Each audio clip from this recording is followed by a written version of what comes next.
Gary and Mary Ruth, we've been working on the story for a long time, and we'll tell you right up front that it's going to be hard to swallow at first.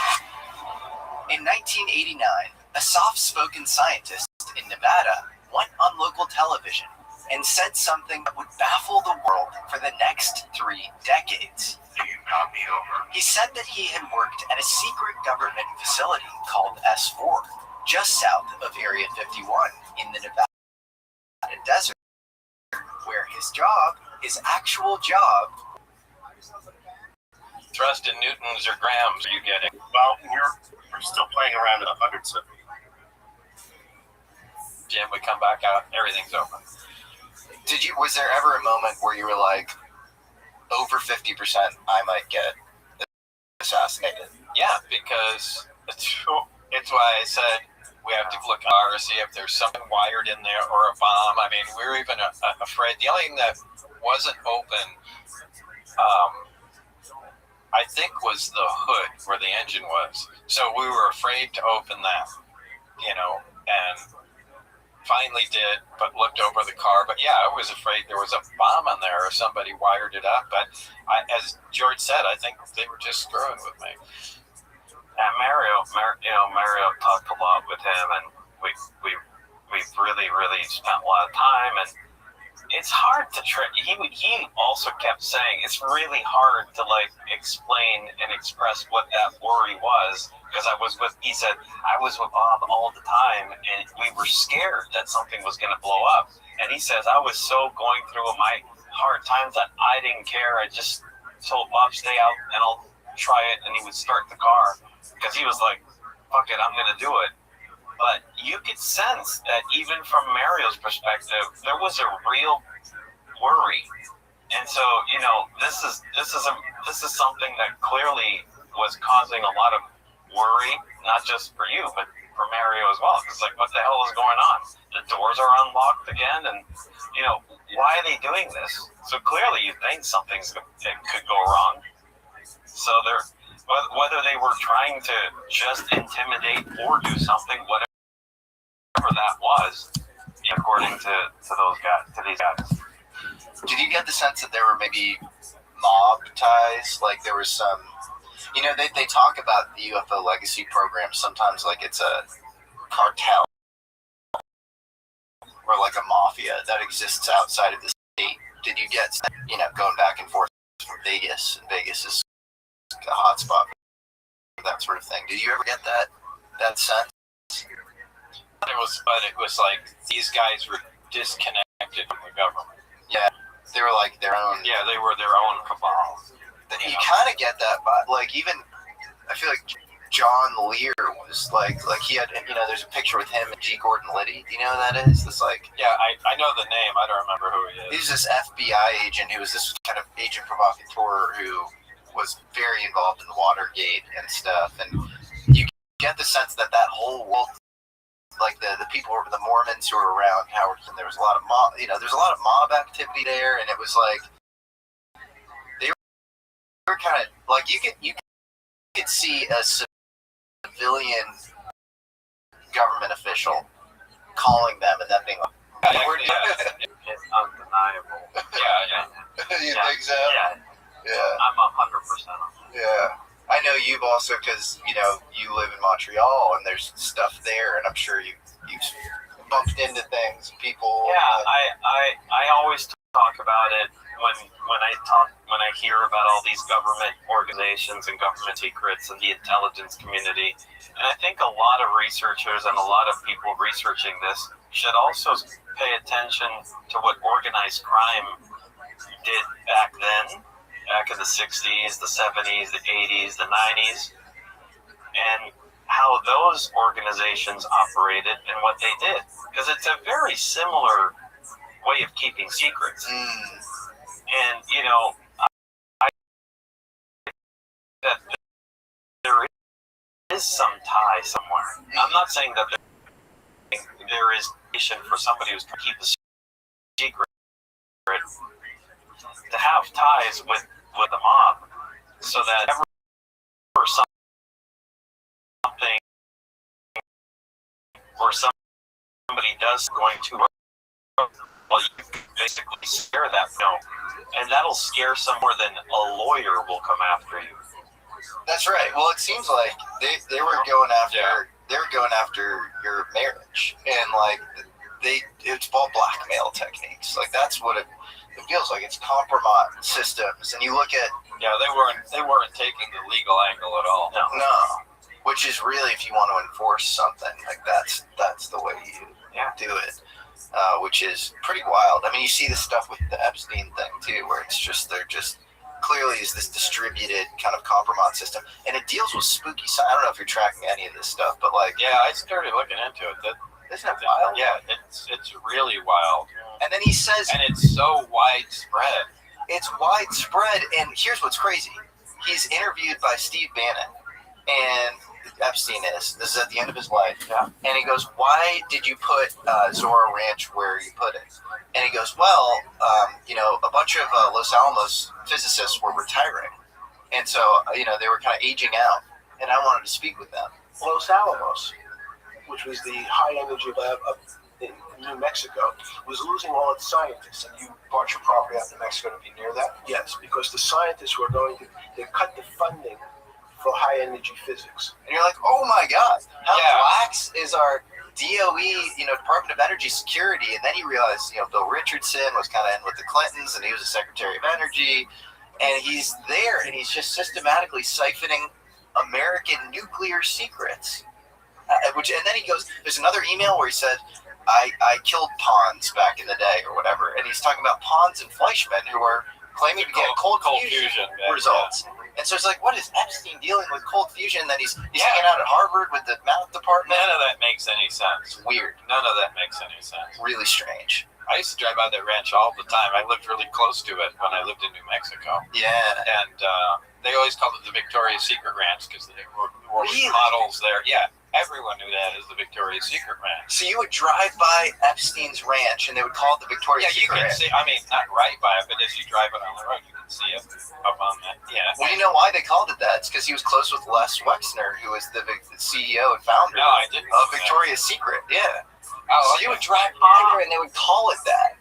Everybody called it that, yeah. No way. We drive up to Los Alamos to pick up alpha radiation probes that my company did, and we'd come back. But yeah, every time we drove out, we passed by it a couple times. That's so nuts.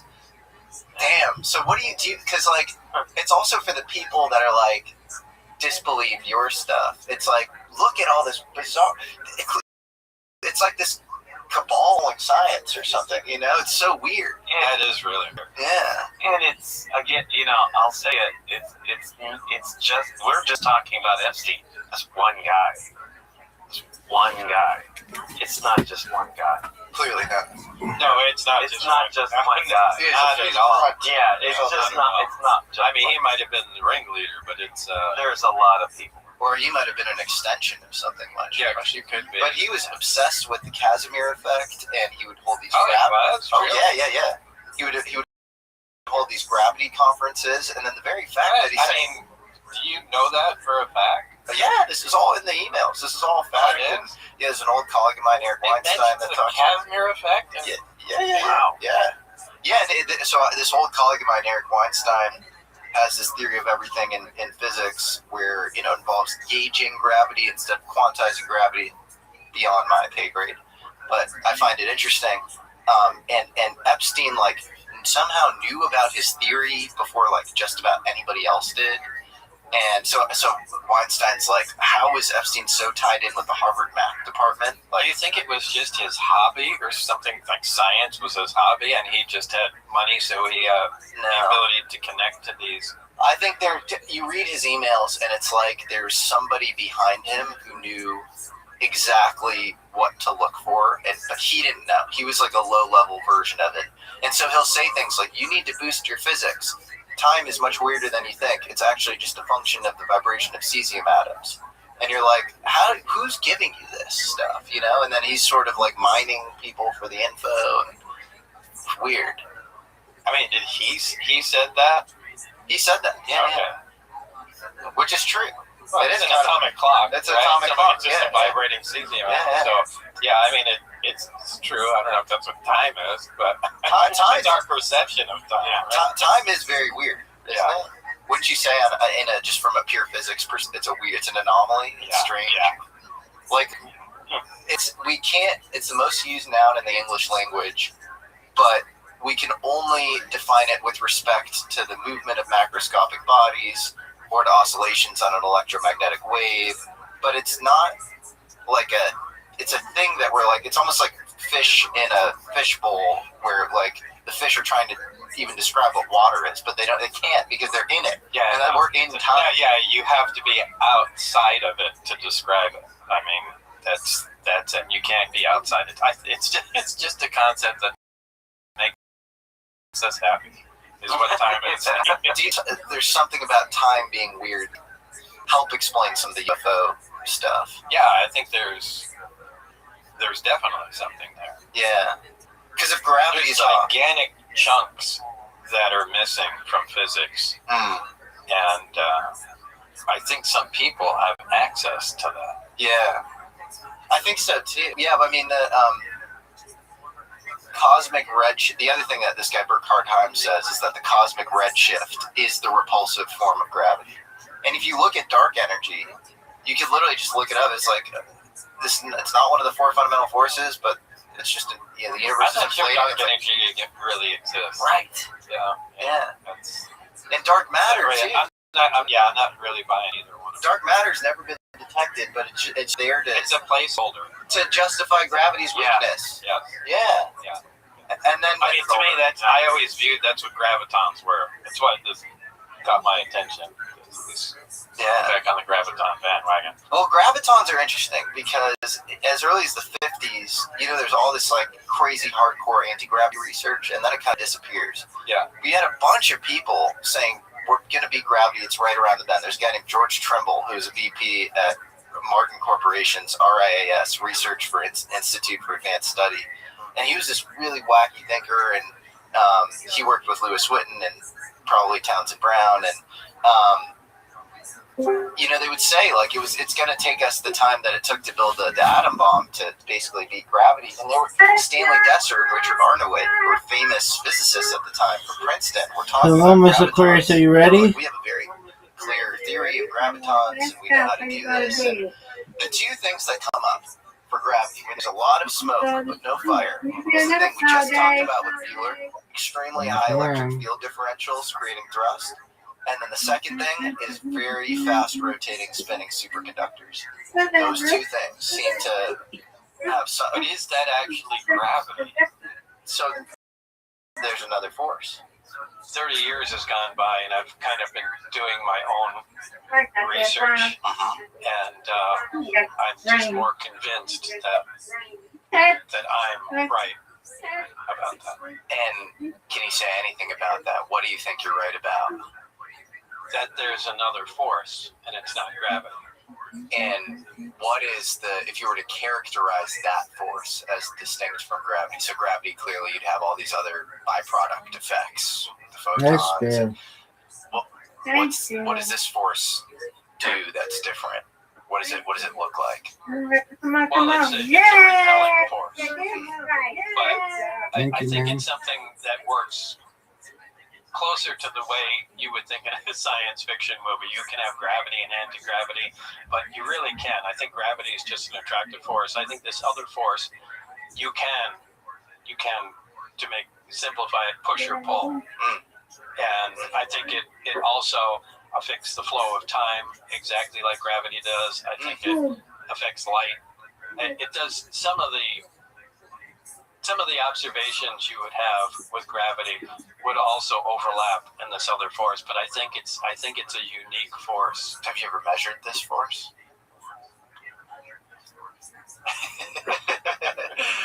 Next question.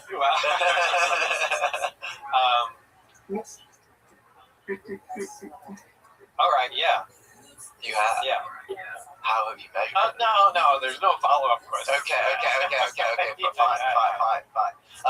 Is there anything kind of high level that you can say as far as the goal of your research, post the experience? Like, what just love to duplicate do? anything. Just to duplicate anything? Yeah. Okay. I'm sure I can. You think you can? Yeah, I'm sure. You feel confident? I'm 100% confident. Yeah, I'm going to, yeah. Have you already gotten some interesting results? Yeah. Okay. That's why I'm 100% confident. Yeah. The thing is just to scale stuff up. What do you hope you're like 200 years from now? No one's going to know who I am. I don't think I don't think that's right, man. Think about it. Like, if there are these, this lineage of technology that is completely separate. Come on, I'm going to be overwritten by people. Look, there's other Bob Lazaras and things that are going to come along. Look what's happening, all the people that came out since then.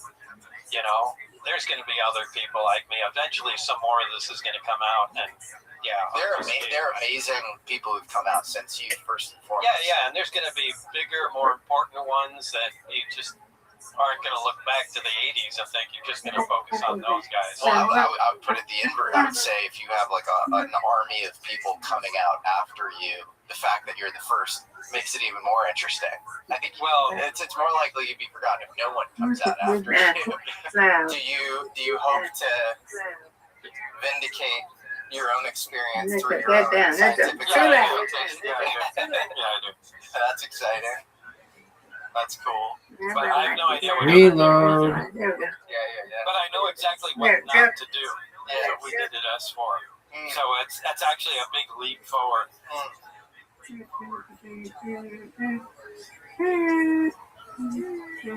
And you saw one hanging up against the wall? Yeah, it was sitting on the wall, and there's actually an error in the Yes, movie. ma'am. It has one hole in not two. But yeah, there was just a hole with it bent out, clearly bent out, as if it was shot from the bottom.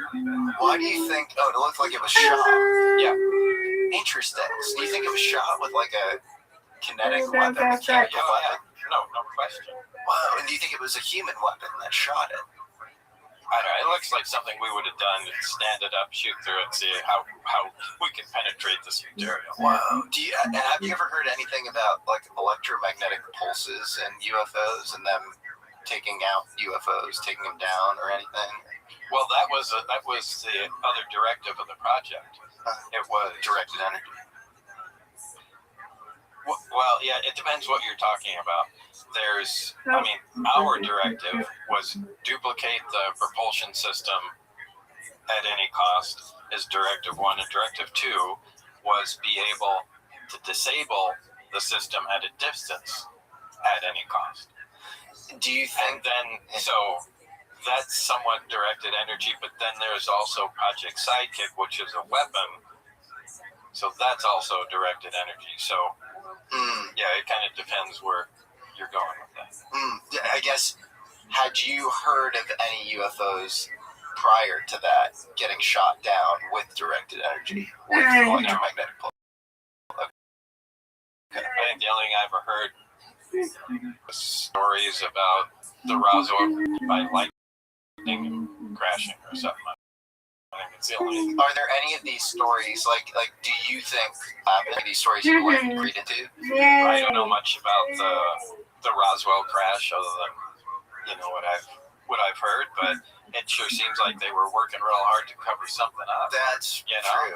The Roswell crash was not one crap. It was not in one place only.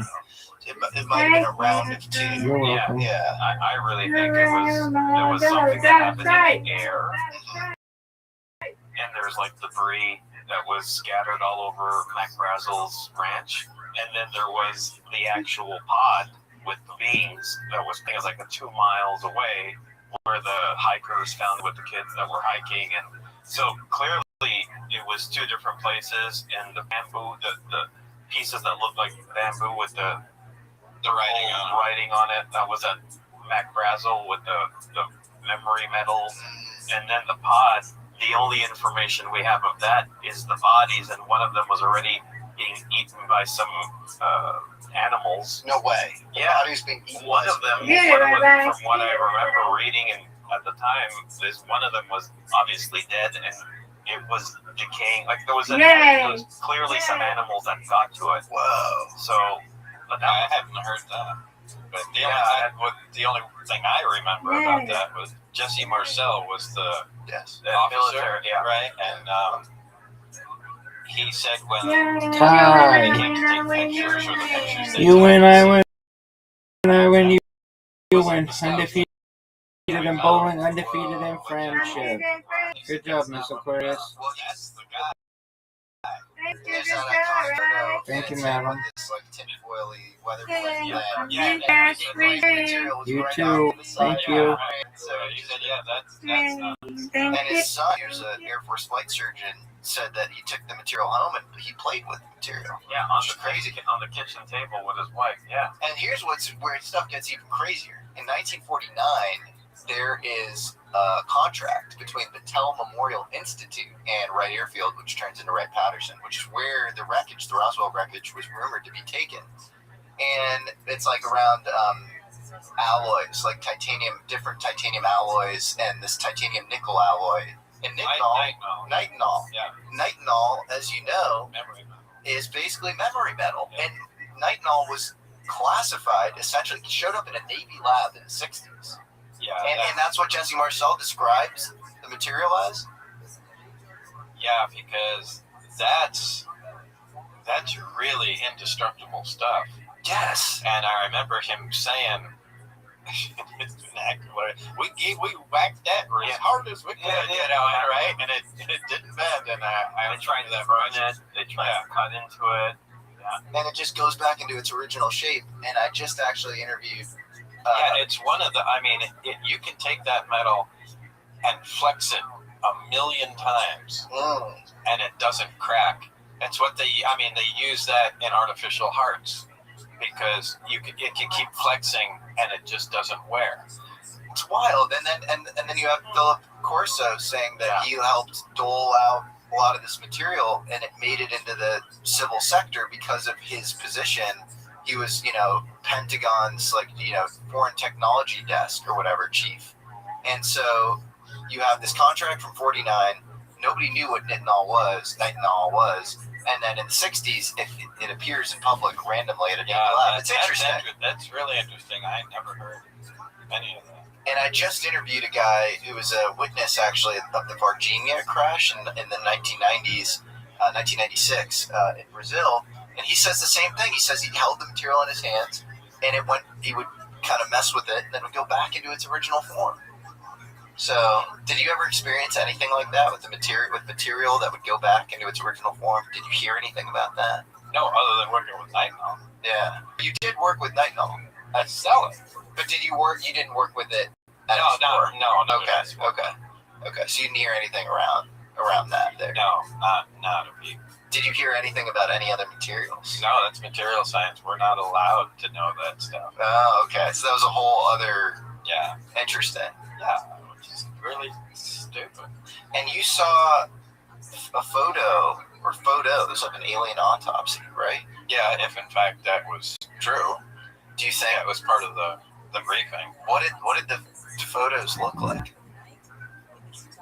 I guess if you want to call it a gray, something small. It had a T cut in the chest, and there was one single organ removed from the chest. Was that kind of a visceral experience for you? Was that kind of gnarly, or were you like, No, at this point I'm going, what am I looking through? Yeah. It was just kind of all glancing through, but give me a break. So. There were rumors that the program was going to maybe move to Indonesia or Southeast Asia when you were leaving. No, they were anxious to move the project out of there completely. And ideally, they said they would have loved to go out to the South Pacific, maybe Kwajalein Island or something, but they said the expenses would have been so great, it's just impossible. But they just wanted to get away from ice. It's just too close to things. If you had to guess, do you think that the program is completely out of Area 51 and in some foreign place now? Yeah, I don't believe it's there anymore. That would make sense. Yeah, I don't believe it's there. I think that moved way long ago. Yeah. And you discovered element 115, right? It wasn't discovered. It's something Barry and I were working on. Okay. So, you can't really say I discovered it. Okay. Oh, I thought your contribution was that our contribution. It was what I was doing. Okay. So, but what I can't say it was just me. What tech? But it was the, God, what the hell was it that we were using? Oh, atomic absorption spectroscopy. Atomic absorption spectroscopy. Yeah. And you did that. Yeah. We had the equipment too. We also had something to do X-ray diffraction too. Wow. And it wasn't. Barry was much more familiar with the equipment. Wow. But but you don't know the exact isotope. No. Did you know it at one point, like when you discovered it? Yeah. You did. Yeah. But you forgot the. Yeah, I have. Because that would be. I know it would really help. It would it'd also be a Nobel Prize for you. It would be like, oh my God, they figured out like a new isotope at that level. But I'd have to be able to produce it, or sure, do right. So it doesn't matter anyway. Yeah. But the lab in Darmstadt, Germany, produced a few atoms of 115. So they discovered 115. Yes. So they made it. We recognized it. Yeah. So. But I don't think it would help you because it's not like, the way we try to synthesize, new elements is, taking ions and smashing them together and it's kind of whatever comes out. It's not like you can go, we're going to make a specific isotope and make it all stick together. It's just like, it's the old smashing the Swiss watch against a concrete wall. Whoa, look what came out. You know, that's it. If you possibly took a little bit home, though, could you do some of those techniques? No. Do it. Good. You could, because you don't have I the, can't, yeah. You equipment. need the equipment. I mean, you need the equipment, like, you know, accelerators and Yeah. things. That's So you don't have, something like that. so you wouldn't have the stable isotope at home? Or you do, or maybe. Well, I don't have it at my house. Okay. If But that's what didn't you, you're asking. but didn't you at one point maybe take it home? Yeah. So then, but then, Are we recording? yeah, but, No. No. okay. Yeah. But then can you figure out the isotope?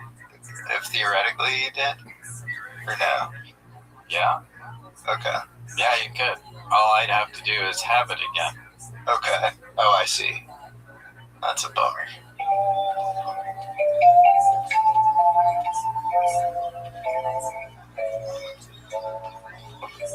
I hosted a debate between Eric Weinstein and Eric Davis. Eric Weinstein's this former colleague of mine who's a physicist, and then Eric Davis is this other guy in UFO world who focuses on exotic propulsion. Weinstein said that he was kind of exasperated. He was like, why are there no theoretical physicists on the program? But you talk physicists on site at S4. Oh, for sure. Okay. I think they were exhausted by him. And I think they kept going over that road and never got anywhere. Interesting. And they were looking for let's just do something out of left field and see. So, no, I don't know. Again, that's what made me think this isn't gravity at all. This is a new force entirely. Yeah. And you know what I found interesting too is you said bismuth seemed to have come up. Like Mhm. that was something. There is something about bismuth. You might be starting to notice a through line starting to emerge in this conversation, and it keeps leading back to the same place. To put it bluntly, Bob's work at S4 looks a whole lot like all of the documented knowledge we have on anti-gravity experiments done in the last 100 years. Now again, these claims don't lie in the realm of conventional proven science. But while there's no proverbial fire, there is a whole lot of smoke around them. I'm talking not only of the experiments of Townsend Brown, but of Eugene Pokletnov, Ning Li, and others. And one single element might tie all of these stories together. Bismuth. There's a reason why Bob Lazar kept hearing about it at S4. Here's why bismuth matters. We'll break down the science as clearly as we can. It starts with something called a K factor. A K factor, or dielectric constant, is simply a material's ability to store and discharge electric fields. Now, this has important implications for historical anti-gravity experiments. You see, the higher the K factor, the more thrust or propulsion you see in Townsend Brown's capacitor experiments. Brown spent his career searching for high K materials that could amplify the effect he'd discovered. Bismuth is one of them, and it's often mentioned in the context of his anti-gravity work. There's even an interview from this guy, Lewis Witten, who's at RIAS, which is Martin Corporation pre-Lockheed merger. Their anti-gravity outfit, where they were studying sort of the most exotic propulsion modalities. And he says in this interview with the American Institute of Physics, there's a guy named Townsend who claimed to have an isotope of bismuth that repelled instead of attracted. Material that works well for historical anti-gravity experiments comes up in the UFO reverse engineering program. Go figure. But it gets weirder. Bismuth and element 115, moscovium, share the same number of valence electrons. Valence electrons are the electrons in the outermost shell of an atom, the ones that determine how an element bonds, reacts, and behaves chemically. Bismuth has 5. Moscovium, or element 115, has 5. They sit in the same column of the periodic table, group 15, which means they have essentially the same chemical personality, the same bonding geometry, the same family of crystal structures, the same tendency to form the layered compounds that produce the most exotic quantum behavior known to material science. Lazar described element 115 as the fuel source for the craft's propulsion system. Mind you, this was in 1989, before element 115 had ever been synthesized or named. When it finally was synthesized in 2003, it turned out to be a pnictogen, a group 15 element, the same chemical family as bismuth, and basically the most electromagnetically bizarre stable element on Earth. That's either the most chemically literate lucky guess in history, or it isn't a guess at all. Now here's where the science gets genuinely strange. Bismuth is one of the most unusual elements on the periodic table. Most high K materials are passive. They sit there, holding charge, and do nothing else. Bismuth is different. It fights back. Expose bismuth to a magnetic field, and instead of being attracted the way iron pushes towards a magnet, it pushes away. This property is called diamagnetism, and bismuth has more of it than any other stable element on Earth. Not slightly more, dramatically, anomalously, inexplicably more. The reason lives inside the atom itself. Every electron does two things simultaneously. It orbits the nucleus like a planet around a star, and it spins on its own axis like a tiny top.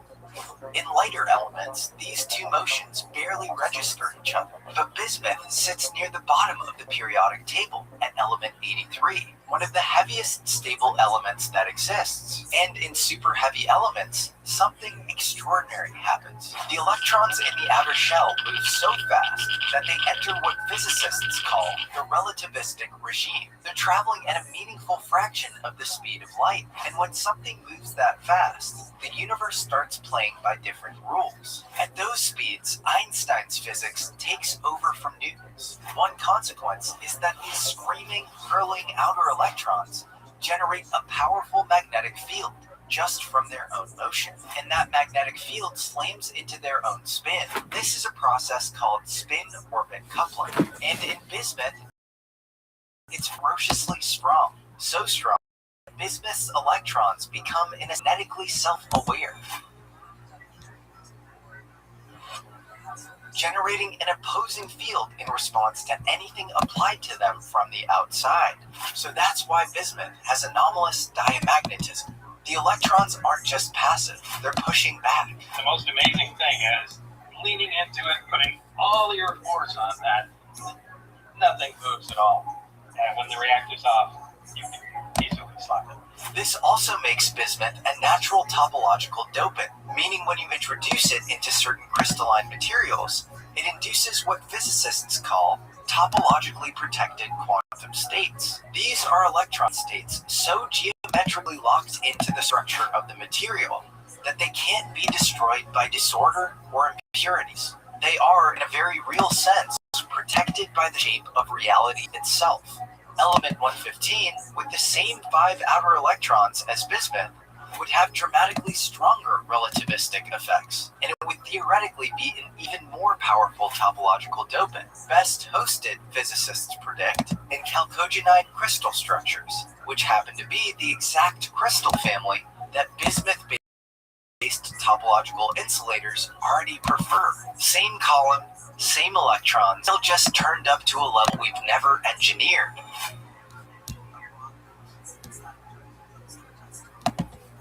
Okay, I know what you're thinking.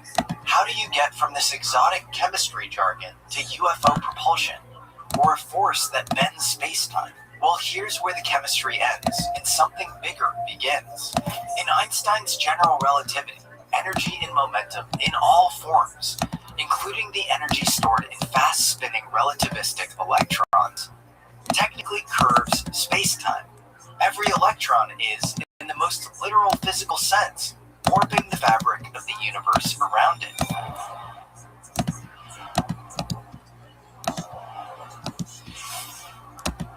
Now, for ordinary matter, this effect is so incomprehensibly tiny, it effectively doesn't exist. But a small group of serious physicists began asking dangerous questions in the 1990s. What if, instead of spinning randomly in all directions, their gravitational effects canceling each other into noise, you could align them into a single coherent state, all pointing in the same direction, all pushing together? This was the life's work of Dr. Ning Li, a physicist who dared to dabble in anti-gravity. More specifically, she worked in gravitomagnetic theory. Li was a woman who who eventually left her position at the University of Alabama Huntsville to work full-time at Redstone Arsenal on research so sensitive it effectively vanished from public view. And the chair of her department at University of Alabama Huntsville, Larry Smalley, was so high conviction in her work that he left with her. Before she died, Lee proposed that in superconductors, materials where electrons surrender their individual identities and merge into a collective quantum state, the gravitomagnetic effect of those electrons, normally washed away by thermal chaos, would suddenly snap into alignment. They'd become coherent, directional. She was trying to build a gravity engine in a laboratory. Let's compare that with Bob Lazar's work on UFOs in the 80s. Years before Ning Li's work ever became public, Lazar described 3 cylindrical emitters at the base of a craft. The emitters at the base of Lazar's craft didn't produce thrust in the traditional sense. They didn't push against air or expel mass. They generated a directed alteration of the gravitational field itself that the craft would then just fall into, not propulsion, geometry.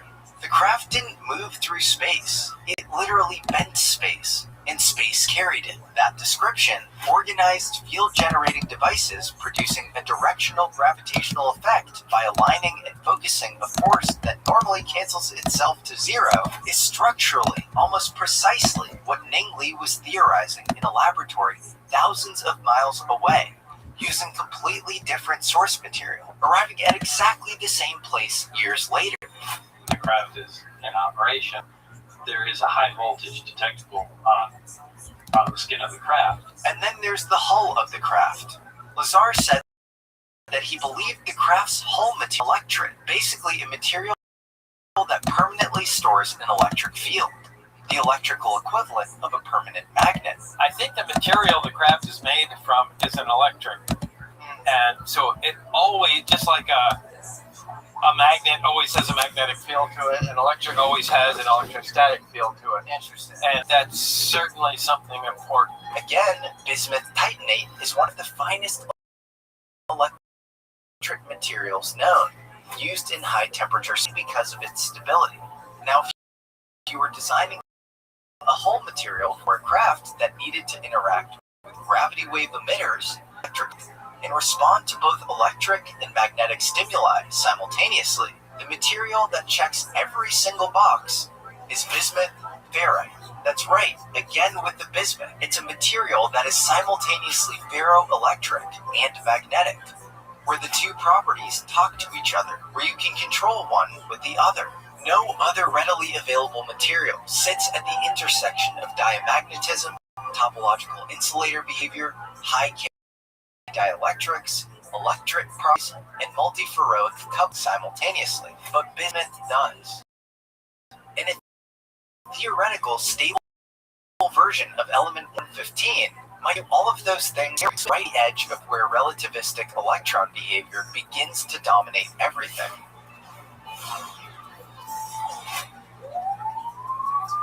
By the time you get to Moscovium, you might have full-fledged space-time engineering. And then what's really interesting is Gary Nolan has this magnesium bismuth piece in his lab at Stanford. You need some sort of motive to, in certain cases, heavier elements create isotope ratios that you just don't find. Yeah, right. It doesn't make any sense. And then it also, the thing was found alongside of like an observed anomaly in the sky in a crash, and it was like in the 50s or 60s. Like one of which was literally a beach in Brazil, Ubatuba. And the similarity between Brown and Bueller's anti-gravity and Lazar's sports model don't stop there. Brown would use DC pulsing and kind of high climb rate. There'd be a steep climb rate where it would, increase very, very sharply. The microsizing waveguides per terahertz. You could have very high frequency, energy going into the craft. Yeah, there's something about bismuth, I think, that's undiscovered. Yes. And so much that we're unable to do because it's at the limit, of our technology. Bismuth at S4. Bismuth in Townsend Brown's experiments. Bismuth's properties in Ning Li's gravitomagnetic theory. Bismuth as an ideal hull material for a UFO exactly like the one Lazar described. Bismuth in the UFO samples that Stanford professor Gary Nolan is analyzing right now. The preponderance of evidence now, and the Department of Defense admitting that these things are real. The data is real. Not what there's no conclusions. Yeah. The data is real.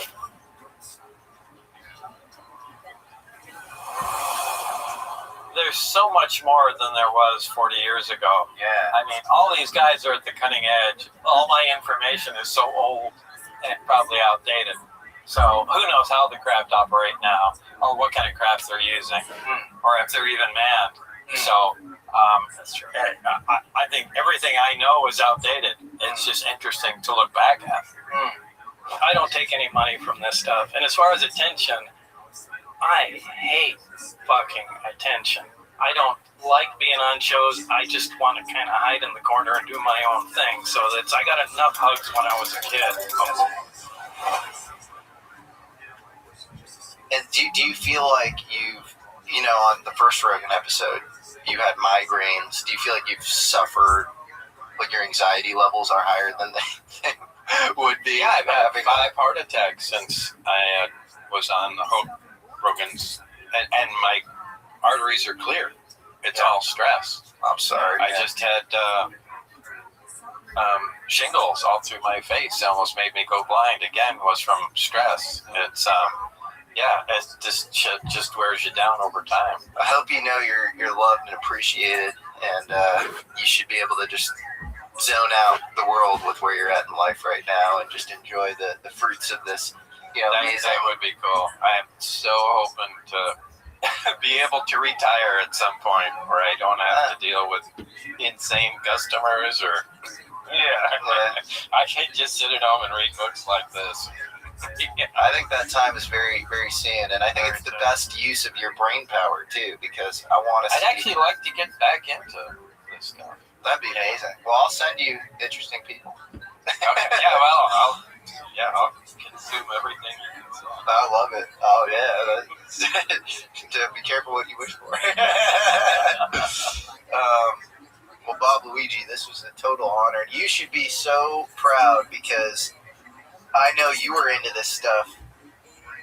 I feel very lucky when people say you should feel vindicated. They'll say that to me, and I'm like, what the fuck are you talking? I was like, I got very lucky with the timing of when I got into this stuff. But truly, I speak to you, and I'm like, oh my god, there are people like yourself who've been into this stuff for decades in a totally thankless way. Not only thankless, but Less than thankless. Ostracized, exiled, laughed at constantly. And so, to anybody out there saying Luigi's cashing in on a movie or something like that, fuck off. You don't know what you're talking about. It's poetic justice and karma that you made this movie truly. So I want you to know that. I appreciate that. Yeah, man. Did you ever think that we'd be here now? That we'd be, on our podcast, watching you on Joe Rogan with Bob yesterday. When you guys were talking, I was reading a message from my sister, Veronica, who's been... It's hard for me to see it that way because you can't imagine everything that happened. And for me to get it from her is the biggest success because I put her in danger because of this, and I didn't know if it was going to work. I still don't know where it's going, but we just went for it, knowing that all the past, there's a lot of negative associated to it, and I'm so proud of the team. I'm proud of Chris Matthew. That's my right hand and all. It wouldn't exist if it wasn't for Chris. It wouldn't exist if it wasn't for Veronica. It wouldn't exist if it wasn't for Emily that was at the office taking care of everything.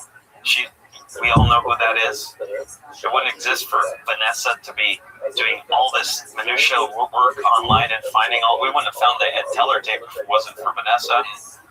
And this was scary. This project depleted your company to zero. To zero, and we were attacked. Nobody knows this, but we were attacked ferociously for over a year and a half. Yeah, and I know the full story, and we probably can't get too into the weeds, but I'll just say high level. There was some really crazy, scary fuckery that occurred with you on an institutional, like, debanking level kind of thing, where it's like, what sort of power do these people have as far as the antibodies, going against you? Yeah, unbelievable stuff. Yeah, stuff that all if you say it sounds so crazy that you don't want to say it because people. Yeah, they're like, give me a break, come on. Yeah, that happened. Have you experienced that your whole life? Have you experienced like little things Oh, like yeah. that? Yeah, but I didn't expect this to happen to Luigi. Yeah. Not coming from those people. Yeah. Getting, or demanding, Luigi, we want all your communications with Bob Lazar. Yeah, on a court document. On a court document. Yeah, we weren't. What the hell are you talking about? Yeah. Have you ever gotten something like, sir, we can't accept your payment here? Like what? Anything like that? It's a little weird. What do you mean we can't accept? Like something like that, something like there's something going on in the background of some routine thing you're trying to do. Go to a bank, you go to, a store or something. We don't want to deal with We don't want to deal with you. And you're like, why? Yeah, I mean, that was a long time ago. A couple things like that happened decades ago. Do you remember? Nothing now. I don't remember Yeah. specifically. But people kind of messing But with yeah, on an official level, it's like, you're radioactive. We don't want to deal with it. It's tough, man. Well, you found the one gig you could get, which is selling this, sort of a lot of this crazy stuff, too. It's cool. Well, this has been such an honor. I really appreciate you both, and It's always fun coming. It's always fun, Jesse. It's always great, man. okay, so there are reddish UFOs that have been flying around Area 51 since the 80s and 90s that wobble like they're on a wave at low altitudes. The sports model UFO Bob worked on might use principles similar to documented anti-gravity research, and crafts of are being recovered at the bottom of our oceans of the world by the Navy. Bob Lazar will either be forgotten entirely by history, as he predicts, or as I predict, he'll be heralded as a canary in the coal mine, the forerunner in a stampede of revolutionary new science. Whether you believe or disbelieve his story, it should be treated as a puzzle, with very real truths underlying it, meant to be discovered by those who take the initiative. So if you think there's something to any of this, don't let up. As the first man on the moon, Neil Armstrong, once cryptically said, There are great ideas undiscovered. Breakthroughs available to those who can remove one of truth's protective layers.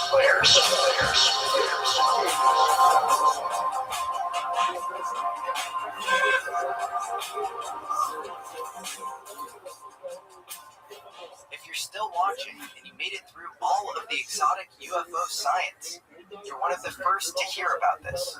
We just dropped a new limited merch collection. 2 tees, one off-white, one vintage black, plus hat. The design has a timeless retro future feel. You can wear it every day. If you've been watching the show lately, you've probably already seen me wearing it. This is a limited run, so when it's gone, it's gone. Head to AmericanAlchemyMerch.com to grab the Believe drop today. And while you're there, the Cowboy UFO tee is a fan favorite we always keep in stock, along with the Atomic Age design. Thank you all so much for following and supporting the show.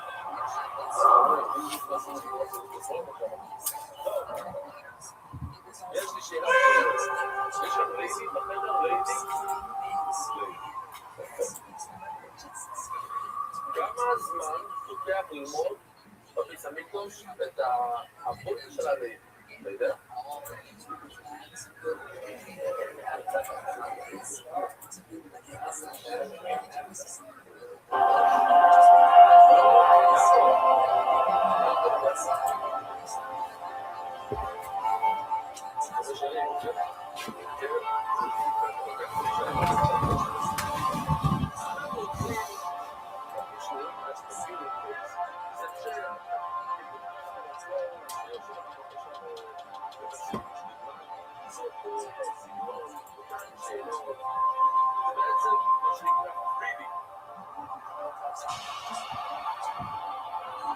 למטה חוזרים על בייס, כושר בפורום, And here we go.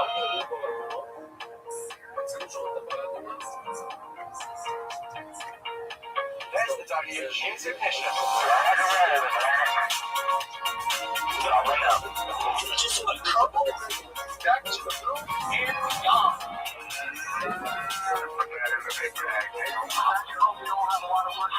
שיטה אחת, כן? המים כאן, בנחל עיתון, איתן, זה לא...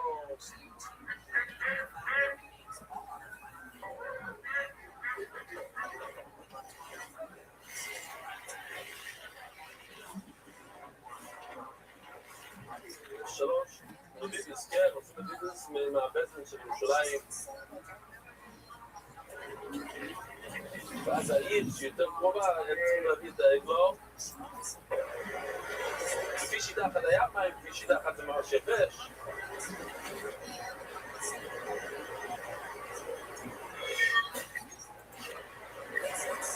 ידינו לא שפכו את הדם הזה, ועינינו לא ראו. ועינינו קרסים. פשוט.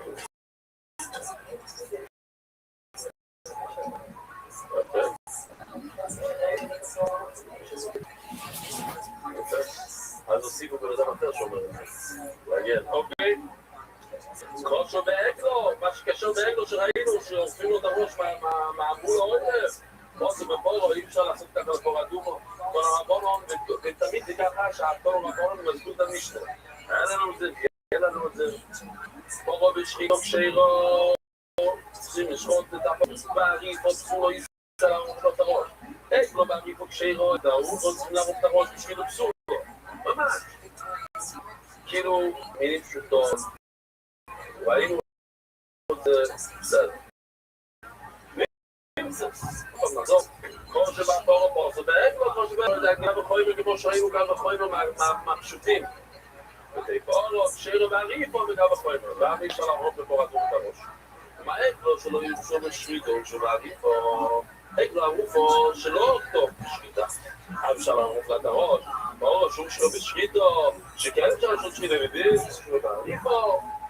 או מקום לשוחד וחוקו. זה אבא משלנו. ואז ידוע, בפור אדומו, כתוב חוקו, וכתוב בשוחד, שנידים בעריף אלוהי. הגמור מיד שואל שאלה, ולכן הגמור חוזרת מה העניין הזה, חוזרת בה. בכל איזה תקסיד באיכותו, ותרשים גם בכל איזה, גם יואל הכיפור תקסיד באיכותו, כתוב, רואי סזוי סלוחם וחוקה סוי לו, וחד בבני יסוד ובוא חד סוי סוד.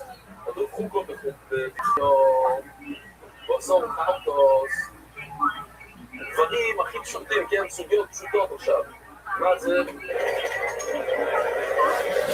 ביום כיפור צריכים להביא שתי סירים, אחד לשם, אחד לעזור זה. אחד צופים, זה הרבה סירים חיכור, ואחד לעזור זה.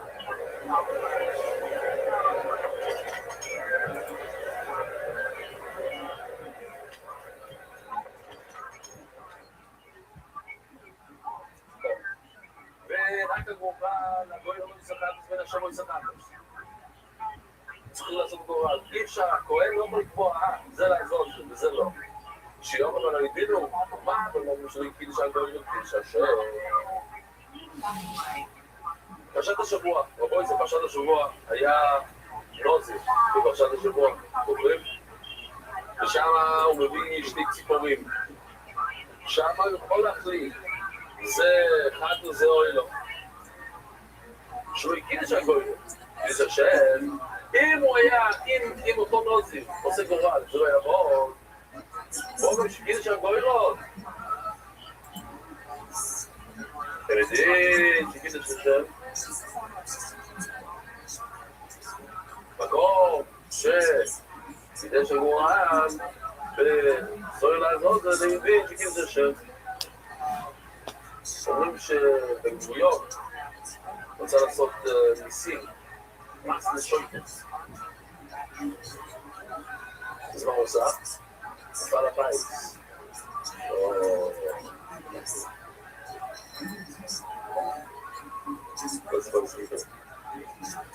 כן, נכון.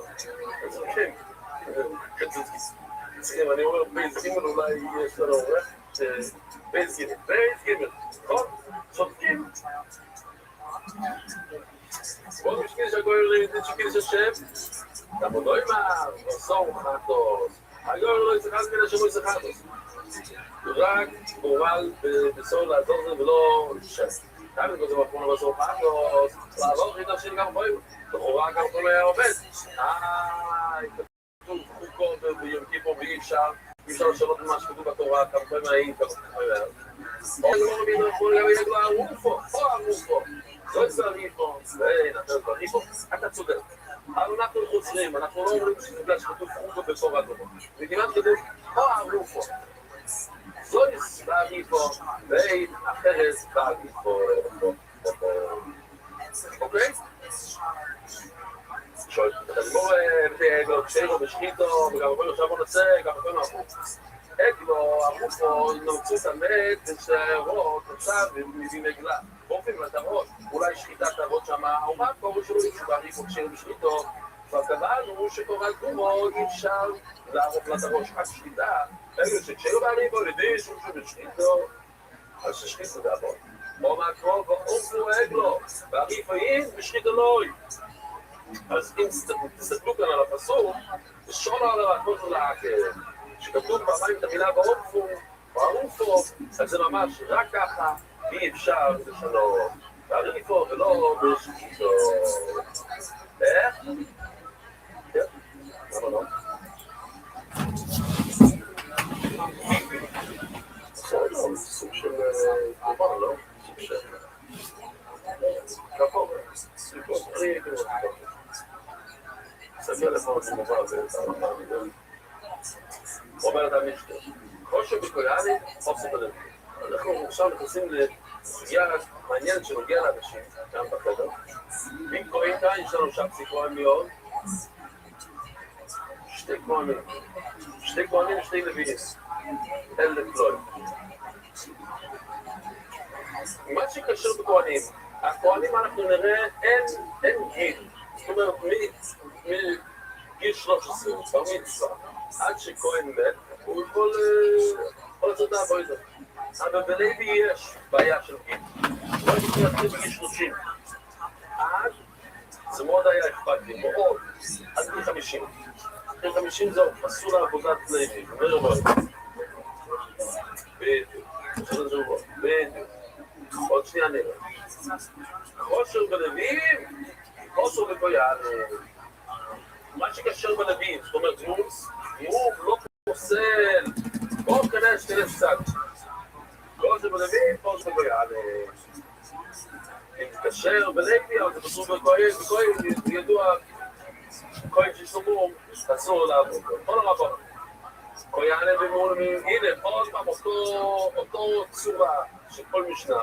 שעכשיו התונו רבונו מסביר לנו מה שכתוב במשנה שאנחנו כבר מבינים וממשיכים הלאה. התונו רבונו זה טריקי. קוריאן הם נאומים פסולים, הקוריאן ששלמו הוא פסול, בשום הם שם, אבל אין, לפחות מ-30 הוא קשר. לווים במון משם, אבל לוי זה עצוב. הוא קשר, בשום הם פסולים, פחות מ-30, יותר מ-50 הוא פסול. What is up, Las Vegas? Listen to that shit. Are you guys ready for this or what? Holy shit. Feels good in here. Yeah, it's all that cigarette smoke. Fucking vitamin nothing. I love it. I am so fucking excited about tonight's show. Welcome. I know it. Let's just hear it one more time. You guys ready to have a great fucking night tonight or what? Just a little something for the podcast listeners to hear how much fun we have on the road. Vegas definitely showed up tonight. Shout out to all you guys way overstanding your fucking fire capacity all night. We tried to warn the last 40, 50 people at the door, but like, fuck yeah, here we are. Let's do this. This is fucking military strength, Killtown. We're excited to be here on this lovely Friday night. We have Mother's Day coming around the corner, and it's a great time to get your mom something cool. And you can do that at ftd.com/Mother's Day and do it. Yeah, it's cool. If you like flowers. Yeah, get 25% off a florist style bouquet for mom using ftd.com/Mother's Day. That's Sunday night, Sunday day. Did you already get something for your mom? I already did it. I got ftd.com for all the females in my family. Thank you very much. Wow. All right, there you go. There's a guy that appreciates the ladies. Even the side pieces? Oh, I see what you did there. FTD, we can arrange that. And we got some feedback going on somewhere. You hear that little whistle up there? Yeah. Make some noise for this badass Irishman you guys have in your sound booth here. Not Irish? Are you English? English, okay, fuck yeah. You acted like you were insulted. I don't know. They're all the same to us. We're goddamn Americans here, you know what I'm saying? Now, why don't you work on that feedback before we have a new Revolutionary War, motherfucker? It's giving me the middle finger, by the way, while not fixing the sound in the room. I love it. What a sound guy. He'll just throw the whole thing under the bus. I feel like I'm a Jedi. Yeah, if you make fun of his British heritage, he just turns on you there. Hello. Wow, look at this guy. WikiLeaks over here. What the fuck? Jesus Christ. Sorry, dude. It ain't happening. You guys gotta relax. Hold your goddamn horses.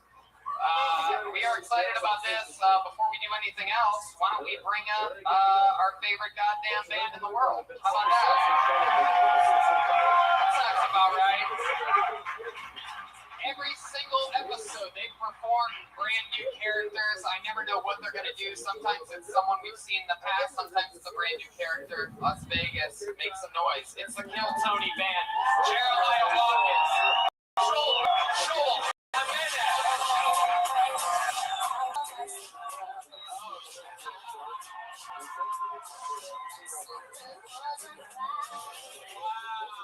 Clearly, big still little roll girl. Wow, look at this shit. Wow, look at these two. Absolutely dirty sluts. Wow. It's Britney, bitch. Wow. I didn't realize Britney Spears looked like Anne Frank.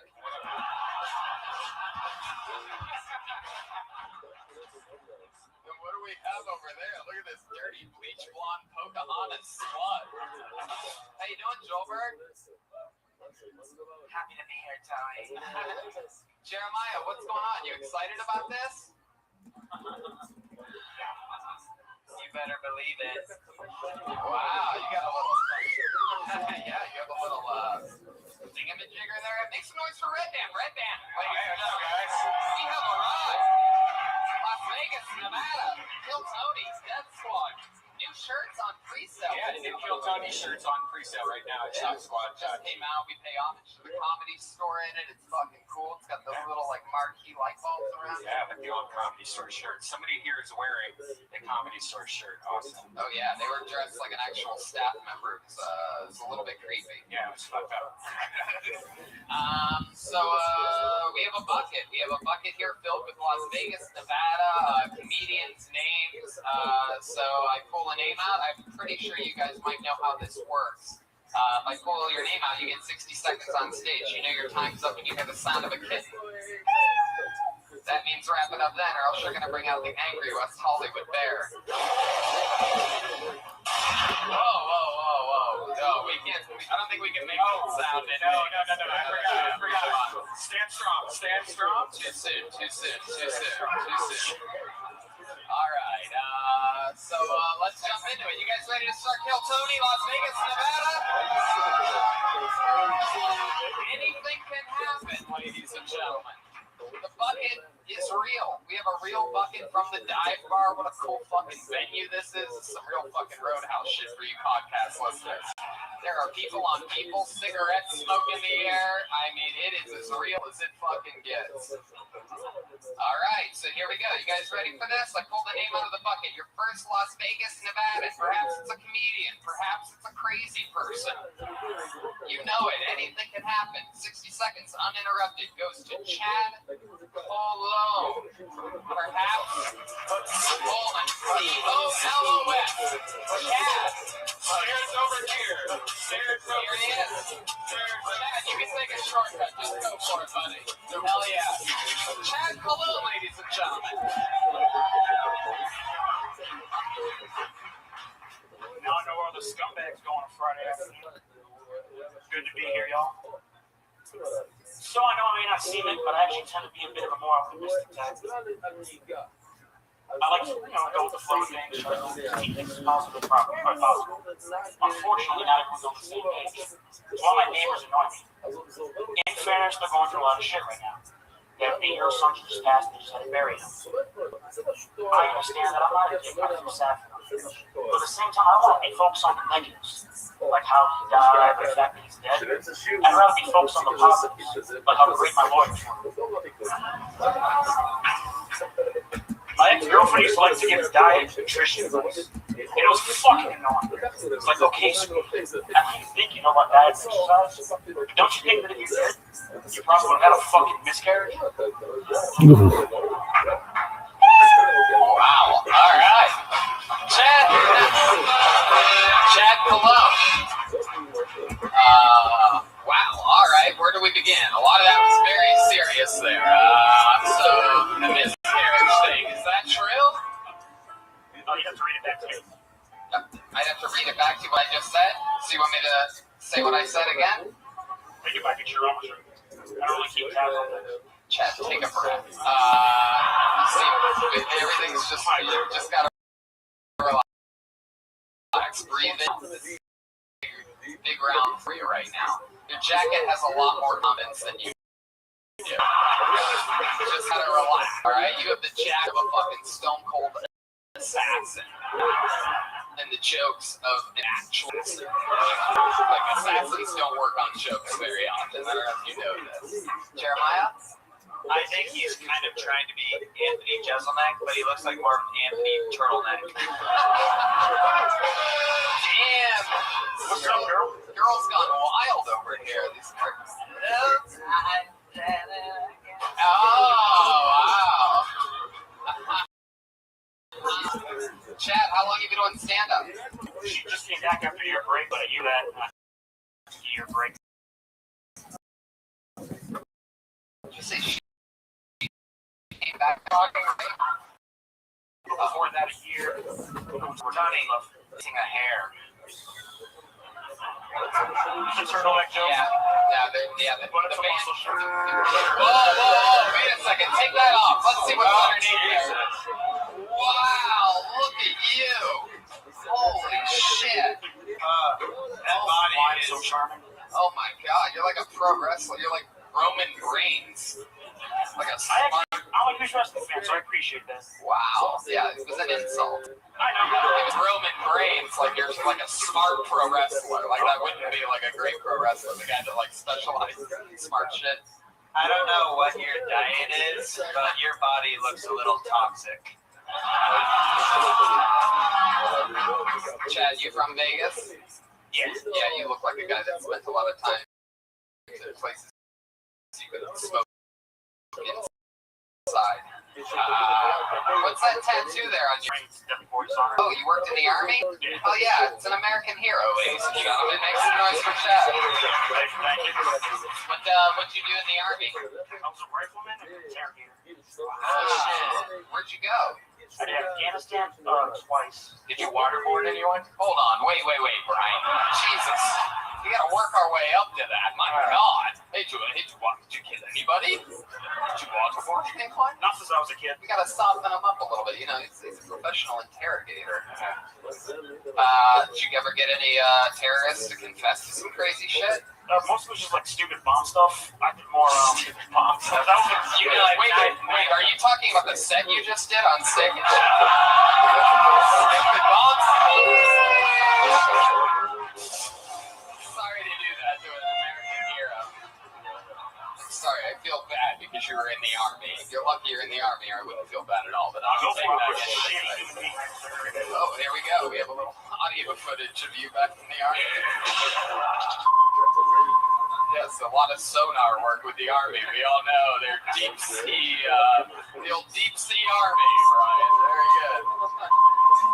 Chad, I love this. What do you do for work? Actually, just started real estate. I'm retired, so I...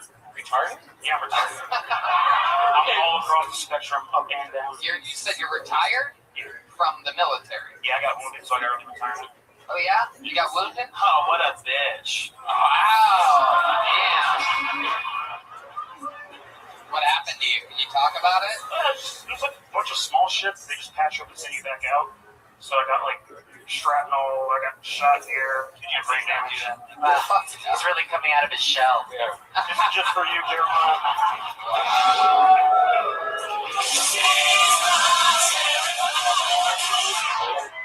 Oh, and so your string's hanging out. Oh, there you go. Wow.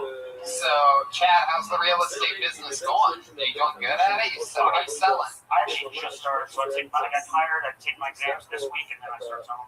Oh. I'm not really good at doing things, So you're not a real estate agent yet. Right now, you're just a fake estate agent, basically. I get these practice with my fraud on the years. What's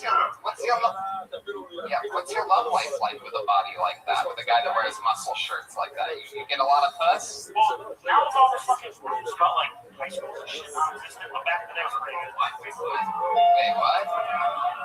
Hit me, baby, one more time. I don't even know what happened there.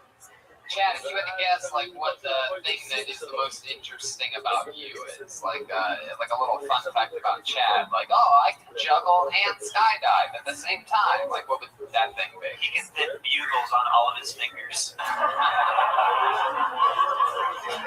Or just Here, open up to the crowd a little bit. Let them see you. Come on, let them soak you in a little bit. Come on. I'm extremely adventurous. I'm junkie. I don't know what you just said, but has anyone ever told you that you look like a Mexican Simpsons character? Surprisingly, yeah. Puerto Rican. Well, it's the first time for everything. Oh, you're Puerto Rican? Same difference though.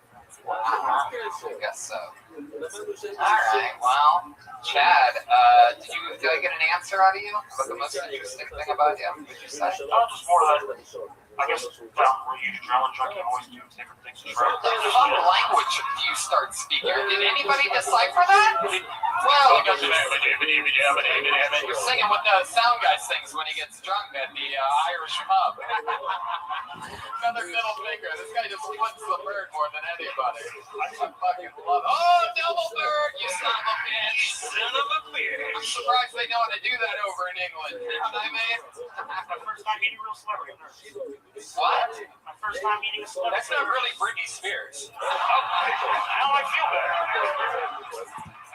Oh shit! Well, Chad, I love that. Did I get an answer out of you? Who was that miscarriage? Who was that miscarriage joke about? Actually, I use a lot of dark humor, so I chew it just. I love fucking shit out of my life.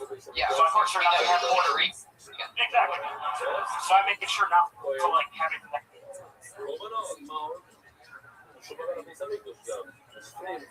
That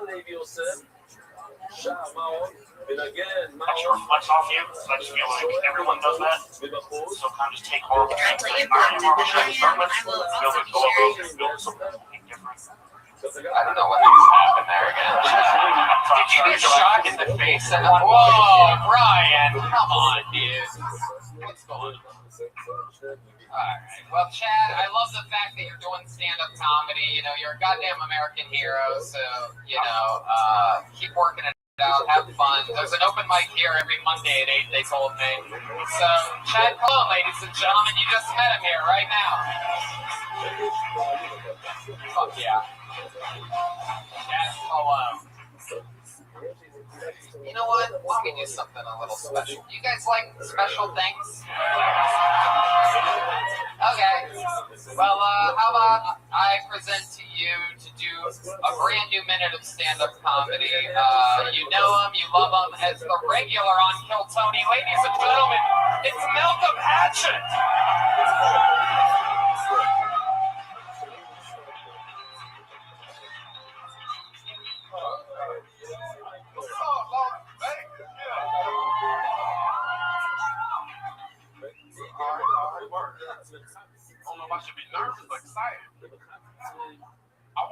rich, but I want to be hood rich. Like I want a Ferrari, but I don't want the AC to work.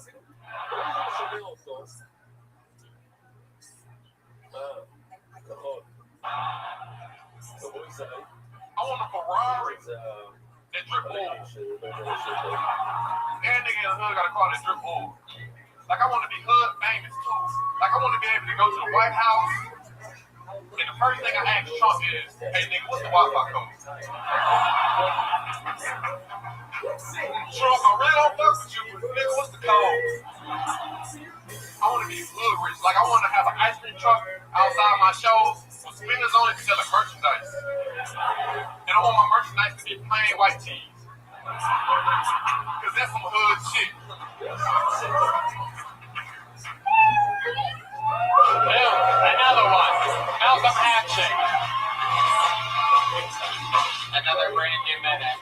How about that? He came with us all the way from LA today. Malcolm Hatching, everybody.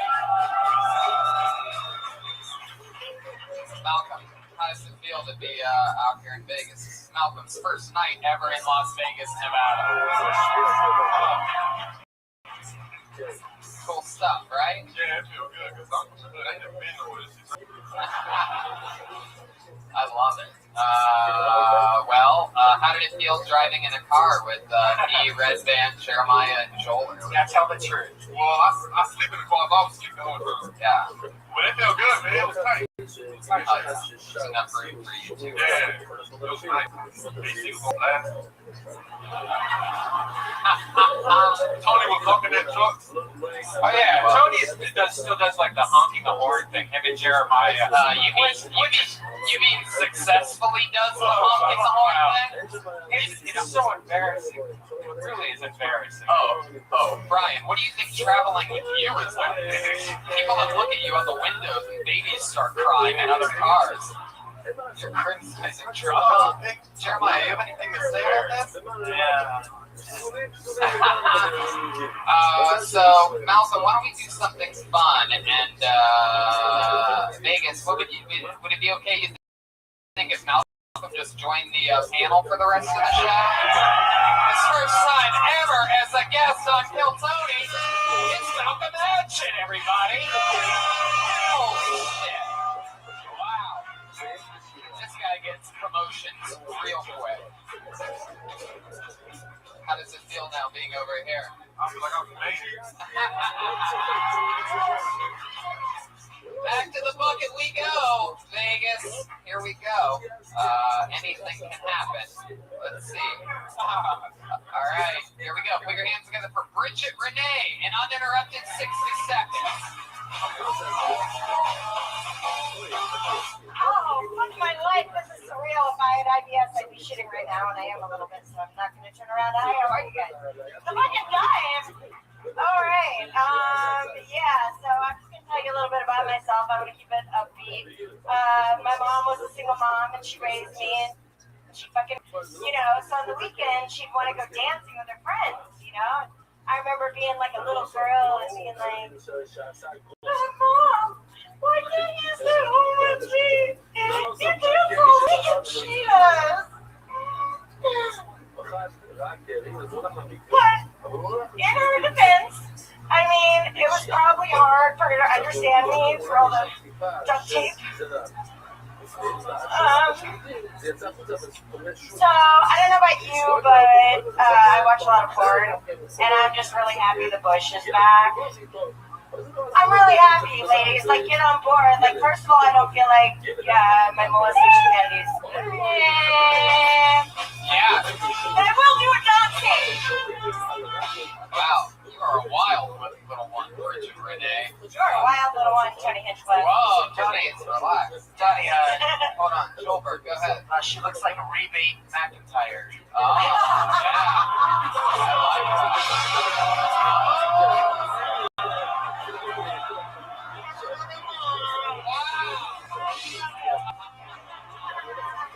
that may have been the greatest Joelberg chant I've ever heard. Powerful dive bar. I like this fucking one. All right, Bridget, first question. Is that real cougar? I knew I should have had a radio. I'm talking about his skin, not your shirt. Bridget, you're adorable. How long you been on stand-up? This is my first time on stage in 6 years. Wow, how long has it been? 6 years since you were on a stripper pole. That is awesome. Man, you performed stand-up 6 years ago? Yeah, I did about 10 months. Wow. There you go. I don't know. I heard him, like, I was listening to a podcast talking about massaging assholes. And then, like, towards the end of the podcast, they said, you guys are going to be here tonight. And I'm like, I'm fucking going. Yeah. Have you ever had your asshole massaged? Well, okay, Brian. Jesus. Is that an offer? It is. I have 10 offers for you. At least give a bucket of vomit in. Do you like steak? I got some. Fuck yeah. Bridget, what do you do for work? Right now I'm eating in an oil town in North Dakota. Bartending in a dive bar. Incidentally, Dr. Keller was giving a speech in Los Alamos that same day. Bartending in a dive bar. You are adorable though. How long have you been in Las Vegas? Since 2013. 2013. Where are you originally from? St. Louis. St. Louis, Missouri. Missouri. Okay. Yeah. Malcolm, what do you think about this show? Like energy, but still like steal from Walmart and try to return it.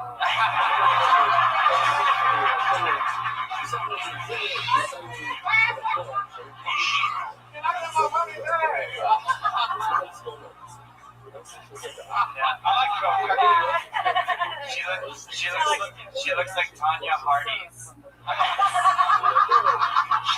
She looks like Dolly Sharded. Oh my god. She looks like a really nice lady, guys. You guys need to stop teaming up on her. Alright, beware. He's trying to massage your butthole later. Malcolm, Looks like Lady. I got one. You look like Reese Heroin Spoon. Oh, that's great. I like that.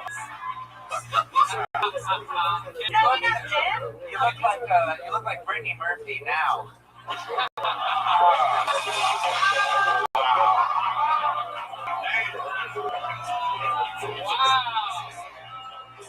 Man, those shoulders just make this. He's obviously in love with me. Oh. Guys, do you have a full push? Do you have a full push? I mean, is that why you're like? Well, I'm getting there. Why? I like your style though. You're definitely going no bra. You have like cool, like perky tits, right? Well, obviously I'm an idiot. I thought you might be fucking nicer to me if I didn't wear a bra. Oh, Misconception. you have no idea how mean we would have been. For a bra, we've been jump more. There you go. So, Bridget, I didn't know you could milk a cougar.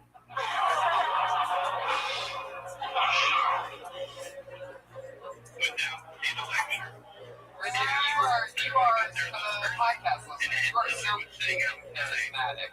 What's your love life like? You hook up a lot. It's a bartender in a dive bar. You steady with. I do have a steady. I used to be a total slut. Yeah, total slut. Can you tell us about one of your like? Let me just tell you before you answer this. The more honest the guest is on this show, the better. Now I'm gonna ask you a question. What is your name? Brothers.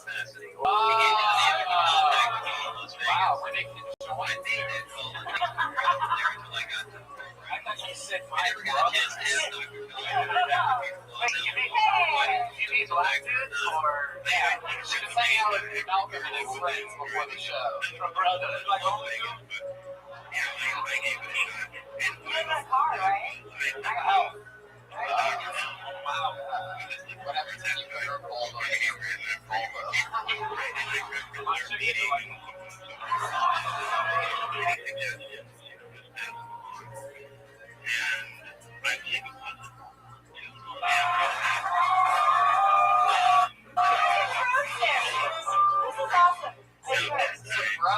I worked for them. At a fucking dive bar. At a dive bar. Yeah. No, they were bar back. Oh, yeah, that was their bag.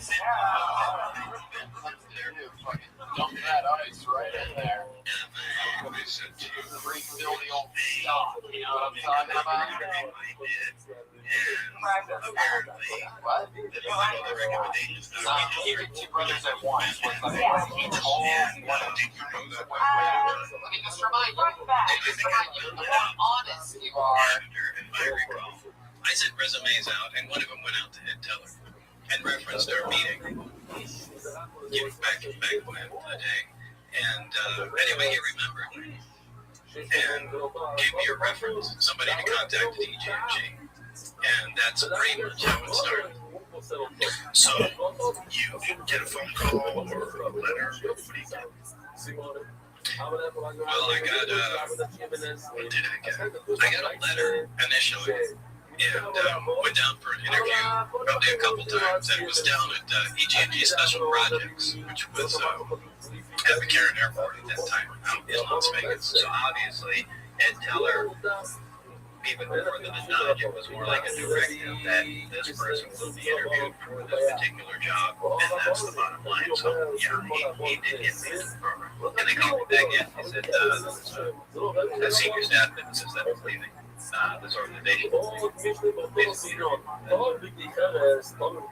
Allegedly, obviously, I didn't see this, and I don't know to be fact, but this is what I was told. That I was hired to replace one of a couple people that were killed while working on one of the reactors with one of the crabs. Apparently, they, for whatever reason, cut open an operating reactor, and the device exploded, killing both the scientists that were killed there.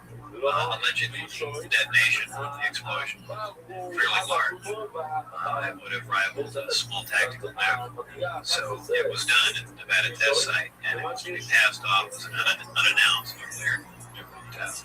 You know, I was replacing somebody that Barry worked with prior to me. I think there was some horrific accident that I didn't have a whole lot of information on, but, you know, Barry alluded to that. A horrific accident, like where someone died, or, yeah, where somebody died. That's where the guy, prior to me, either got hurt or killed.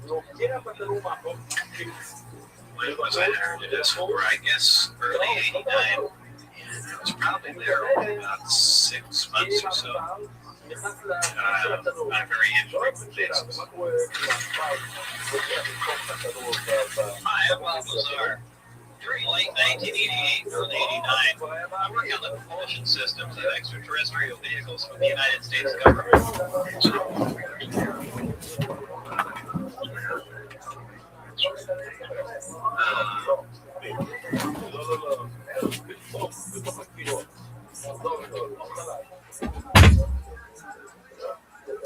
אז מה שמטמא בכלי חרס, זאת אומרת, הטומאה בתוך האוויר של הכלי, בפנים, העכבר בתוך הזה, זה עובד רק בכלי חרס. אם תעשה אותו דבר בכלי מתכת, זה אסור, זה גביע של כסף ושם את העכבר בפנים, לא קרה כלום.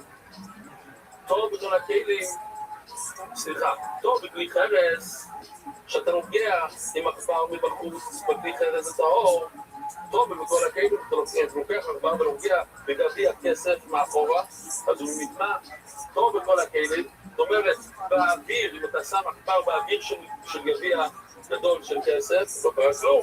טוב בכלי חרס, אם שמת את העכבר הזה באוויר של הכלי חרס, אז זה טמא, טוב רבנון. אני כלי חרס, לא נפגע איתו. אמרתי לכם, זה אותו סגנון מהכל.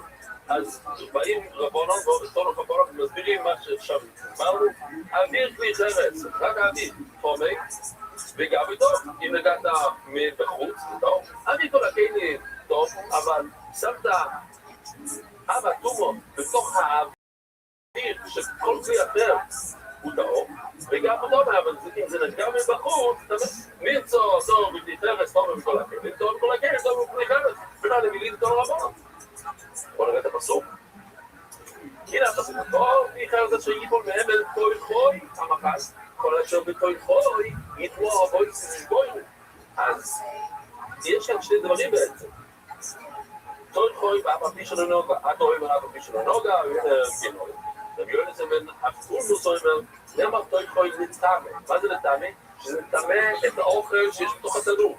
ונאמר טוי חוי לטמא, שהתנור בעצמו נהיה טומא. מה טוי חוי אומר לטמא את האוכל, אף על פי שלא נוגע, כל האוכל שראינו בסרטון נהיה טמא אפילו שזה נוגע. אף טוי חוי אומר לטמא, שהתנור בעצמו, אבל מי שלא נוגע, לא עושה בנוגע, או רבי יונסון התוירו יגידו עד ביחרס, ואפילו מולי חרדון. אז מה שמעניין בחרדון, בוא נראה מה שיר שעשה, איזה יופי.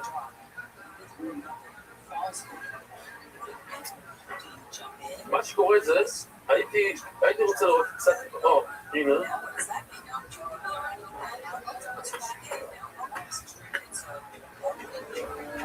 אני אסביר עוד שנייה. חרדל זה הכי קטן, זה מאוד קטנים. רגע, אז בואו לפני שנראה את הסרטון, בואו נסביר שאולי נבין את הסרטון קצת יותר טוב. אם יש לי שתי תפוזים שנוגעים, ממש נוגעים אחד בשני, ושרץ נוגע בתפוז אחד, אשר צורה בתאונות, התפוז הראשון שזה נגע בו, מהו? ראשון. יורדים מדרגה, כל פעם יורדים מדרגה. אז מה התפוז השני שנוגע בו ככה? למה שני? למה לא ראשון? הם נוגעים. הם לא מחוברים, הם נוגעים אחד לשני, אתם צודקים. התפוז השני הוא שני, והתפוז השלישי, שלישי, זה ממשיך ככה, הלאה. חרדל זה הדבר הכי גדול שאנחנו מכירים. זה פצפונים כאלה, זה סומסומים כאלה. אז בוא נגיד שהעכבר נכנס לתוך האוויר של הכלי, ועשה את הכלי מה? הוא אהב עצום העכבר. הוא עשה את הכלי ראשון, ואז השכבה הראשונה של חרדל הם שני. והשכבה השני שלה זה שלישי. כשאתה מגיע לאמצע, לגמרי תאורים. זה הסרטון. זה צריך להיות הסרטון. בוא נראה. זה הבא.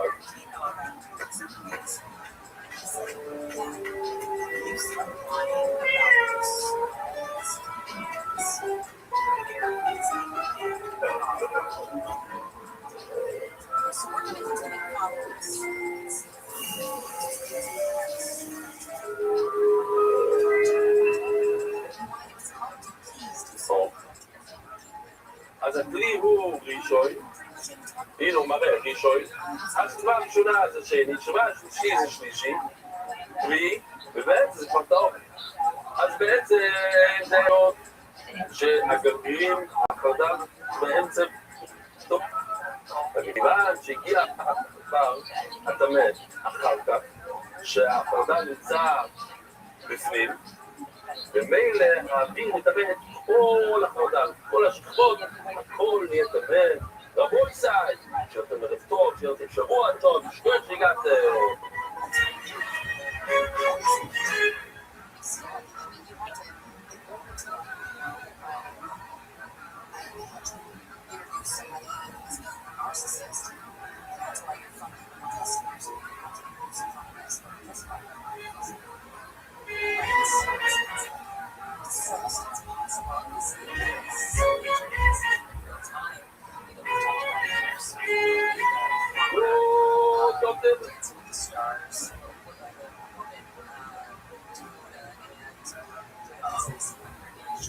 Rabbi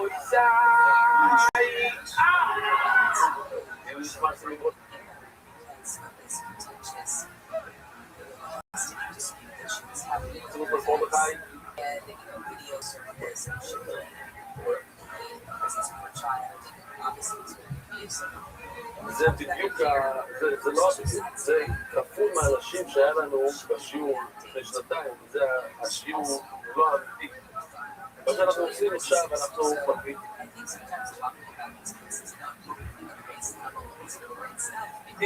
עם שתי שיעורים, שתי השיעורים שתי.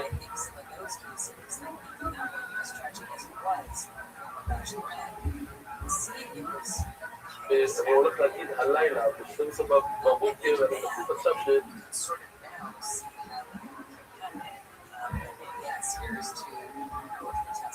שיהיה מוחלט, שגם יהיה אפשרות לאנשים לראות את השיעור. לפני יום זה, כדי שלא יצאו אחורה. כי יום זה גם יום קשה, היבשה. תראה, תגיד החלון הזה, זום. תודה.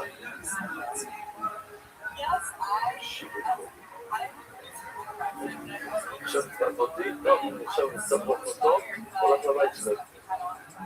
אני מתכתב שאני אוהב, שקויה, תודה, ותן, תודה.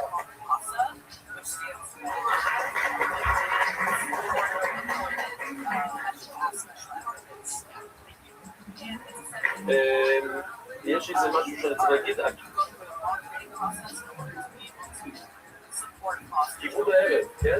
הידי, אנונימי וסיבוב הגבול להצלחה בסיעת משמעי. ברוך השם, יש לנו דף יותר קצר ונגיד, ונדאג לעשות שאתם לא תגיעו פעם ממש, דקות לפני הזמן, שיהיה לכם זמן לישון גם, עובר את הגימות. בואי נרצה, אז יש לנו היום פגיעה מעניינת עם כמה וכמה משלים של דברים שהם נשתאים. הם נשתאים. ומוסחרים, אתה מכיר את זה לא? נשתאים להשתאים. יש כזה דבר ביידיש, זה לא כאן, זה לא שם.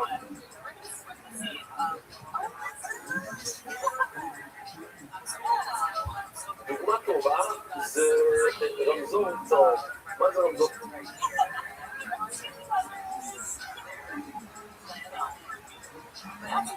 צהוב, זה לא ירוק, זה לא אדום. מה זה?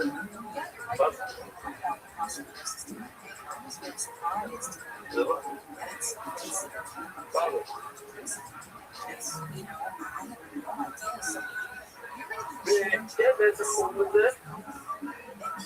איך קוראים לזה בכבש? מה זה?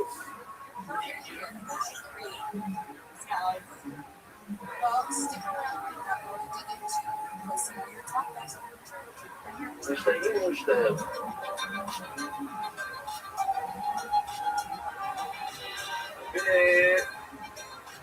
וילדים ש...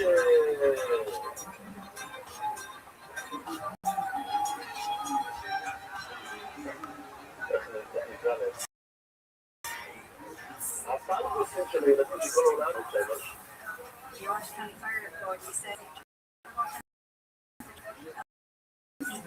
אני אגיד להם למה. אני חושב שיש ילד מאוד מעניין בכל העולם. אני חושב זה אמריקאי ישראלי. הוא משתאים עם שהישראלי לא שפטים אותו כי הוא לא ישראלי, הוא חצי אמריקאי.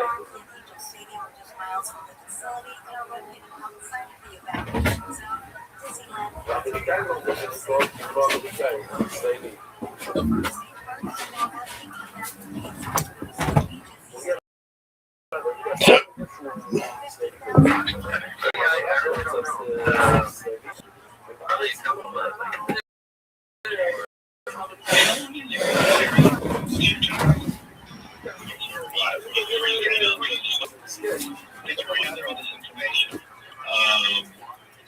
It wasn't that long ago. I would just say a few months. I really can't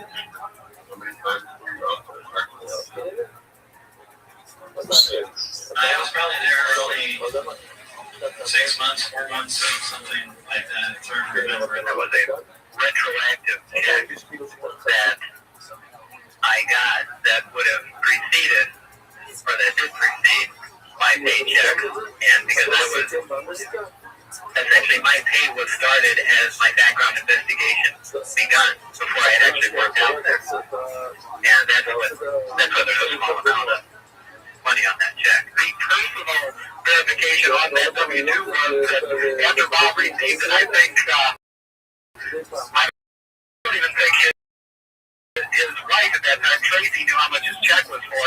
The check was for that, and with the W-2 months later, it had the same amount on it. Now, of course, if I was trying to falsify information, that would be with a nickel. But the fact is, if that W-2 was falsified for good information or whatever, or even if it's true, whoever did make that W-2 did know how much Bob Lazar had made during the year 1988. Lazar has long suspected that his government employees mind control technique to prevent him from disclosing too much about S4, while he says he has vivid conscious memories of the saucers and other technology, there were other memories that even now remain locked, which is why he sought out Keck in the first place. You also see the concern, I remember, of the things that went on there. You see, if you remember, we asked him, he felt that his memory might have been different. That's something that I think should be a concern as we explore the story. He was exposed deliberately to certain things, perhaps to distract attention from other things. But I'm certainly mind that he's telling the truth and that he's genuinely concerned with finding out what happened. It is possible that Lazar's memory was tampered with, adding that U.S. intelligence agencies have been experimenting with mind control techniques, including drugs and brainwashing, for decades. Lazar has stated previously that he was drugged and subjected to intense intimidation tactics.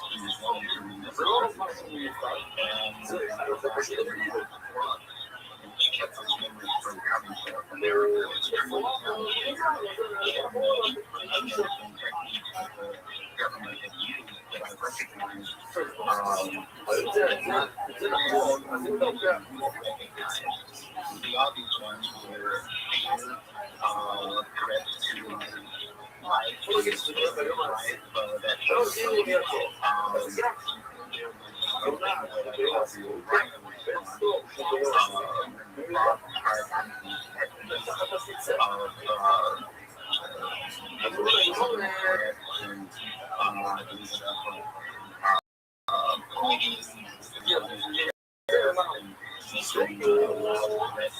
things like that.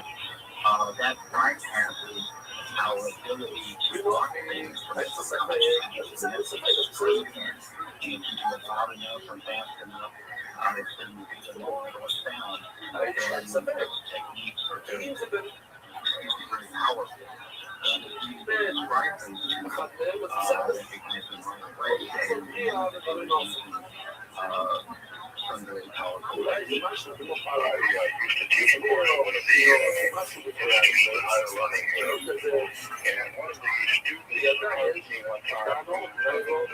She worked out at the top already, and she told me that she was here and then came home and did not remember what she did all day, and she was very emotional about this, for whatever that's worth to her. It's just really strange. I wonder what's going on or what was going on up at the Total Black Death Range. All I knew that was going on up there around that time, and Pat Navy was the project. In fact, I had a friend that worked at it, but this is the first I've heard of anything like that going on. Security reasons for people who can't say. No, I don't. I would actually like to find out more about it. Some sort of mind control. That came about by, when I was first brought there, they had a doctor, or nurse actually, and medical setup there, and right after I had signed all the release papers, when I was the first time out there, I went in, and they did what I perceived to be an allergen test, because I took right on my arm and different chemicals was there. Condition of blood. There's a lot of strange elements here and unusual things we'll be working on, so we're trying to see if we're going to have any adverse reaction to them. And I was given something with grape. I said it smelled like pine, which it did. That's the best way I can describe it. And a lot of people jump on that saying, well, that's the pine control substance. So when they work, you're going to forget everything when you come back and remember everything. But I think if anything, it was an anti-allergen drug or something along those lines. It's really interesting. Came in here the very first day, and he said, I saw him, and this guy said, and he used to work Ray, I forget which finger was on. I said, okay, now listen, they're going to give you some drugs and to make you forget what you're doing. So what I want you to do is when they take you in, they give you the drug, I want you to take your ring off suddenly and put it on your other hand. You won't remember I'll see it. You already did the drug. They said they already did that today. I said they did. The first day there, I went in and I think my first stop was to go to the medical office there. There was a person there. I'm pretty sure that was my first stop, and I had to go through the series of what I was told were allergen tests. Yeah, they took my arm and drew a little graph on it. Described as a elaborate drug test of, how they took a needle and put a rectangle on his, scratched a rectangle on his arm, and then made lines like this and lines like that, and they take stuff and they put into each little square like that. And pricked each little area in my arm with different little needles.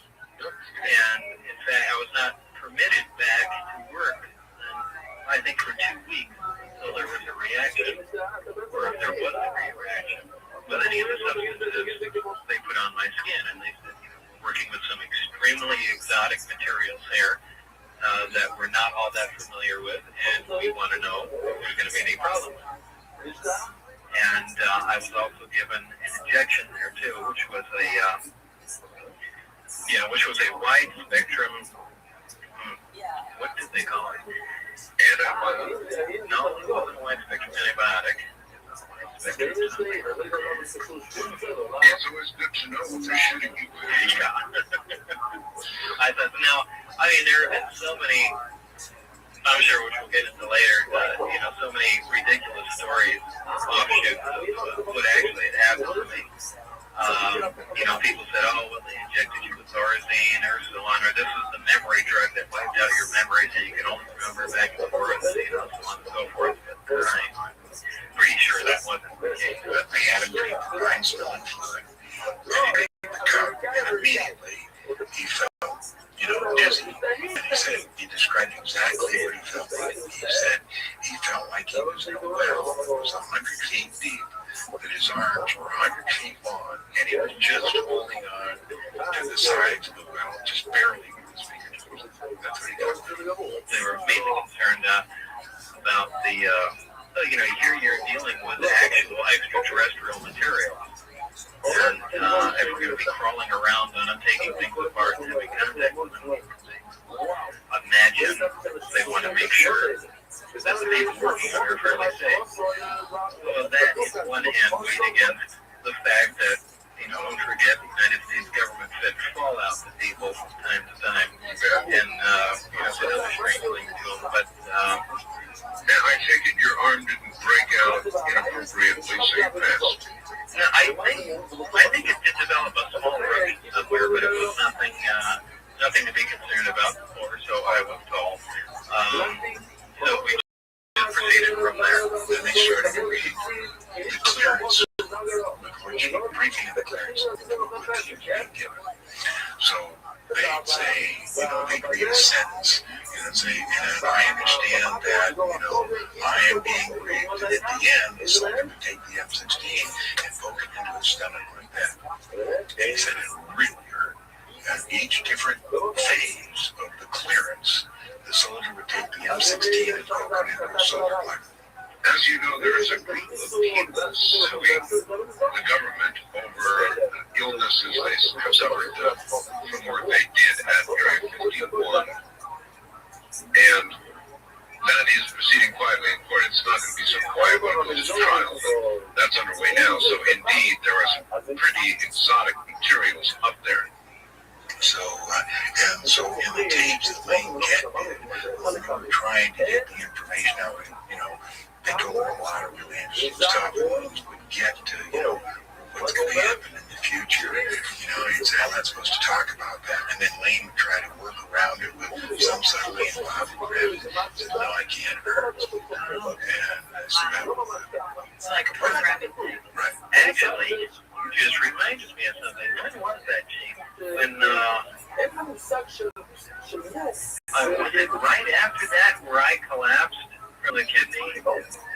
Oh, remember that? And, Right. And you had Was that there or after I had left the project? No, you were still in the project. That was right after that. After they did the test and gave you a shot. You know, it's kind of surprising. I forget that. Very strong substance, and All I remember is that you were at a Toyota dealer or something like that, and he was in such pain, his kidneys hurt so bad, he thought he was going to die. And to that point, Bob had never had any health problems or had never had any sedatives or painkillers. And the doctor gave Bob a shot of Demerol. And I called him, and I was floating on cloud nine and wasn't incoherent. And I came to his house and was what's wrong. And he was literally high from the painkillers I gave him just so he could stand the pain in his kidneys. So whatever went through his system certainly stuck there. Yeah, so there was an adverse reaction to something. Do you think that was, well, pushing it forward, knowing whether it was the allergy test they put you through or the shot they gave you? It wasn't, an amazing coincidence that, what do you guys have to have prior to going or something? Yeah, I mean, it is. Well, I take it you went to the doctor. I did, yeah. What did he say? I don't remember. I think he said, he gave me a shot of painkiller, Demerol, I believe it was, and he took a urine sample, a blood test, and he asked if I had any previous problems, anything strange, and obviously I said no, certainly didn't mention anything about getting an injection in a strange place in the middle of the desert. Didn't they do x-rays or a CAT scan or something? And Yeah, CAT scan, they did. Yeah, they did just an x-ray to see if there was any blockage. But a day later, or I think even the next morning, everything was fine. The x-ray came back negative, and I believe the blood work came back negative too, as did the urine sample. So, in fact, I think his conclusion was that perhaps I had a small stone that wound up in my bladder and probably hurt coming out again. But that never occurred, and whether or not that scenario is correct, again, it's just speculation. But I don't know, that you just stirred it up in my memory. I don't think that's right. That's how the bits and pieces come back. There were times that I left, and it's because so much stuff I was exposed to. If I was essentially grounded in information, and when I got back home, I really couldn't remember what day anything happened. Did I forget big chunks of knowledge? No. Could you quickly describe the underside of the ship? No, because I don't know if from a side view of only one craft. The other ones are always sitting on the ground. I never saw it. If you look underneath, where the emitters hang down, they turn, and it doesn't, but it's a magical material. But the underside is essentially flat. I never got direct to look. There might be some features down there, but I really don't know. The reason I asked the question about the distortion that comes down from the gravity engine. Here's the craft. Whenever it weighs, suspending itself above the ground, and I went underneath it. You would think it's translating its weight onto the ground and pushing, and I should be squashed without any doubt, but I'm not. There's no feeling there at all. You knowingly lied when you said that gravity power flying this.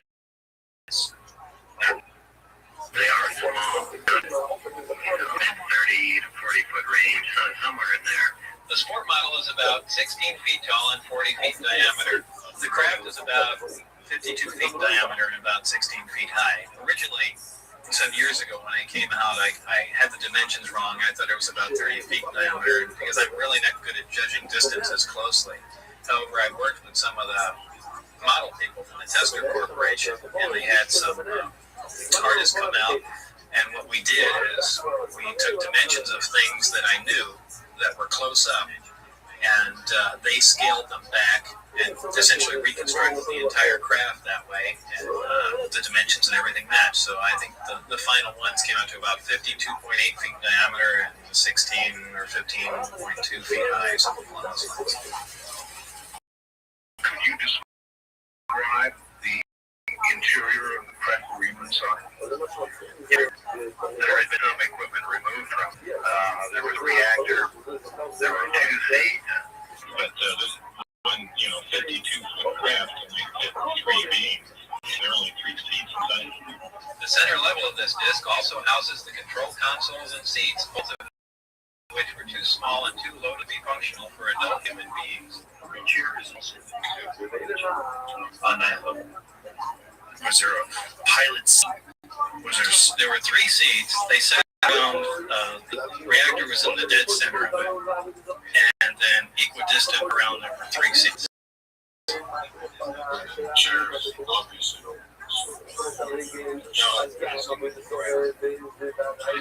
This way or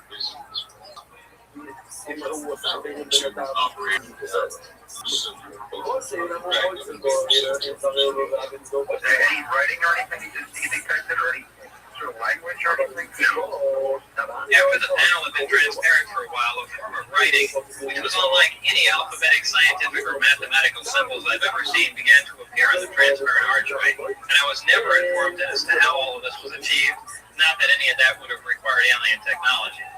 This is the craft of alien origin. In one of the briefings, they said information gained from the craft, and they really didn't say how, but that the craft came from the Zeta Reticuli star system, which is apparently a binary star system that you can only see from the southern hemisphere. That's really interesting. So they actually did say, from information gleaned in the investigation of this craft, they said it's one of the Zeta Reticuli. That's how it was worded. This technology that you've learned about thus far was brought here by some alien beings from the Zeta Reticuli 1 and 2 star system. These stars are located in the constellation of Reticulum, which can only be seen from the southern hemisphere. Zeta Reticuli is a binary star system, which means it has 2 stars, and is located approximately 30 light years from Earth. These beings are from Reticulum 4, which is the 4th planet out from Zeta Reticuli 2. There was some paperwork that indicated that this was from the Zeta Reticuli star system. Now, how they obtained that, I haven't the slightest idea. But it wasn't just from the Zeta Reticuli star system. It was what they called ZR3, so it was a 3rd planet in that star system. I mean, now, this is my own personal opinion, so don't cast this stone. I believe that these were part of some sort of archaeological dig. Now, I don't have any evidence. I didn't read anything like that, but that's the feeling I got. Have you ever asked anyone that has any inkling of any idea of where they got them or how they got them? No, but something must have been said to me from Barry. But it was just too long ago, and I can't quite remember what was said, but it just left a seed in my mind. I think at least one of them was part of an archaeological dig. So it's old. At least one of them is old. I don't know if it was the one I worked on, but I remember something to do with an archaeological dig. So that means it's not just old, it's ancient. Supposedly the craft that the spare model was an archaeological recovery, and that itself was underwater. The only place I didn't raid was that area 51, so if there was a cafeteria there, I never got to eat it. There's the cafeteria and the lunchroom. No, because I eat before I went out there. Bob never went past the lunchroom. Okay, you got to 51 and waited for the bus. There was a little snack shop cafeteria thing where you could get something, but there was no place. We'd go to the lunchroom. Barry would point him out. Everything until this door. He says I've been to. He says I've never been past the lunchroom door. I never did see Ed went inside too. I never did see any place to eat, but then I never asked. So I don't know. Maybe, and like I said, I only saw the installation where I work. This thing can be big. Of course, it can only be that size too. But I don't know. We started to go public and we were meeting with people at John Mayor's house. I understand that there were a number of witnesses at those first meetings.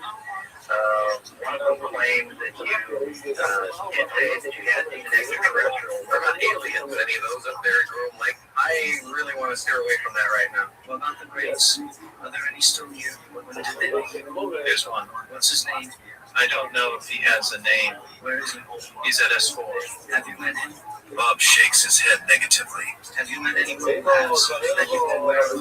I think I saw him, but When did you think that you saw him? when I was walking down the hall. Did anyone were they aware that you may have seen him? I don't think so. Did he look back at you or notice you? No. Why is he still here?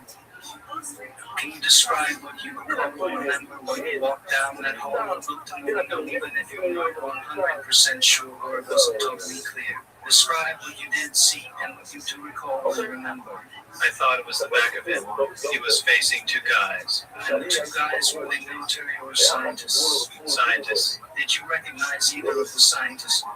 Did you remember seeing them before or since? They were too far away. You say there was one still here. Why did the others leave? Did it have to do with the conflict in 1979? That's what I think, but I don't know. I saw the necks of two guys and they were talking to a child, or I thought it was a small child. Of course I told that to John Leary, he said that was an alien. I remember a particular evening in January. His eyes were bright. He said, John, you will never know what it's like to see your first alien. And he described the circumstances of walking down this hallway, being led by two guards, and going down the hallway and looking through this window. It's not like I had the original drawing, but he drew this scene. And he said, maybe a 12 window and a hand wires running. And there was two scientists facing in white lab coats and gray talking to them. I said, could it have been a doll? Could it have been a midget? He said, no, John, it was an alien. I don't know what it was. I don't know if it was a small guy, but it just looked right. It was in land, so, do I think it was an alien? And today, you ask Bob about that. He says, well, that's what John says, but I really don't remember myself. But I remember the night it happened, and I remember going out and him being pretty excited. Yeah, I'm trying to drawing he made of what it looked like. Looking through the window. It was just a glance. I have no idea. That's why I said, I believe if I had a rounded head and big eyes, I'd say, hey, there's an alien there, but I can't say that. See, I don't think I can bring your kids down there, so I don't know. It could be a model, a life-size model. They're trying to see how the science relationship works with seeds and other parts of the craft and what's accessible, so it doesn't necessarily mean what it is. This is the teaser. First of all, you go up down the hangers from like 360 feet down to 46 days. This was how the saucer sat in the hangar, and this drawing right here is the two. And this is what Bob drew. These are the two lab technicians, and that's the little alien facing the other way. And he drew the door, and he drew that wire going through the window. He said he looked through that and saw those guys. I did see it was what I believe to be autopsy photos. It was a creature, and its chest was cut open in a T fashion, the skin peeled back. There were also photos of one single large organ that was removed. That was also cut up and being weighed. Whether or not they're absolutely authentic, I can't say. I can only assume because I was working on a craft that I know to be alien in nature, that the other material that came along with it was probably authentic also. This picture of what is known as an EVP. They probably come from a star system known to us as Zeta Reticuli 1 and 2, about 38 light years from here. Supposedly, according to the documents that were read by Bob Lazar, the test site of the Earth experiment, we were genetically changed, genetically experimented with, I think, 55 different to make its own now, which is containers. They refer to us as containers when we get the eggs that were specified in the documents. You can speculate. It might be sold, it might be crud, it might be inside, but in any case, the aliens refer to us as containers, and they made these containers. Now, according to the documents he read, they also engineered the world's major religion, and they did that in an effort to organize and pacify. They created miracles so that we would believe in an entity, so we would, not go out and rape and murder and pillage and that kind of stuff. We would use the examples of the five mainly so that they could organize and pacify and keep us all going in the same general direction. They are our creators. Are you, is that one of those things you're certain about, or does that hang in the air more as a theory? No, it's looking more and more correct. John, you came into the TV station, KLAS TV, where I work, and tried to interest my mentor and friend, the late Ned Day, in looking at a pile of UFO documents, and you had some credibility with the TV station because you could help Ned and our station break the story about the existence of the stealth fighter out there in the Nevada desert, which was an awfully big story. That was a really interesting day because Ned and I were good friends, and I tipped him off to this stealth fighter and stuff like that. And when I told him about this flying sausage thing, he blew me off. He said, "It's not possible, John. I would have known." I didn't know you were standing right behind me. And as I started to walk out, he said, "Hey, John, I want to see some of your stuff." And that's how it all started. Why don't you tell me how you met Bob Lazar? Back then, I was working at a place called National Appraisal Service down on Eastern Avenue in Las Vegas. And Bob owned the back then. This was prior to digital cameras, and we're still typed out. And actually, would be our photos were taped or pasted in the pages of real estate appraisal. And Bob Lazar owned the photo processing lab that serviced all the residential real estate appraisals in Las Vegas. I had seen John on the record with you, and this was really interesting. I mean, John had a lot of UFO history. It's just strange how it happened. I had talked a lot about then wife Tracy, whose father was still working down at Los Alamos, and then she told me Bob had worked at Los Alamos, and he was a physicist, and I started telling her about seeing this guy John Ware on all the records, and about the UFOs, and he had mentioned that people at Los Alamos were in the know, and when Bob heard that, at first thing he wanted to do is prove that he knew more than everybody else. It was extremely weird. What happened, as you remember, in the spring of 1988, I was on my soapbox because at that time I didn't believe the military knew about this, and I wanted to tell, well, I guess I did. I wanted to tell the public about it, so I gave that lecture at the Spring Valley Library, and they had 700 people show up every time they came to speak. And it was then that one of the guys who did it to my church wanted to borrow some tapes. In 1988, a guy called. He said, "Let me let you know, I'm a real estate appraiser, and I'd like to get some of your tapes and stuff." The appraiser was interested in UFOs, and he a friend of his, who was a scientist, former scientist at Los Alamos.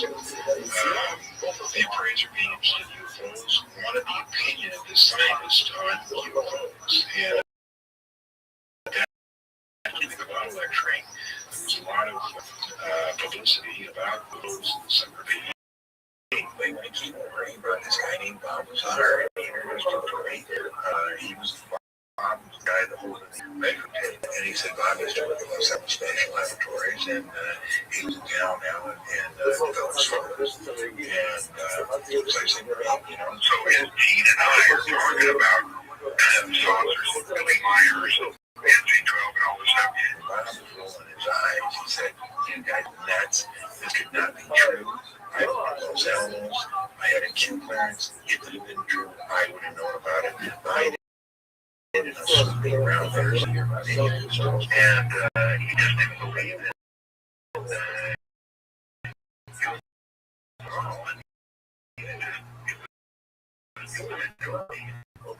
And we showed him the Billy Myers tape. Yeah, I was curious about the Billy Myers photographs and the Jeff. Well, once he took a picture of Sandy, like whatever that book was called, Index of the Pleiades or something, but it's essentially a picture book. I mean, there's really no text in it. And that one of the crafts in there looks strikingly similar to the one they call the sport model period. He became more and more suspicious, not so much of the evidence of the computer codes, but of the strange way in which the government tried to cover up the press some of the information. Over the next 3 or 4 months, we got to know pretty well. We got to know us, and we asked him various information, which he checked out. The people that he knew was from the closest to the classified. I told him the project from the Air Force told us, told the public in 1949 was still active. He was able to determine through his friends who had access to the classified library in Los Alamos that it was still going on. There was another thing that I had mentioned that one of the we had captured kept at a secret place called the Y-Y-H2 facility. I found out, there was Y-Y-H2, and it was way more classified than they needed. And there were like 3 or 4 things. Anyway, in November, that was when Bob decided that, I think I'll see if I can get a job up in Area 51. The amazing part of it, Bob the photo guy meets Gene the appraiser. Gene the appraiser knows John Lear and offers to do an appraisal in exchange for this UFO info. Bob is not the UFO guy, doesn't like the topic, doesn't think it's credible, and then suddenly gets hired out there. I mean, it is a lot to swallow that he was able to do it. A lot of secrecy, a lot of sheer coincidence that made things turn out the way they did. Before you got into the program, and that's true, though, you had an interest in UFOs. I mean, it must be hard for people to swallow that here's a guy who has an interest in it and he gets hired into the program. Well, maybe there was a very brief time there. I had sent out resumes to several places because I wanted to get back into the scientific field again. So simultaneously, I met John Lear and read some of his material. And initially, I thought it was absolutely crazy. But apparently, he didn't have a different source of information because, as it turns out, some of the information that he had, I actually had hands-on experience with. So, having the specialized, highly educated person that he was, he held 2 degrees, a master's degree from MIT, and also knowing Dr. Jeffer, who was the father of PH Bob, he was able to send his resume to Dr. Jeffer, then called him and asked him where he wanted to work. Dr. Teller proposed 2 places, either EG&G in Las Vegas or Lawrence Livermore Laboratories in California. Bob said, I want to work at Area 51. He didn't tell Dr. Teller the reason, but he wanted to get as close as he could to where he thought the saucer testing was going on. Well, during the next 6 weeks after that, he was contacted by EG&G. He was given 3 security interviews and 3 interviews on his basic knowledge. I remember at the second interview, the first question was, do you know John Lear? And what do you think of John Lear? And Bob said, yeah, I know him. I think he sticks his nose in places where it doesn't belong. And Bob told me what I didn't tell him was, I also like to stick my nose in places where it doesn't belong.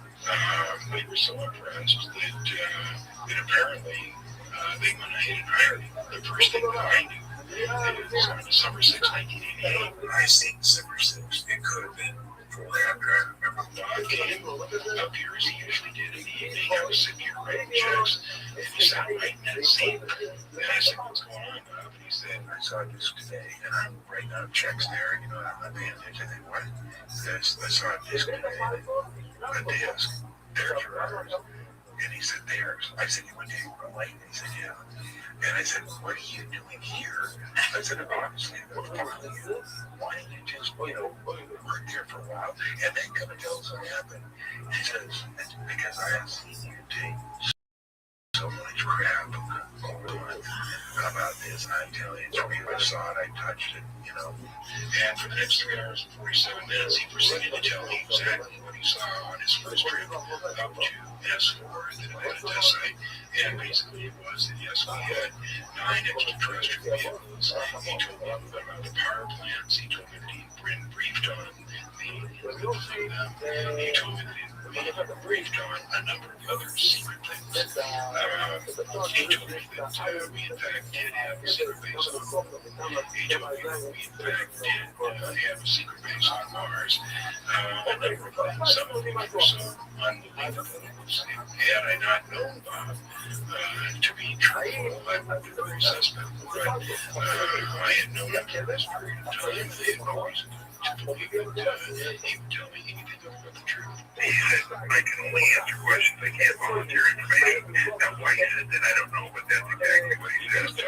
Part of that, John, was the security guy had found out that Bob knew John Lear, and they wanted Bob to interact with John to see if John really knew anything about the actuality of what was going on there. So while John was listening to Bob, Bob was listening to John and reporting to the security guy what John said. So that's why Bob behaved like that, is that he was spying on John. The head of MJ12 was Mike McConnell. That's right. Yeah. And Mike McConnell is the one that engineered hiring Bob Lazar, because he knew that Bob Lazar would come directly to me and that I would spread the information, and from that they could tell how it was going to be received. Now, if you heard a story like that, like I just said, that he hired Bob to give information to me. No, I didn't hear about that side. Interesting. Good evening, this is John Lear, and today is March 22nd, 1989. We're standing just about 8 miles due east of Lake Nevada, the super government secret test site. And just a few minutes ago, we saw one of the government extraterrestrial UFOs fly over there. We watched it for about 7 or 8 minutes. But you could mention who's with you, John. We have Bob Lazar, and we have Jackie Lazar, Bob's wife, and we have Gina. And this mission was organized tonight by Bob Lazar, who is a theoretical physicist who works at Greenway.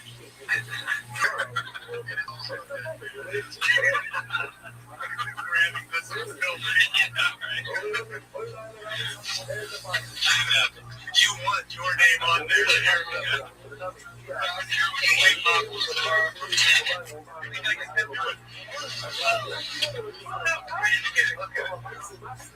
And the third Wednesday was April 6th, and that was when me, Bob, Jean, Bob's wife, and her sister rented a car because the motorhome was out there, and that's when we had the guy who camera and all the video stuff and everything in the truck. Went up there, got it all ready.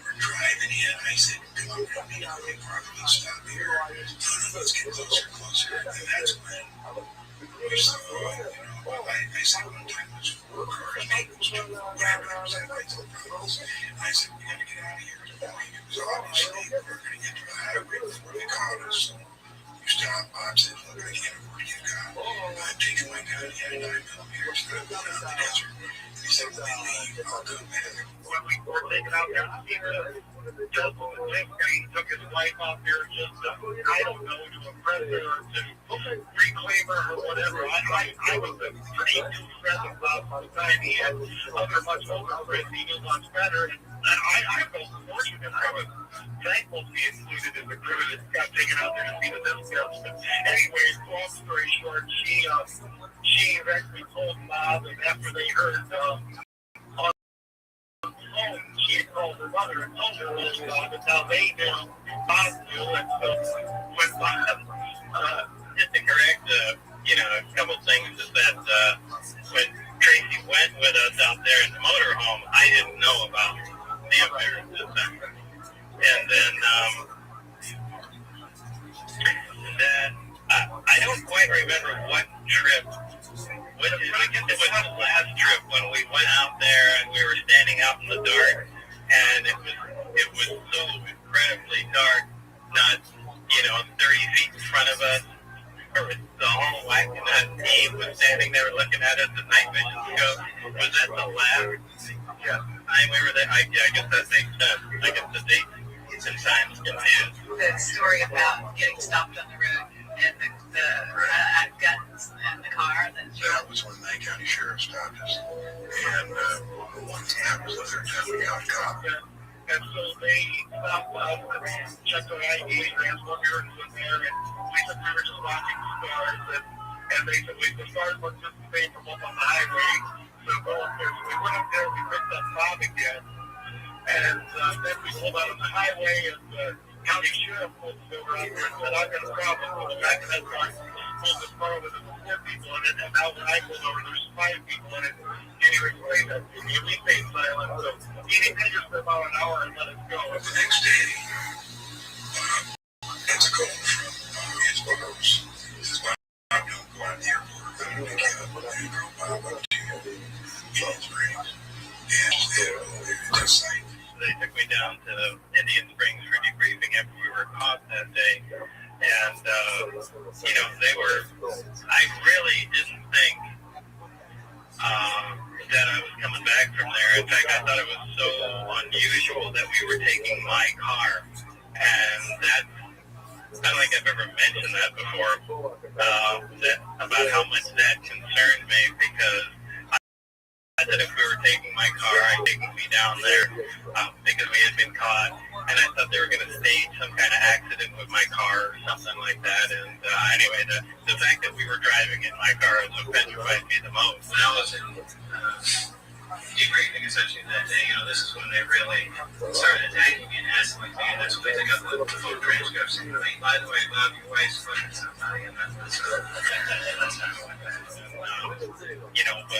But fast forwarding it was, mainly press, and I was really surprised I was allowed to go home after that. And I don't know what their mindset was. I don't know if they still wanted me, or they didn't know how everything was going to play out, or I really didn't know what was going on. When they took me in the next morning to Indian Springs, which is the center of all security, and took him out of the car with a gun in his ear. We said, now, Bob, we gave you this clearance, and they were not supposed to tell all the flying sausage that you want to work here. And that's when Bob was non-committal, because the last 2 flights he had taken up to Groom Lake, he could remember walking up the steps and walking down, but he couldn't remember anything in between, and he said he had never done a program like that. You obviously thought they were going to kill you.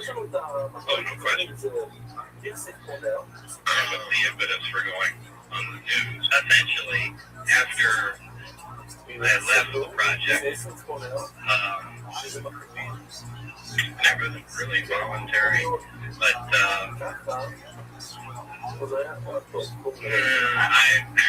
remember exactly what happened. I think it was John. The interview took place at John Lear's house. It was Ned that talked to him, wasn't it?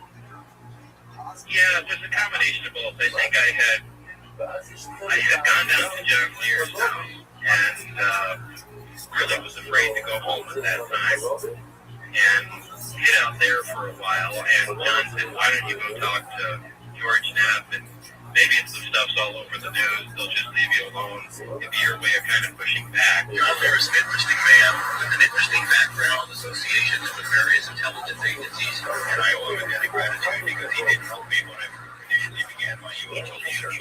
John Lear came to the station with a pile of UFO documents and was trying to interest our managing editor in doing a story about UFO. Established an intensive program of gratitude against anyone who said they saw foreign saucers. They're like, after John Lear, the government is known for like ignoring them. And he dropped the pile of documents on my desk. I read it. I thought, well, that might be an interesting subject, something change of pace for the show on the record. So I had John on, and all of a sudden, hey, what was the deal on that UFO guy? You can have that. And I had him on again, and I had him on a third time, and each time response got bigger. And I'm wondering, what the heck is going on here? Understand this test of the public, but it did. And so I started reading up on it. And then that third show, John had hinted to me that he knew somebody who had just been hired at Area 51, or as it turns out, a place called S4. So May 1989, we have this shadowy silhouette interview with a guy named Dennis, not his real name. And it was just sort of circumstance that had happened. I was anchoring the fun time, and our regular schedule bailed on us. I called Lear and said, "Hey, to fill in, do you think your saucer guy would do an interview?" And sure enough, he did. Around the time that I believe I contacted you, because I just became increasingly scared that, something is gonna, happen soon. And the main reason you came forward is to save your life. Exactly. At some point, you decided to talk to me. We did that interview in Silhouette. I can't quite remember how that happened. There was just too much going on. But I know at some point, and that was really, again, Lear was making a big deal. He started naming off the people that he knew that suddenly disappeared. And he said, unless you talk to this guy, George Knapp, and if you go out on the air, they'll be afraid to talk to you. I said, afraid to do anything, but I called you anyway, or he did. I don't think with Norm, I don't know. That's the shades of the air right there. The shadow. How did they bring those together? Lear has to be the common connector there. Yeah, Lear connected them up because by that point, Lear was pretty impressed. Or at least he was loosened up where he was thinking, well, maybe no, because when I went to see Lear, oh yeah, you worked for that rag down there, yeah, I'll talk to him. But Lear realized pretty soon that I was totally interested in it wasn't, and so he got more wayward towards them, and I was that's how it happened. He was telling George the same thing he was telling me, and so then, George called me and said, well, we've got a guy up here, and he wants to come up, and I went up there to the house, and we met.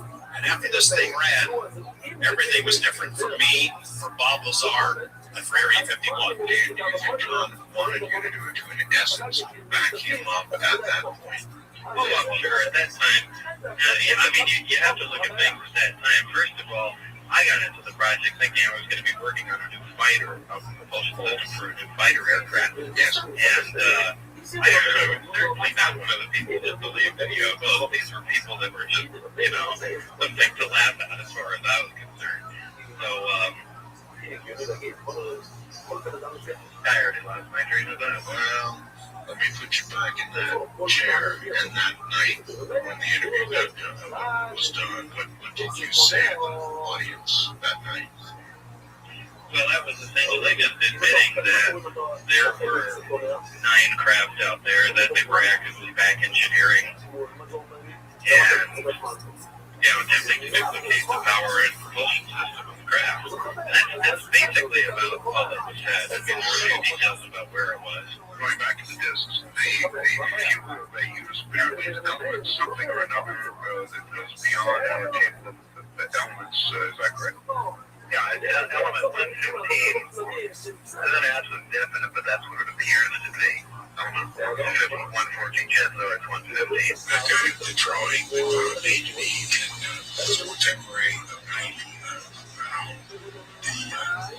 how it worked, the 115 was bombarded with protons, and the heat from a thermodynamic generator provided the positive voltage to the ship, and then the radiation was drawn off so that they could use it to travel throughout the universe. I understand you took some continue on with you to do some tests with you. I have taken it. Yeah,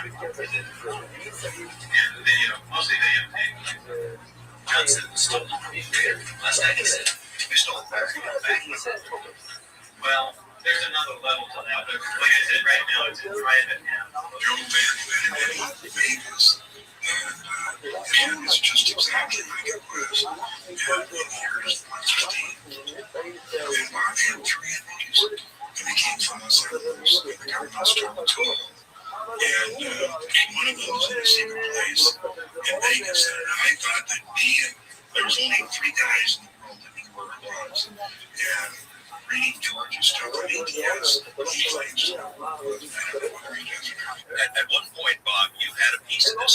assumption has always been by people who follow the story, well, you must have stolen it from work.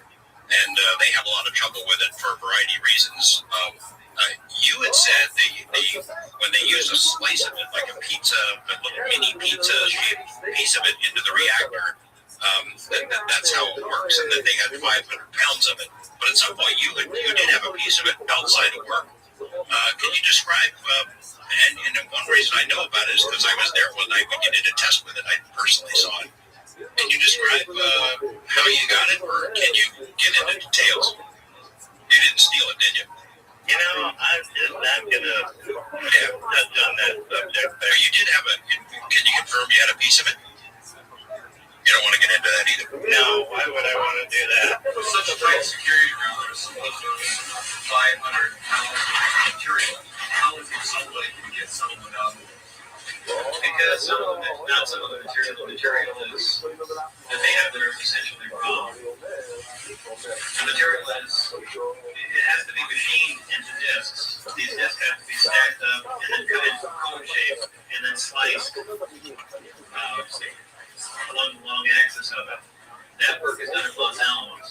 I'm not exactly sure if Los Alamos knows what they're doing. Apparently, they think that they're developing those coins they're working on is some new type of armor.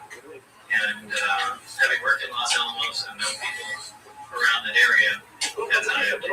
You were able to get away with a sample of element 115. How much did you get away with? I'm a physicist. I have degrees in physics and electronics technology. I worked in a number of scientific programs, some of which required top secret and above top secret security clearances, of which the most easily verifiable is my early 1980s job here at the Los Alamos Mason Physics Facility in Los Alamos, New Mexico. Bob handed me a copy of his resume and graduation certificates from MIT and Caltech. And so for his resume, and after talking, he handed it to me, and that's when I saw, the degree from MIT and the degree from Caltech. And I put them, just behind my desk. I put it there for filing and never saw him again. And when I became important, but so much stuff has disappeared. But all that stuff, then I went to some of his photos were shown. They spent, who knows how much time they spent in this office taking stuff out of the file. Bob invited me to come and visit him on Memorial Day weekend. And that is when I heard his heartfelt description of his growing up. He was adopted. He was bright, but his family didn't have money to get into college. He had students that were going to MIT and Harvard. He told me that he never claimed that he got a degree. He did go up and sit in on some of the classes of his friends at MIT.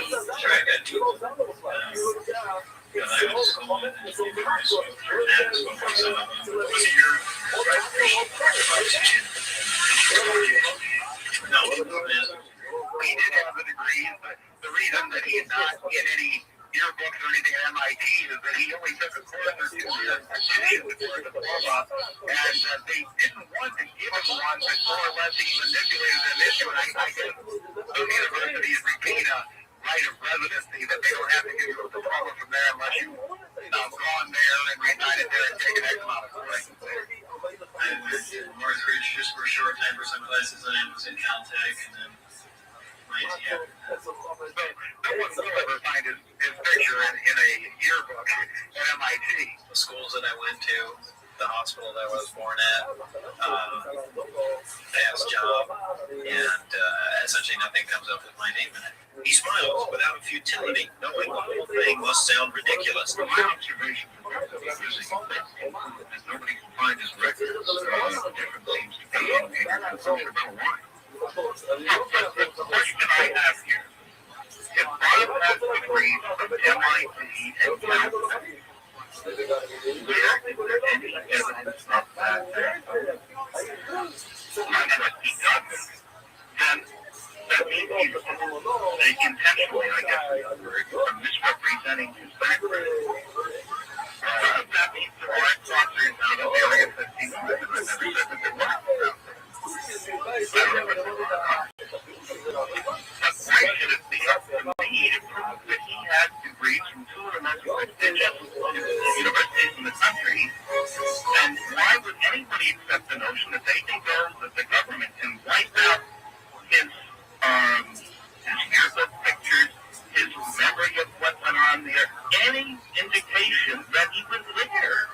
I'll put it this way again. I think the central question is not whether Bob went to the school or not. If he is lying about his educational background, and I admit it, Stan, even in your presence and in public appearances, that I find this to be the weakest part of Bob's story. I've never caught him in a lie. I've never caught him in an inconsistency, but I have been bothered by the lack of documentation on that. But Bob would not be the first person who has exaggerated his educational background in whatever field. The question to me is not whether he went to Caltech or MIT. The question is not whether he went to what classified project he worked on the download. The question to me is, did he work on flying saucers? And if he worked on classified projects, that's a download, which at least a few people who work there now have told me is a fact.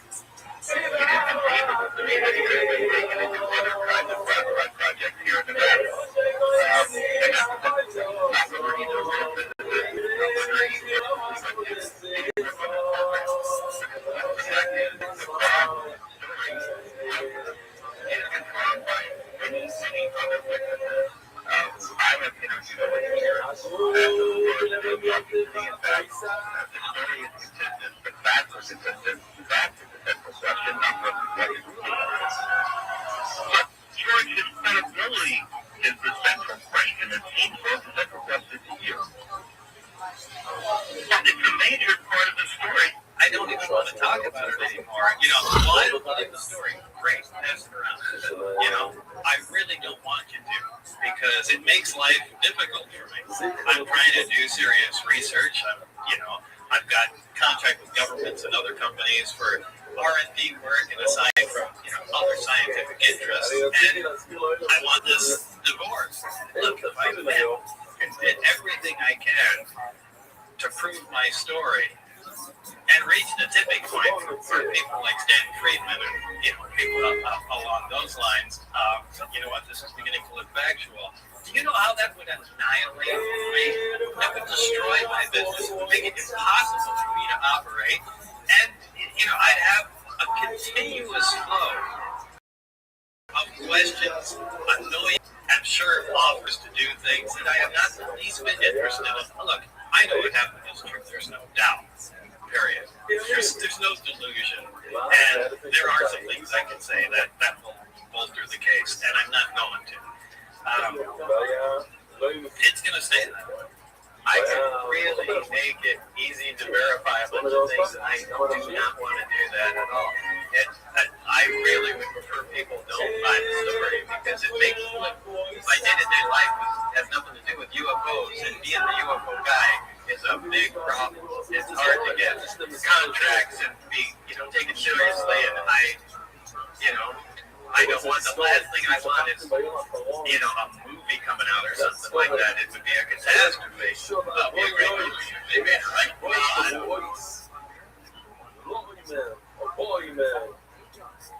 הלילה, בעזרת השם, שיעור בעברית ב-12:30, שיעור באנגלית ב-11:30. יש סניפים ששם יש את ה...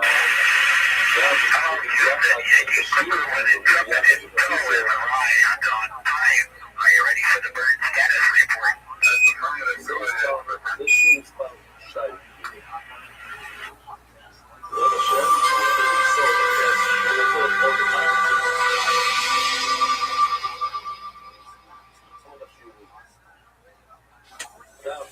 This is Apollo Control at 200 hours, 22 minutes. All still quiet aboard the Apollo 12. The crew is 3 hours into its rest period.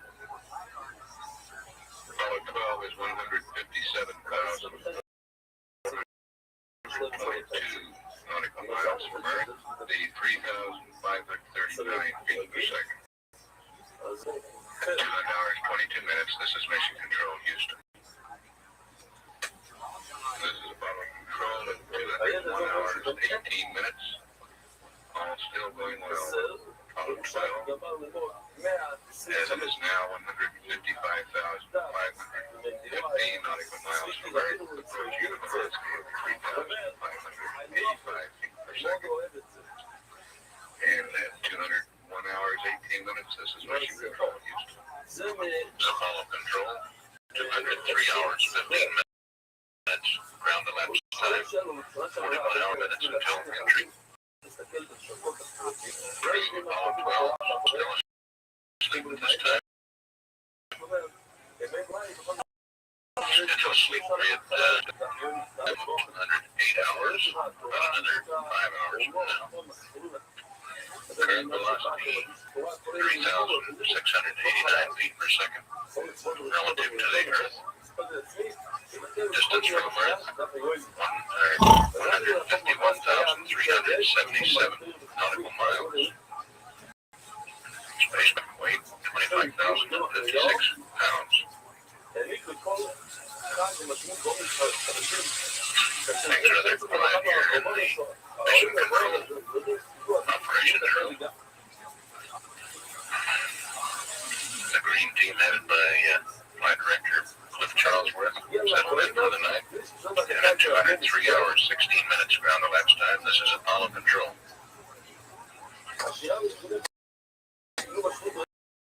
This is Apollo Control, 204 hours, velocity report, Apollo 12. 39 hours, 44 minutes away from entry into the Earth's atmosphere. Distance 148,469 nautical. Velocity, reference to the Earth, 3,764 feet. And 204 hours, 37 minutes. Ground elapsed time, this is Apollo Control. This is Apollo Control, 206 hours, 22 minutes, ground elapsed time, 37 hours, 59 minutes to the entry interface. Position and velocity report on Apollo 12. Distance from Earth, 144,597 nautical miles. Velocity now, 3,866 feet per second. Crew still asleep this time. And at 206 hours, 22 minutes, ground elapsed time, this is Apollo Control. This is Apollo Control, 207 hours, 39 minutes. We've had an initial call from Apollo 12. Play back a few seconds of tape and rejoin in the ensuing conversation live.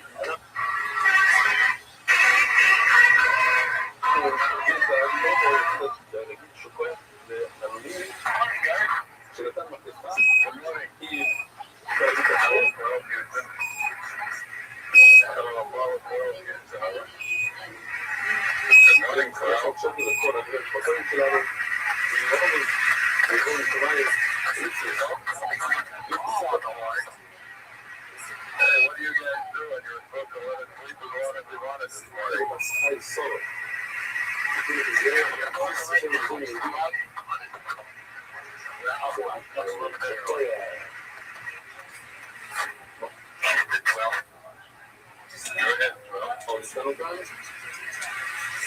Okay, we'll go ahead and sit down and pick up the CO2.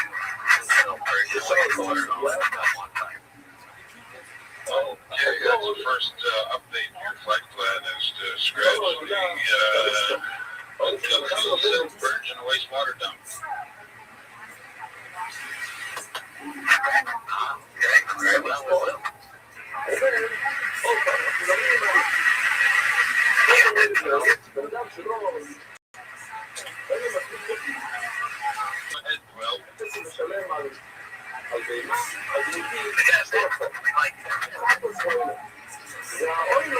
All right, go ahead.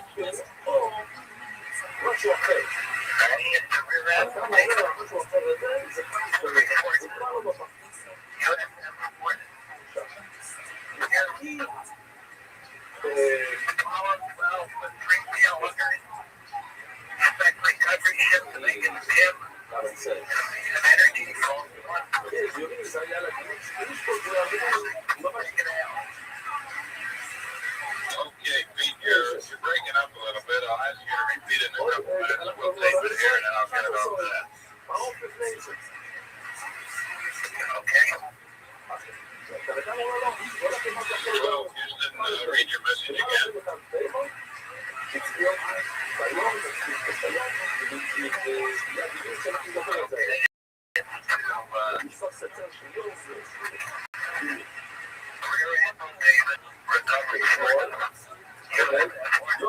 here, red dog.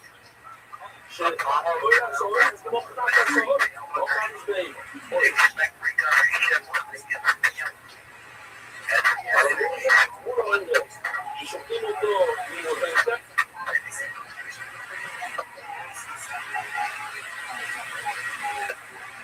Well, Houston, you're fading in and out. Say again all that for Tim.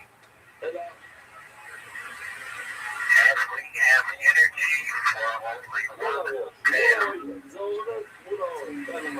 Copy. Right. Check it out. Copy. Very good, thank you. How's John in the wardrobe this morning? Very good, we're still eating it.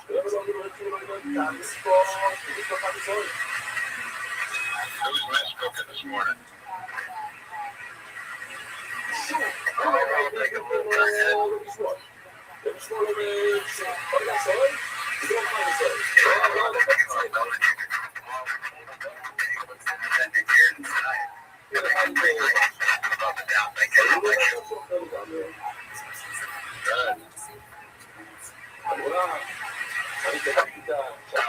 We just got our first lick of you this morning, and there's not very much of you out there.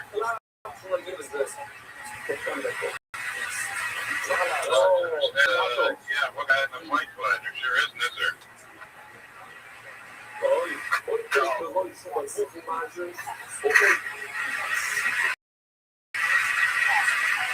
Apollo 12, Houston, your message is on the way, and I got some problems with Dick's listening.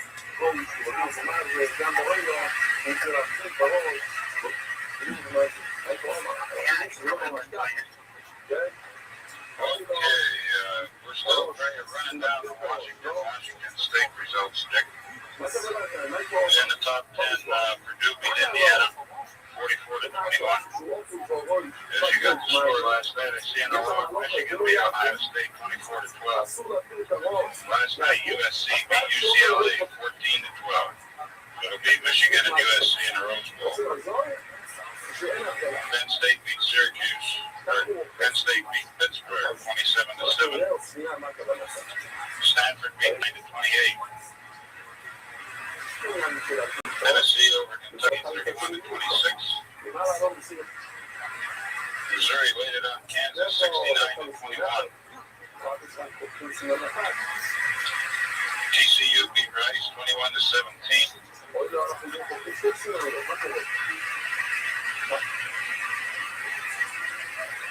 And Houston beat Wyoming 41-21.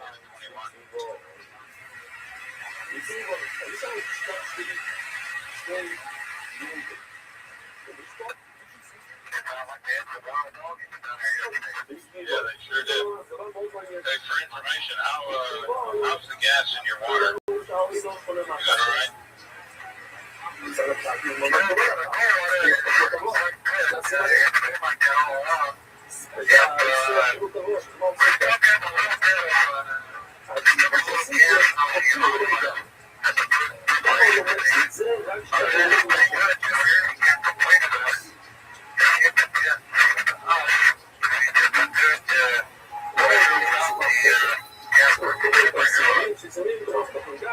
Okay, thank you, Dick. That's the data point we were looking for. And how's your cabin temp working using the manual mixing?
This is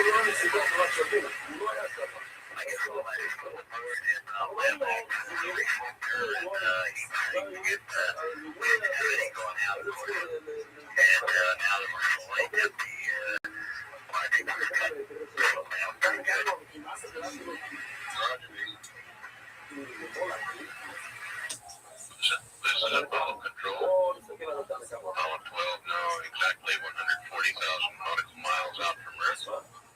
Velocity steadily building up, 3,991 feet per second. To recap the message that Pete Conrad passed down earlier after they began talking to Mission Control, it was to Rear Admiral Davis aboard the USS Hornet, which is a prime recovery vessel for Apollo 12, South Pacific. Dear Red Dog, Apollo 12 and 3 tail hookers aboard. Expect to make VIM or PIM, point of intended movement. As we have energy for only one pass, signed Pete, Dick, and Al. Continuing to monitor as the crew finishes their breakfast. Pick up any further conversation.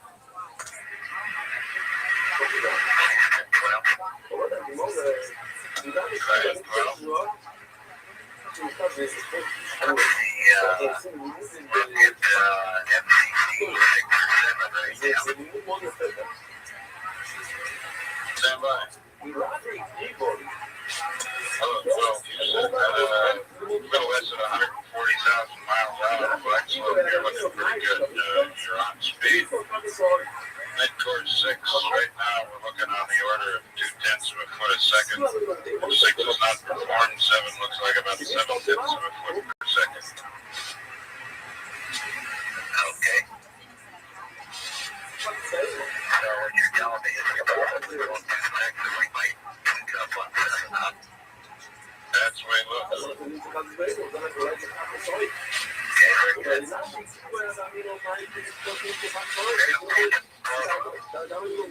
Go ahead, well. Okay, I'm going to do that report. We've got 9 hours to reply. Here in the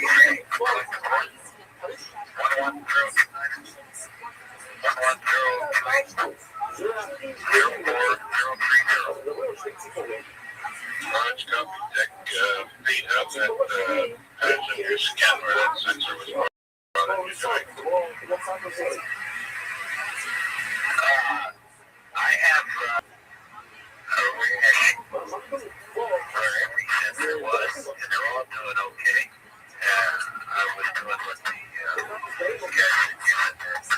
get free, but they're not bothering me right now. Everyone I'm with, and I don't understand it because I warned them. I warned them already, so apparently reacted to what I did.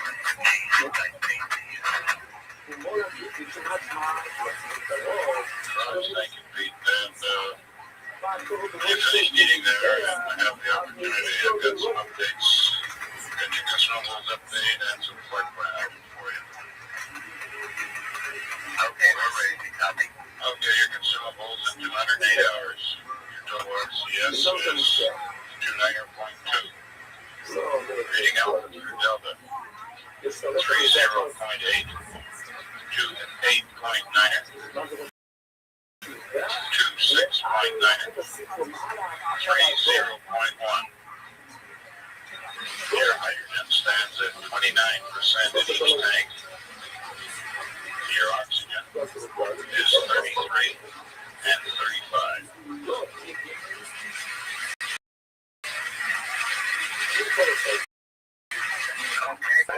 Okay. Now in your flight plan at 230.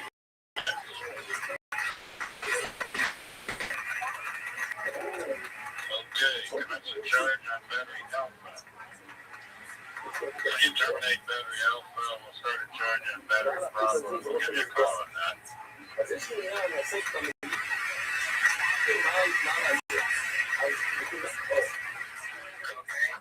Okay, now at 230. 213 hours. Okay.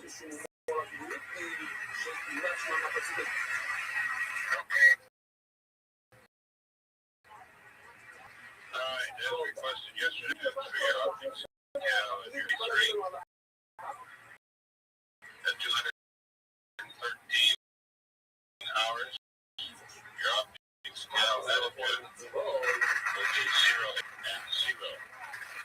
The star will be number 24.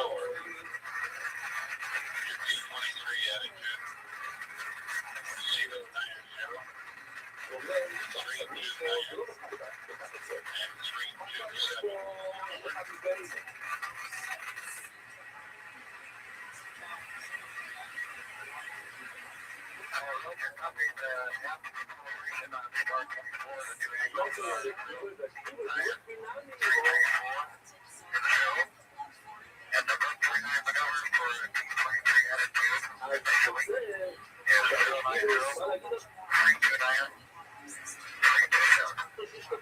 That's permanent set now at 214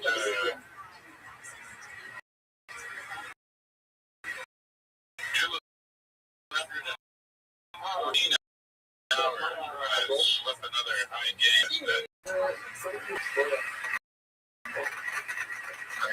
Go to lead with your flight plan at start BTC.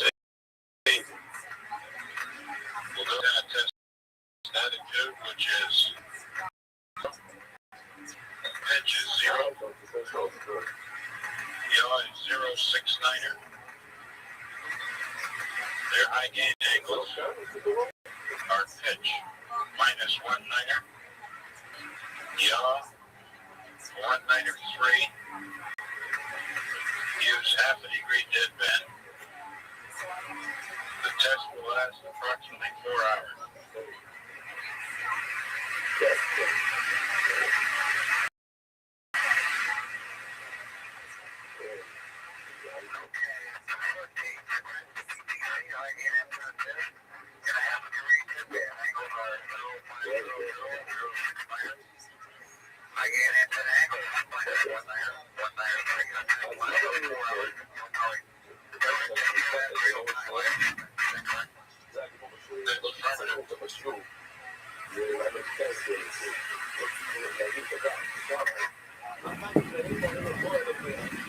Okay, 12, and depending on when this high gain antenna test is complete, which they say is estimated somewhere in the order of 4 hours. When it's complete, you'll then pick up your P23, which is presently scheduled at 217 hours in the flight plan.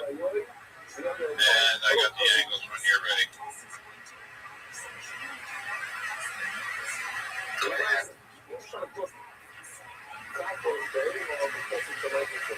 Okay, I should have written ahead here. Those angles and the stars are all the same as one I read for 214 hours. Dick. Okay, thank you. Roger, and the same thing at 220 hours. Okay. And if you're unable to use any of the stars during your P23s, just give us a growl. We've got some alternate stars picked up for you to use. Okay, thank you.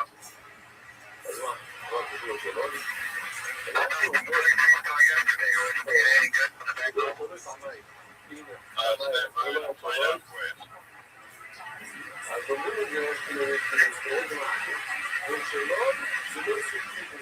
Well, it was excellent data, Dick. Best we've had yet. Okay. Well, Houston, if you'll give us accept, we'll send up your state vector. Okay.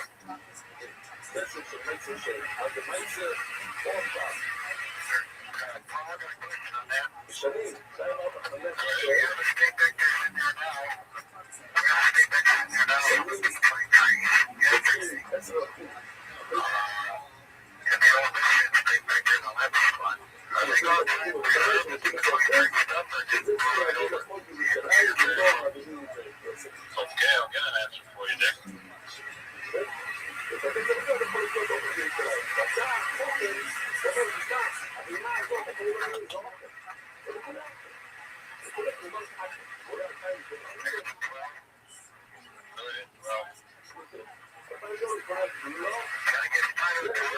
Okay,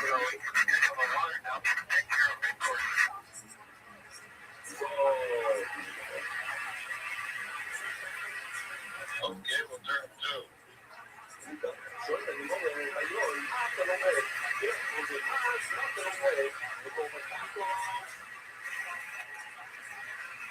So 12 Houston, we can do it. Every serve here, P23 state vector stick, and we can keep it in either slot you want.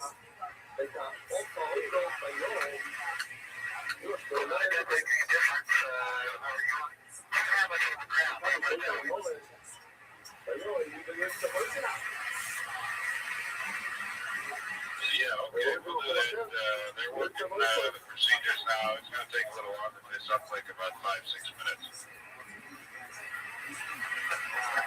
Okay, I'll call us when you're ready. Okay. So 12 Houston, we're ready to uplink into the limb slot. You can keep your P23 vector in the CSM slot. Okay, good. Go ahead. It's on the way. No, it's not on the way. It'll be a minute while we're switching antennas.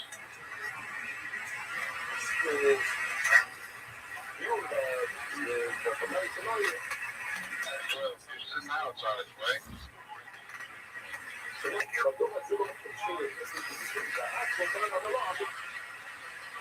Houston, the computer's yours. Thank you. Apollo 12, Houston, you guys want some morning news? Yes, sir. Morning news. Okay, first off, among the hundreds of suggestions received by NASA on how to repair the Apollo 12 lunar camera was one calling for the use of a woman's hairpin. I don't know why you guys didn't think of that. From Washington, the Senate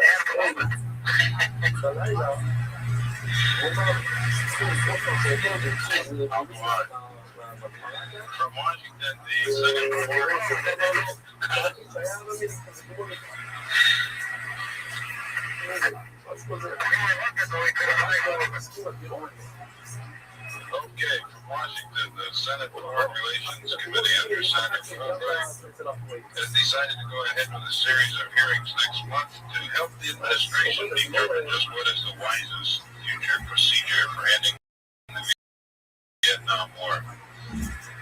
Confined to testimony on 9 resolutions introduced by both Hawks and Doves. In Saigon, guerrilla troops, I guess they're VCs, ambushed American troops for the 4th time this week, killing 2 GIs, wounding 7. Deputy Defense Secretary David Packard said that he's very concerned about our casualties and acknowledged that U.S. commanders are sending out smaller units on sweeps. In Los Angeles, at the regional headquarters of the Alcoholism Council, a telephone installer exchanging phones answered a routine call from a council staff member.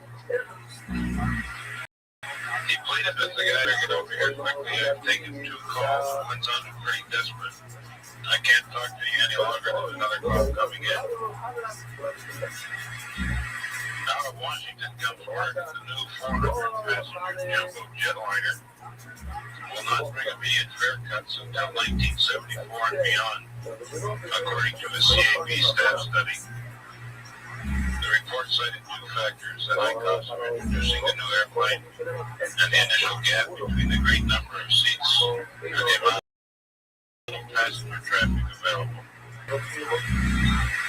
From London comes word that a 21-year-old man crippled by polio when he was 2 will walk across the United States next summer to raise money for charity. He did this in Great Britain last year, raised $4,800 by walking the length of Britain on crutches. Now, your outset news. Not a whole lot to report this morning. The performance of the Central Station continues to be normal. They passive seismic is they're trying to stop some long period z-axis oscillation. The LSF is operating satisfactorily, as is the solar wind.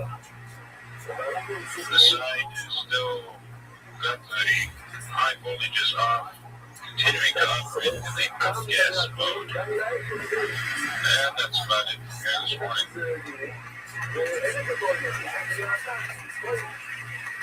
Thank you.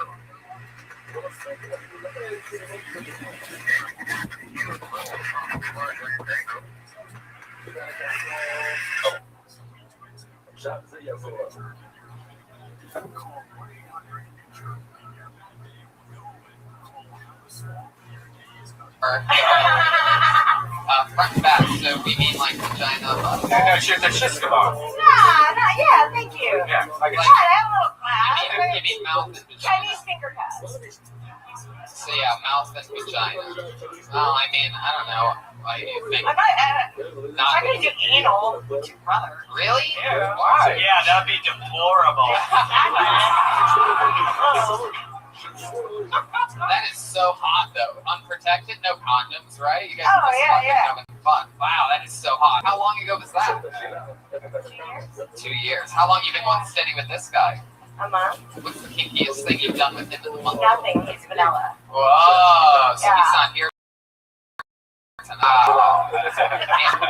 How vanilla is he? What do you wish he would do to you that he doesn't do? Oh, like tie me up, have his way with me. Yeah. Yeah. Tie you Be like up. manly about it. Tie you up to some railroad tracks. If he would have his way with you, he would probably turn you into a pawn shop for a hotter girlfriend. No, I'm kidding. What are you talking about? No, I'm kidding. Honestly, Bridget, I think you're one of the hottest Oompa Loompas I've ever seen in my entire life. We got some jumper cables in the car, guys. I don't even know what that means. Wow, Bridget, that is fucking adorable. You hooked up with brothers. Wow. It's been good. What? It's been good. Yeah. Yeah. Did you have to I make feel that- bad about myself for another month now. What? What'd you say? How about that? My biggest fan over there. What'd you say? Over here. Or, Okay, forget it. Bridget. Well, there you go. there you go. Fun times. Nice to meet you. There she goes, Bridget Renee. Pulled out of the bucket. Anything can happen. Cute little nipples. Alright, now. That fucking, you can tell that shirt has been through so much that it's like sort of hot. Like it's got like little fucking coffee stains on it and shit. We've been doing everything but the wash. The Great Depression. I bet she has an extended labia. Okay, Brian. Alright. I pulled another name out of the bucket. Put your hands together for Robert Woods.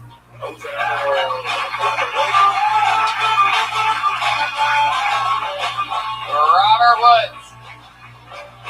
Alright. So, this is also my very first time in Las Vegas.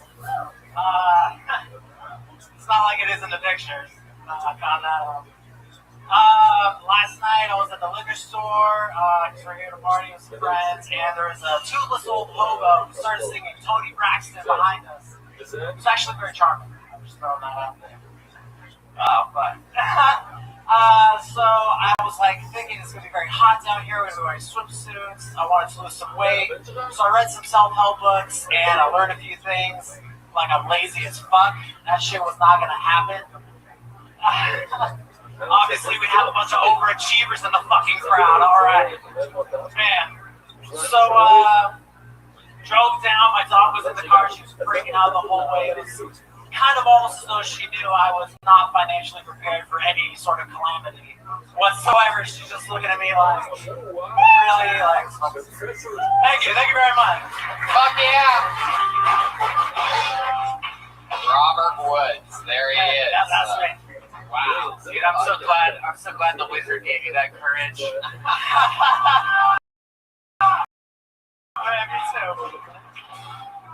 You look like an unemployed Thundercat. It is incredible. You really, I mean, I don't even know where to fuck begin with this. I don't know which one you are, the lion, the witch, or the rope orchard. Stupid. You like to play with your hair. You're sassy, aren't you? Yeah. It gets in the way. I am a little sassy. Do you twirl it a lot? Do you fuck with it? Yeah, I do. I can tell you only like to perform in places that have fans blowing on the stage, so you It helps, yeah. really fuck with it. Helps the ambiance. Wow. Robert, so when you say this is your first time in Las Vegas, where are you from? Prim? You look like you're the king of Prim. The prime of Prim, the old legend of Prim. Tony, this is what You traveled long and far. The king of Prim went to Noga be the big fish in the small pond. He put his hair up in a tie, got in his convertible, and drove away. Fuck yeah. Where are you from? Seattle. Oh, okie dokie, that makes sense. Would you fly here on Free Spirit? Man, look, you can't even fucking help yourself. Are you currently inside of a Head and Shoulders commercial? Yeah, they pay me for every sauce. By the way, for the podcast listeners listening to this show, he looks exactly like if Ronda Rousey had, okay, well, I guess it looks like Michael Bolton. How did you know that was Michael Bolton? It's like the eyes of a goddamn. Okay, so let's get into it. Well, what made you come to Las Vegas? We go on a trip with our friends every year, and it's usually San Diego, but we're just inside of Las Vegas. Your friends, you mean the rest of the Kings of Leon? No, he means Dorothy, the Tin Man, Toto. Oh. You got here via the Yellow Brick. Yeah. So you're on your trip from Seattle right now. That's correct. And you listen to Kill Tony sometimes? Very frequently, yeah. Yeah. And you saw that this was all happening at once, and you're like, fuck yeah, I'm going to the dive bar. Did your friends come with you? No. Oh, good. You'll be able to tell them you killed tonight. Do all your friends have awesome, are all of their characteristics built around their hair as well? No, not just you. Blow them out of the water. You're the hair guy. Absolutely. You would hair blow them out of the water. How long do you spend on that thing? What is that? Yeah, very little time. I don't do anything. Oh, that's the biggest bunch of bullshit I've ever heard in my life. If you put your hand through it 15 times since I met you, I'm pretty sure you do a little something to I it. get out of bed like this. Yeah. When was the last time you morphed into a wolf? I got a question for that. You have more hair conditioning than Vegas has air conditioning. It's actually just a really Does the carpet match the drapes? Yes. Yeah, so you've never trimmed your pubes. All right, good to know. All right, so Robert, did you do stand-up in Seattle? No, it's my first time ever. This is your first time ever doing stand-up? Fuck yeah. There you go. You have the mustache of a man that's been doing it 45 years. So, very exciting for us to see you pop your cherry. Another hand through the hair. By the way, every time he puts his hand through his hair, you should have a sound effect for that. That'd be fucking amazing. See, he just can't even help himself. It's like every fucking 10 seconds. But don't think too much about it. I want to talk with you about other stuff. Okay, Robert? So, let's just jump into it. What do you do for work? I'm a claims adjuster for a small insurance company. How small? Pretty small. We only service 5 states. 5 states. And this insurance company clearly is Geico because you're the caveman. Right? So easy, even you can do it. So what are some of like the small claims that you're in for? Yes! I fucking knew it. I just do auto claims. Oh, that was the old goatee rub for the podcast listeners. So what kind of auto claims? Like what's your most recent claim? Oh, dude, it's always people getting deer. I don't know. You just grazed the bottom of the hair. He's still touching it, though. He can't help himself. I fucking love it. Whoa! It just gets in the way a little bit, yeah. Maybe you cut it. No. Yeah, but do you want to do that your whole life? Like, be like, do you want to hear that noise for the rest of your life? That magic twinkling. All right. So your most recent claim, what was that? Deer hit. Yeah. A deer hit. All the time. You here in Vegas? Oh no, you're in Seattle. No. Actually, we don't serve people in Nevada. Oh, the old nose rub. Nose hair. Nose hair. Okay, so who hit the deer? The guy that you're defending, or are you defending the deer? We don't defend people, man. We just pay all day. Well, we're gonna pay. It sounds like you're lying. It's true. I don't even know if I could believe these tales that you're telling. Okay, Robert. So what else have you been doing since when did you get into Vegas? Just last night. Just last night. What did you do last night? I know that first night in Vegas is always fun. You always do a little more than you thought you were going to do. Spend the rest of your time hungover. Is that what happened to you? Nah. We went to the liquor store. Went to the Mexican grocery store. I've never been to a Mexican grocery store. Wow. It was pretty rad. What did you get from the Mexican grocery store? I got a Mexican turkey sandwich. It was good. That's a turkey sandwich, dude. Yeah, quote unquote. You know what I mean? It's lower quality. Joel, can you remind me what the Mexican, what is Mexican turkey again? Like what? Oh, it's well, you mean exactly? You want to know the scientific composition of the turkey? Yes, that was the question I was asking. What did it taste like? Dude, it was ridiculously good. Like carne asada, dude. Wow. So what else do you have planned for your trip here in Vegas? You gonna do anything crazy? Cirque du Soleil? Go to the world's biggest thermometer? Anything like that? No, we're just gonna walk around, dipping and out of places. Just take a look around. Go on some rides, maybe. Roller coasters or something. Go hit up Fremont, walk around the weird art district. You play music? I do. Yeah. With bass player? Guitar and sing. Wow, really? What's the name of your band? Spicy Tunas. Spicy Tunas. Are you on Spotify? I would have thought it World Spicy Tunas. Yeah, Spicy Tunas. I would have thought it would have been called The Prisoner of Azkaban. Now too late. No, yeah, I get it. That one guy, that big guy that protects the kids all the time. No, that's Hagrid. Oh, I thought he looked like Hagrid too. He looks like another Harry Potter character? Yeah, the Prisoner of Azkaban. Oh, okay. What kind of music do you guys play? I call it beach pop. It's kind of like a is it like yacht rock? Can you guys, are we looking for this? Yeah. It's like kind of garage rocky, punky, surfy. Can you give us an example of like one of your lyrics? Would you guys like to hear a little verse of the Spicy Tuna? Go! Come on, give them a little something. They want to hear it. So I don't usually sing this song, but it's like Give me a tempo.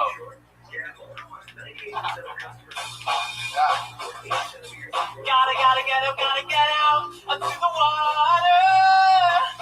Gotta feel the warmth of the sunshine on my skin. Fuck yeah. Thank you very much, Rob. Wow. Some people call it beach pop, everybody else calls it unlistenable. Careful, Tony. You might put them. Oh, that's right. That's the sound. Wow. So how long has this Spicy Tuna's been together? A couple of years now. I think we're going into our third year, like 2.25 years now. You guys ever do any live shows or anything? All the time, anytime we can. In Seattle. Only in Seattle. Wow. I heard that Kurt Cobain heard your band and he killed himself again. Seattle. It literally hits close to home.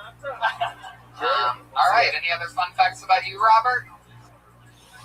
I don't know. I was raised Mormon. I ran away from home. Lead with that, dude. 3 hours. You ran away from home? Yeah, for like 3 hours. And then you just kept running and running and running. And then when I got to the other side, I just kept on running. Right. And I had nothing else to do, so I figured I'd just keep on running after that.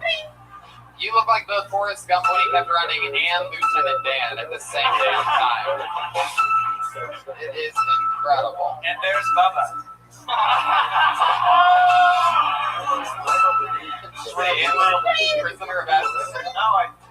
listening. Never mind. Oh, yes. All right, Robert. Well, it was a pleasure to meet you.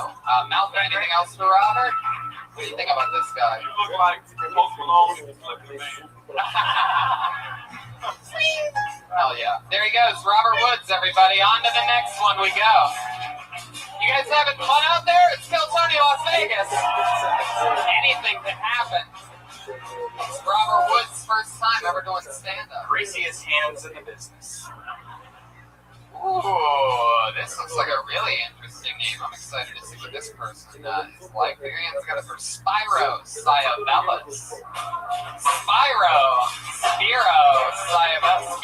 Sciavellis. Fuck yeah. There he is. What's up, everybody? Thank you. Vegas, man, they got some fucked up strip clubs here in Vegas. Let me tell you. I had a friend, she called me one time. She's like, Spiro, let's go to a strip club. That's not my thing. She goes, but there's going to be a midget stripper there. I'm like, yeah, fuck it, let's go. Let's check this shit out, right? So I come over a couple hours later. My pockets were filled with $50 ready to go.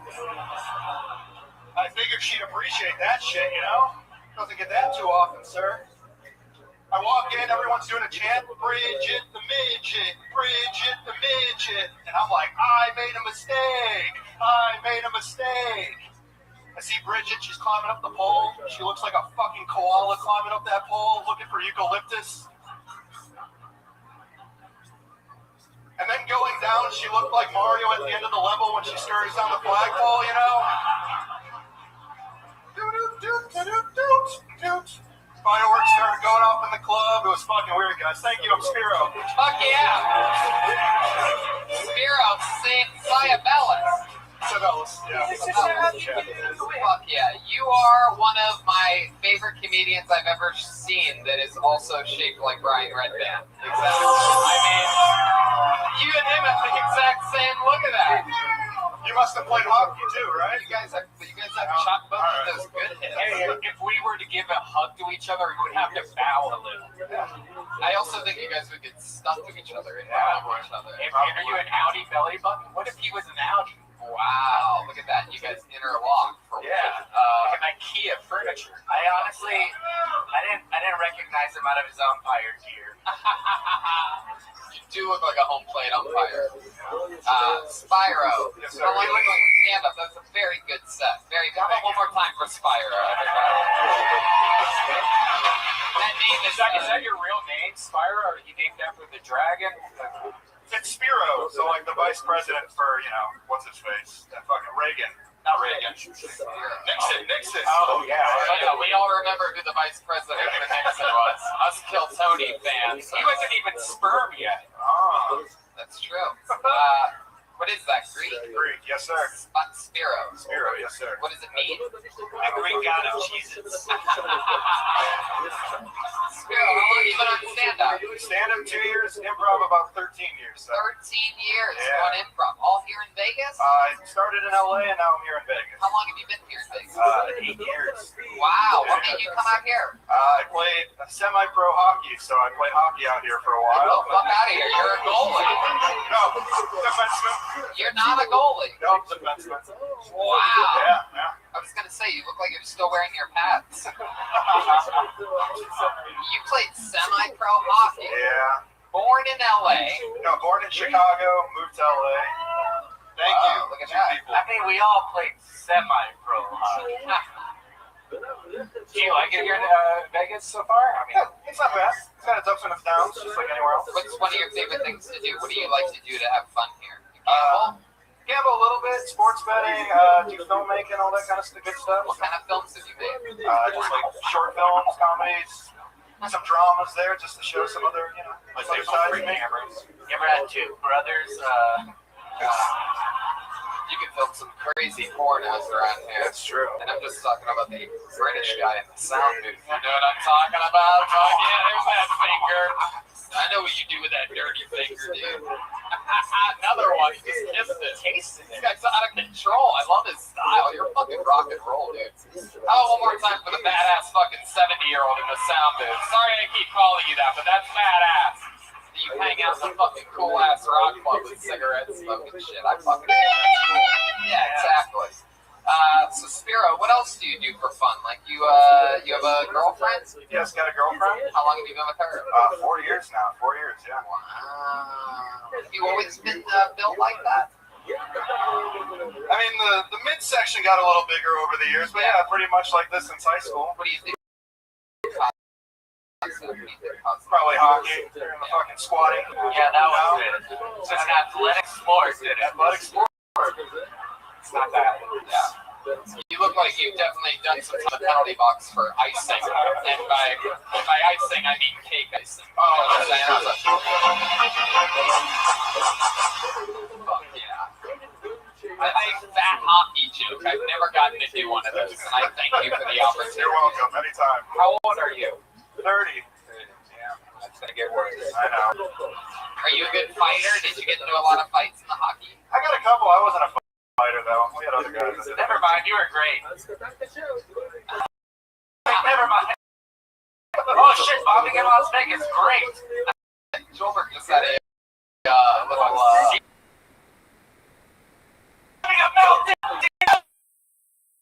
whoa, Brittany shaved her head.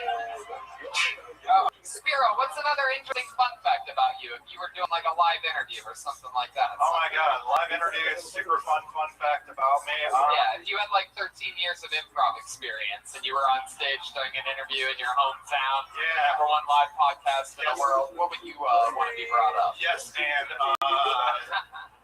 man, before I dated my girl, I dated a lot of fucking crazy girls. I got a lot of weird fucking stories about that shit. Crazy, drive me crazy. Craziest one, shortest. I was about to fuck a girl, and her mom came in wearing lingerie, and then made me choose between her or the daughter. No way. Yeah, or both of them. She gave me the shot with both of them. Is this Vegas? This was in Vegas. Yeah, this was a couple years ago. What did you do? Well, the girl didn't seem cool with it, so I just stuck with it because I wanted to get some, but you know. No, sir. You for the mom, the girl that seems upset will just end up eating her ass. Yeah. She wants to make up for lost ground. You know what I'm saying? Mom works hard for that. Yeah. Your girl would do shit you never thought before possible if you fuck her mom. Welcome to the Tony Hinchcliffe School of Love. Really up to yes. Another day in the classroom at the School of Love. Today we learned a lot, didn't we? Don't ever fuck the girl that you're gonna get to fuck anyway. Because you might not get to fuck the mom again. Yeah, this has been another episode of Tony Hinchcliffe's School of Love, live on Kilto. What do you think of Spiro, Malcolm? Any thoughts on this guy? Yeah. Thanks, man. How long have you been doing comedy? Stand up 2 years. The improv helps you out with like how comfortable you are. Yeah. Thank you. Yeah. Still got her mom's number? I got her on Facebook. I can link her to you. There's enough whores in this audience. You don't have to get that some mom, right? I don't know. The mom sounds like fucking. I want the mom. Malcolm wants the mom. The mom looks like she'd be a regular here, so that'll get you a picture. There you go. Can I just say, on a comedy level, I really like your space work and physicality. I thought I added a lot to the set. Oh, thank you. Appreciate it. Thank you.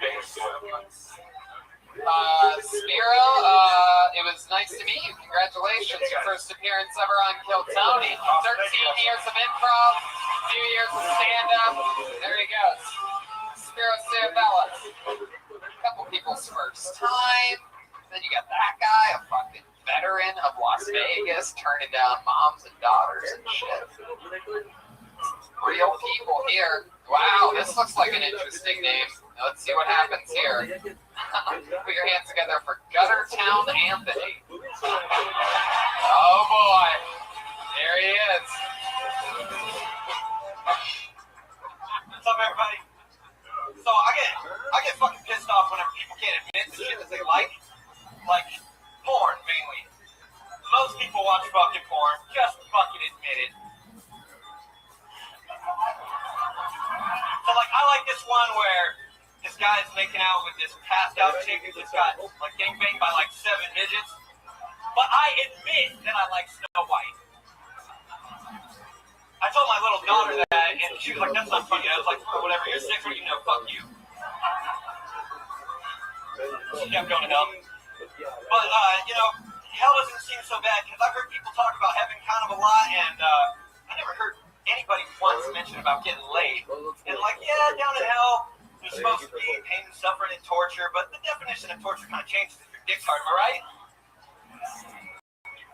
Thank you.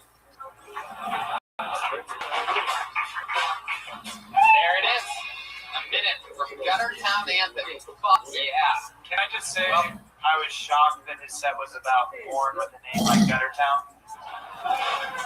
Well, can I just say, Guttertown Anthony, that you are one of the funniest Kid Rock's roadies that we've ever had on the show.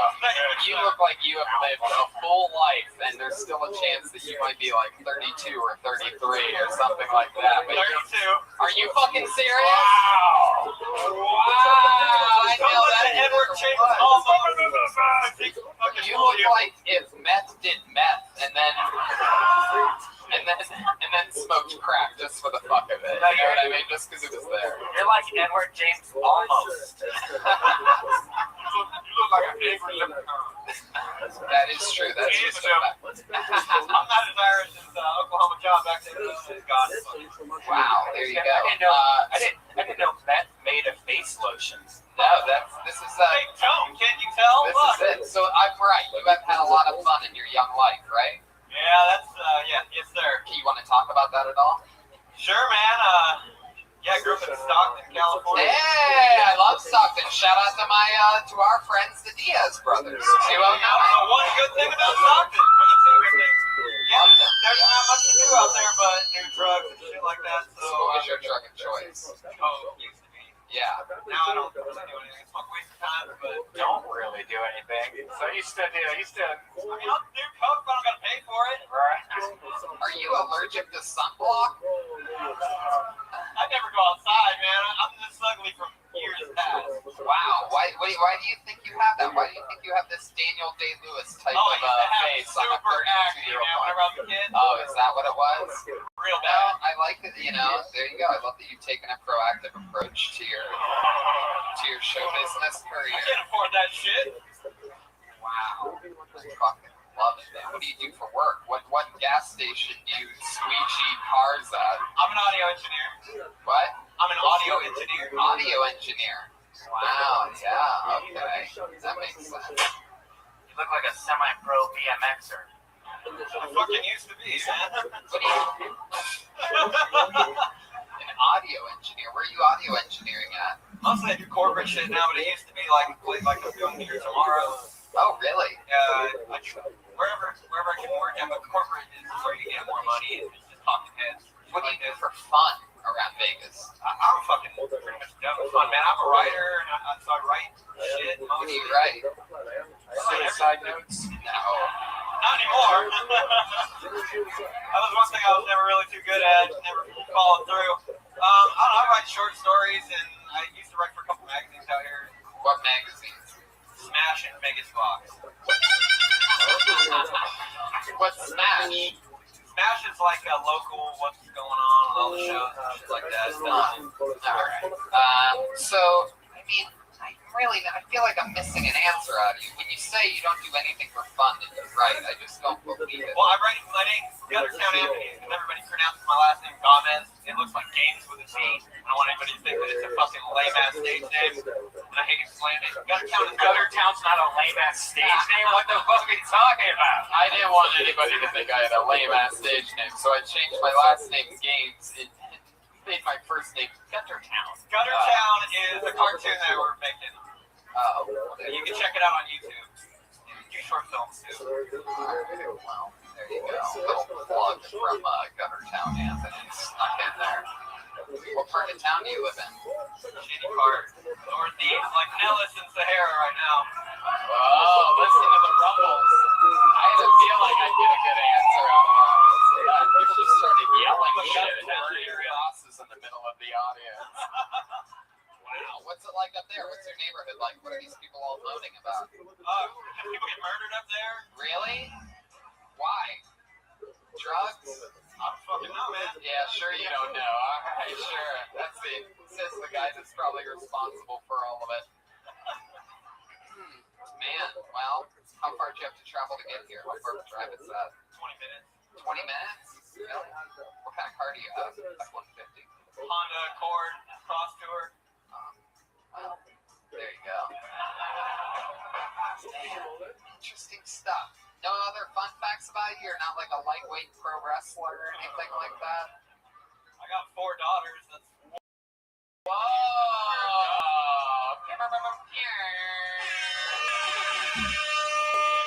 Wow. same mama or 4 different mamas? Same mom with 3 of them and then 1 step. Wow. So you're Mexican. I'm a little Mexican, yeah. You are a little Mexican. A little Mexican, a little Spanish, a little of this, a little of that. I'm an American. How old are your 4 daughters? 11, 10, 8, and about to be 6. Wow. 11 and 10, back to back. You just kept cream pieing, huh? Look at you. Just But in doubt, don't pull out. Wow, I guess so. That's the method if you want 4 daughters. When in doubt, don't pull out. God. Are those all with the same woman? Yeah. Except for I got one step, so it's my girlfriend's daughter. Oh, okay. Do you secretly hate her? Which one? Oh, my step? No, she's cool as shit. It seems like you secretly hate one of your daughters after that answer. I thought he meant mine. Which one? I just assumed he was talking about my ex-wife, like, of course, man. Wow. Alright. Well, What's the worst thing your ex-wife has done to you? She fucked my drummer. Oh. whoa! Joelberg! Joel! Wow. And when I was in the bathroom trying to help you, right? Oh, fuck her. Why would she say that? God damn, she fucked your drummer? Yeah, he was supposed to be my best friend. I heard he's quite the sex symbol. Maybe in Stockton. Yeah. Wow. So, how'd you find out that she fucked your drummer? Just told me right when I woke up one day. I woke up and she's like, "Hey, I got something to tell you." I'm like, "It's gonna be a great fucking day." She's like, he hit it really good. He banged it out. Fuck yeah. You just heard a click track going in the other room. You want to Give her a rim shot and a rim shot. She gave him head. There's a lot to stare at. They rubbed skins. His name was Tom.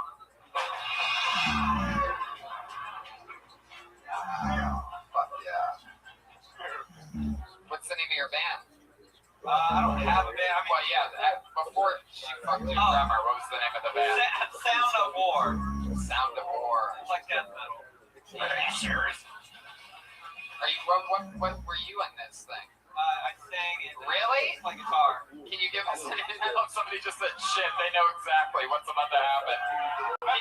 Can you give us an example of some of your heavy metal? Can you guys back him up with a little something crazy? Come on, here he is, Gunner. Oh, fuck yourself! That was pretty good. Yeah, just screaming and shit like that, man. Wow. Can you give us just a little bit more? Yeah, do it again. Go fuck yourself! Fuck you, Tony! Yeah. It's like, I haven't done that shit in years, man. That's like Kinnison. That's like a Kinnison vibe. That shit just scared me. Yeah. It's like scam Kinnison. Yeah, that breakup must have been loud. All right, Gutter Town. Well, I mean, very fun stuff. How long did I ask you how long you've been doing stand-up? It's actually the first time First time ever doing stand-up. You were a fun interview. There he goes, Gutter Town Anthony, ladies and gentlemen. He's on Twitter at Gutter Town, Instagram Gutter Town Cartoon. Fuck yeah, there he goes. Hell yeah. One of his pimples just popped on stage, ladies and gentlemen. Gutter Town Anthony. Little fun fact, those of you getting pulled out of the bucket, I found out before tonight's show, I made Malcolm a regular either second time, third time on the show, and I found out tonight before the show, smoking out back, that Malcolm signed up for the bucket for 5 months every Monday without getting pulled out of the bucket. Isn't that crazy? I was like, whoa, that's such a crazy, cool Kill Tony fun fact that I wanted to mention to you guys. Fucking persistence. Did we talk to you before? Like, was there a time that you said hello to us or we had to No, I had never met him before meeting him on stage. Here's another one. Anything can happen. Put your hands together for Mark Rollo. Whoa, here he is, right in the front. Look at this. Mark Rollo, everybody. Alright, what's up, guys? Yeah, just flew in today from New Orleans. 3-hour flight, you know, so I could spend a whole time masturbating quietly in the laboratory. Anybody travel around here? Alright, if you're a traveling company, everybody has to eat bro, which is the best place in Japan. And I tell them, Jerusalem. I went to the Western Wall, reminds me of this time. I was a little bit confused when I went there. I was feeling shit I've never felt before. The heart was pumping, and there was a smell.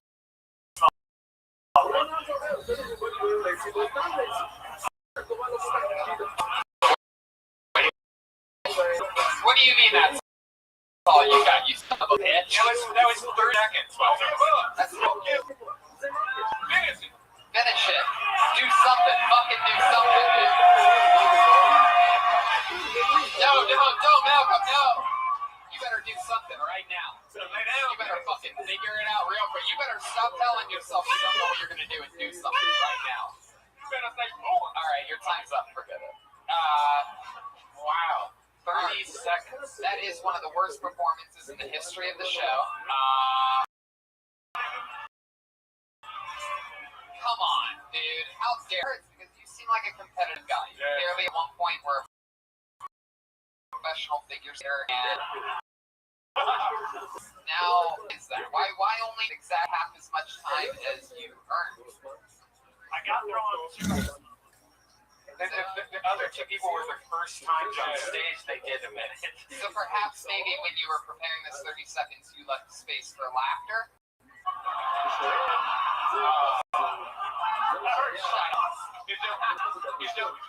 Here's your second game, 30 seconds too.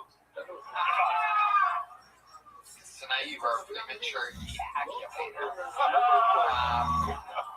I like your style, Mark.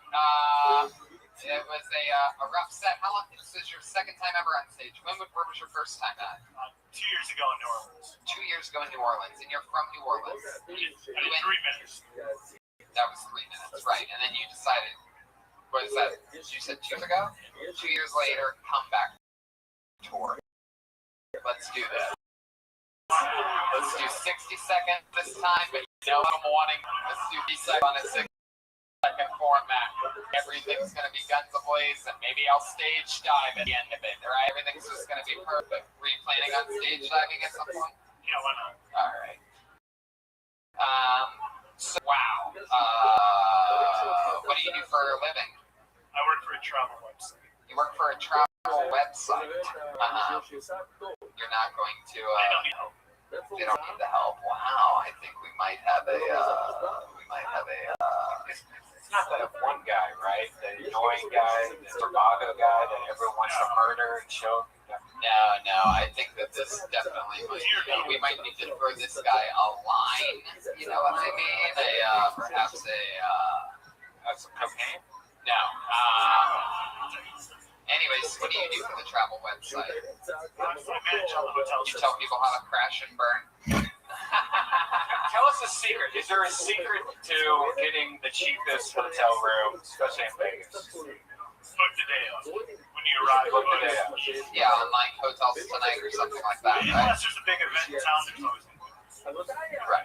There's a big event in town like Kill Tony and the dive bar. You know what the fuck I'm talking about? How long you been working for travel websites for?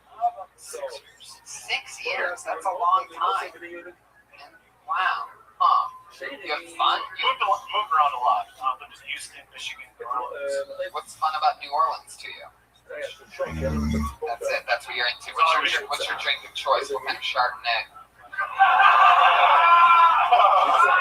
I'm a whiskey guy. Whiskey straight. Really? Whiskey straight? Come on, Mark. We all right. Wow. What's your favorite kind of whiskey? Maker's Mark. Maker's Mark. Yeah. Do you finish the whole bottle? Or stop halfway through?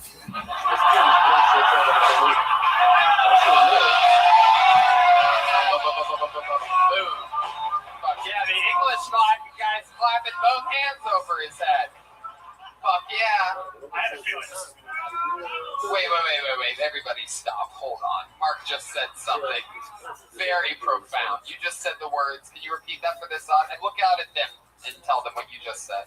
I had a feeling this was going to happen. But you didn't prepare. So what do you mean? Like it was either going to happen or you weren't going to get pulled out of the bucket. I wrote this on the plane. I actually forgot to joke. You just remembered a joke? Fuck yeah. 30 more seconds for Mark Rollo, everybody. This better be the funniest fucking 30 seconds in the history of the show. No, just kidding, Mark. Come on, let's give him another chance. Mark Rollo, it's the second time ever on screen. So I couldn't jack off in after, the 3-hour flight around here. So I caught my little reading Caitlyn Jenner's latest book. You want to read it? Yeah. There's a lot of he said, she said bullshit. I only got about half of it. Fuck yeah. For those of you listening to the podcast, he actually did just stage dive at the end of that joke. And he's now on the ground unconscious. Everybody moved out of the way. Everyone's taking a piss on him.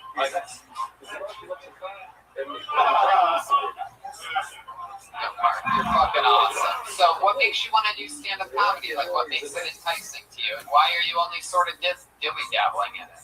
Oh, I'm just a fan of the show. Oh, cool. I have airline points. And you guys were coming in town anyway? You and your friends were coming in town anyway? No, I have airline points. I just thought I'd go on for the weekend. Oh, for Kill Yeah, Tony. come out to New Orleans. So you came here specifically for Kill Tony? Oh, that's fucking awesome. Hell yeah. You know what, Mark? You're one of my favorite performers of the night so far. You know what? Another 30 seconds. All right, Here, you know what? Let's try something interesting, because I want to see if Mark actually can be funny at all. I'm going to do something we've never done before on this show. I'm going to let you read a note that I've taken to myself that I think is actually funny. So let's see. I have to find one first. Welcome back to another episode of I want to do one too. Okay. The note is, it's nice to be one of the top young rising comedians. Oh, wow. Fuck yeah! Fuck yeah! Wait up. Fuck yeah! The branding infringement right there, but okay, hold on a second. That's if you read that, okay, hold on. Alright, let me find it. Reading your grocery list. Oh, come on, you did it again, Mark. You're reading my goddamn grocery list. Come on, everybody. Mark Rollo. Oh, wait, here we go. Okay. So, let's see if we can find a decent one here. Okay. Very tired. For you being one of the top young comedians in the world, this is taking a while, Tony. Yeah. Well, maybe I don't want to do any of the material that we're doing in the stand-up show after this. That's right. Fucking asshole. All right, just read that. Okay, just read that word for word. Okay, yes. Okay, go ahead. Don't read it before. Just read it naturally as you go. You can fucking do it. OJ supporters are more loyal than any other race. Germans are never like Jews. They deserve it. But if you're really close to a black friend like I am, they'll tell you that Nicole Brown Simpson wasn't. Better than what you did. That's a joke that both I wrote and I will never do. So, why did he sound like a newscaster reading that? In other news, if you believe in O.J. Simpson. This dude looks like Tom Hartley. All right, let's try it one more time. Read that one. Read that one in the gray. You're right. Yeah, in the gray. I speak perfect English. I love immigrants with accents. I had an Uber driver that was talking. Hold on, Mark. Can I tell you something? Have you ever watched a comedian be a comedian before? You're reading that like you're literally working at your travel site job. All right? Fucking take some time. Why don't you find a fucking beat in there? Relax, breathe. Look at me. What I wrote is great. All you have to do is fucking take your time, take it nice and slow. I speak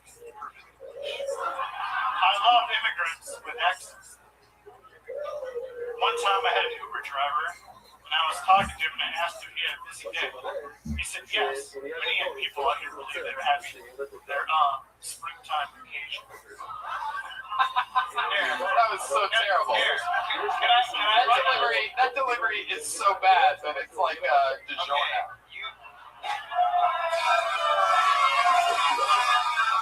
Okay, I feel like a foreigner could have done that. It literally did sound like Tam Pham. I speak perfect English. I robbed immigrants with accents. I had an Uber driver I was talking to. I asked if he had a busy day. He said yes. Many young people out, I believe they are having their springtime vacation.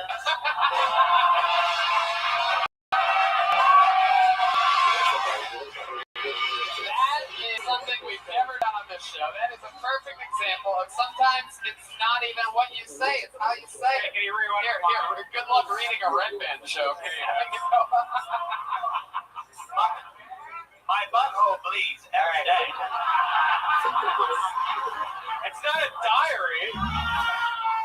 All right, let me hear my joke. All right, come on. We're gonna set the stage. Are they really love handles if no one ever touches them?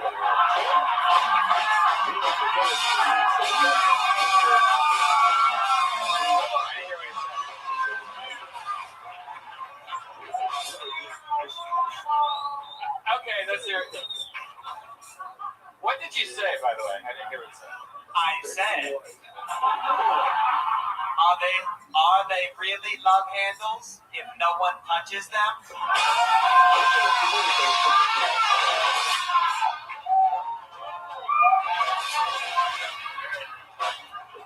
Okay, that's good. Okay, here we go. For your podcast listeners, just remind you, this is Mark Rollo reading a joke that Red Band just handed. So I have a black iPhone. It's not good in water. Hey, look at that! Good job! Wow. Yeah. Okay, now Malcolm Hatchett is handing Mark Rollo his phone. Mark, we're basically doing anything to try to make you funny here tonight. We are spoon feeding you comedy. All right, Mark, this is a big shot for you. Are you ready? We know Malcolm is a guy with a 1,000% basically batting average on this show. Maybe do it urban though, because it's an urban joke. All right, I don't know if that's the best advice. Malcolm, what do you think? Urban? All right, Mark, here you go. Mark Rollo. Yo, I steal white people's dogs. I return them when the reward comes out. Easy money. I don't even know what you said, but it was good. It's funny. Let me delete this joke. Yeah. What is it? I didn't really understand. Wow, that's all. When a war comes out, easy money. Yeah, that's true. Well, how did it feel saying words and getting laughs on stage tonight? You can tell your friends that you fucking killed. You don't have to tell them whose jokes you were reading. Wow. All right, Mark. Well, it was a pleasure to meet you. There you go. You were on Phil Tony tonight. Let's keep flying through. On to the next one. There you go. It's Mark Rollo. You guys having fun out there? Go back to the bucket.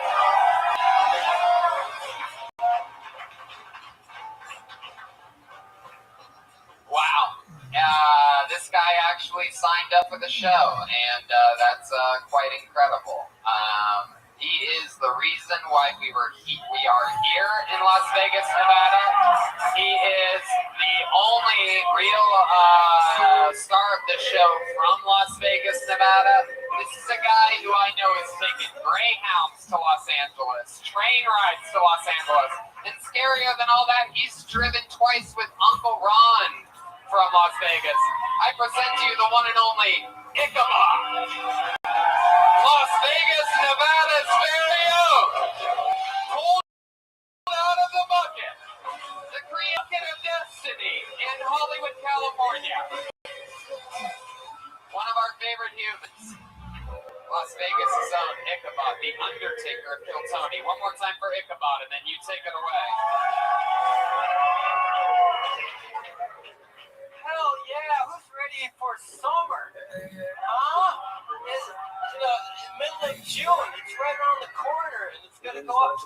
30 degrees, and I'm gonna crawl into my bedroom, and I'm gonna crawl in my bed. I'm gonna turn on the TV, turn on the air conditioner. I'm gonna watch Big Brother continuously for 3 months. Yeah. Hell yeah, head of household, power of veto. I'm gonna want names like Evil Dick. Yeah, that's my kind of summer. I might watch too much Big Brother though. I might have been. I watch so much Big Brother. I'll go out with my friends and I'll try to get them to play Big Brother. You know, I'll form an alliance. Say, hey guys, we need to get rid of Steve. Hey, look at that.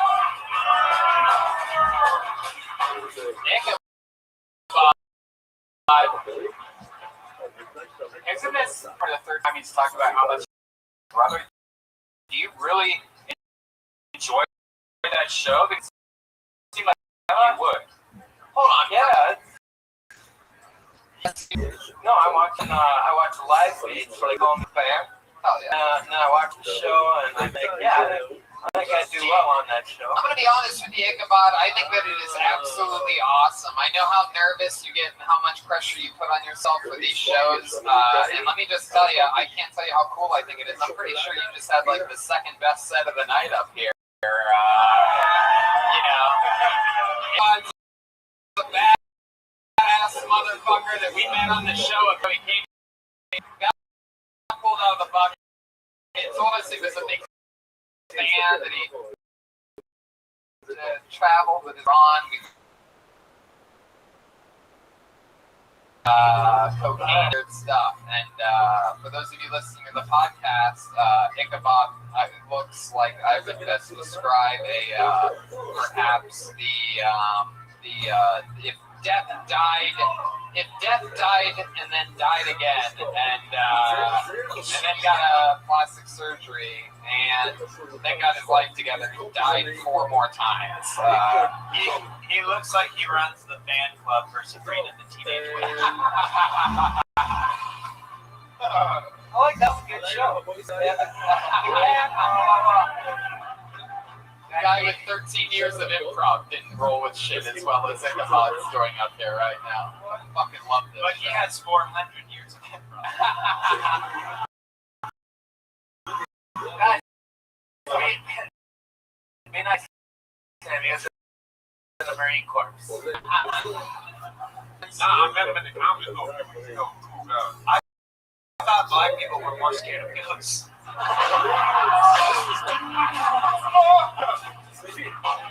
Those of you that don't know, Ichabod, you run the karaoke show out of here every karaoke, no, stand-up show. Oh, you run the stand-up show. Oh, we used to do karaoke or something, right? No. Oh, okay. So how long have you run that stand-up show out here? Did I run a karaoke and totally forget? I haven't done karaoke since the 1500s.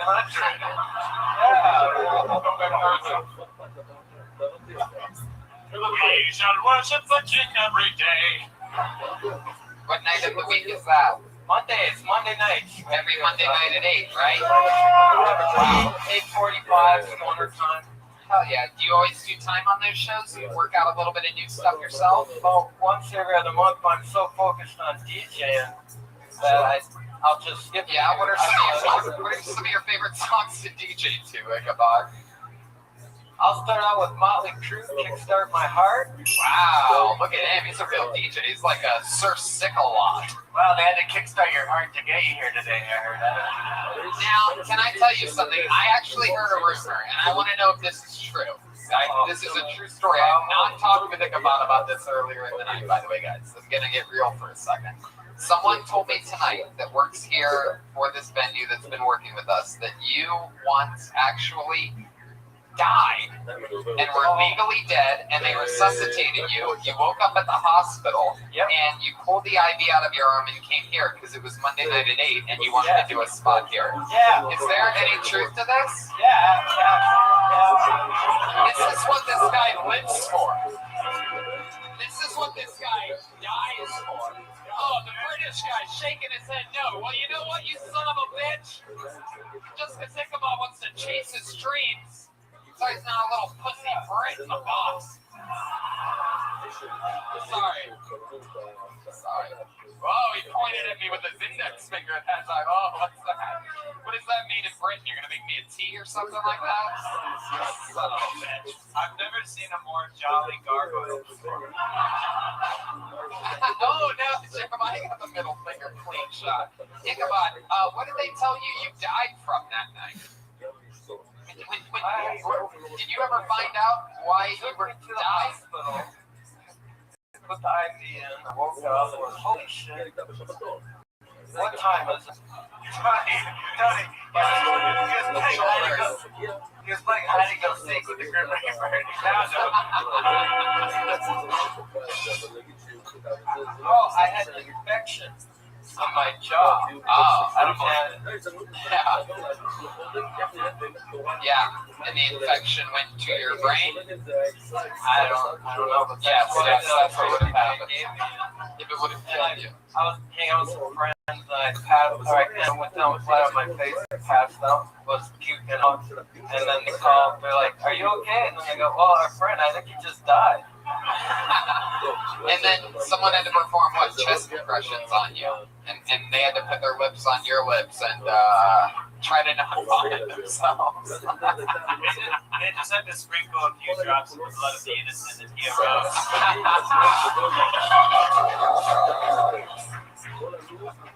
No, but I don't know what they give you in the hospital, but that stuff is awesome.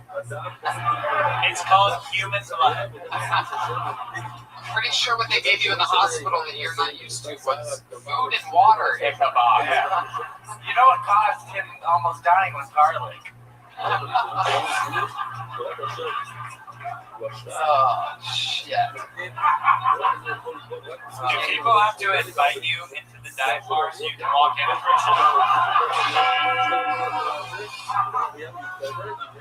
Ichabod, out of this entire bucket full of people's names, you got pulled out. How cool is that? Oh, that's an easy way to do it, man. You never know when you're... This bucket is like the meaning of life, man. You never know when your name might get pulled. Right. Yeah. And that's coming. And who knows more about the meaning of life than a guy that died a few weeks ago? How about one more time for Las Vegas' own Ichabod?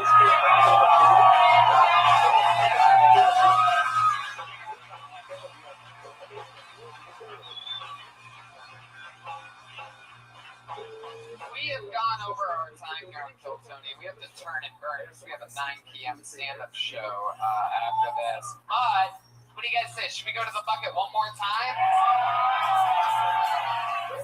All right, fuck it. Everybody gets lucky here tonight. These guys signaling too. What the fuck is this guy doing? What's this guy calling plays for the New England Patriots offense right now? Pencil behind your ear? Get the fuck out. It looks like a 3D game show host. This fucking out of work magician over here. It's fucking, Alright. Okay, red ink. It's on loose leaf paper. Let's see what happens. Put your hands together for Jay Smith.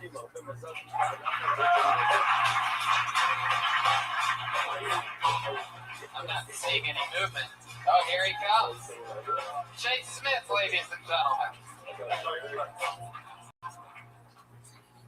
Yeah, so I've been exercising a lot lately. You wouldn't believe how many people are possessed by demons. Slow down. No, seriously, I can't exercise. Just got over some back problems. Went to a doctor. Where the ladies at in here? Where the ladies at in here? Well, fuck you. Anyway, went to the doctor, finally got the penis reduction surgery. My back's like burning. You know what I mean? So it's cool though. Told him to take it down to just slightly above average. So, goddamn it. And he left enough worse than you know what I mean? So I don't have to use condoms anymore. I I ain't got shit else. There it is. A minute from Jay Smith. For you podcast listeners, he looks like if Uncle Phil got the stomach ring. Thanks for making fun of my tumor. Is that a tumor? No, it's not. Yeah, I was gonna say it looks like a farmer. Like a baby. Hell yeah. Well, welcome to the show. For those of you listening to the podcast, he's wearing a shirt that says, anything is possible. That's right. Jay Smith, you didn't come up here with any funny jokes. No, I'm just kidding. You were all right. Like your style, man. You seem like you are, what are you, like a bouncer at Chuck E. Cheese or something like that? Like, I feel like you have a weird job. Am I right? Wow. No, you're not. Oh, okay. What do you do? What depends on what you consider weird, but Okay, this is the part where he finds out he jerks off clowns for a living. It's like, totally wrong. He looks like Electricity. an electrician. He looks like most definitely has warrants. Oh, you ain't talking. I'm local. Oh shit. I'm just saying, this is the first time I felt sad for trannies, you know what I mean? Wow. I'm not a girl, not yet a woman. Great. That's right. Wow. I did love you in the hands though, man. And you look like a little person who wished to be normal size. Joel will not let you roast Jeremiah. Anything is possible. You look like the only two reasons you use cargo pockets is for your weed and EBT card.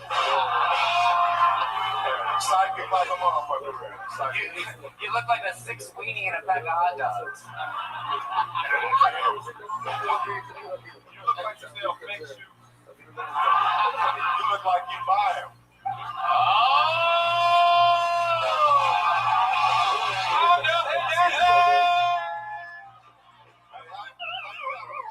Your brand new Nikes and sleep in the car, man. Your priorities are fucked up, man.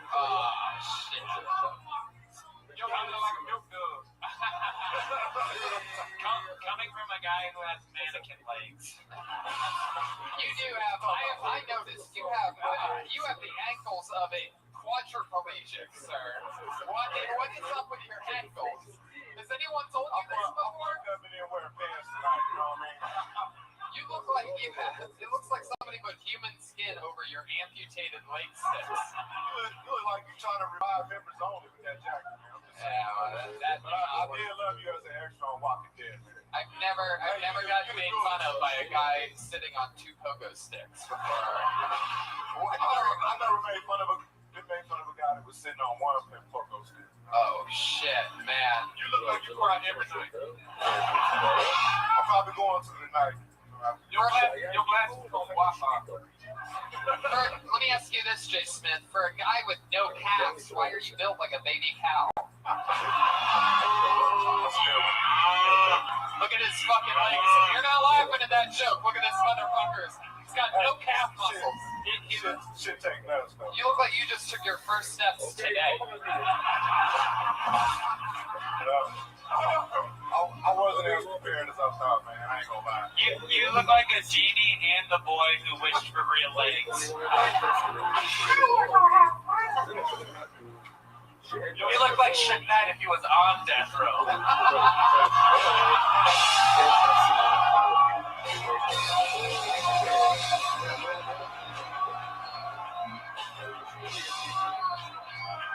appreciate that shit. Yeah, we better. That's what happens when you call me a tranny, bitch. Whoa! That's what happens when you look like a train. Out of work train. You already lost, boo-boo. Yeah. Still teamed up on like you did last night. You better give up, Jay Smith. Your jokes also don't have legs. I appreciate that. Hell yeah, you got it, man. Oh shit! Well, there he goes then. Son of a bitch. With your sweaty ass, nervous palm. didn't know we had a kindergartner on stage. And I said, psych. That's why you tell the trainees that you have sex with.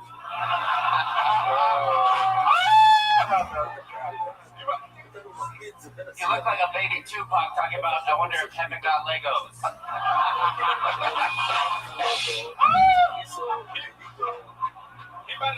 He better start crying.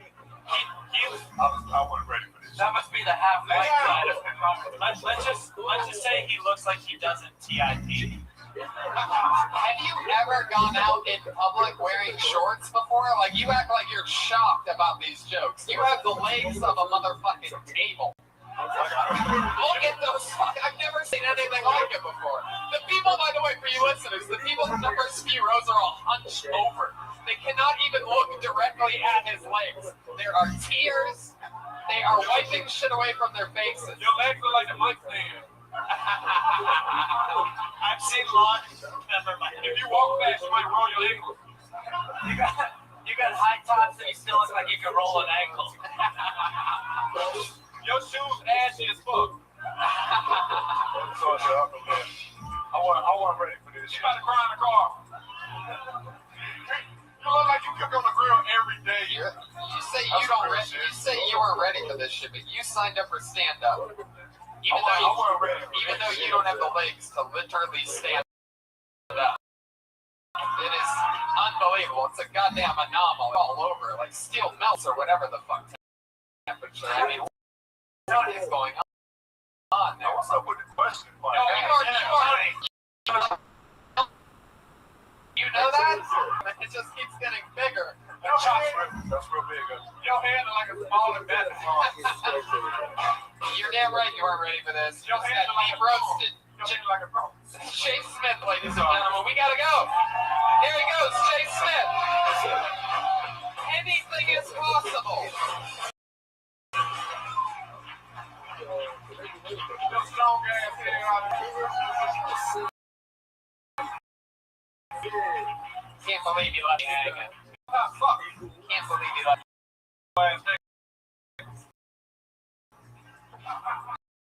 You know, America's come a long way when the black guy leaves the white guy hanging. You know, special. God damn it. He had no legs, but he had like legs. Like if somebody like had their legs amputated, I wouldn't make fun of them as much as I just made fun of him. Like he does not have an excuse. That is fucking binge watching television. He cannot be on house already. Ladies and gentlemen.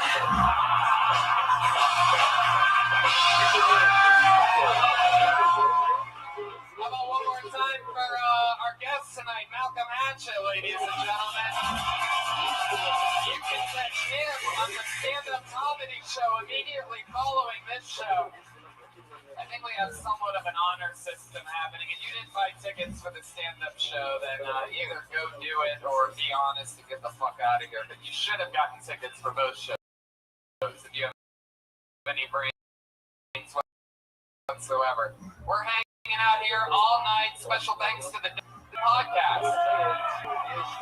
We're all doing stand-up shows this weekend. This will be out real soon. Get your Mother's Day flowers. Jeremiah is going to be featuring all shows in San Francisco with guest spots by some of the Kiltony members on different nights. Jeremiah? You can follow me on social media at Jeremiah Standup, and I have saxophones, inflatable saxophones, and CDs that I'll be selling outside for donations. Anything you can do, guys. How about one more time for Joel Jimenez, huh?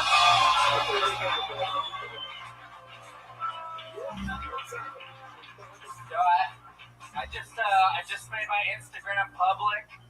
So follow me. I'm mostly sorry. Also, if you're wearing XL, I might have something for you if you really like me. How loud can this place get for the podfather of it all, Brian Redband, ladies and gentlemen? Thanks, guys. I love you guys. Stick around for the stand-up show. I'm Tony Hinchcliffe. This was Kill Tony Las Vegas. Fun from beginning to end. We love you. Good night.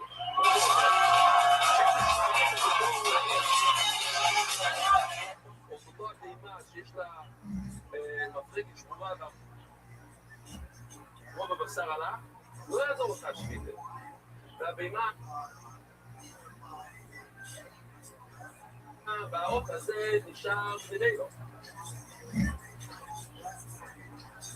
Como precisava dar uma também não, vou começar aqui, tentar muito bom no isso. Abriu.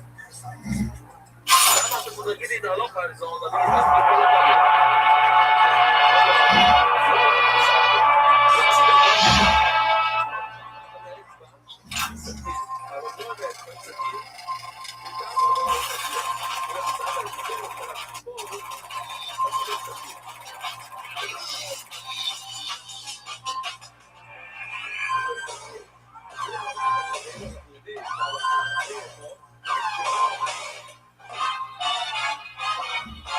Hey, this is Rabbi coming to you live from the world famous comedy store main room for a brand new episode of Kill Tony. Give it a plus on your head.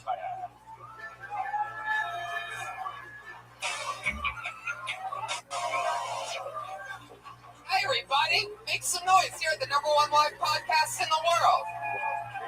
Brian Redvan is here. There's Josh Martin running around. Ryan J. Ebelt is back drawing tonight's episode. The artist of Kill Tony the book and the Kill Tony official posters, all available at RyanJebelt.com. You drew last week's episode, even though you were back in Texas, right? And it's sexy. It is awesome. Saw it today. RyanJebelt.com. Comedians, how you guys doing? Excited? Nervous? Anything to happen? The great Aphrodite is here. Look at that. Hell yeah, she's giving me a kiss. I'm pretty pumped about the fun people like Aphrodite that we get to work with here and there, and you know, it's important to work with good people. Are you hiring? Every business needs great people, and a better way to find them. Something better than posting your job online and just praying for the right people to see it. Now, there's ZipRecruiter. ZipRecruiter knew there was a smarter way, so they built a platform that finds the right job candidates for you. ZipRecruiter learns what you're looking for, identifies people with the right experience, and invites them to apply to your job. These invitations of revolution is how you find your next hire. In fact, 80% of employers who post a job on ZipRecruiter get a quality candidate through the site in just one day, Tony. 1 day. 24 hours. And ZipRecruiter doesn't stop there like I just did. They even spotlight the strongest applications received, so you never miss a great match. The right candidates are out there, and ZipRecruiter is how you will find them, Tony. Yes, indeed. Maybe I could find somebody that knows how to read. Yes. Especially, I think we've read this thing about 80 times together, and somehow it gets a little choppy every time. And but I trust you. You know, we worked together. Our 5-year anniversary of doing this show is coming up June 18th. Yes. And trust is important. And businesses of all sizes trust ZipRecruiter for their hiring needs. And right now, our listeners can try ZipRecruiter for free. That's right, free. Just go to ZipRecruiter.com/KillTony. That's ZipRecruiter.com/KillTony. ZipRecruiter.com/KillTony. ZipRecruiter, the smartest way to hire. Hell yeah. You guys ready to start tonight's show or what? I love it. Every single week, I bring you one of the funniest comedians in the world to be a guest on this show. This week's no different. He's done it before.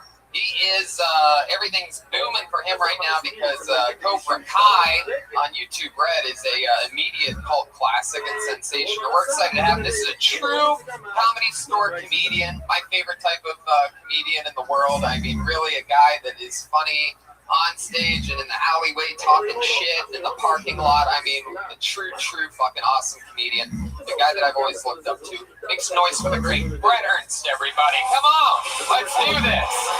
No one's gonna ever keep me down. Yeah, he's back. Brett Ernst has a new special out called Principal's Office. That's at brettcomedy.com. You can watch it directly. And his podcast, You're on the List. Anyone. It's available at All Things Comedy. Welcome back, Brett. You look better than ever. Everybody always looks extra good when they have like something awesome going on, like a hit season of a show out. You know what I mean? Everybody always looks better. Like it's like maybe it's no, I don't think it's that. You have a little glow to you. You have like this like nice suntan or something like that. Did you do anything fun this weekend? No, I was here. Yeah, the Quincy Memorial.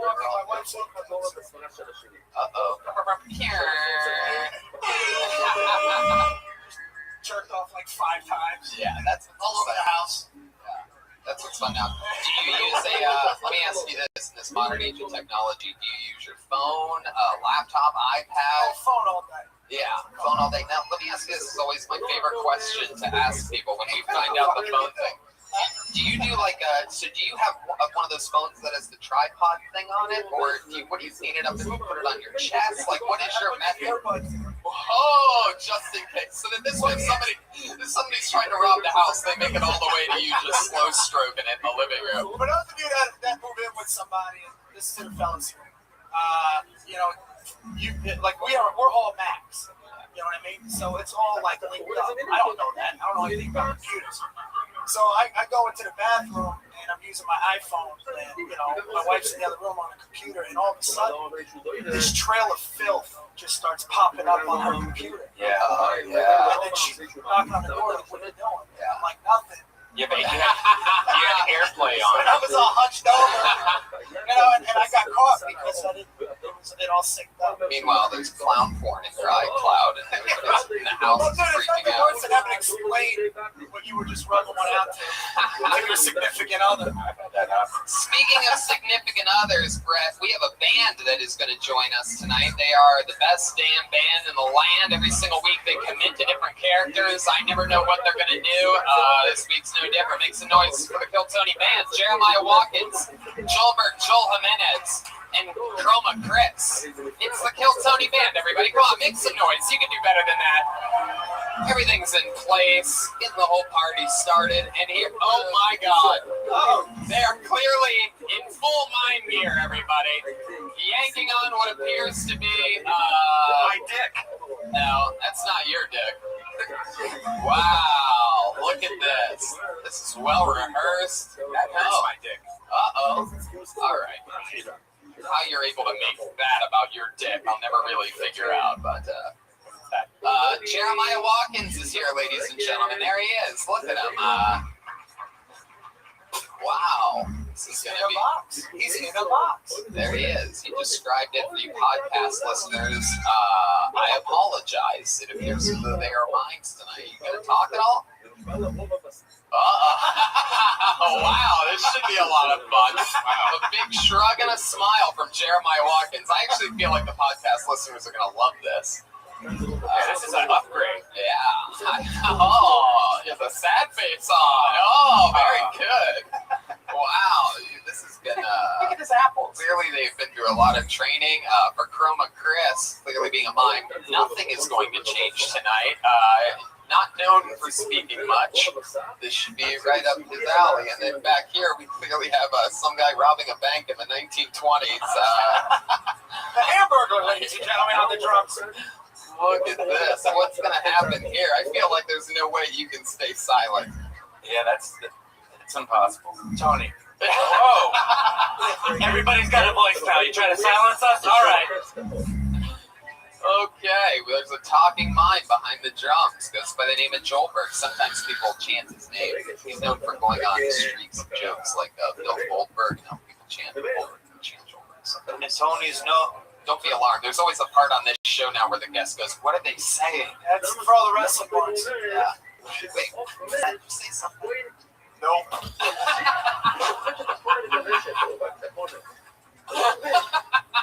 All right, so let's get to the show. I have a bucket full of comedians' names. I mean, a ton of sign-ups where anything can happen. I pull your name out of the bucket, you get 60 seconds of stage time uninterrupted in front of all this big packed live main room and the listeners of the show. You know your 60 seconds is up and you hear the sound of a kitty, then wrap it up or else you're going to bring out the angry West Hollywood bear. That's right, that's what it sounds like. Some jungle birds as well mixed in there. So there you go. Then we talk to you afterwards, try to find out more about you. You get to be interviewed like a real grown-up half celebrity. You guys ready to start this show or what? Let's Kill Tony.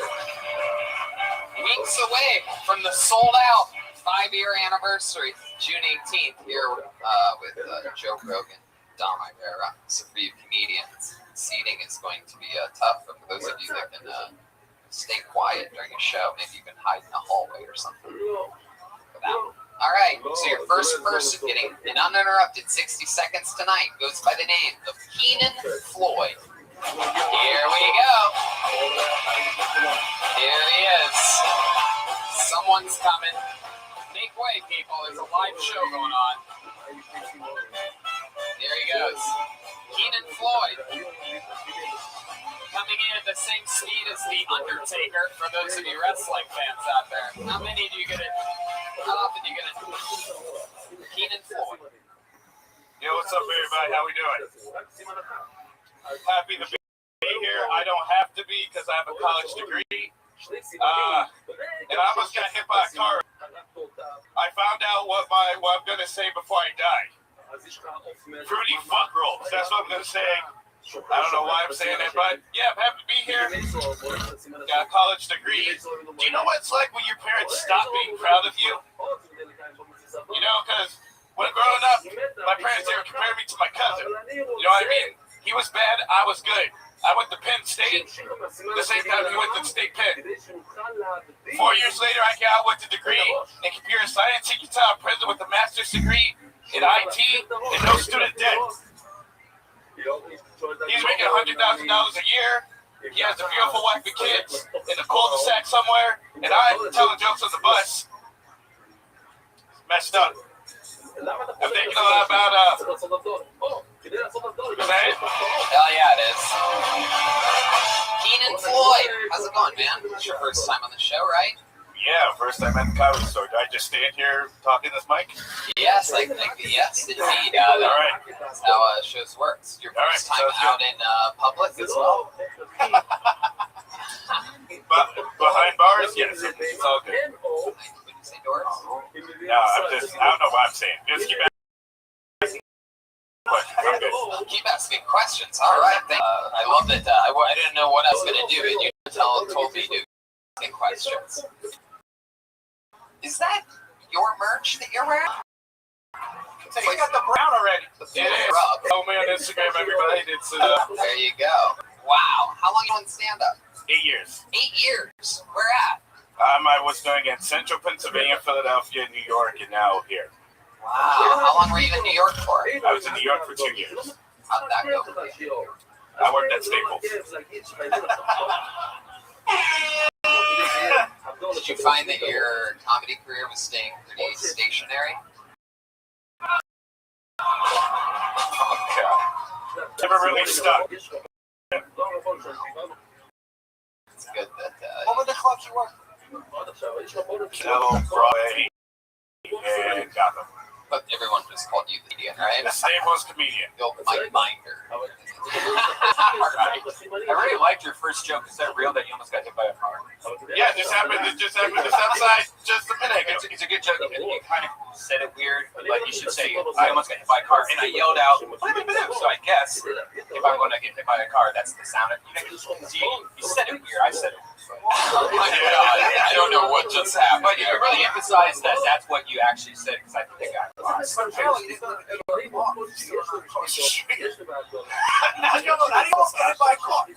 I actually got hit by a cab in New York City. Really? Yeah, I don't believe it. I got up and just went I hopped straight to work. You still have some of the paint left on your merch. Yeah, I do. All right, so what do you do for work now?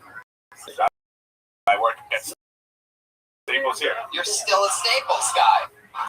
I love it. You would have been like 15 years ago. People were stapling the headshots together. Yeah, and I mean, it's crazy. You've been working at Staples all this time. Meanwhile, you've got all the things you need to make a good resume. ZipRecruiter. And take care of business. You know what I mean? ZipRecruiter. You know what I mean? What is ZipRecruiter again? I think you know exactly what it is, and you can try it for free right now by going to ZipRecruiter.com/KillTony. That's ZipRecruiter.com/KillTony. One more time, try it for free. ZipRecruiter.com/KillTony. Yeah, they really spotlight some of the strongest applications. Yeah. Work at Staples, Dodge Cars. I'm working on my resume right now. What was your degree? Computer science. Yeah, aka Staples. AKA Staples. He got his master's in Staples. Wow, has anything crazy ever happened there? A lot of nervous office workers, you know, people doing last minute stuff in a hurry. What do you really into Staples? A lot of old people come to Staples to get into fights. Yeah, like what? Like what's an example of that? What's happened to you? Other than the times the old people come in, just wait a second, what's the mind doing over here? Oh, it's a big phone call. Perfect. I always love it when they do side physical act-outs during the serious parts of the show. It's always good. No old person's ever tried to beat me up, but I've seen two old people try to go at it. Especially when it's like an old couple. The older wife will like push her older husband while to defend her honor for some reason because they're from the Stone Age. Wow, interesting. What do you do for fun when you're not doing stand-up and working at Staples? Say something! Staples is my life. Wait, what? Staples is my life. Come on. I always have something to say. Nobody ever asks me what. Come on, there must be other things that you're into. Video games. What is it like? You have a girlfriend. What else is going on in your life? Have you ever huffed a keyboard cleaner? Got like that. That's a good question. No, but the stuff they use the air. They use the yeah. You have done it. Yeah. Back to my question. Any hobbies or anything other than stand up and Staples? Come on. There's got to be something. You can't tell me nothing. I read surfing. I read books about IBM processors. I don't know. Wow, is that true? Okay, so you've been doing comedy for 6 years? 8 years. Oh, God. Ouch. So how long have you had the t-shirt for? 3. Do you always wear it on stage? No, laundry day. Do you sell those? No. So it's just one of a kind, just one. And One of a kind. It's $800. Wow. Interesting. Well, I mean, like, if you were gonna, if I were to ask you, like, what's a fun fact about Keenan Floyd, you know what I mean? Like, other than, you know, hobbies or whatever, since you clearly have none, like, is there anything, like, a crazy childhood or anything interesting along the way? Anything crazy ever happened to you in school? I grew up Jehovah's Witness. Does that count? Yeah. I guess so. Yeah, and I got kicked out. Really? How'd you get kicked out? I got kicked out because I broke one of the rules. It was don't have sex before marriage, and I had sex before marriage. Whoa. Good for you. Good for you. Hell yeah. Who did you have They sex exiled with? him to Staples. Take your red apron and go. You have shamed us all. I'm embarrassed to tell this story, but I got this far. I actually had sex with the woman that we met off of Facebook, and I found out that she was a burn victim. She was burned on her left side. Oh yes, of course. Nookie starts playing for this. Yeah, she was burnt on this side of her body. That's hot. Okay. Cross that off the bucket list. And so that was it. So where'd you meet her at? Off of Facebook. Off of Facebook. Yeah, she took it from this angle though. So. Whoa, man! Talk about fucking burnt catfish. I was two-faced. Did she flip a coin to make decisions? Yes. Wow. Is that real? For real? Yeah, for real. You think I would come up here and tell people I stick my dick in the burnt chick? No, it's. Wow. Was it crunchy? Was it like potato chips? Sorry, guys. Yeah. Do you know what happened to her? How she got burned? Yeah, she was in the house fire. Wow. This is awful. Yeah, it is. No, this is great. We Everyone finally hates- found what everyone I hates was me looking right now. for this whole time. It's so rare I get to talk to somebody that just for his own selfish nut bustings will fuck a burn victim. How recent after the fire was it? Is it? Jesus, that got a weird crowd. Well, obviously, a lot of former burn victims in the audience tonight. Just find this hard to hear about.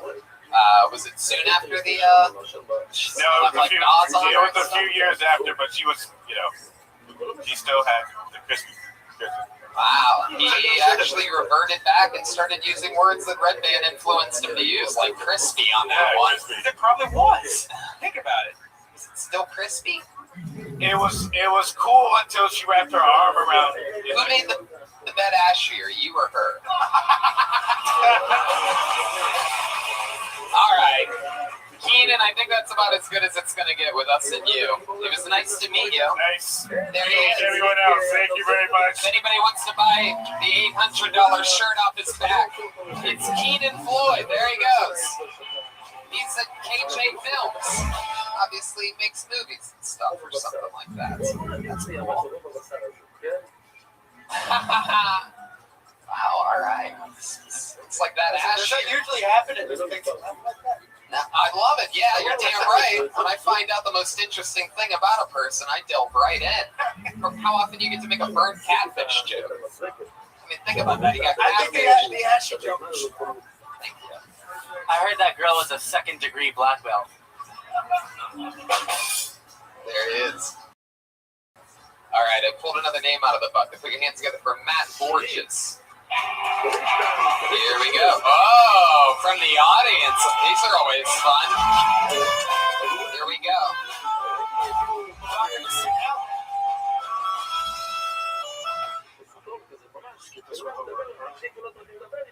Some of you guys might recognize me. Thought I was a doorman outside. Currently at my job, there's a CSI level investigation going on because someone took a glove, put it on a stick, and put a middle finger up on it. And it's my cup. Unfortunately, I'm the one who put that glove on that stick. So I go to work tomorrow to find out if I have a job after that. Worked there 22 years. Don't really like my job much. And it might end over a glove on a stick because someone thought it was intended for them. What kind of person sees a glove on a stick, flipping them up, and thinks, that's meant for me? You gotta be a serious prick, right?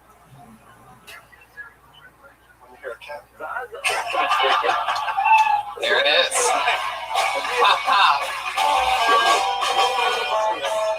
Hello, Matt. How are you? Pretty good. How's it going? You are, okay, yes, I guess straight in. Matt, how do you feel? I feel like you just signed up for the show because you just broke out of prison and you think nobody will find you here. That's what you're dressed like. It's what you look like. I think he's got a strong Seagal thing going. Yeah. I get that a lot. Do you really with the ponytail? Steven Seagal if he was a barista. May I take your order or not? Okay. Matt Borges. Is this your first time on the show? Yes, it is. Wow, but I feel like I've seen you a lot. I come a lot, yeah. The last show I missed was the one with William Jover. Have you always signed up for it? No, this is like my 12th time signing up. Wow. You finally got picked. Finally got picked. Did you stand up other places? First time ever. This is your first time ever on stage. Look at that. That is so cool.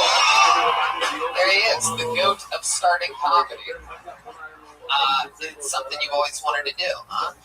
Kind of, yeah. I mean, when I was a kid, I used to like to tell jokes and stuff, and then listening to podcasts and stuff made me really want to actually try it. Yeah. Inspiring story. Much like your haircut, quite the tail. It's a ponytail joke for you podcast listeners. He has a shapy, long ponytail. How long have you had that thing? What's the job that you're afraid of losing? Actually, I'm not really afraid of it. What type of forklift do you drive exactly? I don't drive a forklift. I have done that before at my job, but we bottle milk and juices for our grocery company. Wow. Rebottled milk? Not rebottled, just bottled. All right, that makes more sense. Why does this mime have a New York accent all of a sudden? Oh, I can't be from New York. Sorry, people don't come from New York. Where Tony's born from, they're only from Ohio. Matt, there you go. Yeah. Matt, do you always dress like you're in a cult or about to kill yourself? No. See, be careful. He's going to grab this sword. Right.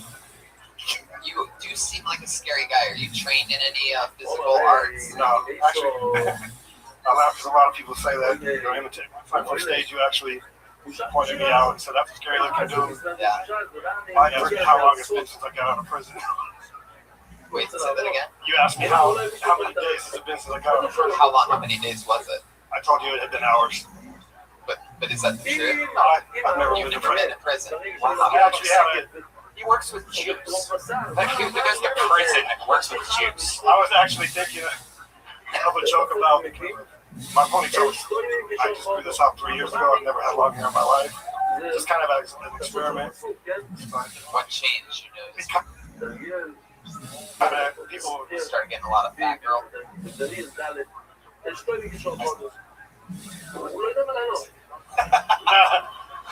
I don't know. This is not even a thing. Just people scared. Yes. More people scared. This is my prediction of Tony Hinchcliffe's next joke.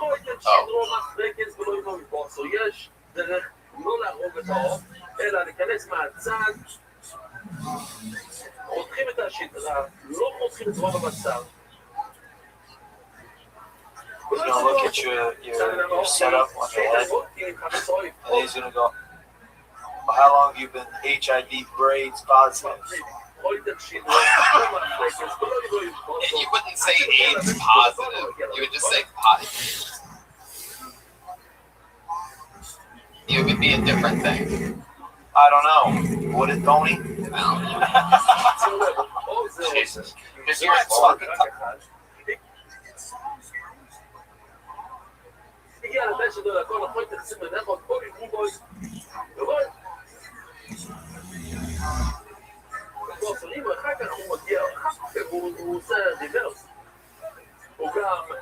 Does your tail ever get in the juice or anything? No, we have to wear hair nets and a hard hat and all kinds of stuff. So Hard hat for juice? For milk? Oh, it's ridiculous. Why does this guy rebottle milk? Can we get back to that? Are they paper containers or plastic? Plastic, the gallon jugs. Wow. Gallons and half gallons. You ever steal milk? Who's bringing all? Never? I don't even drink milk. Do mice ever get into like the apple juice and you go, hey, we got a mouse in this?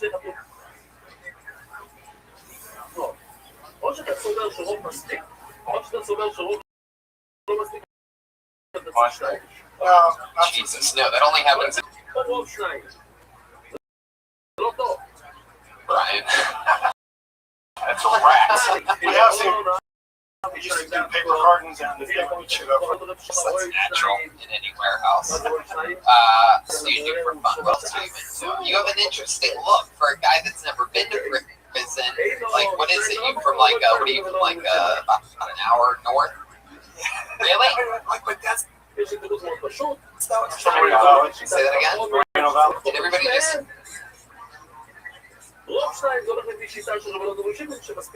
Hear me nail that again? And last time I did that, it was about 2 or 3 months ago. It's 45 minutes ago. Where are you? 45 minutes. People were sending me stuff so it came out with the actual estimated distance. It's 45 minutes. And I just did it again. I've gotten to the point now. I've watched enough Breaking Bad and gotten to Joshua Tree enough times. It's like Grand Theft Auto enough to know exactly where you're from. Somehow I knew you'd see it on me. It's on the northern part of all those maps. So, wow, what'd your family do? Were you raised in like a trailer? No. No? Single mom in the house. Yeah. Do you have siblings? I have an older brother and a younger half brother. What's your older brother do? He actually works for a different grocery company. Whoa, rivals, huh? And my mom worked in a grocery store, so. Wow. You guys are a big grocery store family. Huh? When we went on strike, Not the kids are missing on the milk cartons.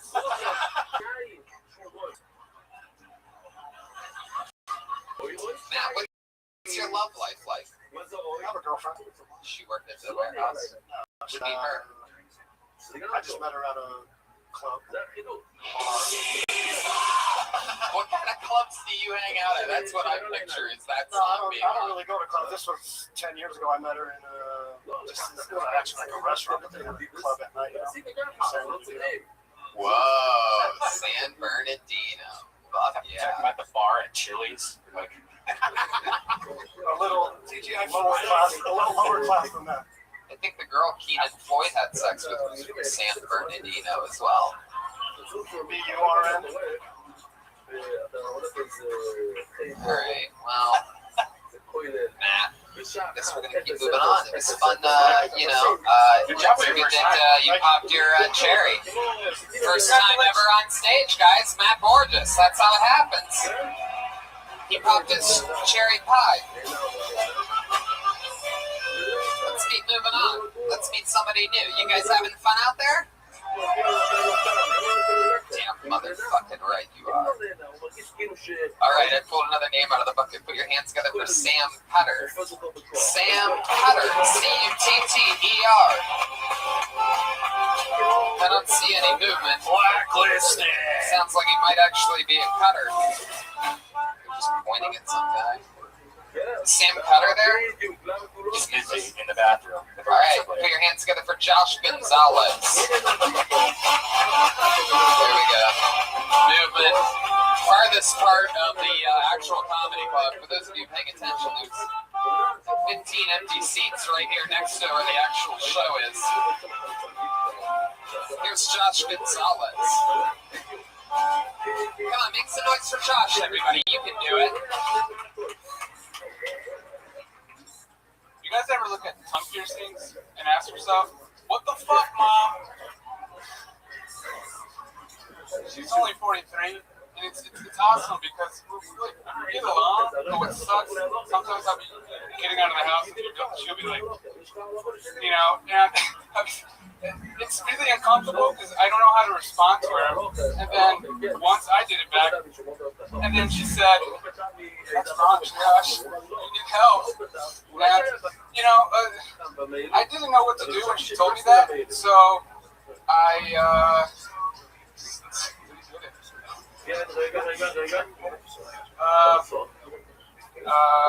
yeah. So it's what, the 5th month of the year? Yeah. So.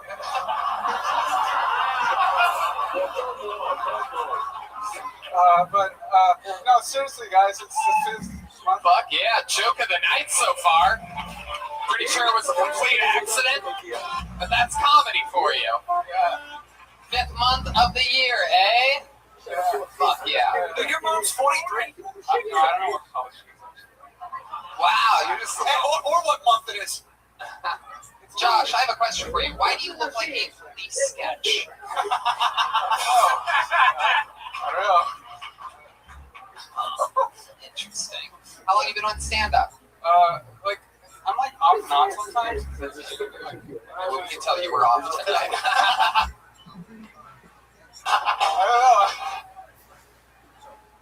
I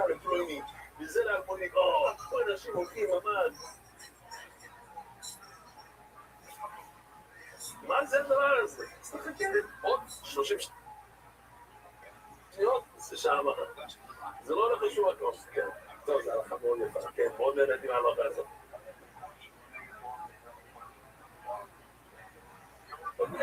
כן, צודק. יעקב, מה אתה? אוי, לא ממש הייתי מאוד עצבני אתמול. מה זה עצבני? What do you mean off and on? Like, sometimes I take a break.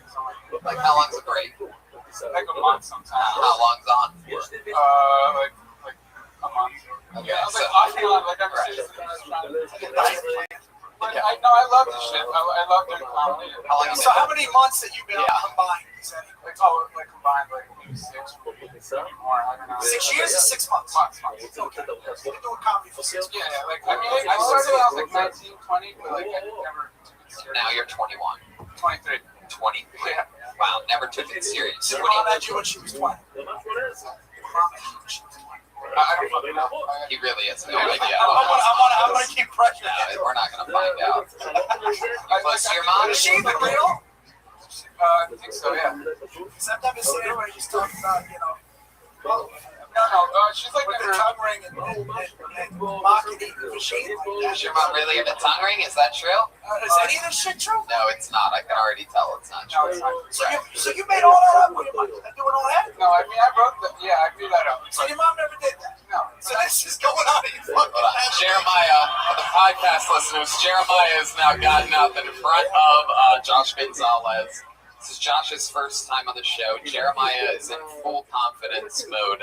Just nothing is happening. Jeremiah has the microphone at his waist and... Are you even real? Oh, shit. Josh, what do you do for a living? I work at a law firm.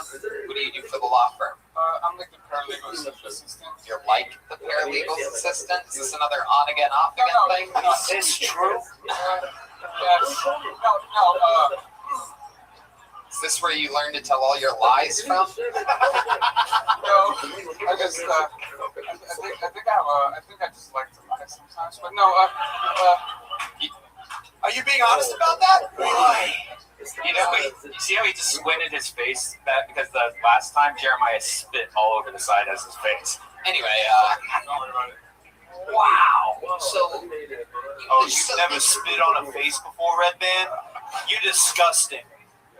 No, so yeah, I work at a law firm. I know, I got that. So, of all the things that you could lie about and make up, why are you doing the tongue flicking signal to your own mother? You don't even clearly know that well. I mean, I do. You don't even know how much. Are you close with your mom? Yeah. You talk to her a lot? Yeah. Yeah? Where does she live? She's in another state? Yeah. Wow, this is very suspicious. Does the other state rhyme with Mexico? Do you need to use a calling card for this other state? No. Gonzalez, huh? No, my parents were divorced when I was like really young. Is your 43-year-old mother single right now? Gross. Yeah, does she like guys shaped like a coffee mug? Yeah. What are you talking about? You're gonna tip me over here. Oh, Josh. So are they both Mexican, your parents? Yeah. They got divorced? Wow, I'm surprised they ever got married. Anyway, stupid. No. So, do you know why they got divorced? Obviously, it's very hard for you to talk about this. You close with your dad now? I'm close to both my parents.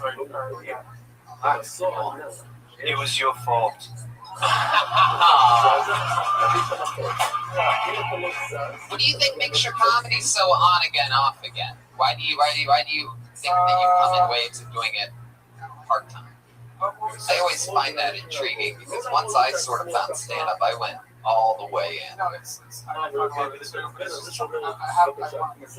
want a job, stable. But then you have a day job. Yeah, but that keeps your nights open for you to do something. Yeah, consistent. Yeah, but it's very inconsistent. Like they have me, they call like they told me text me this morning. I should show up today or tomorrow. You ever thought about working at Staples? Do you get paid like? I know what guy. How long have you worked at this paralegal office? A year, and then sometimes they just 6 months, and sometimes they just call you and tell you not to come in today, and you're not getting paid for the day. Yeah. That's sort of weird. It's called temp job. Yeah. What do you qualify for? You go to college? Should run for office. Yeah, Office Depot. Hey, tell the Staples kid like Right. Exactly. You just start hearing gunshots. We don't want no beef. Josh, so what do you do for fun? Like, what are you into? Well, me and my buddies sometimes like do projects, and I think they're really Dude, you're not being interrogated right now. What kind of projects do you do? Like science projects? A volcano?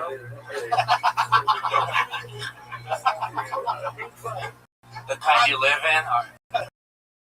Diorama? I didn't even hear him.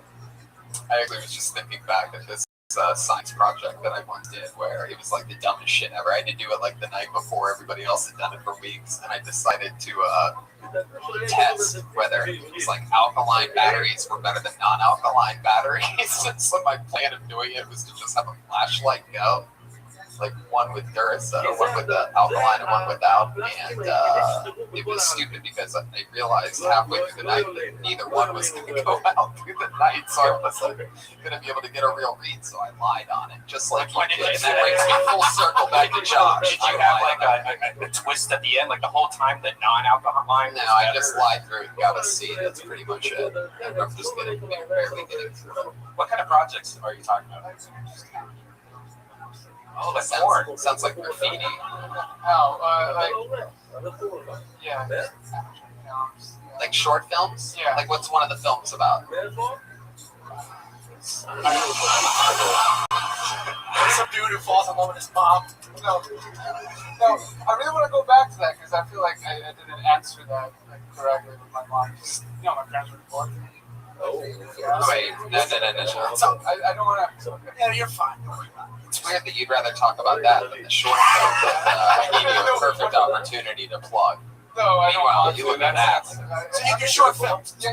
Like your front, back, How short are the films? 15, 20 Seconds. These are Instagram stories that you're making. So you're a minor. No. Okay. You can't tell us what one of the short films was about? Well, this friend I'm kind of working with is just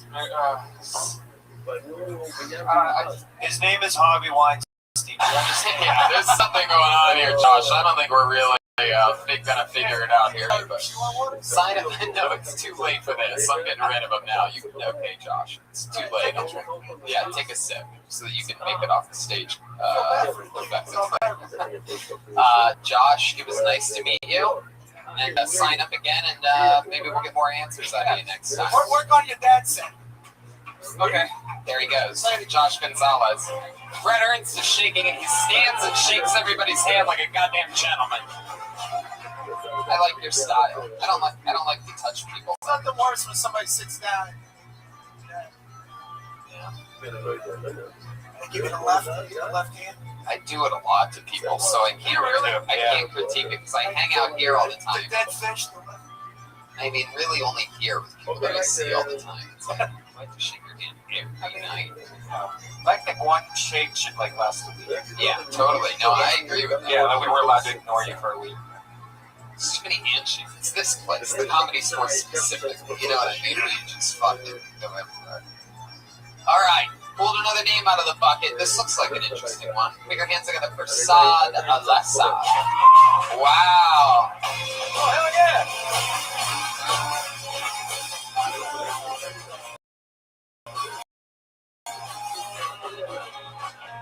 Guys, Saad of Kuwait. If you don't know where that is, I guess you didn't give a shit about your tax money in '91. Kuwait is a very small country next to Saudi Arabia and Iraq. I meet a lot of people that have no idea where Kuwait is. I'm starting to believe Americans just see the Middle East as one big land of inspiration for Call of Duty maps. Any Middle Easterns in the house tonight, by the way? 2, 3, as long as we're under 5, you guys are safe. There's 2 exits. If you know anything about Middle Eastern culture, parents think you're supposed to be ready for life right out of school. So my mom calls me the other day. She's like, what are you planning on doing? You just graduated? I'm like, Mom, stand up? Stand up where? Like, no, Mom. Stand up comedy. She goes, so my son is a clown. After a clown, I actually have a form. If I do well, I can make it out of this. She goes, my son is a clown. And I'm like, Mom, can you show some support? She goes, you know what? You're my only son. I'll always love you.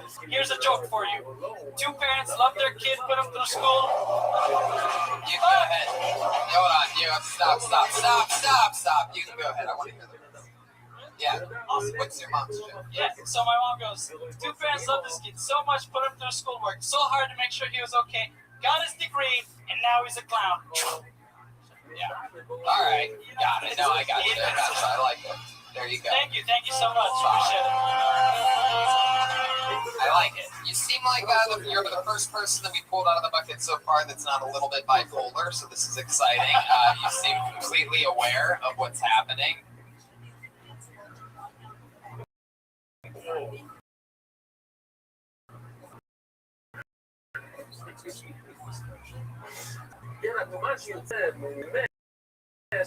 ומלא את כל החדר ספקו, ומלא את כל עכשיו חידוש, הבן אדם צריך רגע, את עצמקה נתונה, מה שלום, שנשבר לו מפרקת, הוא עדיין עושה לא, ללוחם, הוא מת, שלום.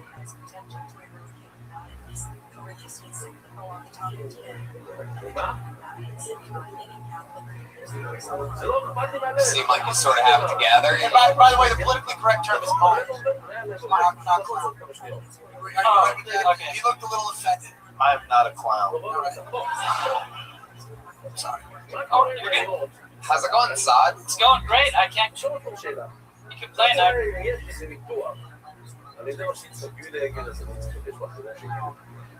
מה קורה היום שיש ניתוח מיוחד, יש לנו את ה...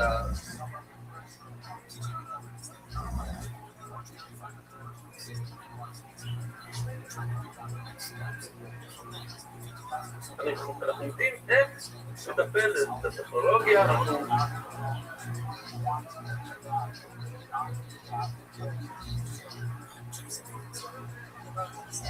I mean, I was here for the potluck to get my name called out. It's awesome that I'm up here with you guys, so thank you for having me. You live in LA? I do. How long have you lived here? 9 years. Wow. Yeah. Where are you originally from?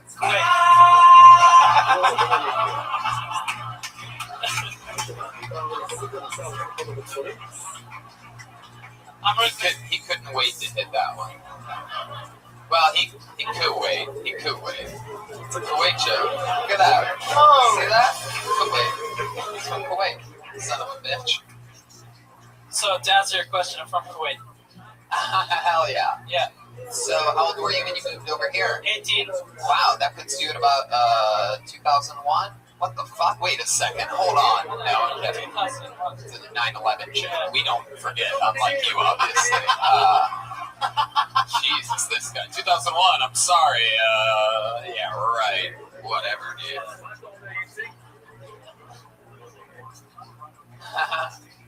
Now, Kuwait, remind me, that's in or near, can you give us a little... Saudi Arabia and Iraq. It was in the set. Right.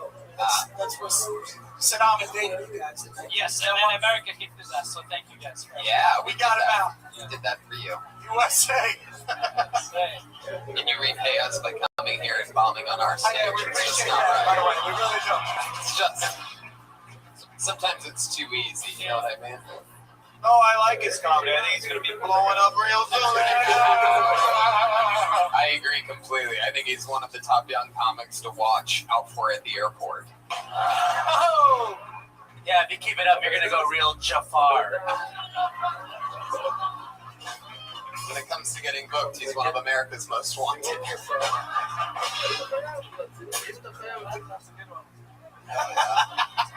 I don't think In fact, I heard he even has his own pilot working for him right now.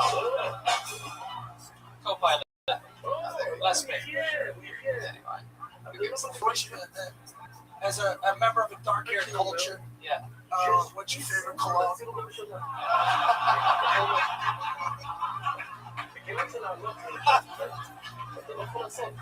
I don't have a favorite. Oh, shut the fuck up. Real. You're not real. No, they're all flammable.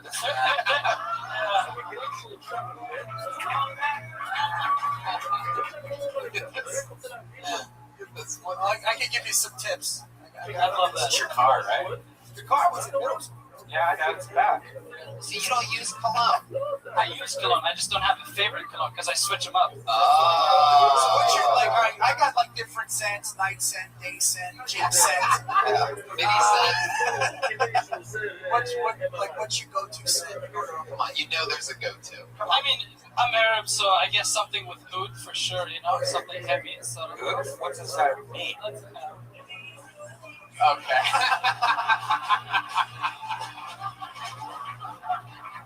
Red man. What's your favorite thing? Do you ever go back and visit?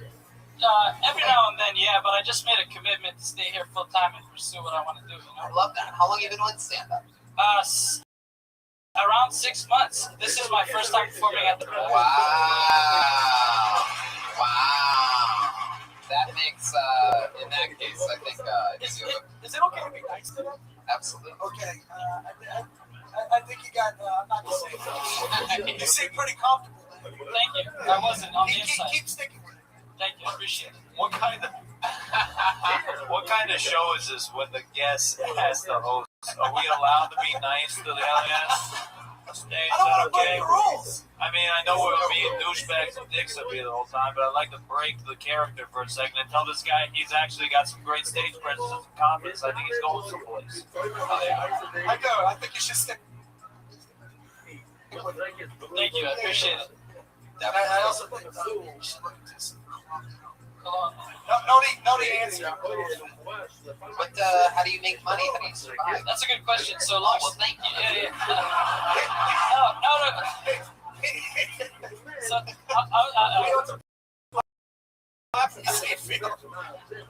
So coming up in June, I've only asked a question. Good to know. Really finally dialed in. I meant just No, I know this fucker. because I moved here to pursue an education initially, and then out of school.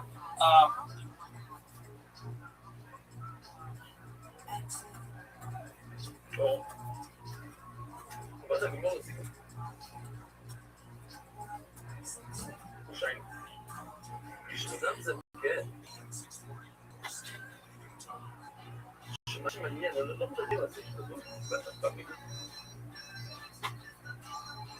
זה אחת כזאת בקובץ, שהרוב כבד.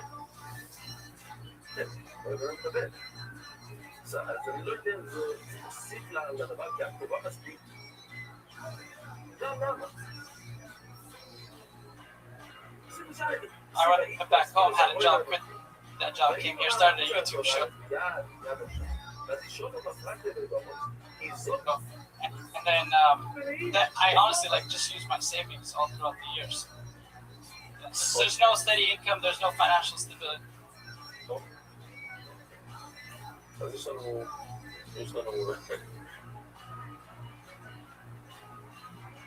סרטון.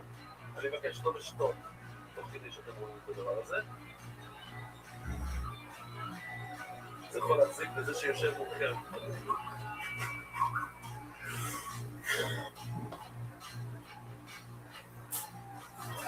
שחרר שלי. עובד שלך.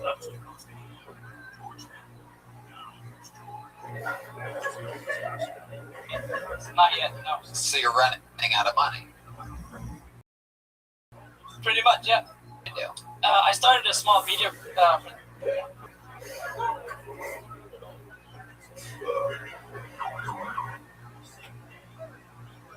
production company, so we shoot some stuff for other companies, like, social media promotion stuff, web development, stuff like that on the side.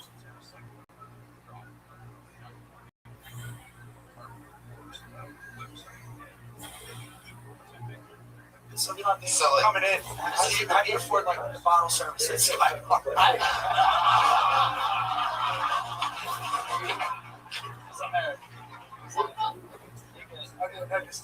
No, how do you afford the bottle service? I don't get bottle service. I don't even go to the sky. All right. Well, I mean, that's interesting. Your favorite thing about America? Just the fact that you can be who you want to be. Yeah. So, Because in Kuwait, what would happen if you grabbed a microphone and went out into a busy street?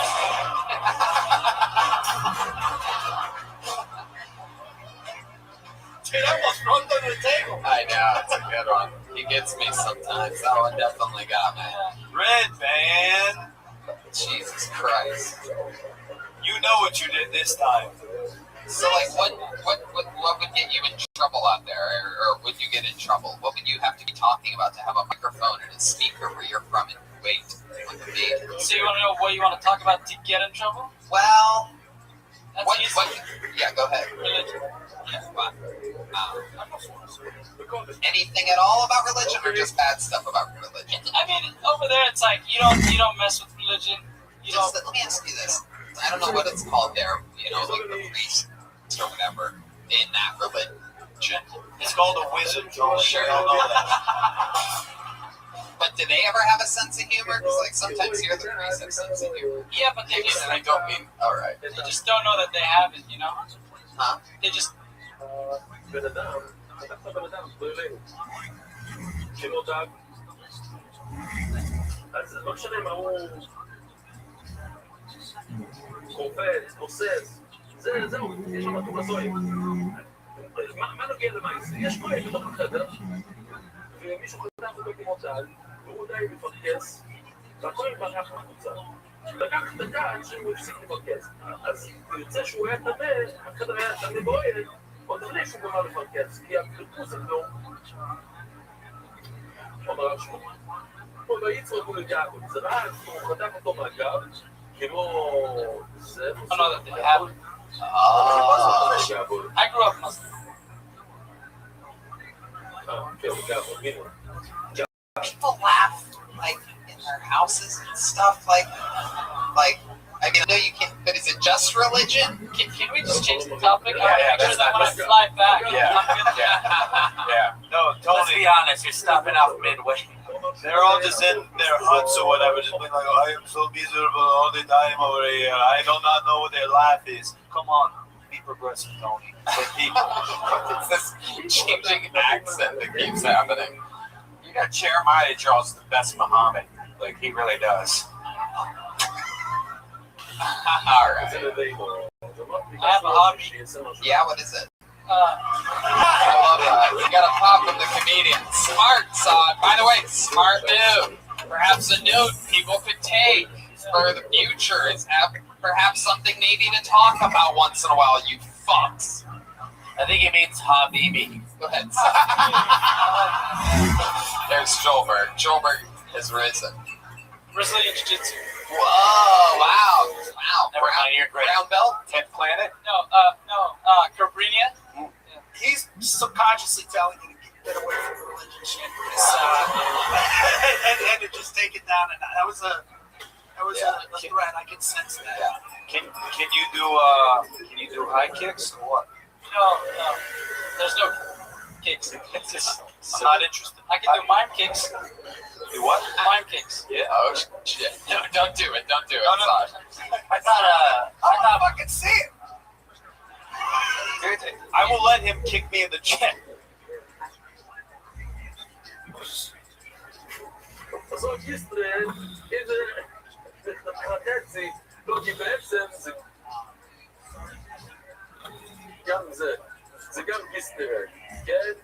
אפילו שם.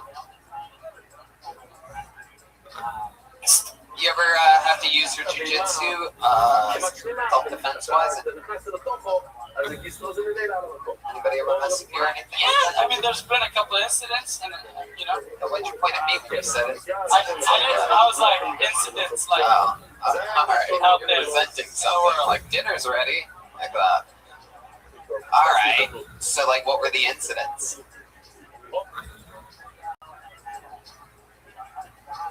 You were trying to get into the cockpit of the airplane. Like, so he tapped. Throw him in coach. Oh, he hit his head on the flight. Oh, really? Oh, no. Please remain seated and terrorists on the plane.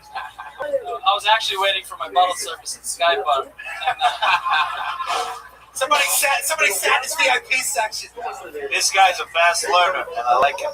Yeah. You gotta be when you can only have enough time for 3 flight classes before for the. All right.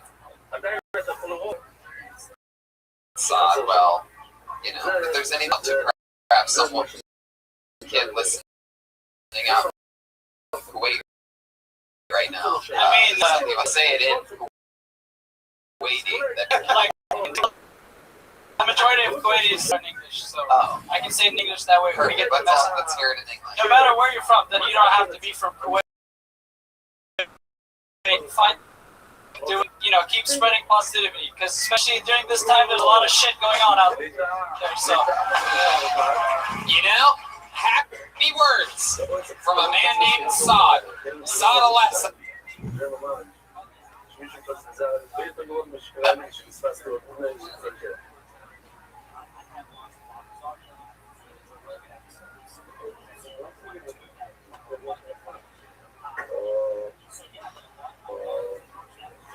Ladies and gentlemen, there he is. Ooh, he got the hug and the handshake.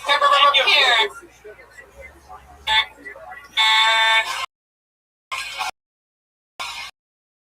Hell yeah.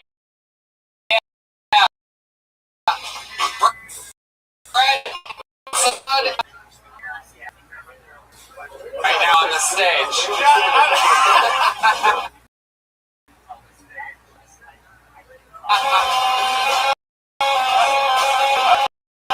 There are just thick hairs flying everywhere. I was gonna get some eyebrow waxing tips.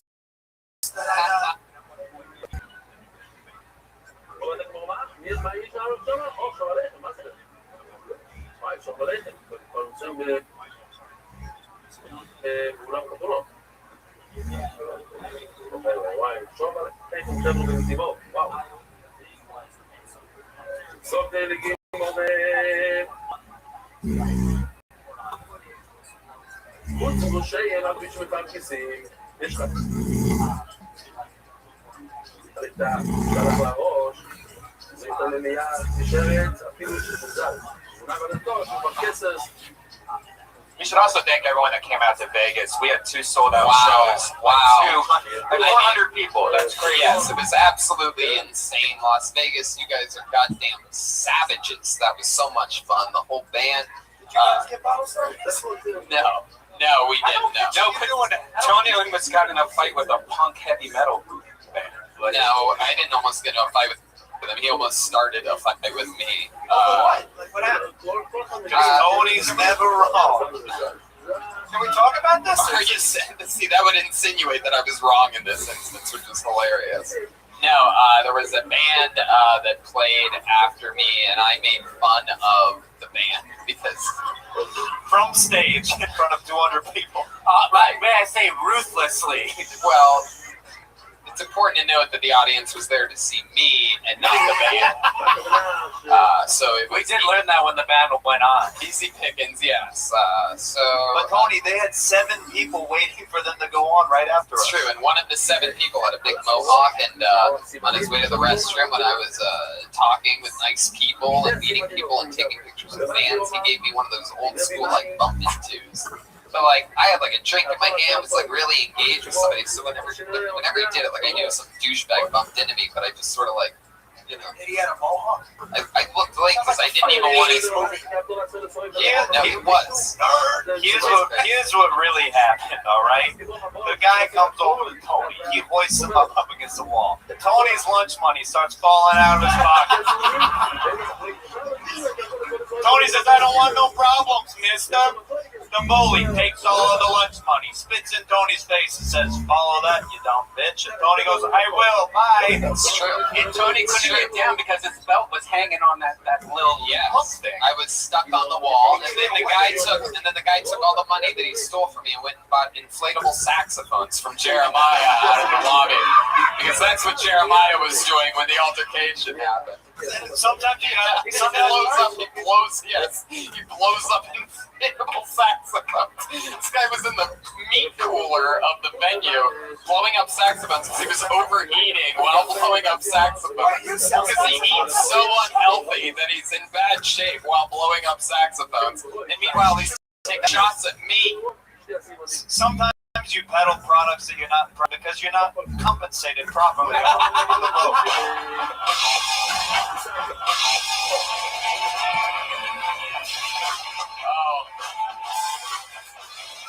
Joel, you can relax. I think you're getting paid exactly what you deserve, Jeremiah. Back to the bucket we go. They make a great neck pillow. The saddest thing was that on the way home, he had one that he didn't sell, one of his inflatable saxophones, and he was sleeping on it. Yeah, Use it. It was nice. Like I said, they double as pillows. They're great for kids. Cats love them. Make a donation after the show, and maybe I won't have to sell them. Thank you so much. Indeed. Put your hands together for your comedian pulled out of the bucket. It's been a long time since we've seen this guy. Put your hands together for Brett Banta. Hey. Brett Banta. I sing forward movement. Here we go.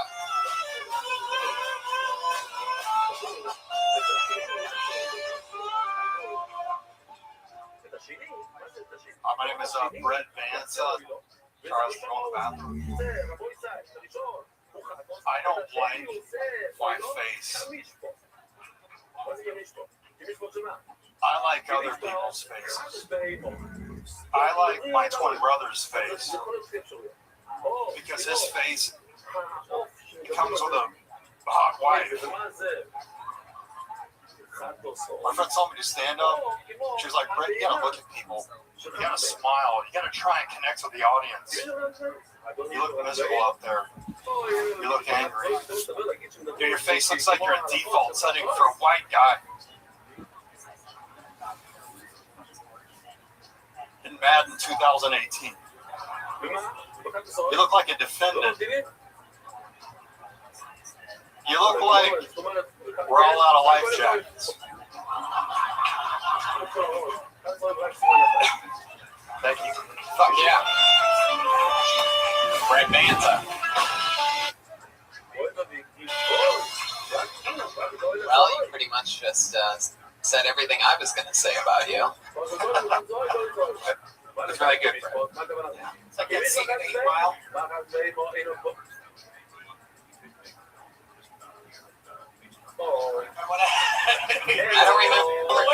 I don't remember there being a scene in 8 Mile with the Trivago guy.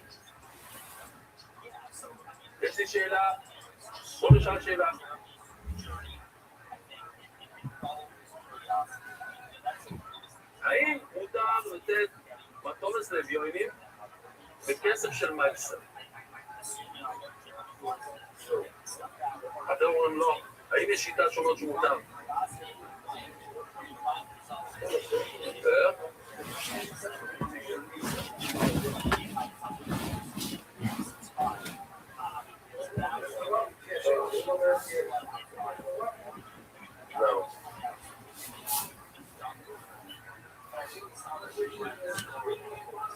אז זה בדיוק הסיבה שעשו.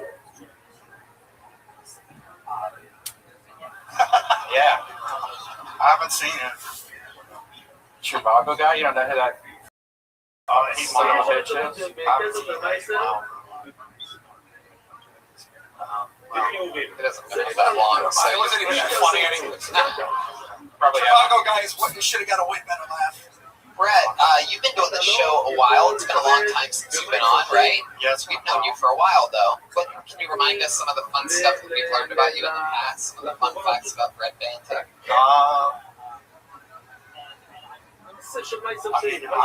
I skateboard. And, I just have a twin brother. Abusive mom. Really? How'd your mom Forced raise you? stepdads. Oh, my mom, she would just, she'd like pour water on me and my brother when we were in high school. Are you sure she wasn't bathing you at the bath? Yeah. No, we were one. She would stick us in the sink and put the water on. Did your mom ever used to kickflip you? She cried, yeah. Yeah, she poured water on us, and she made us take Latin and dead language in high school. We had to take that. So Wow. She was an abusive mother. Catholic. Latin. Did you ever use that for anything? You ever speak Latin? Doing anything? You No, still know I how to do failed. it? I had to go to summer school and take Spanish. I don't know how to say. So what happens when you fail at Latin? Do they walk you through the town with a lady ringing a bell saying shame, shame? Shame, shame. Yes. Shame. There you go. You got what I said. 45. 40 Latin. Yeah. How long have you been on stand-up? This is the beginning of my 5th year doing it. Beginning of your 5th year. Oh, yeah. I remember you being on some of those very early episodes of Kill Tony, right? Yeah, it was awesome. So what's changed for you in the last 5 years? What are you up to now? I made a lot of good friends, and I'm just trying to get better at stand-up. I'm just trying to get more comfortable on stage. And when I was taking a piss and I heard my name, I panicked because I couldn't wash my hands. But I was a little nervous getting up. But Fuck, yeah. So anyone who follows him, lick that mic. But I didn't. It's not that bad. The 3 guys before you pretty much shit on stage, so yeah. I'm trying to just get up more, and I started my own comedy show at my house, which I like doing. Oh, you do it at your house? Yeah, I do it at my house. How big's your house? Jeremiah is indicating that it is indeed a good show. Yeah, I've done it also. Yeah, me too. Wow. It's like a thing. it's There's like a couple yeah. That's not a house. Just how do you have a house? Hold on here. It's impossible. That's a good question. It is a good question. How do you have a house? I got a house when I was in my 20s. I got stocks. I worked at this place, and that was the one thing I was able to get. I got it a long time ago, so my mortgage is like really low. So. I've been doing 21 years. Good for you. Thank you. Wow, Brett Ernst just had a midlife crisis on stage. I just had a check. Brett with 1 T. Yeah, no, fist pump. You know, wash your hands. I never get it. Wow. There's not many of us. I know, there's not one. I soaked out 1 T. I always be feeling 2 T's. You ever get hurt skateboarding? Yeah, I broke in my leg and arm, and yeah. You have a girlfriend? No, I don't. I'm still married. So. Oh, you're married. How long have you been married for? I've been married for 18 years. So. 18 years. We talked about it. Yeah, that's one of the things that I mentioned earlier when I asked you what we know. Oh, okay. It's perfect. Yeah. I grew up in Texas and Louisiana. So married for 18 years. Are you still banging? No, we haven't been intimate in 2 years. Oh, that's half a presidency. Yeah, no, I know that. I'm happy too. I can relate. It's tough. You get friend zoned by your wife. Exactly. No, that's what it is. Like when you have kids, it's so hard to like find time to do anything. Like you kind of lose your privacy. Hey, Netflix and chill really need you just watch Netflix and fucking chill. Yeah. I don't really do anything. Have you ever tried like role playing? You know, I'd love to. I mean, I like busty nurse.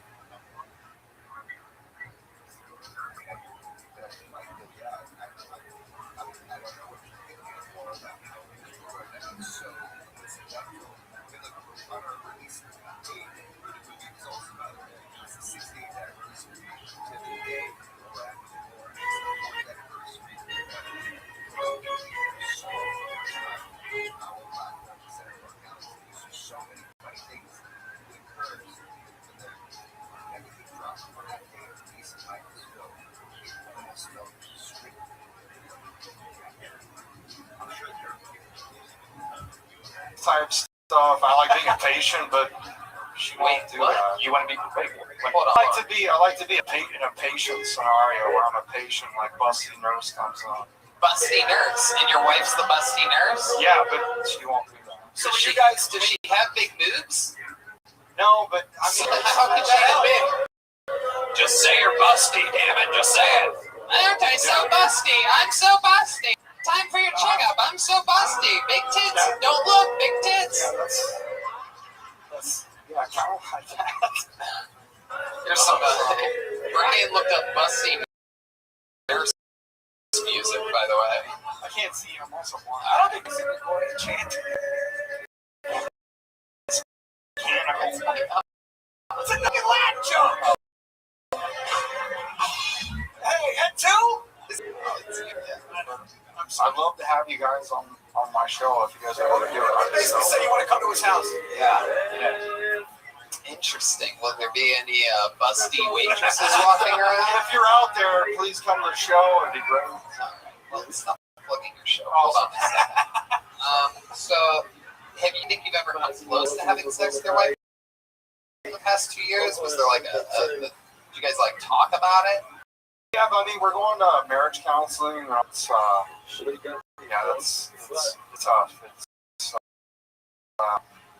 Yeah.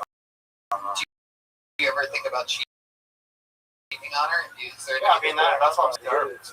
I checked, I had to go get a tuxedo measurement. Yeah. And the lady was measuring me in the tuxedo. And she's like, "Oh my God, you have a growth on your pubic area." It was awesome. It was just awesome or being on an escalator, like smelling a girl's hair. Like, Jesus. Whoa! Where's sound effects on this? Just get a hooker, man. I know, I did, dude. I know, I'm scared. I'm just trying to do it. So. Sometimes the wind blows and What escalator were you on where you smell the girl's hair? On La Cienega and Beverly. La Cienega and Beverly. I forget what it's called. The Beverly Center. The Beverly Center. There are a lot of escalators there, and there is a breezeway. I can confirm that. I'm going to therapy for it. So for smelling other girls' hair on escalators. That too, but it's definitely not healthy when you're smelling your daughter's hair. Well, now my daughter's girls on the escalator. Something you done is I'll listen to podcasts. How old are they? 8 and 11. Yeah. Well, Brad, it was fun to see you again. Thank you so much. Good set. Fun times. Thank you. There he goes, Brett Banta, ladies and gentlemen. Like a young Rob Lowe. Yeah, let's do that. A lot of parental issues tonight. Yeah, definitely a lot of people. A lot of Oedipus shit going on. I mean, it's no surprise. A lot of comedians or people that want to do this are a little bit damaged. Not many of them have the ice cold glare that Brett Banta had in his eyes, but I skateboarded with him last week. To show his house. I mean, he has to smell my hair after I left. All right, so moving on, we have a regular that performs a brand new minute every single week. He writes it, he performs it, and he's a goddamn sensation. Everybody loves him. He's on an absolute kill streak. Let's see what he does this week. Put your hands together for the great and powerful Malcolm Hatchett.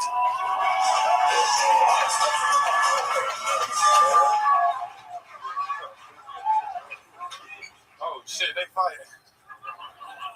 What's up, y'all? Why won't black people always go off to jail? They always have a little celebration before they leave. One time my cousin went to jail, we had a cookout, a baby shower, after party. He came home 5 days later, told me, how come we ain't clean up? I said, nigga, you never left the party.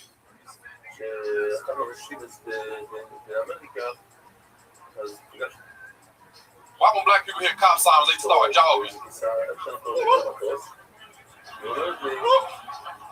I seen an old black lady with a cane. You locked her old ass up. She dropped her teeth and shit. I got a homeboy, he mixed. He said, Malcolm, don't trust white people. I said, all right. He said, but give me $20, I'll pay you back. You can trust me. I said, I can only trust half you, nigga. So I gave him $10. He still ain't pay me back. So I don't trust nobody. You ever been growing up by your mom and it hurt so bad you was deaf or hurt? Is that it? No. Go ahead. She beat you and go in the kitchen and cook. You be in the room like, God killed this bitch. And she started coughing. Like, nah, wait till the food get ready. Malcolm Hatchett.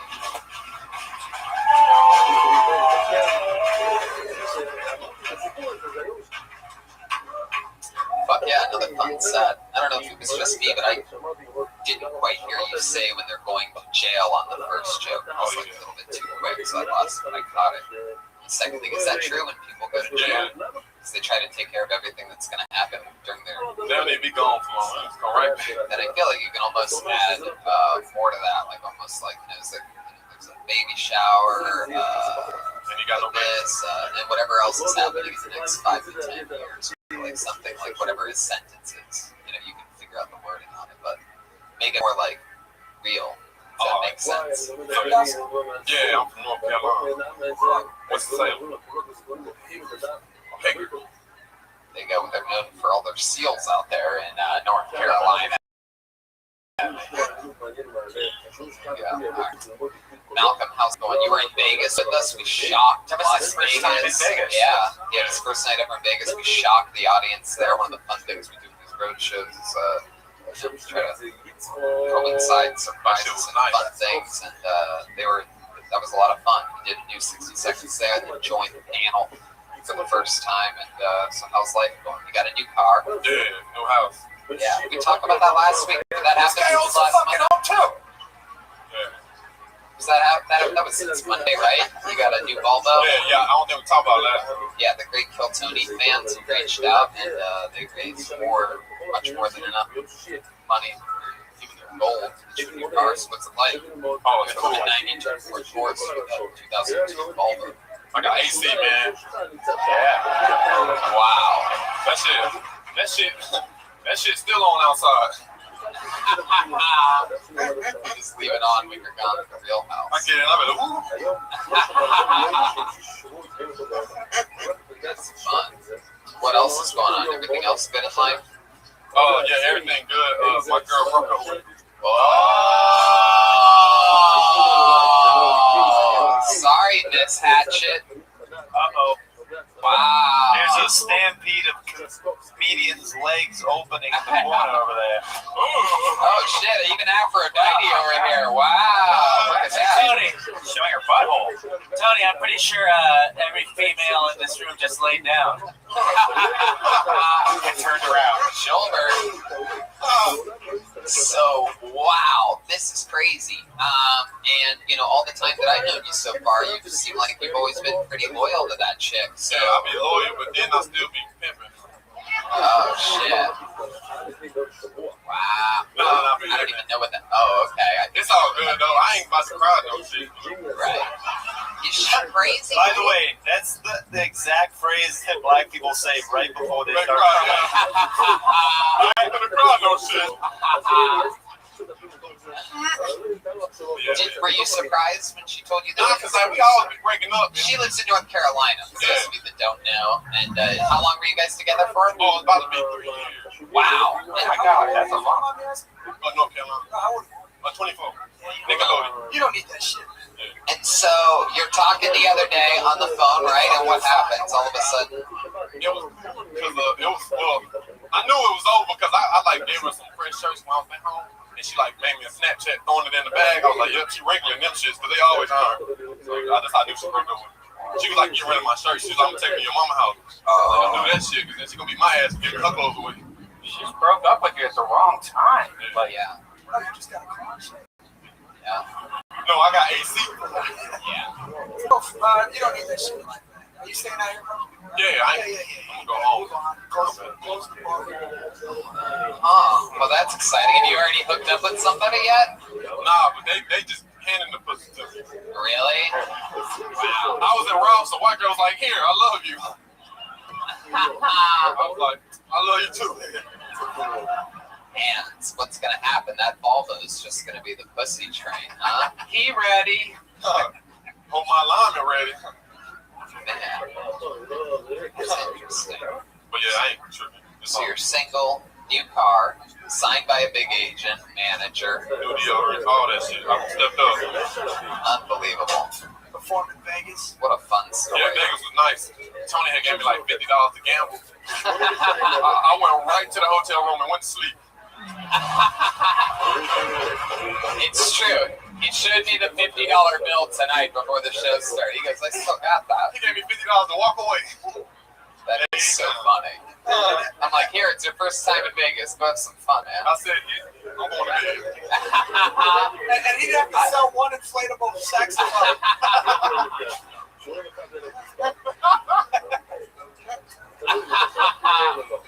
You just slipped your 50.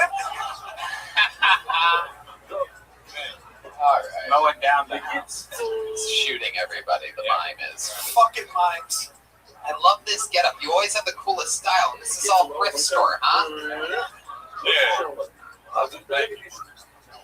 Wow. The ladies are just howling. Aphrodite over here. Oh my She God. hasn't been wet since the 60s. That sounds like a lake. Well, Malcolm, I just can't tell you how exciting it is to have you part of this show every week, and how many people you're inspiring, and how fun it is. You're the real deal. There he is, Malcolm Hatchett, ladies and gentlemen. You can talk for Malcolm. The chess king. This is a real story you guys are in with this Malcolm Hatchett situation. Oh, I can't wait to hear it. American Idol and America's Got Talent, all those things. What's crazy is they're all pre-screened through the roof. You know what I mean? Like a lot of screening. It's not very real at all. Whereas this Malcolm situation, it's very legitimate. I can't wait to hear his dating like every week. Yeah, exactly. That's going to be the new thing. Chubby white girls. Back to the bucket we go. Put your hands together for Sarah Lawrence. Sarah Lawrence standing up on what appears to be a table. Now she's down. She's got a good steady pace. One more time for Sarah Lawrence, everybody. You can't say retarded anymore. Correct was vaccinated. My friend went on a date. Oh, fucking loved it. My friend went on a date with a guy the other night, and at the end of the date, she said they went to go and have sex, but they couldn't because his dick was too big. And I was like, what is this number? Because I'm always up for a challenge. My friend is a dwarf, and he posted his workout program on Instagram the other day. And I scrolled down to the caption, and it said, recently I've always been pushing myself to grow. Dwarf.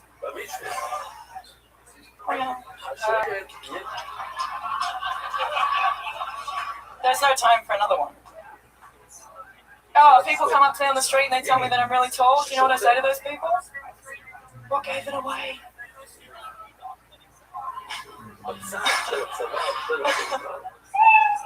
Fuck yeah. Wow. I love that moment where you forgot your next joke and you thought you could change time. That's 60 seconds, the clock said. No, it is not. There you are. Nice to meet you. First time on the show, right? Yes. Hell yeah. How's life? Pretty good. Yeah. What's that accent? Australia. Australia. Yeah. How long have you been in America? I've been here for 4 years. What brought you here?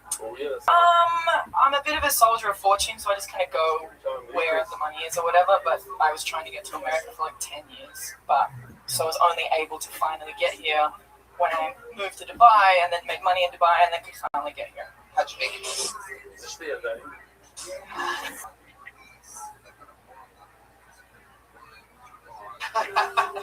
Jeez, I didn't even get the question out. How did you make money in Dubai? I was DJing in Dubai. Alright, that's not... I love it. So you're DJing at a bar in Dubai. Yeah. Where alcohol is illegal, right? It's like a bit of it's a weird thing. So like technically you're not allowed to drink, but everywhere sells alcohol. But if you're a resident, you have to buy like an alcohol license.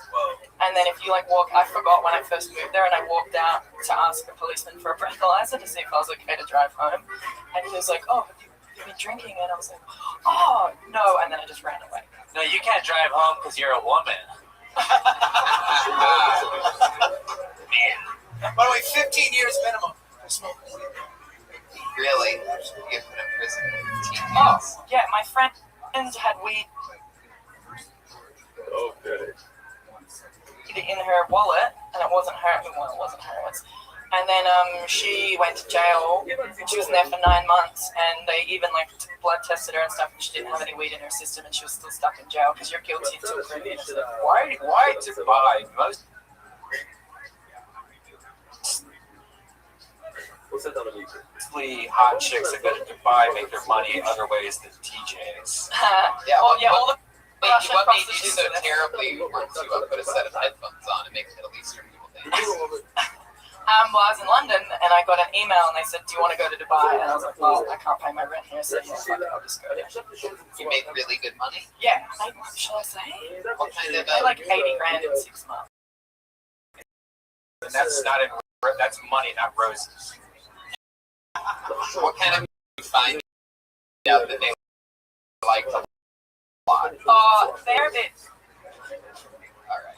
No, they're a bit. So, like, what type of stuff would really get them going? Can you give us an example of a song that you would play if you really wanted to? No, Brian. Okay, we get it, Brian. Go ahead.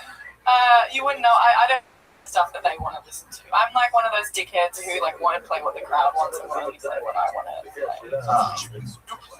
I play like deep house, like underground and house and stuff like that. Whereas they want to hear like the stuff that's on the radio, which is kind of what you guys like over here as well. And EDM, which is terrible. Whoa, what do you mean? Somebody in America. I have my own company. Really? Yeah. What? Hey, that shit killed in 3rd grade, and it kills now. You're damn right. You are damn right about that. I know you are. I am wearing a sports bra. I sometimes genuinely hate this show, and right now is one of those moments. Sorry. That was sorry. You and her look exactly the same. You fucking dork. Oh, I really hate this moment where we're so mean. Catch me in the wave on Roast Battle. Comedy Central. Whatever. New season, the line, bitch. Yeah, new season. You mean new 2 episodes? There's not really a season of that fucking shit. All right, Tony. Okay, it's your show. I'll concede. Back to you, my friend. Yeah. All right.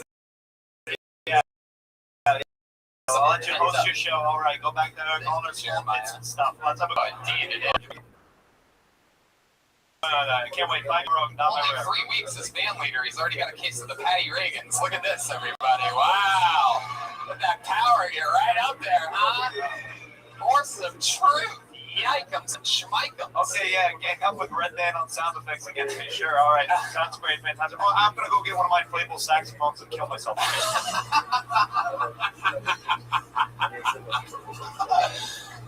All right.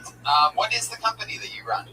It's called Cali Craft Cocktails. Cali Craft Cocktails. And what makes your cocktails so different? So we make them fresh on site, whereas other companies, they don't care. Yeah, dude. I think we're Shark Tank. Sometimes, but no. So other companies, they basically make them all before they get there, and then they just kind of dump them out. But we make them fresh, so if you want a little bit sweeter, a little bit more sour, then we can do that. Wow, I figured the drinks that you would make would be a little bit flat. You know what I mean? What? What's going on? I'm doing some of my very breast jokes up here, guys, and it seems like everybody's turning on me. Really shallow sense of humor. I mean, she signed up for this. I have a question about the DJ thing. Yeah. Just like a lot of DJs, they do that. Like, I play this stuff. I like, like you're a connoisseur of music. You actually, you just play music. You create music. So I actually did a music production course about a year ago. What the fuck? What don't you do? I got like 20 jobs. Do you have like a cool DJ name or anything like that? Yeah. Uma Thurman or something like that? Chesty McGee. No, I had a change my name. Nurse. But, it's Imperial with a 3. Wow.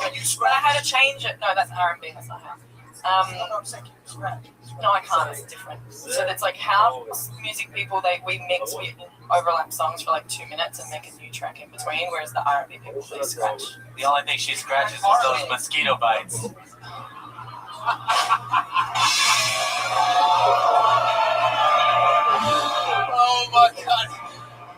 Sarah has her hands on her knees, laughing. Joel literally left the stage. Oh, he's back. By R&B, you mean hip hop, right? Yeah. America! Well, we created all of it, including the house music. Show a little respect. You have a boyfriend out here? No, I just split up. So. Split him out. Oh, I split up. Sorry. Split up. Split up. Wow. What did he do? Oh, we just want a good match. Yeah. Oh, he on the oil. I feel like there's more to the story that we're not getting. A lot more. Such a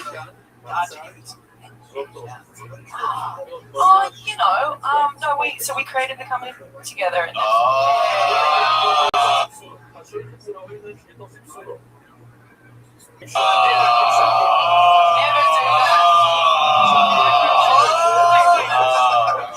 I'm saying, like, you never go into business with your partner because you either come out like you hate each other.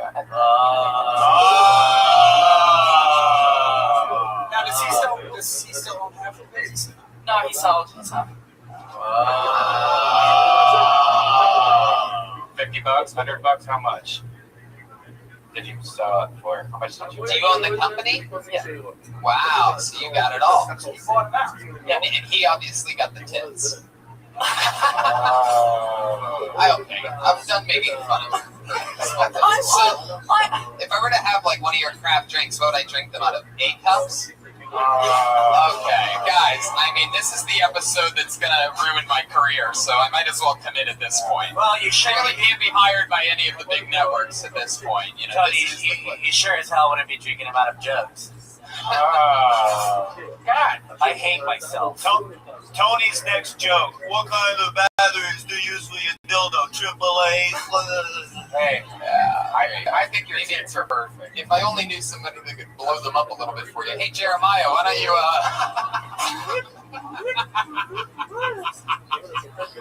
How long you been doing comedy? Since January. Yeah, she is. Her boobs are going to spot the belly right now. Come on, guys. Well, do you ever stop and think about the memories with your boyfriend?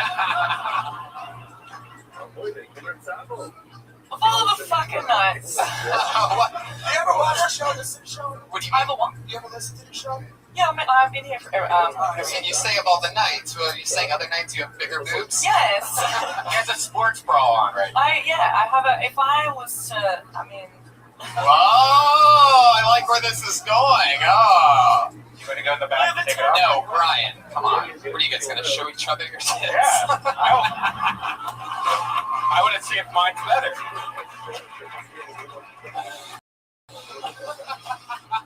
I'll show you yours if you show me mine. I bet I have better areolas. Well, you guys will have to take your sports bras off and find out. Fucking dicks into my neck. Well, welcome to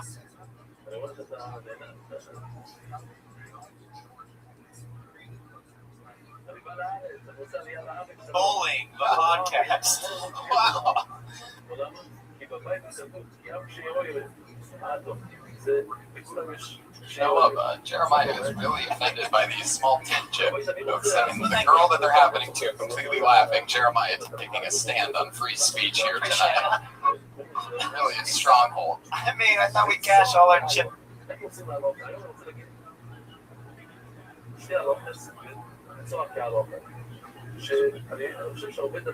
Some of the Middle Eastern guy, you know, it's like fuck.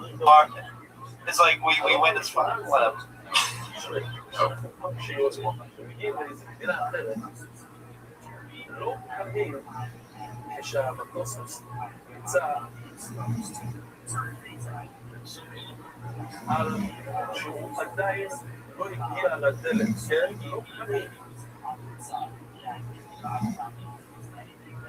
More chips. I know Brian's eating them. It's so very good. Wait, that is exactly what Patty used to do. Like, oh, jokes, what does it mean? I remember. That's exactly. That chair is cursed. I love that ring. Me too. I do too. You want to eat Cheetos?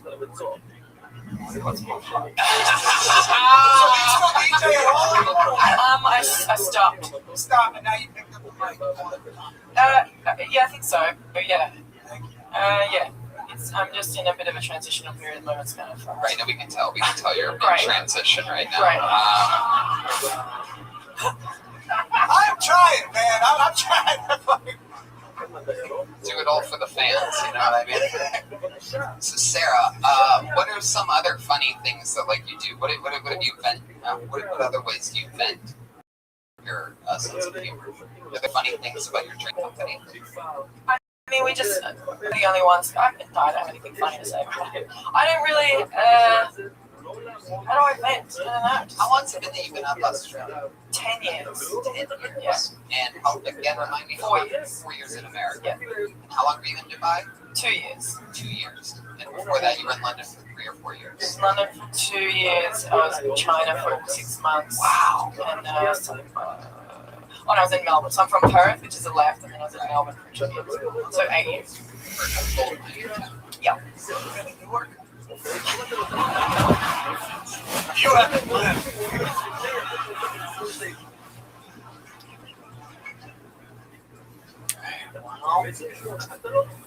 Sarah, do you just want to get one quick one? Do you do a lot of spots other places too? I was here on Saturday night actually, which was cool. Not here, but in the belly room. Yeah, how'd that go? Really good. Yeah, how long was your set? I got 6 minutes. 6 minutes. Yeah. Good crowd. Yeah, I mean, I had 3.5 didn't I? So yeah. You ever get heckled? No. I mean, I've not been doing it for long enough. Did anybody ever heckle you as a DJ? Are you gonna do like a booth? There's gonna be a booth. No. No, as a DJ, you're just. Wait, what are you talking about? I feel like he's like going like. That would never happen. We would never set you up for something and then lead you into a boom show. What are you talking about? This isn't Kill Tony. What are you talking about?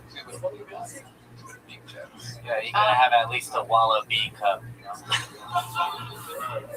I hate myself. I know a small boob and an Australian joke this evening. Thank you, Tony. Also, I know what I did tonight. Not easy to do. So, did you...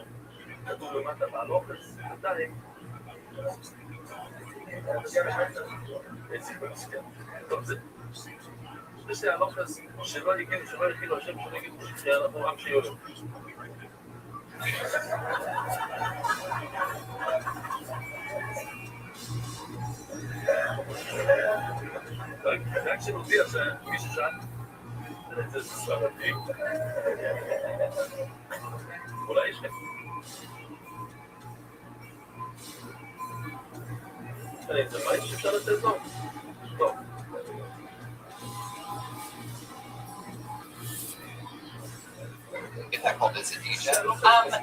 No. What happens is someone will come up. So let's say if you're playing R&B, which I don't play, but just doesn't make sense to you guys. So someone's playing R&B, someone comes up to you and goes, "Oh, can you play some fucking EDM or something?" Which is completely not the vibe that's happening. That's like R&B is Jodeci, Guy, True. Ah, God.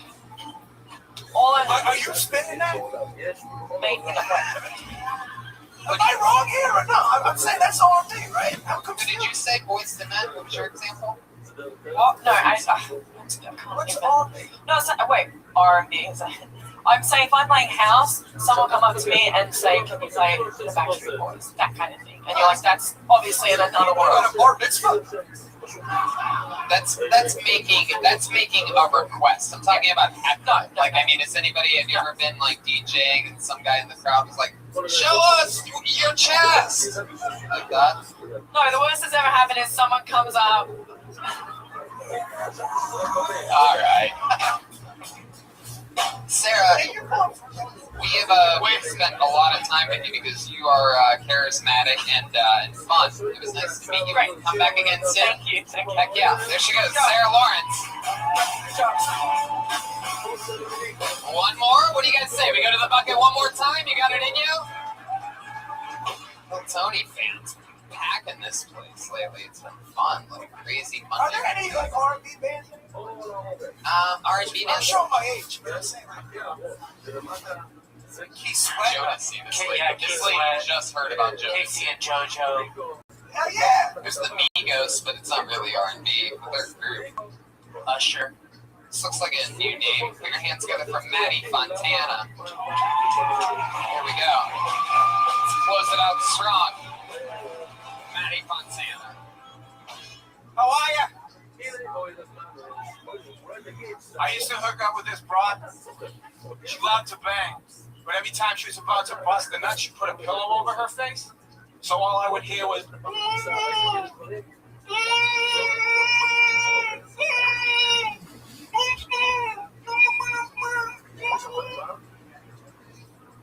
And the brains are fucked up, boy. Like Pavlov said, you show a dog a steak, you ring a bell, the dog's drooling. You show a dog a steak, ring a bell over and over again. So you ring the bell and the dog starts drooling. So after hearing over and over and over again, now I get a hard on every time I hear a deaf person talk. When you guys are on the internet looking for porn, I'm on Amazon Prime looking for audiobooks narrated by Molly Matlin.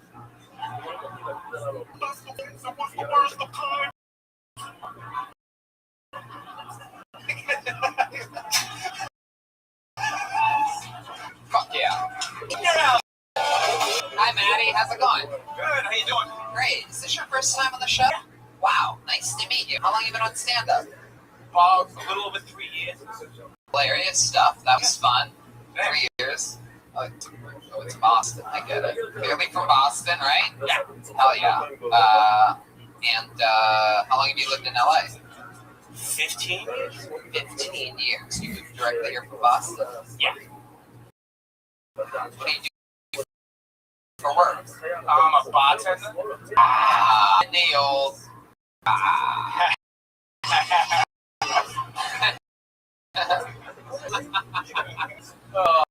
Oh, wow. Specific bar? West. I've never heard of it. I imagine all the big dog saints hang out there. I would have to say the Boston. The best thing about Boston, the worst thing about Boston is the same one. Yeah. On a dude, it's fine. On a broad, it's disgusting. Absolutely horrendous. Horrible. A lot of crazy stuff happening in your bar? Not really. It's a lot of high-end people, like a lot of rich people going there. Oh, cool. Looking for a cocktail company? Yeah, I know. I was gonna hit her up, ask her if she could play that Backstreet Boys for me. Oh, yeah. Not only will she sell you drinks, but her chest works as coasters. Yeah, did you wear the hat with the bee on it in honor of her? No, I was gonna wear an Oakland A's hat.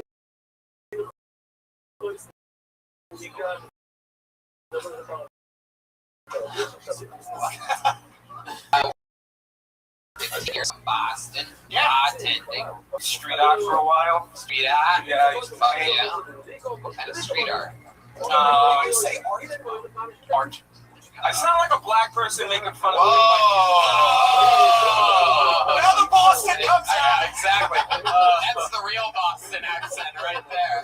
I don't want to sound like a fucking black person, yeah, but fucking. I'll let you elaborate on that. I sound like a black person making fun of the way white people talk when I try to sound like a regular person. Like, how's it going? Like, how are you? That's how we talk to you? That's so funny. Yeah, it's not corny. Man. So what else are you into other than stand-up, bartending? Do anything else for fun? Any hobbies? Run. Yeah, where do you run? Number to school, Boulder. Get sliced. And the rest of the Winter Hill gang. Did you know any of those guys? I don't know. They were like 90. You know, who knows a 90-year-old that you're not related to? I thought everybody did. You know Stevie Blue Eyes? I know who he is. He's a little bit younger than me, but I know who the guy is. He opens for Cal. Yeah, everybody knows Stevie Blue Eyes. We met him here on the show like 4 years ago, before Brian Callen even found him. We were so intrigued by his old Boston like mob stories. His stories are fucking really cool. You should have a Boston on. Make that happen. Yeah. A Boston on. Oh, I'll win. I'll win. You're from South, right? Yeah. You know Ben Affleck? Both of them cousins. Me and Mark Wahlberg used to share the same fucking tone of voice.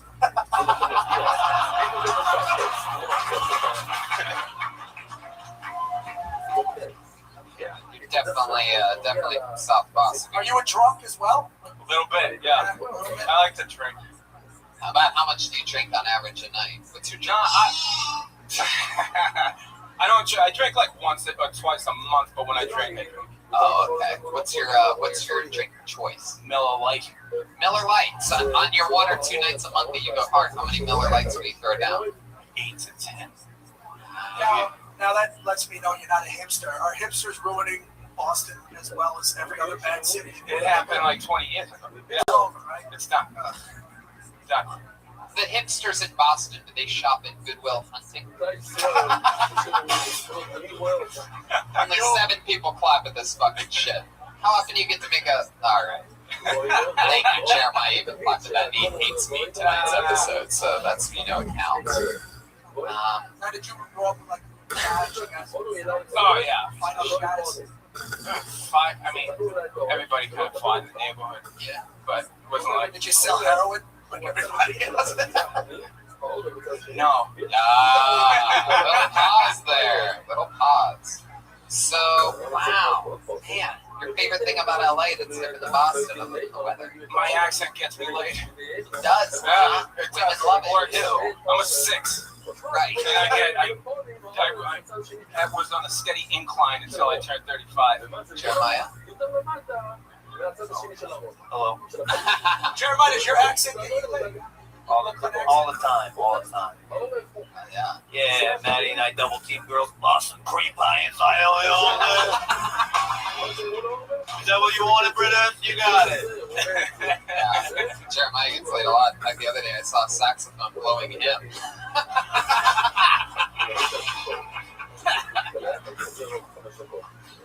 It's true. I'm struggling, guys. It's fucking De Niro. Oh, shit. So, you work at a high-end bar. You got the accent. Okay. You've been working there a long time, so does any of your high-end clientele ever pay you to do anything crazy or make you an offer you couldn't refuse or anything like that? You ever have to get rid of a body or anything weird or just like, hey, I'll give you $100 if you put in a good work and make this girl that's coming, anything like that? Nah. You ever do like an over-the-pants blowjob or anything like that? One time.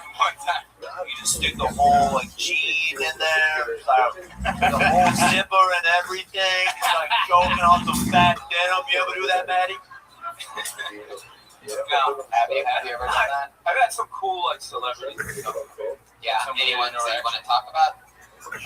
John Rickles was. Wow. Yeah, him and Bob Newhart used to come in a lot. Bob who? Bob Newhart. Bob Newhart. Give it the bad. Bob Newhart. Man, that's cool. Did he make fun of you at all, Rickles? Every time he'd come in, he'd say something to me, like, just joking around. And then him and Newhart and fucking. All right, fuck you guys. It's hard to talk when you talk like this. He would come out and he would say something to me every time he said something. Like, he'd throw 20. Where's the bartender? He'd throw $20 at the bar. Go buy yourself a hotel or something like that. So one night he came out. And he was like, what did he say? He goes, here's $20. Go buy yourself a personality. And I slid this. Yeah, right. When I was ready, sort of like with my old man joke, and I slid it across the bar, and I was just like, if it's anything like yours, I'm gonna have to return it. And he looked at me and he goes, remember this face, kid? And I was like, that face? How can I forget that breath? Hey! And he just gave me a look, and he walked away. And I feel a hand on my shoulder. And I look over, and it's Newhart. And he goes, all right, take it easy. He goes, good job, kid. Nobody gets him like that. He walked out. Wow, that's a very cool story. Do you root for Notre Dame? I'm a Notre Dame fan, yeah. Brady, Bird, or Ted Williams. Ted Williams. That's what you got. Number one. I'm sorry, sports whistle on the. My bad. 2 men were talking. Oh my God. My bad. Jesus, Brett, I'm you sorry. relax. I've been putting up that shit. You say Tom Brady one time and all your HGH comes out of your system. God. Gain 5 pounds. I don't need it. I like it. I'm okay. Come on. I'm secure. I'm Sorry. secure. Sorry, I know Ohio State we're talking about. Jesus, All you're right. out of control. Oh, well, you know what? This kid's accent's pissing me off. You love it. God. I love it. So, Maddie, well, that's fun. New kids on the block or new edition? New edition. Half the day. Drop a New Kid song on just to kind of change New it up. edition's R&B, by the way. All right, that's where Bobby Brown was from. What are you afraid of? Huh? What scares you? The Yankees. Huh? I don't like roller coasters.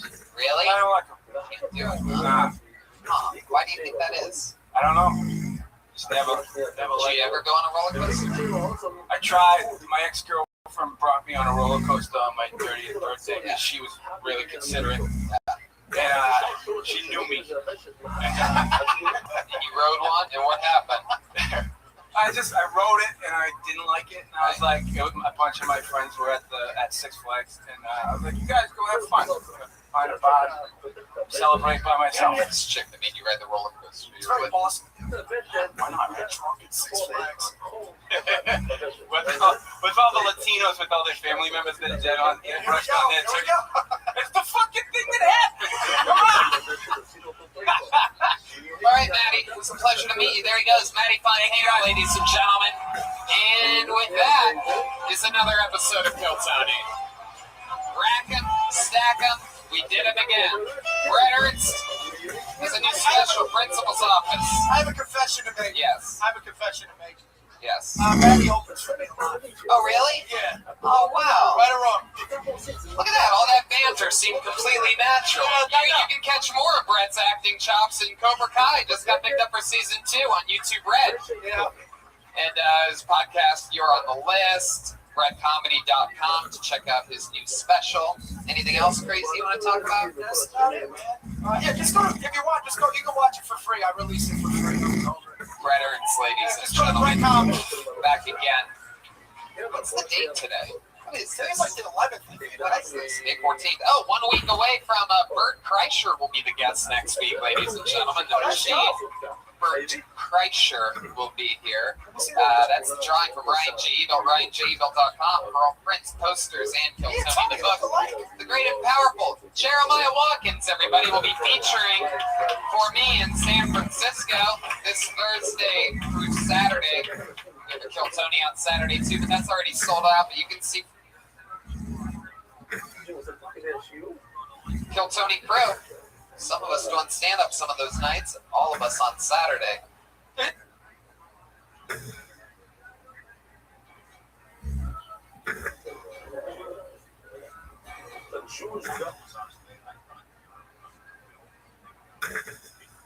It's proper conduct and safety in the air, on the road, and throughout your journey.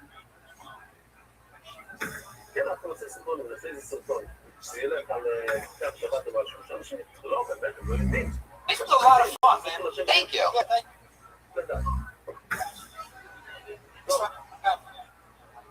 Jeremiah has a new podcast out called Jeremiah Wonders. Anything else, Jeremiah?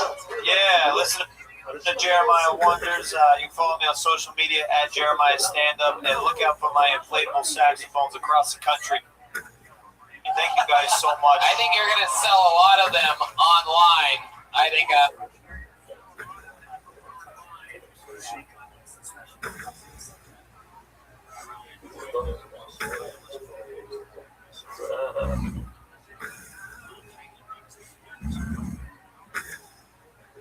אני משאיר את זה ככה.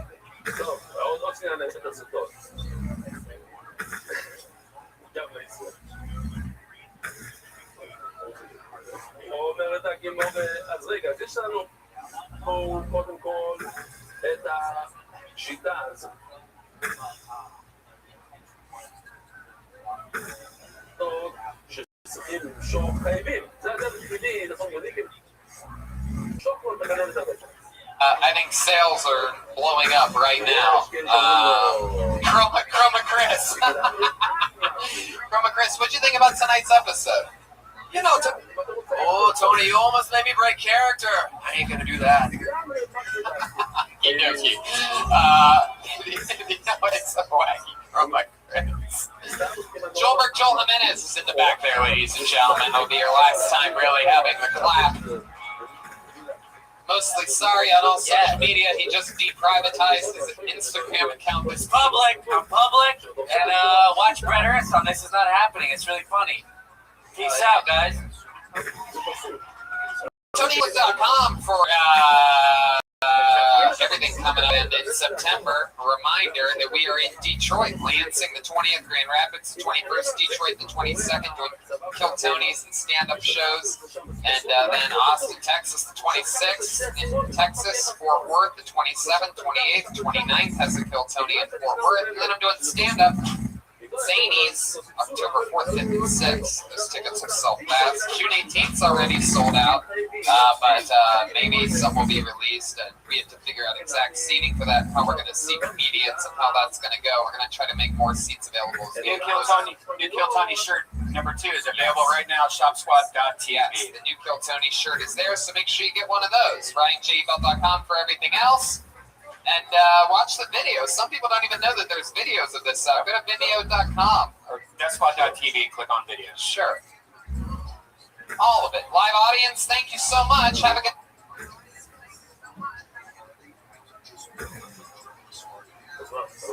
night, guys.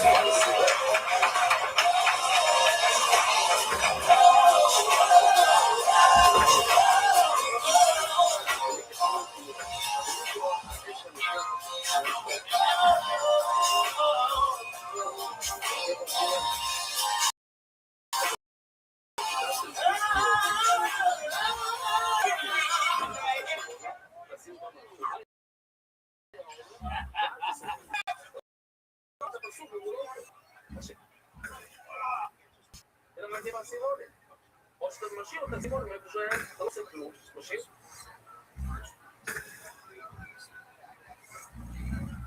ואתה נכנס דרך המולור פה, אתה שובר את המפרקת, שזה בעייתי קצת.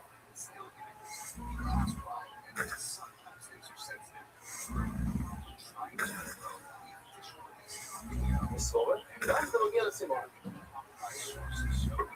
וזה ולהגיד מה זה?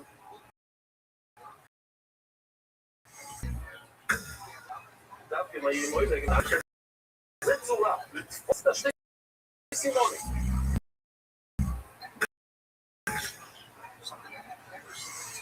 ושים אותם אחורי היום.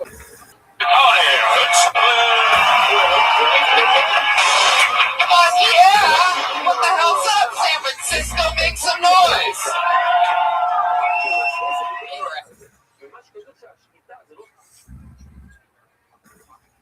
And the #1 live podcast in the world, Brian Redband's here. What's up, Sans? Flew in today, no Ryan J. Bell today, and we are in smooth rolling. It is good to be back in San Francisco. Our last time here was with the great Moshe Kesher and Natasha Leggero. Remember that? How many of you guys were here for that? Oh, that's cool. We got some fucking first-time live Kill Tony people. We're packed in tight for you podcast listeners. Extremely tight here at the Punchline Comedy Club, the great San Francisco comedy club. We're fucking excited. The wind is blowing in every direction. Much extra air flowing there. It's incredible. And so let's just keep the thing moving along, shall we? We have a lot of show for you guys. We have a bucket full of names, and I'm really, really excited about some things that are going down here tonight. You guys excited too? Let's jump right into it, shall we? Should I bring up the band first? Yeah, why not, right? You know the band, you love them. You see them every week. Every week they do different characters. I normally never know what they're going to do, but for this one, I accidentally walked into the green room after they had, we have a different setup than we normally have when we do this show, so I accidentally saw I have a 5-minute head start on what they are, and they are new characters. So, congratulations, San Francisco. I present to you the Kill Tony Band, Jeremiah Watkins, Joel Berg, Joel Jimenez, and Chroma Chris. These guys traveled here today for you for this show from Los Angeles, California.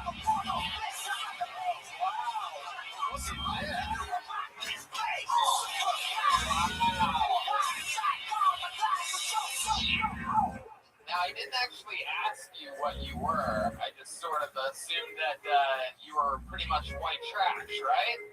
Nailed it. We are off and running. For those of you listening to the podcast, there's Jeremiah out front, looking pretty much how he normally does.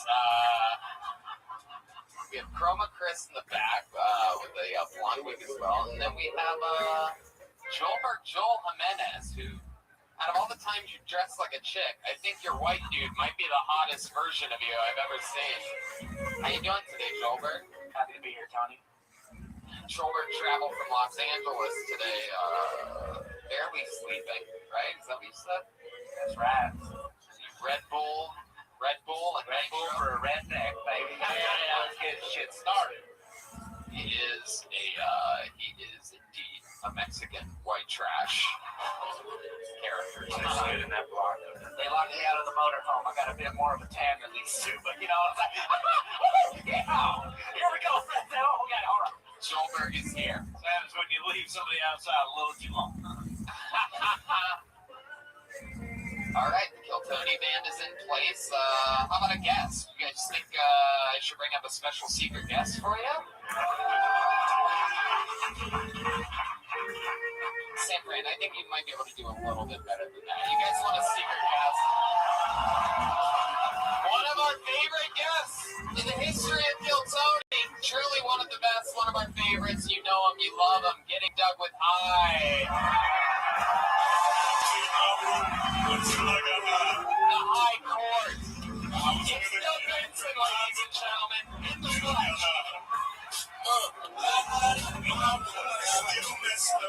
And I know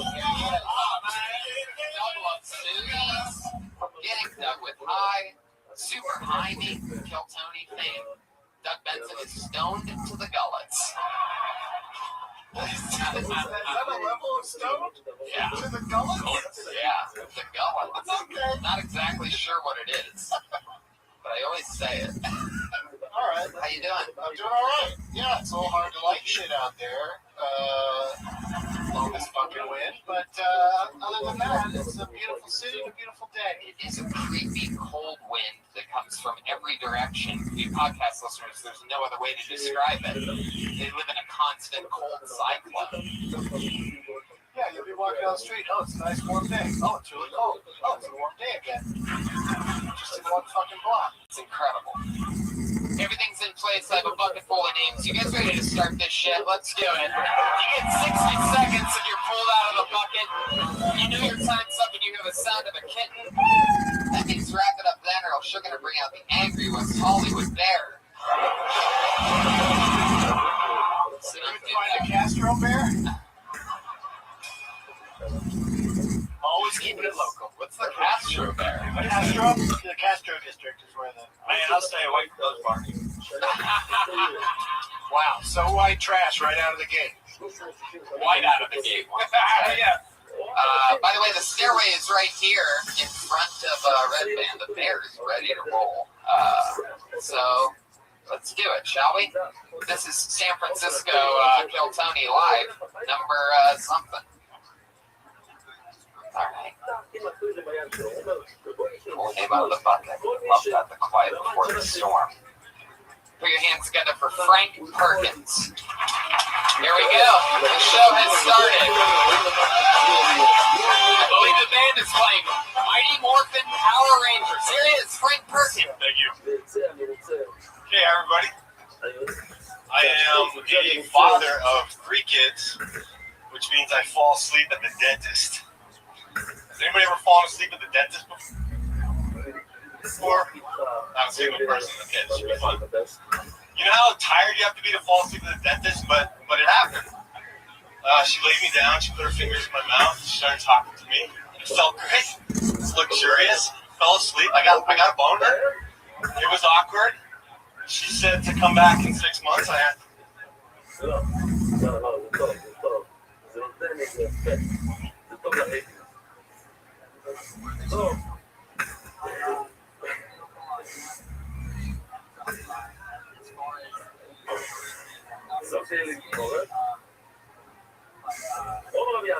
זה כאב לו הרואי בין השורוסות. רואי זה לשון של הצעירים. טוב. אני רואה את זה בזמן. אם צריך את זה יותר מאוחר, אז זה יותר מאוחר. מה זה? שזה קצת. come back tomorrow. She didn't know, but I made the appointment anyway. Did not tell my wife. My youngest son is, I have 3 sons. My youngest is probably going to be a janitor or a mechanic because he looks adorable in onesies. It's all he ever wants to wear. What else? He is, yeah, that's all I got. There you go, Frank Perkins. There it is. How you doing, Frank? How are you? I owe him a quick, my wife. Okay, go ahead. How long have you been on stand-up? I've done stand-up only once. I'm here for my buddy. It's amazing. That's so funny. I'm here for my buddy's birthday. Yes. I love that. And you just happen to sign up. You always sign up at things that your buddy's birthday takes you to. This buddy, yeah, absolutely. I love that. He's probably busted in bouncy houses. Jeremiah? Why do you look like a politician in civilian clothing? It's a good question. Going this way. What do you do for work? I was tech company. What kind of tech? Software. What kind of software? They're all the same. They're all the same. Now, when you're with your wife, can you make it hardware? Only when he's at the dentist. Yeah, what happened with his dentist trip? Which dentist? Was it just a normal checkup, or? Yeah, just a normal checkup. You don't get a lot of time to relax in there and calm yourself. Just really feeling luxurious in the dentist. I thought this is funny. Oh, you should go to a spa sometime. Yeah, I should. Fucking blow your mind. Did you really get a boner in the dentist? No, you didn't. That was for comedy. Yeah. But you really did But you fall could imagine if you did. I did fall asleep. That did happen. White trash guys, what happens when you go to the dentist? Oh man, I come everywhere. What's a dentist? There you go. Big inflatable sex that I blew up and hit over there.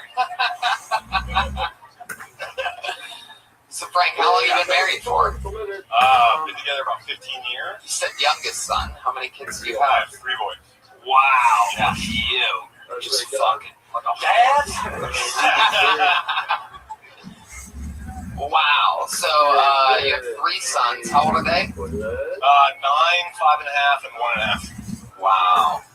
Just keep making babies once every 4 years. That's right. Yeah. Told you he's a politician. Yeah.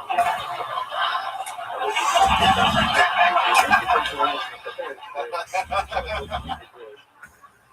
said it's your buddy's birthday. What else do you guys have planned?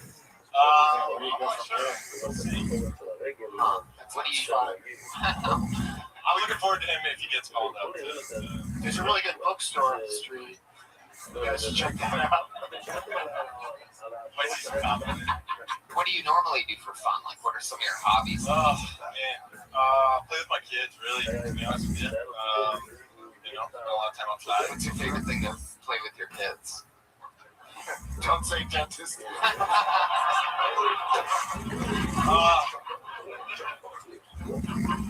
know, skateboard a lot. Wow.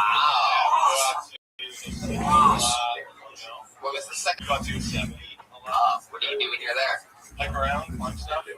Jeez Louise. 1.5 years old out there hiking and skateboarding, huh? This kid's a fucking warrior. Machine. Wow. Stay with your kids. You and your wife still banging? Yeah. Oh, that's good. Good news. Believe it or not. Like, how often? How often? Not as often as I think. Oh, what's that? Like, how many times a week? Man. 1 in 4 out of 5 dentists have stand-by. Whenever we can, you know, it's stuff to get time with. with 3 kids. Sounds like it's like pulling teeth. Anything with perfect. We got some pizza. There you go. Perfect for a podcast. Hey, so you said you did this on a lark. So like now that you've done 1 minute of comedy on the world's most famous comedy live podcast, what's next for you? Do you think you feel good? Do you want to keep doing it? Maybe, sure. Where was your first? Where was your first time at? You were great, by the way. You got really decent, real laughs, by the way. It was a really good minute. Yeah. Yeah. Where was the first place you performed comedy? Was it some other buddy? Brainwash? You guys know Brainwash? Yeah. Same buddy brought me to that once, and that was phenomenal. That was a great time. What's That was like 8 years ago. It's a laundromat slash comedy. Correct. Yeah. Still around. RIP. Yeah, just a year ago. Turned out it wasn't the best business model. You definitely have like a weird romance with your friend, don't you? Like fraternity. How long have you been friends with this guy? I don't know, maybe 15, 20 years. Wow. What's your favorite memory of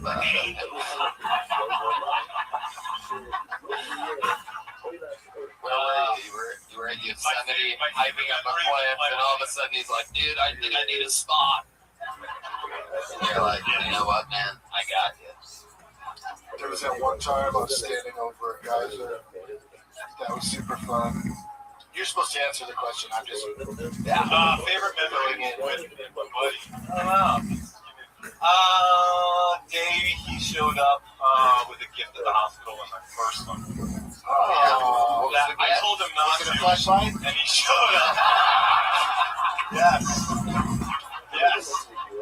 A leather ball gag. Yes. What was the gift? I don't remember the gift. What? Man, didn't matter that he was there with the gift. I don't know. Did you just say it was the gift that he was there? That's the best shit I've ever heard. What the hell? You didn't even have to say he brought you a gift. You could just say he came to the hospital. He arrived at the hospital, yes, and that was a nice thing. Do you remember what he was wearing?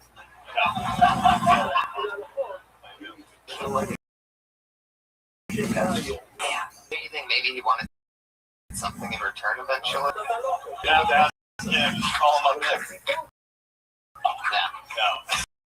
That's not how it works. Alright.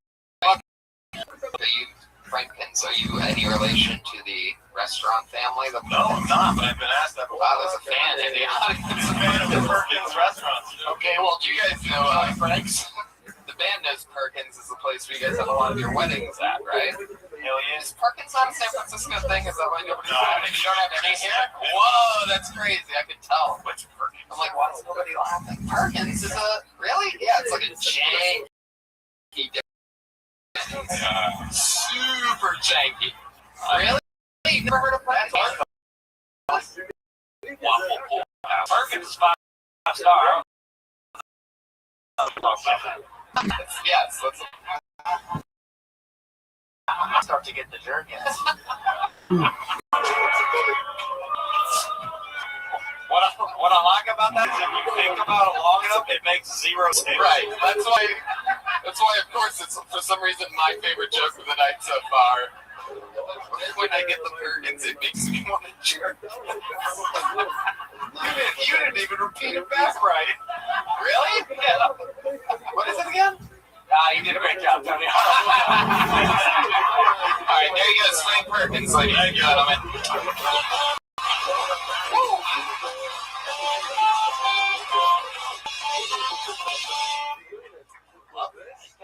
Play the Power Rangers. Yeah.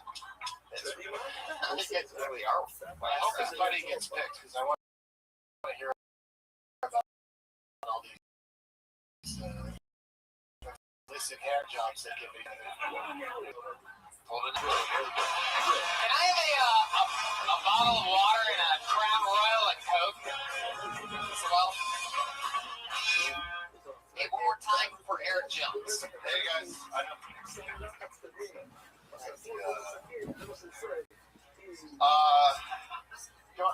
Everyone has low times.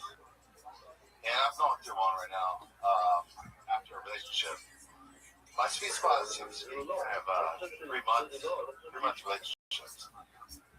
And how I get through it is drugs, casual hookups. Let's focus on like casual hookups. After the casual hookup, you have 3 options. You can say washcloth, can I get you some water, or what's unique about my penis? And I go for number 3. And there's a long time pause where I realize there's not much unique. I'm sorry. She says, actually something like,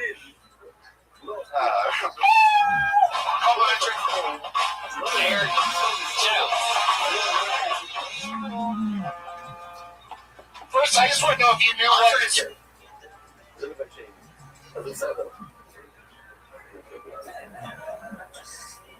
לא, היום במספורת, יכול להיות שאני לא צודק, אבל זה לא משהו שהוא חד מטבעו, לא, זה פעם זה.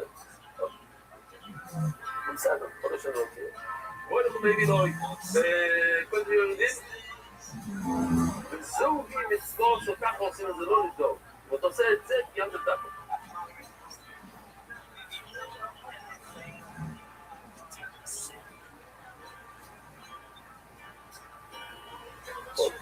בסוף אנחנו אומרים להם הכל צביעי ידין, בואי אנחנו מביאים.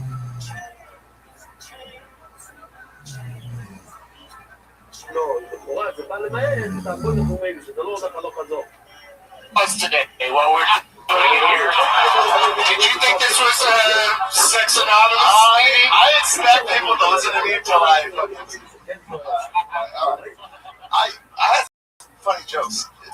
Why did you do them? You had 1 minute. What's the trouble? It's that second is always so much better. Circumcised, but I'm an average penis. Wow, listen to that voice crack. Michael J. Fox. Eric, I like your style. How long have you been on stand-up? About 7 years. 7 years.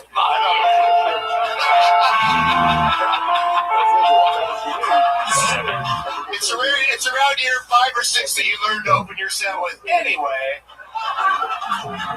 I'm just trying to hang out with one guy's here celebrating his birthday. We're here celebrating Eric's retirement. This is really incredible. So many celebrations happening on one place. I'm average sized penis and I'm average sized stand-up. I wouldn't call that average, my friend. I think this is what you're talking about your penis. Holy shit, Jeremiah? Nope, almost passed. How can I improve? Tony, hold on, Eric. We'll get to it. Just relax. This is a very high energy about you. What do you drink today? Some Red Bull? Tony. I'm not a big meth guy. You move around a lot. No, I'm actually Pacific Heights. My neighbors are 75. One just died. And, but I don't know what people are celebrating. People are literally mooing the death of his neighbor, I do believe. Man, Tony. I don't know this song. This guy looks like if the singer from Coldplay produced porn. Is this like the poor man's Guns N' Roses? Absolutely. Oh my god! Yeah, my neighbor just died. You really...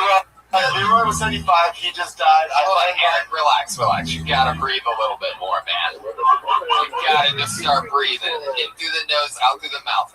We're gonna cover everything. But I just want to make sure everybody knows that Joelberg at one point said this is like if Coldplay produced porn. I mean, it's unbelievable. That's exactly what he looks like.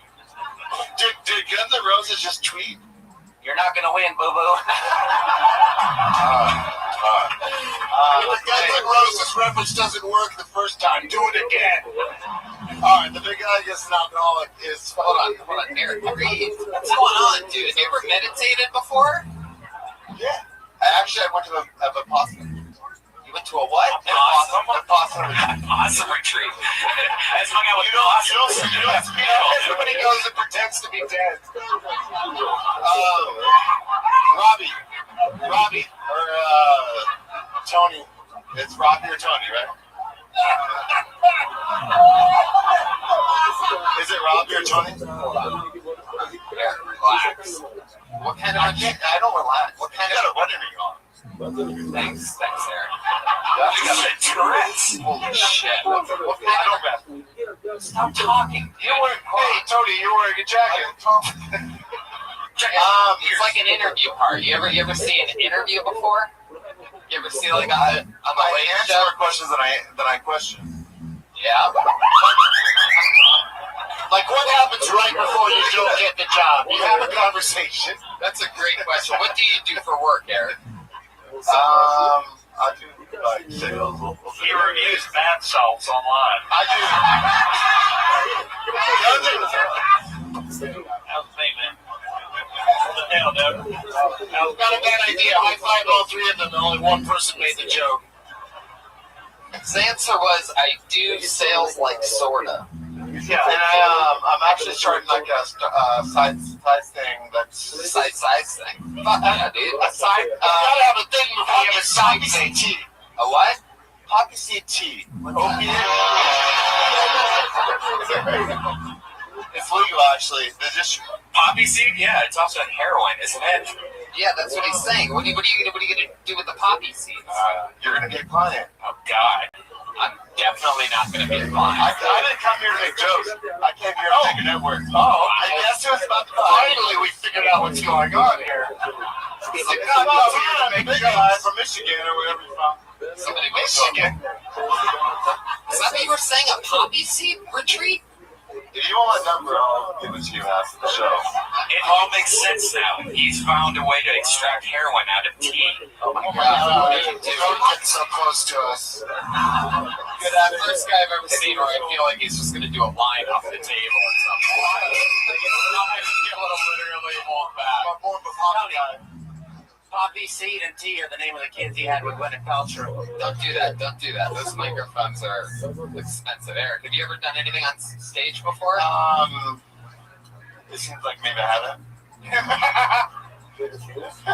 You're finding that out now? Tony.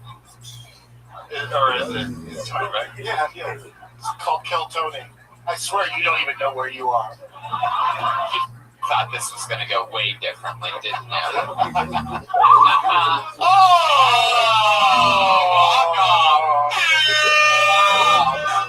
How sad. That was. I think that, by the way, fun fact, I think that's the first time that's ever happened on this show. And We've had somebody who just pushed out that hard. And we didn't complain. We didn't go, no, come back. You know, Well, it was more like a good idea. No, I don't like that. No, I disagree.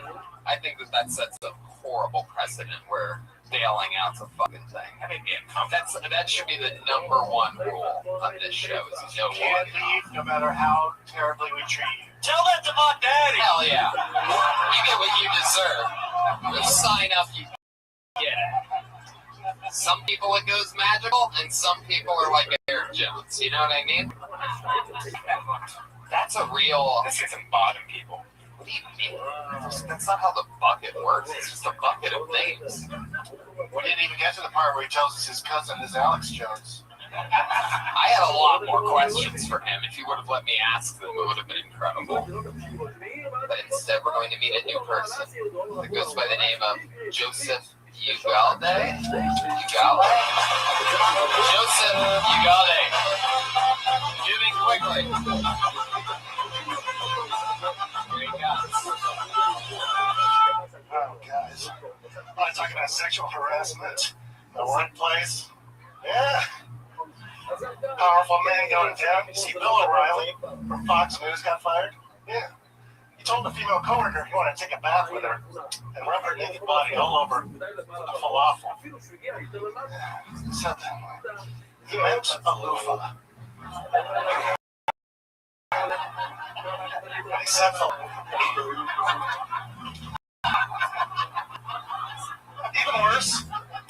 even worse, a week later, he asked her for a golden shawarma. I should talk. I've been known to date my coworkers. Yeah, they're right there. In fact, Once, I even dated a woman who worked in the human resources department. That's true. It was great. For every orgasm I had, she'd match it up to 5% of the time. It's a 401k joke.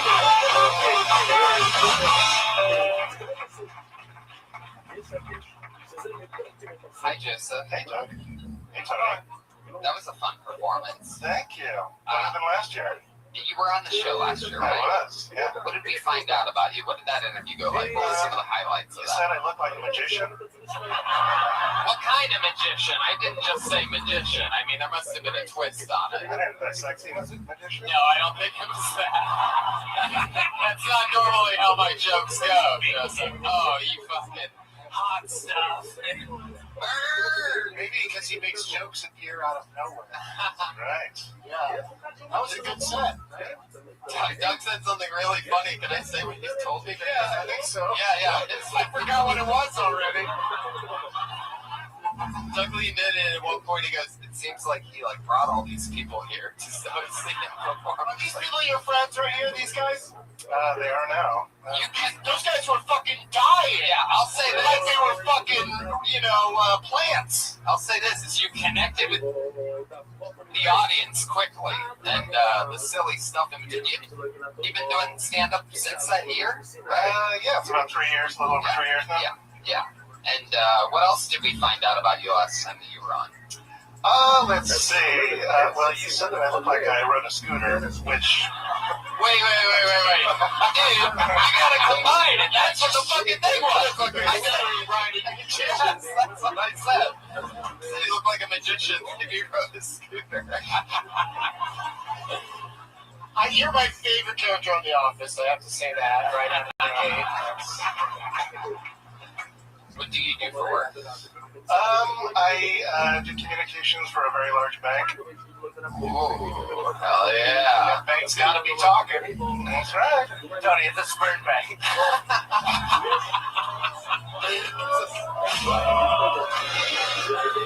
Oh my god. Wow. How long have you been doing that, Joseph? The bank thing, I don't know, about 6 years. On and off. Joelberg, what are you laughing so hard about? He just said how long you've been doing that. He goes, oh, the bank? No, the other shit.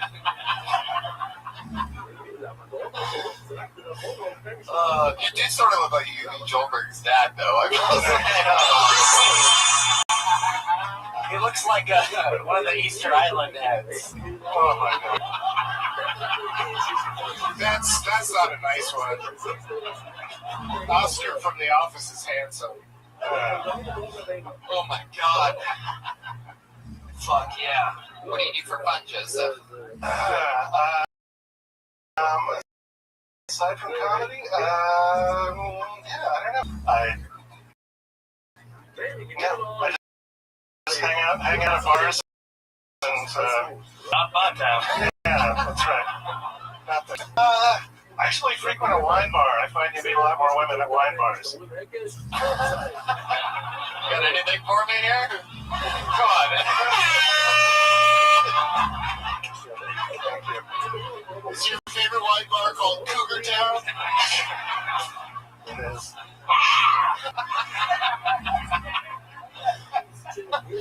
Wow. What's your favorite kind of wine? My favorite kind of wine? Yeah, like what's your go-to? I'm not picky. Oh my god. First time I went to a wine bar, I tried to order a bottle of the Ajvé. How's it regularly pronounced? That's the corkage feed. Oh, corkage feed. Oh, that was my first job when I first started. Man, what the hell are you talking about? I feel like the wine bar you go to, they pull all the bottles out of the closet. Oh, thank you. All right, I don't think I got the wording right on that. Call him a scooter magician again. Do you have any like special skills and talents? Is there anything like you're really good at? I actually played guitar since I was a kid, and then I decided I was going to put the guitar down and just do comedy. Really? Man, how long did you play guitar for? I don't know. I mean, how when you made the switch, so 3 years ago, or when you made Yeah, 3 years ago. I've been doing it, but I've been playing guitar since I was a little kid. So. Have you literally just not picked? Nobody likes a comedian with a guitar. I disagree. Wow. All right. I'm sorry. Hold on, everybody stop one. Stop. Who's the scooter magician now, queer?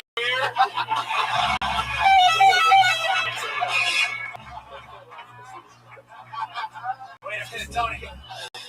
But you didn't have a guitar tonight. Oh, great. All right. Oh, I see, because they hated it even without the guitar. Yeah, exactly. There's nothing funny about a comedian with a guitar. I just have to check in here. Chroma Chris, is there anything you'd like to say about this? Man, I don't know. It's just kind of bullshit, man. Man. Well, prove your case. Explain the guitar. He literally stroked after he said something not funny.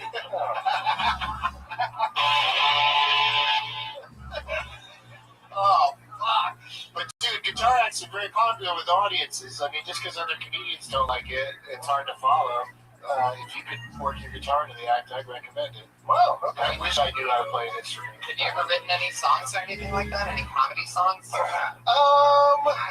Yeah, I mean, like, I like to improvise and stuff, and I can just, yeah.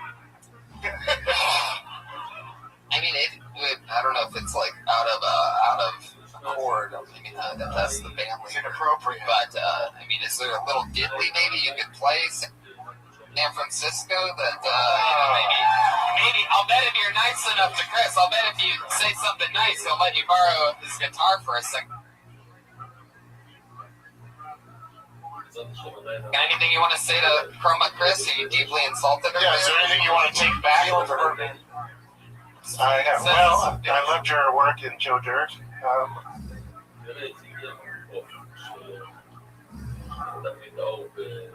don't know. Alright, well.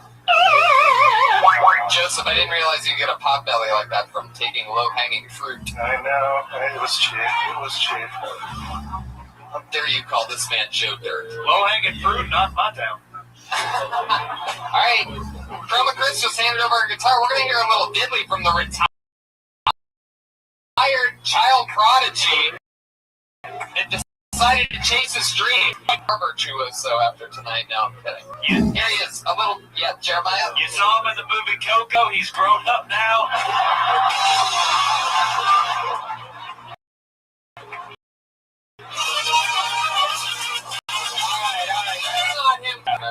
Hold on. Alright, can we maybe like put up, is that weird to like, alright. You gonna sing us something or is it just guitar? No, I don't know. I can just play.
Alright, where's the crazy part at? Like, where's the big breakdown?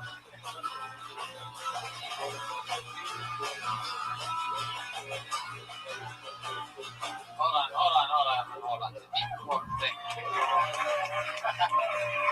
I didn't realize that you could grow up to only learn how to be the rhythm guitar player. I was waiting for some like.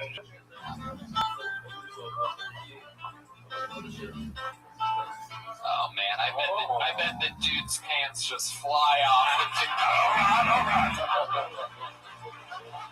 He plays music you would only hear at a wine bar.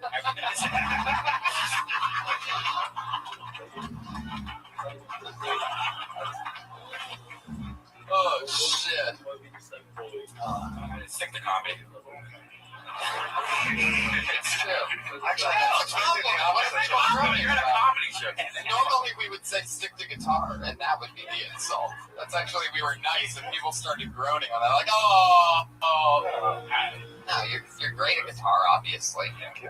Have you ever used that at like parties and stuff? You ever the guy with the guitar? Yeah, sometimes, but I hate that guy, so. Yeah, all right. Did Pluto ever take it from you and smash it against the wall? I'm sure he was kind of upset. Yeah, is that movie too old now? Is that Popeye? No, Pluto in Animal House. Yeah, I don't know. It's either too old to reference or was it funny? Could go either way. I like how a talented guitarist just got told by a dude on a stick to comedy.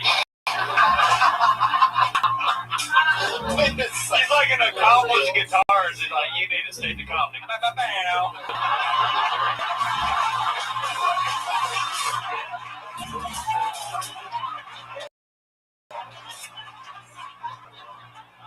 Stick to saxophones. Whoa, it's an all out. Hey, we listen to the podcast. Jeremiah just threw a saxophone and it hit Redman in the face. It was an inflatable one, so it popped. Available for donation right after this show. Can we get back to Lee Gavin Phillips' head over here? Oh my God! Obviously, when it's like I said, I said that because you are an amazing, guitarist. But you're way better as a comedian because that was great. But that's just background noise, man. That's just playing good guitar. It's not anything different than I've ever heard.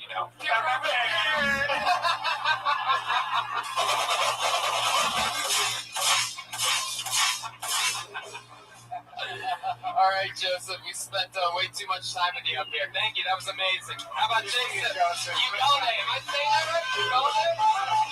Joseph Ugalde. A San Francisco treat. Love that. It's fun times. I think I've laughed harder this episode than ever before in my life. I just think shit's hilarious. Great pot up here, or just a great show, or a little bit of both. It's an amazing show we're doing. Yes, it is. We're in the middle of it. We are in the goddamn middle of it. I pulled another name out of the bucket, and that name is Terry Ruiz. Here we go.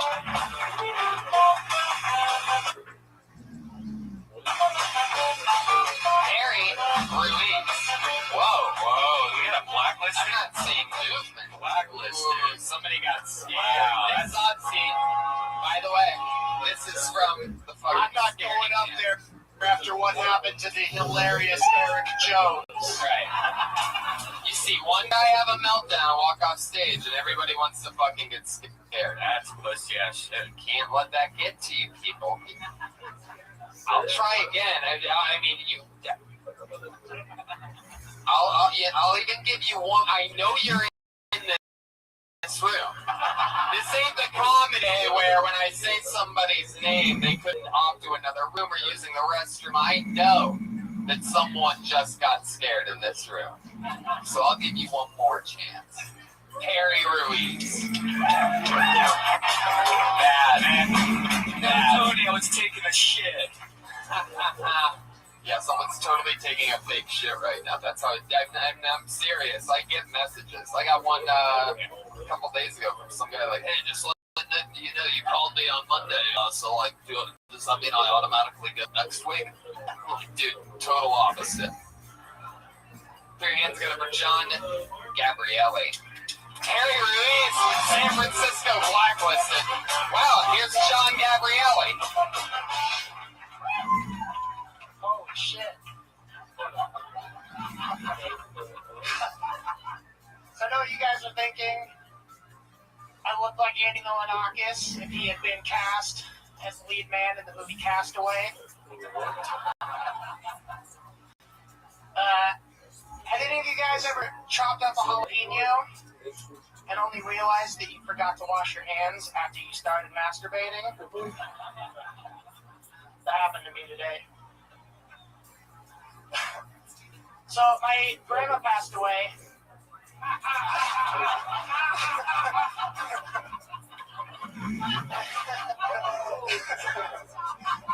And my grandpa, like any elderly breathing gentleman, decided he was going to start dropping that dusty clip in any direction he possibly could. And while he was dropping that dust on the old dusty trail, You can finish. Go ahead. he ended up getting married almost immediately after my grandma passed. So, fun fact about my grandma, she was a twin. Yeah, she had an identical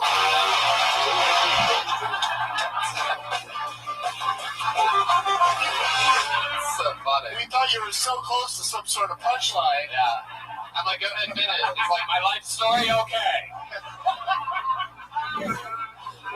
Fuck yeah, John. Why do you look like you ate all the food on the pirate ship? He looks like the only one who didn't get scurvy. I didn't know Trader Joe's sold food by the pound. I like you. Man, Captain Crunch over here, huh? I mean, it is incredible. Look at you in the flesh. Yeah. I liked his set list, you know? Andy Milonakis, jalapeno masturbation, dead grandma. How recently did your grandma die? This is before I was born. This is a long time ago. What? So, my grandma... So the Magna Carta was just signed. Wow. That's interesting. Why would you do a new joke about your grandma who's been dead your whole life? I thought it was an interesting story that had a grandpa that married his identical twin sister, deceased wife. But his dead wife. He married the dead one? Yeah, that's what I was getting to. This is what happens when you watch Unsolved Mysteries and Jerry Springer at the same time, by the way. It's that exact storyline. Alright, well, John, what do you do for work looking like that? He loads people onto the Pirates of the Caribbean. So, I work with mentally disabled adults. Oh, same thing.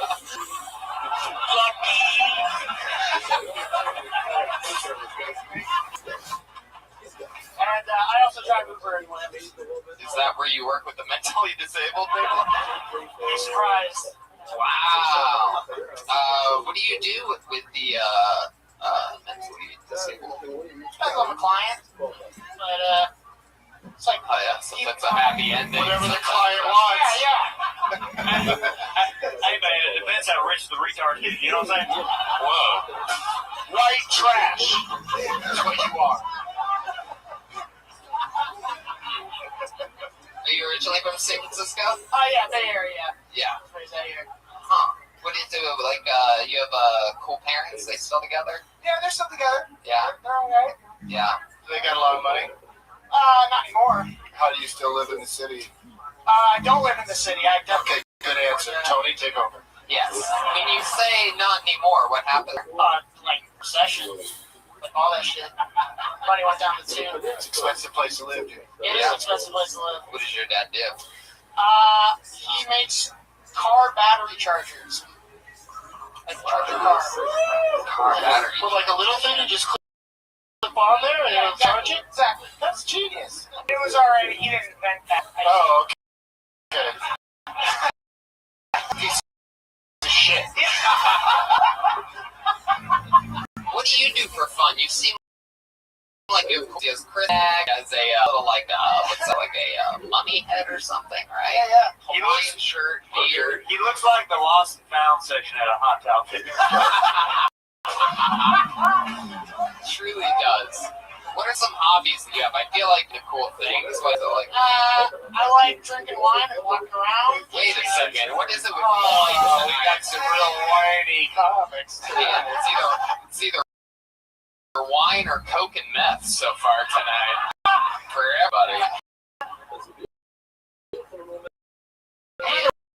The one that was laughing so hard at Frank, you were losing your mind.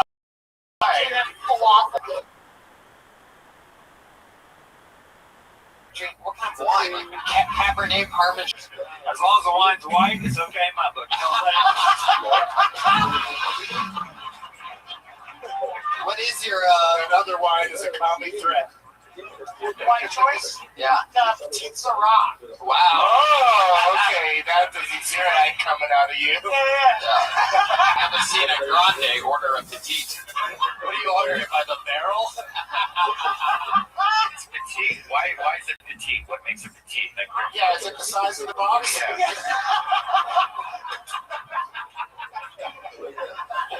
Yeah. Well, other than drinking wine, what else were your other answers? What else are you into? I'm into comedy. I got the privilege of driving to Lori's Diner on Thursday night. It's true. Jeremiah was research drive diner. Yeah. I was hungry by this school. Yeah, when I asked him, "Are you sure this guy should be the one driving us to the diner?" Jeremiah said, Hell yeah. "Why was it?" What's a pervert duck just thought that one?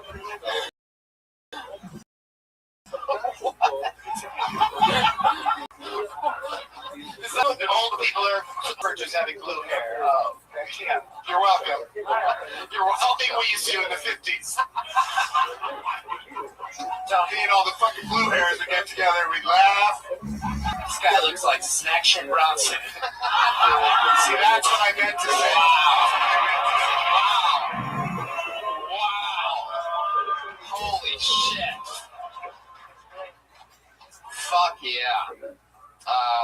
Interesting stuff, John. So you drink wine, you don't play like games or anything? You're not like a pinball wizard or anything like that?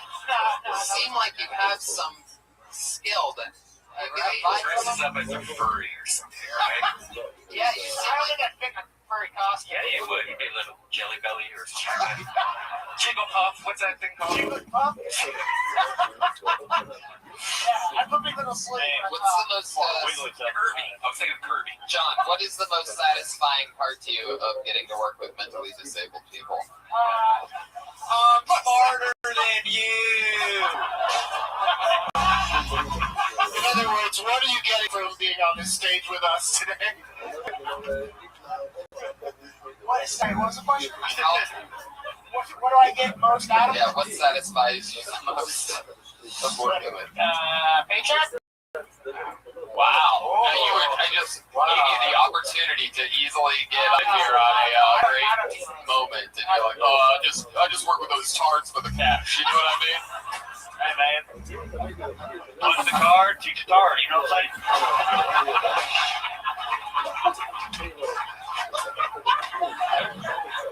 All right, John. Well, it was awesome times. Yeah, huge fucking fan of the show. Just fucking thrilled to be up here. Hell yeah. Well, people that look like you are always free to keep signing up for this show. Go back to being a bouncer at that tiki bar I'll never go to. Hey, blue hair. All right, John Gabrielli, ladies and gentlemen.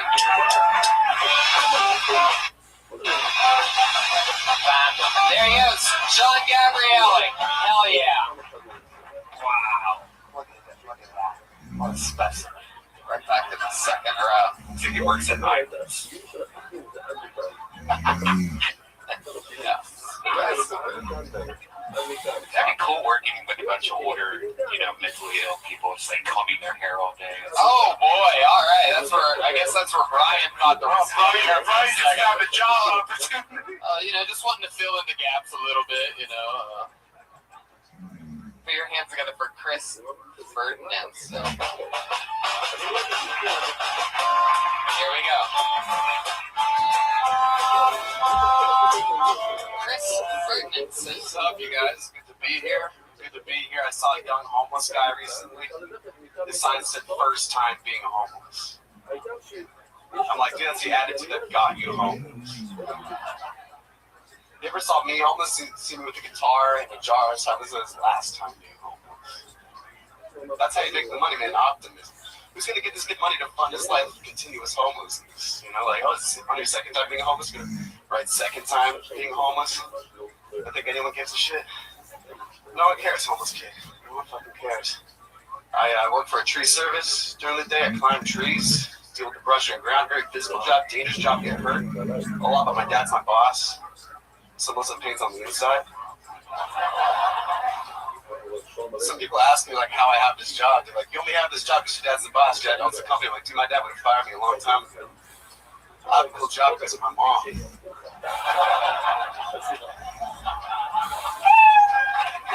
Fuck yeah.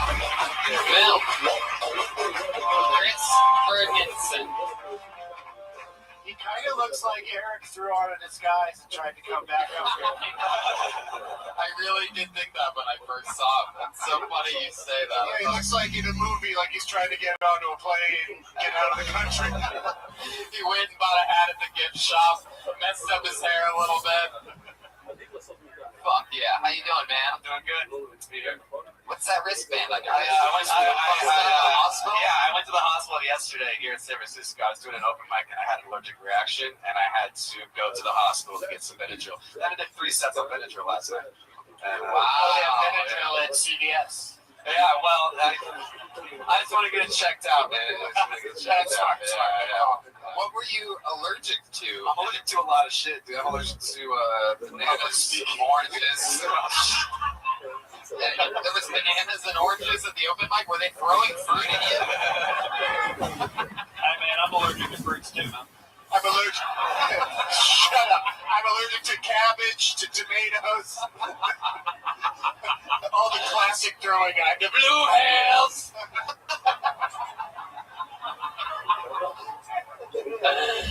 Wow. So what was it this open mic that made you allergic? It was before the open mic. It was on the way down to the city. I live about an hour away. Right. You're walking, all of a sudden you hear peanut shells cracking underneath you. You're like, oh, fuck. 911. I need to go to a hospital. How'd you get to the hospital? Did you drive yourself? I had a friend who was driving us around. We had a group of comics. We all come down together and do mics and stuff. Wow. Did they wait for you in the lobby? Mm-hmm. They came with me in the room, actually, into the hospital room. They came with you? Yeah. To get this tag and to get the Benadryl and to feel better. And you leave that on because you can just go back. I leave it on because I haven't gone around scissors yet. Kind of look like a mental picture. Haven't gone around scissors? Have you ever tried pulling? Yeah, I bet you. I bet you the white trash can take it off for you right now. How long?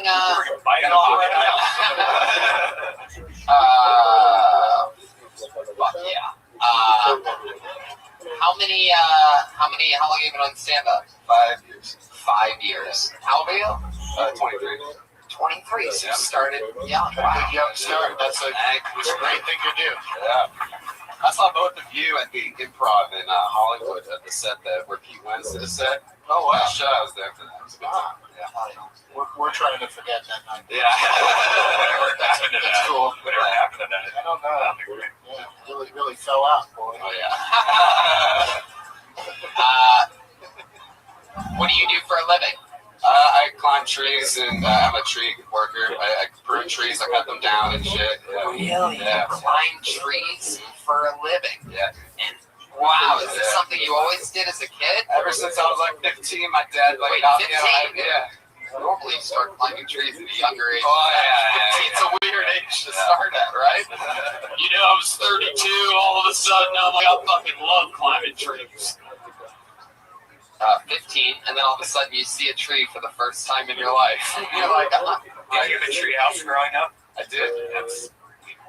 Yeah.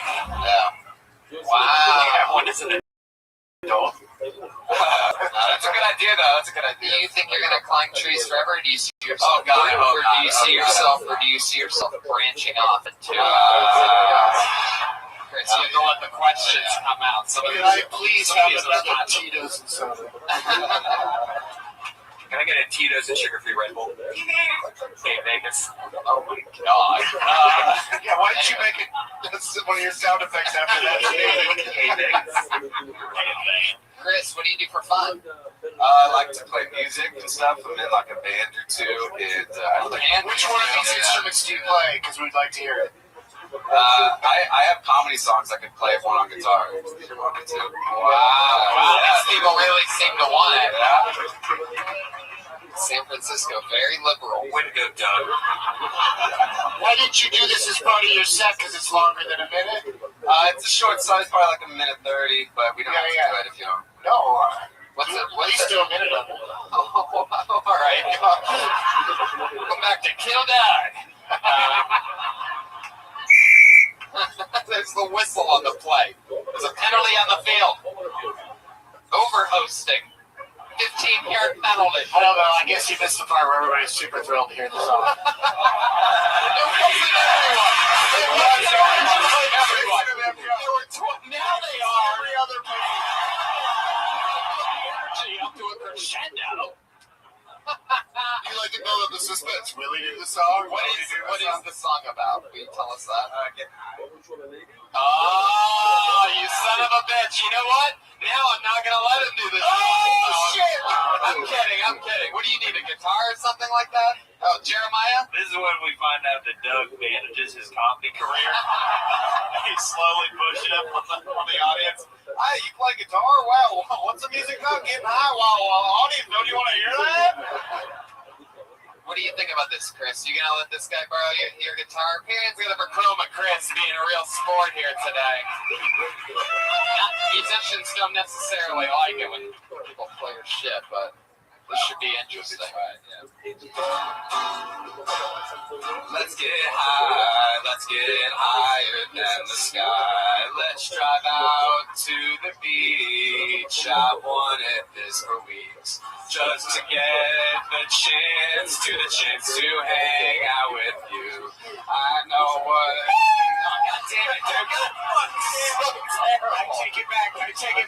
I'm sorry. I subjected everybody. It gets to a turn. Never had a song about getting high. Make me sober up. It's a turn in the song. Wow. Oh, I was right, Tony. What's the name of your band that you're in? Royale with cheese. I like that. Let's go. How about the other band when you say Bando too? I kind of jam around with some other bands in Petaluma and just kind of. Do they know? No. Does everybody know now? Let's go to the beach. And let's get high. Basic chords on the guitar. Basic sounding, slow building stuff. Maybe the funny part is right around the corner.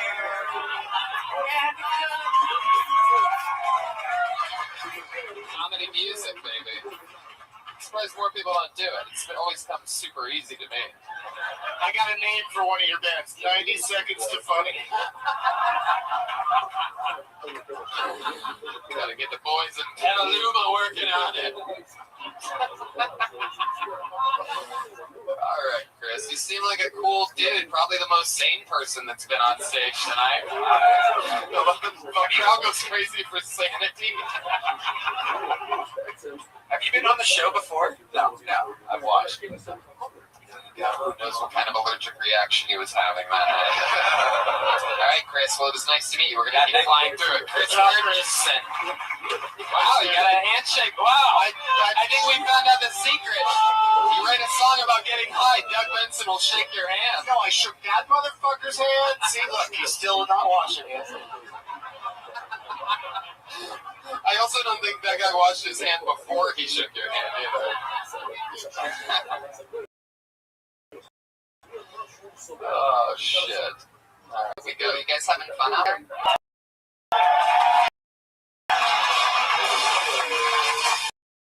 Feels good. All right, here we go. Put your hands together for a verbal oh my god has been called from a lady in the crowd. More time for Brady Holt.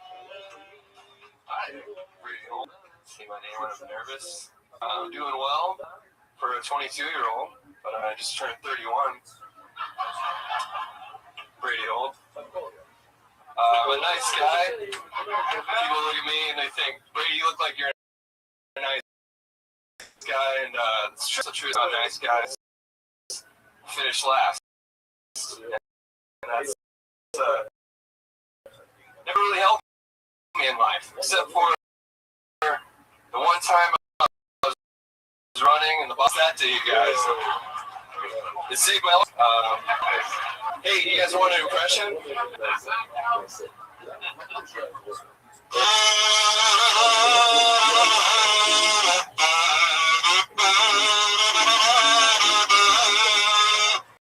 That's Grammy Award-winning singer-songwriter Bob Dylan.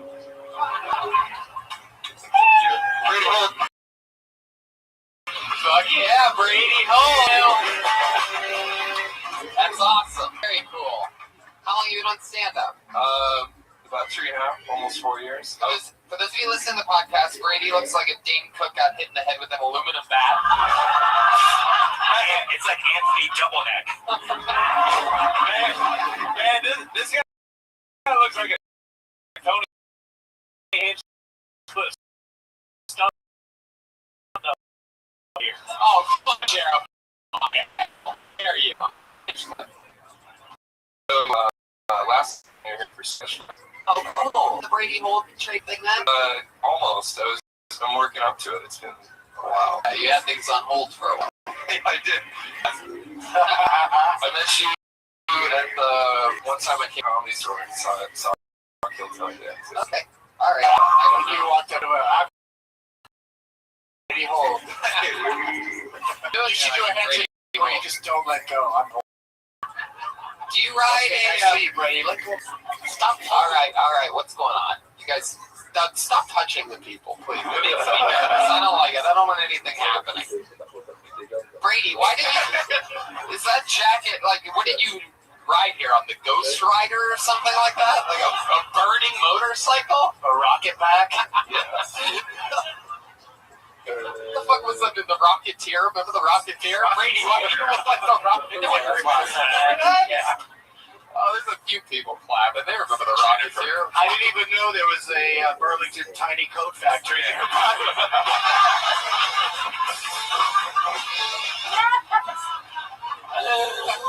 Burlington tiny coat factory. Holy shit. Brady, where did you get that jacket from? It was a gift from me. No, it wasn't. It was not say that. Let me tell you something. It was a gift works sometimes. It works on things that look like someone else bought it for you. No one would ever have the balls to buy someone that jacket.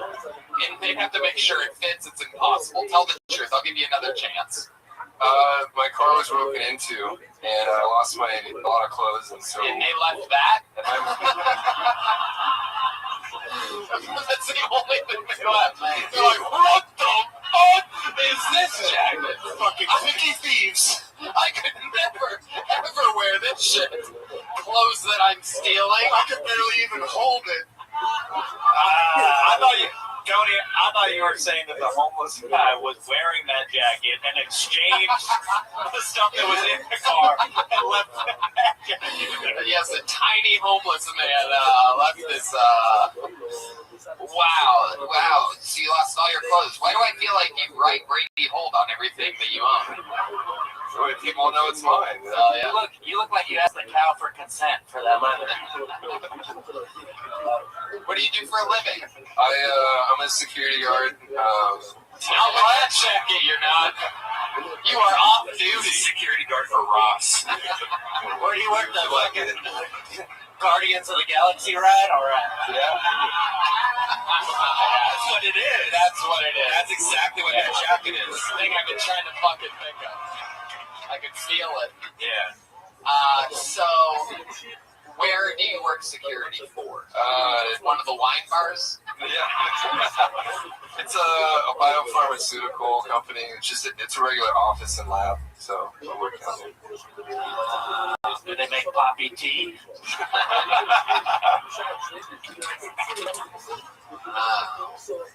How long have you been doing that for? Well, I've been doing security since I was 18. And now you're 19. Have it all figured out. So, what do we figure out that is? 5 years? I'm 31. Whoa. Okay. What? So you're done maybe like upgrading, be like a cop or something like that? Or? I don't know if that's how it works, Brian. Hey, you get a promotion. Hey, my security guard friend hasn't been promoted to police officer yet. I'm really surprised. Should be any day now. I think he's been doing security so long, he's almost got to be like a detective or something like that. You know, a few more years walking the office, Pete. Yeah, do you go on power trips? Do you attack skateboarders? Yeah, have you ever had to defend that ground? You know, you just tell them to leave, and then most of the time they do. Wow. Thank you for your service. Somebody's got to do it. It's a lot of hand holding, you know? Yeah. Wow, that's interesting. What do you do for fun? I just do like comedy stuff and comedy videos. Other than comedy. Come on, there's got to be something. I knit leather jackets. I was an extra in Fifth Element till they asked me to leave the set. Sometimes I make things out of like duct tape, like wallets and stuff, and things like that. Really? I thought he said duct tape. Duct tape. What can you make? What? You make wallets and what else? What else do you make? Purses? Out of duct tape. Yeah. Wow.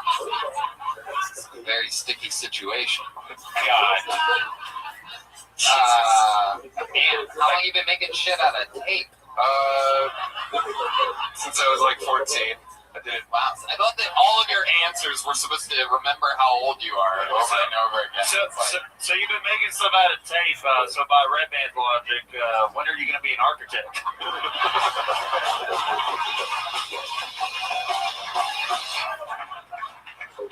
Do you use colored duct, all the different colors? There's colored tape. There's printed tape. Where do you get it? Colored tape? Not down there.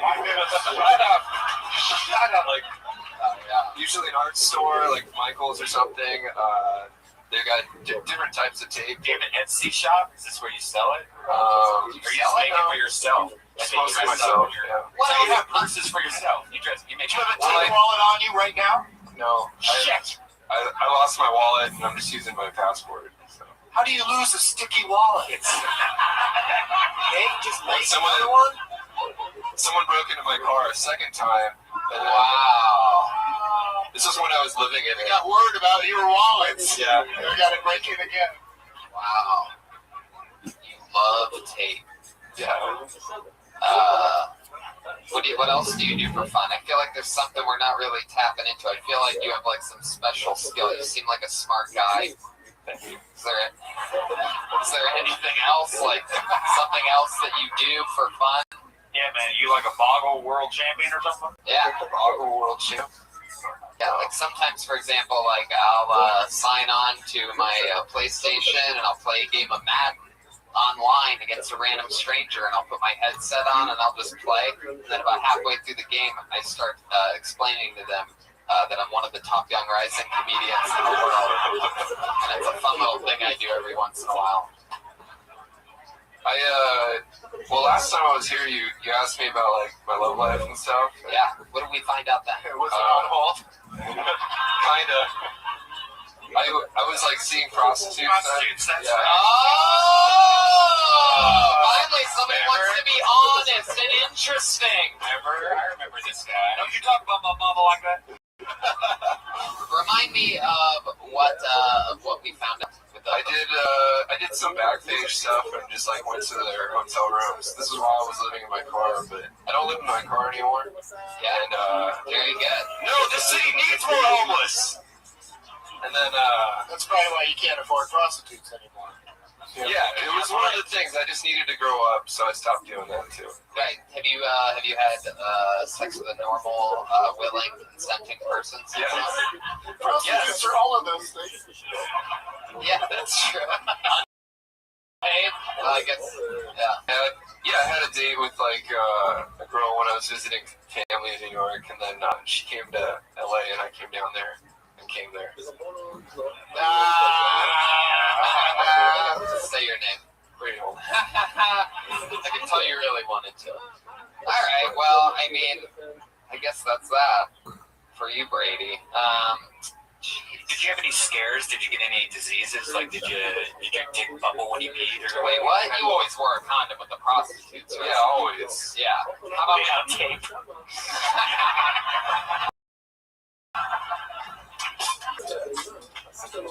And I've got healthcare, so I'm good. Right. Yeah, that's not how it works, man. My healthcare will totally take care of his HPV. I bet the best healthcare. Security guards have special healthcare here in San Francisco. All right. There he goes, Brady Holt, ladies and gentlemen. There he goes.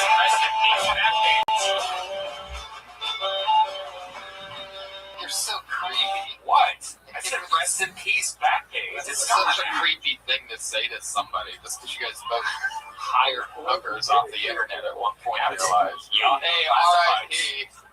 R.I.P. to our hooker days, Dave. I pulled another name out. Put your hands together for Sarah Dick Forrest. There we go. Finally. Great. Always welcome. Female energy. Sarah DeForest, ladies and gentlemen, come on. All right.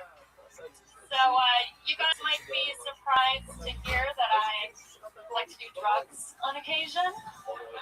Whoa. Yeah, I do cocaine sometimes. Yeah. But I do it in a very introverted 30-something way where I'll just do a few lines on a Saturday night and then curl up with a good book. Fucking speed read through Jane Austen. I got 200 pages to get through today before book club tomorrow. Break out the blow. Let's see. My boyfriend, he was a fat kid, but it's actually great for me because he has no portion control when he eats me out.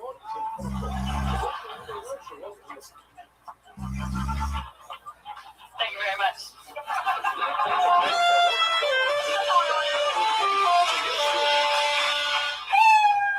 Oh yeah. I think Elvis might have your closer trademark there. Fuck yeah, Sarah DeForest. That was fun. Yeah, is that true? You don't really seem. Was that supposed to be a joke? Are you supposed to not look like you do drugs? Do you think you look like you do drugs? No, yeah. Right. Yeah, but I do occasionally, but then when I tell people, they're always shocked. What kind of drugs? Like aspirin? Or? Yeah, exactly. I'll do, now. Sounds like pretty much everything. No, I'll do, obviously smoke weed and then coke once in a while.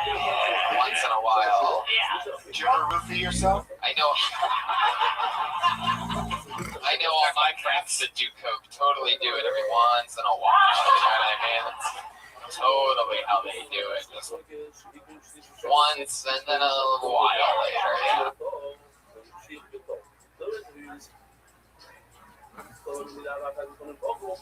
כמו שאם יש שהגיע בגור, מותר להמשיך ולשחוט, זה נשקיטה טובה. ורבון לא.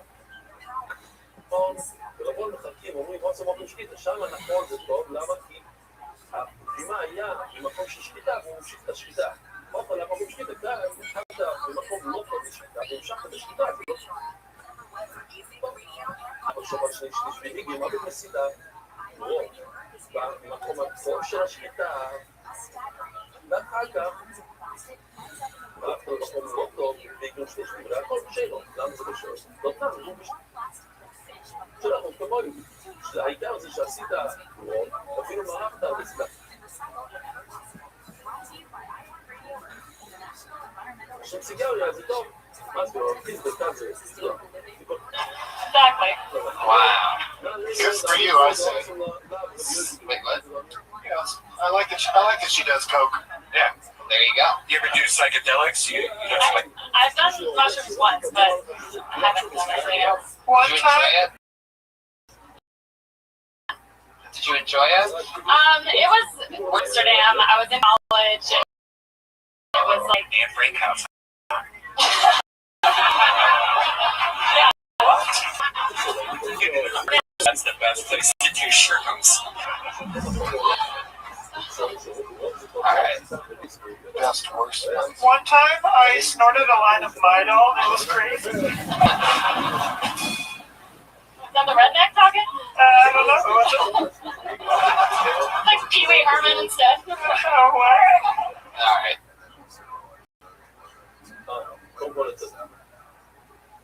Sarah, what do you do for a living? I do marketing.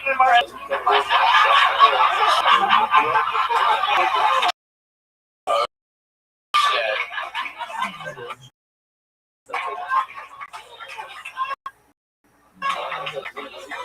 Sarah, you have a boyfriend? How long? About 2 years.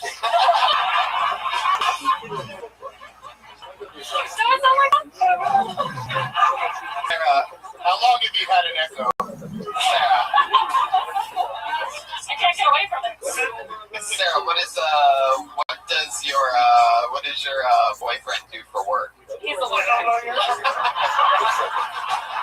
What kind of law?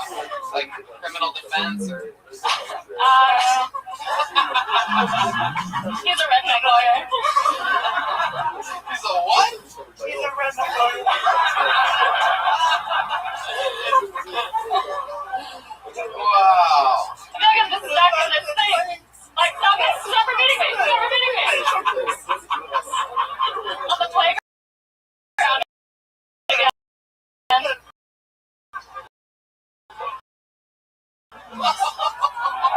Sarah, can I give you we made fun of every guy that's been pulled out of the fucking bug out. We all sit there. We are equal opportunity. It's what it feels like. Wow. Every person up here that is you. You don't have to be such a sore hill. Okay, that's offensive.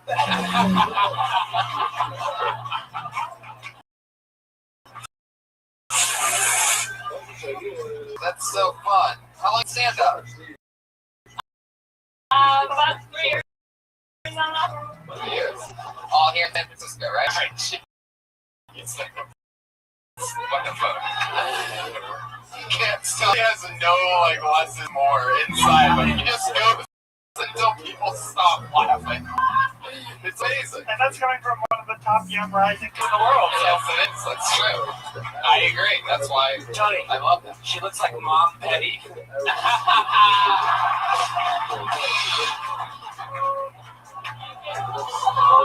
does look like Mom Petty. You hear the Cholberg chants. Real. Live. Wow. Sarah, so you've been with your boyfriend for 3 years. That's fun. What do you like about him? What's your favorite thing? Let's see. He's a lot of fun. You guys, he likes to make up little songs sometimes. Oh, I see what you're trying to do. I said Jesus. Does he play guitar when he makes up these songs? He's like probably like beginner level guitar player. Fuck yeah. Let's get to the point. Let's roll another joint. Sarah, what do you do for fun? Like, any like cool hobbies or skills or talents? Like, if there was a book written about you, like, what would be like one of the cooler parts? I can play the trumpet. What? Oh. Yeah. Guys, give her your trumpet. Where is it? Man, how about other than the trumpet? What can you just sort of can you maybe since we don't have a trumpet, can you maybe hum one of your That's all I have to do it. What else? There's a kazoo in the room. Do you ever play that? Anything other than trumpet? You like nationally known wrist? Oh yeah! I just joined one. Yeah, I had a couple slides. Is that a real thing? We like get together every month and go get pizza at different places, right? Isn't it? Yeah. Jeremiah, what's going to change for you? Just that you won't be eating pizza by yourself now? No. Everyone can eat in bed with me. Yeah, I can eat pizza with other people. When I say pizza club, I meant cat club. Yeah, pizza's just for cats' name. Is that true? You do have a cat, right? You have I know. You don't have any pets? Etsy store. I don't. That was the last, the duct tape guy. Yeah, you seem like you would also have. No crabs. No. No. What type of stuff do you like to do at nighttime? Like if you're not doing stand-up, like to hang out, like or something cool? Concerts or anything like that? Or just go somewhere and get attacked by 6 men at once? I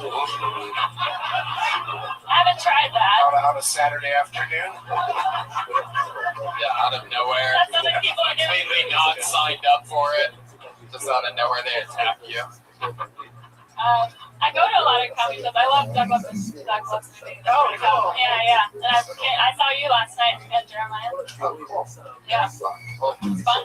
Sarah, it was a fun minute, fun times, rock and roll. Thanks for coming on the show. It was nice to meet you. All right, thank you guys. There she goes, Sarah DeForest.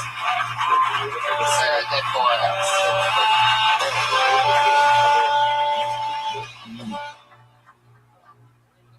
All right, how about we do a little special treat? Oh! Special treats? Wow, they love special treats. Here's one for you. You know this young lady who's going to be performing a brand new minute for you right now because she was built through the Kill Tony system. Started with us years ago, was under 21. When she was 21, she came back. Killer. Former regular of Kill Tony, the one and only Allie McCoskey. Holy shit. Live in San Francisco. Hi. I cut off my hair, and now when people see me, they're just like, I bet she has a lot of opinions. I don't. I just need a lot of attention. I did go to Coachella recently. As you can tell by the boots, I went to Coachella, but it was very last minute. I didn't know where I was going to stay. So on my drive over, I posted on my Instagram story. I was like, hey, does anyone have a place for me to stay at Coachella? And this stranger DM'd me, and he was like, there's a couch in my hotel room. I was like, this sounds like the beginning to a Dateline episode. But I love Dateline. So I stayed with him, and he didn't even try to touch me, not once. In this day and age, did he hate me? I have 2 older sisters, and they're really hot. I'm the ugliest of my 3 sisters, but I know I'm not that ugly, because when I tell a guy that I have older sisters, they always want to see pictures. If you're ugly and you tell a guy that you have older sisters, they'll just be like, oh, what do they do? Fuck yeah, a new minute from Allie Hofsky. How cool is that? You know her, you love her. She's here, live in San Francisco. Hi. Oh yeah. There's so many hot guys in San Francisco. Not here, but in San Francisco. Oh, look at who's doing the roast now. Little baby gorilla's all grown up. So that's fun. How's life been? We haven't seen you in a while. Yeah, life's good. I still work at a wings restaurant. And I mentioned that on Kill Tony, and now people have come in getting wings saying, I listened to you on Kill Tony, and they do not tip.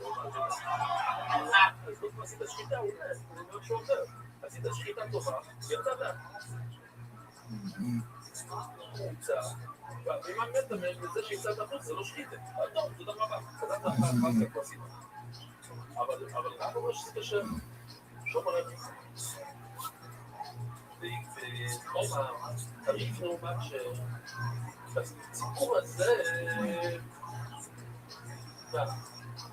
שהוא התחיל אותו, הלך אותו, המשיך אותו, שמה, אתה אומר הבחור,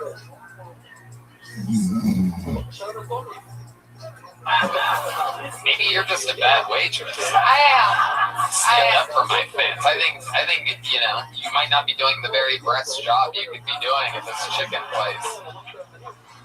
I think I make that joke every time you bring up. It's so stupid.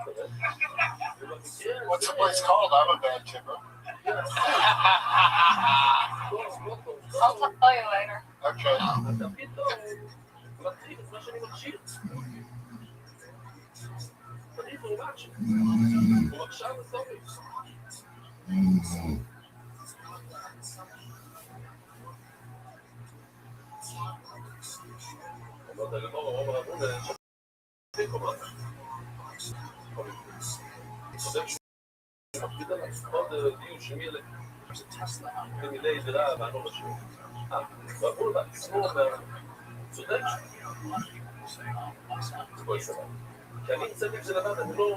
CrossFit Herbalife.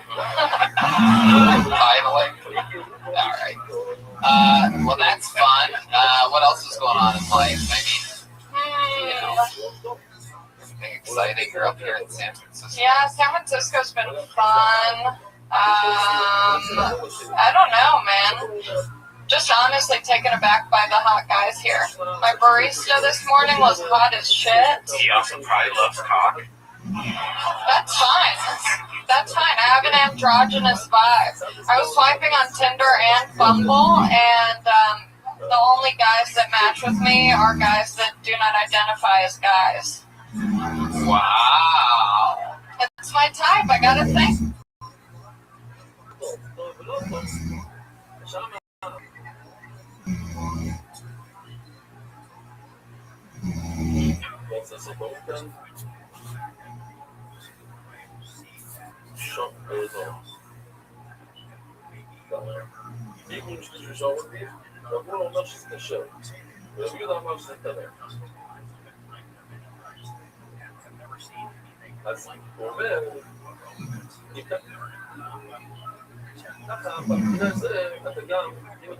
Up here. Wait, what the hell does that mean?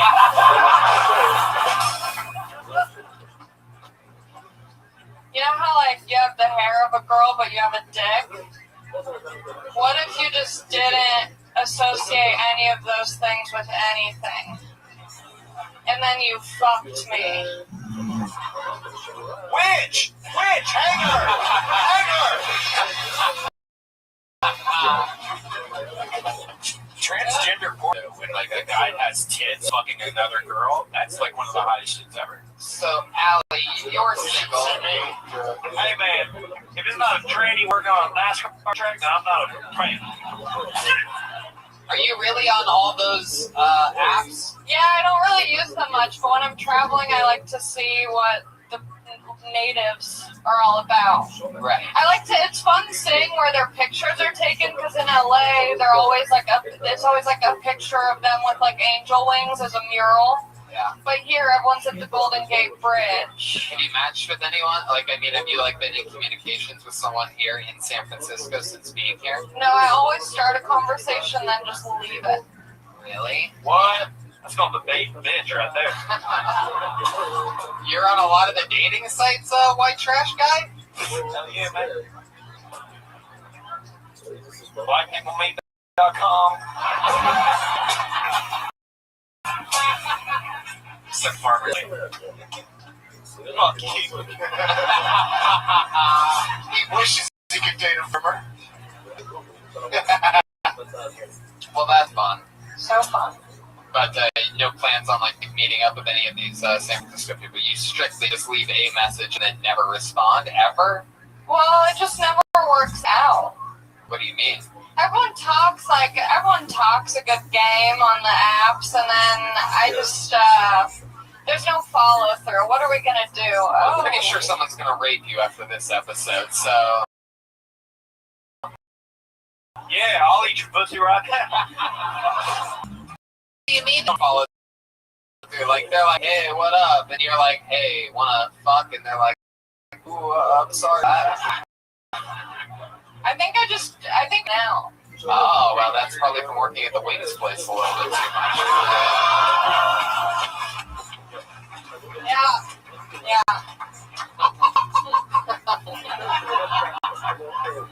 Like, what's an example of you? I guess I don't need to go too deep into Yeah, I don't have any good examples either. All right, well, let's keep moving through. Okay. Spawn Alley's going to be doing guest spots on shows Yeah. tonight. Yeah. Doing the stand-up shows that we do. It'll be fun for you guys to see. Full set, full guest set, and fun times.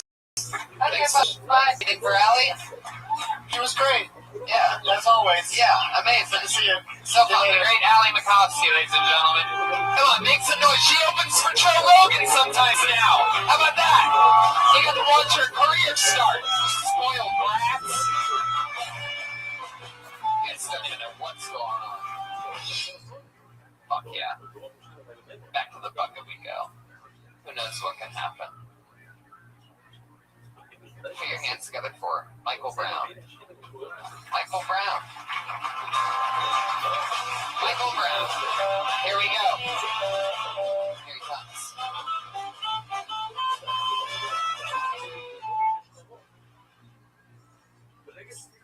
When I was in high school, there was a public access show where you call in and they help you with your homework.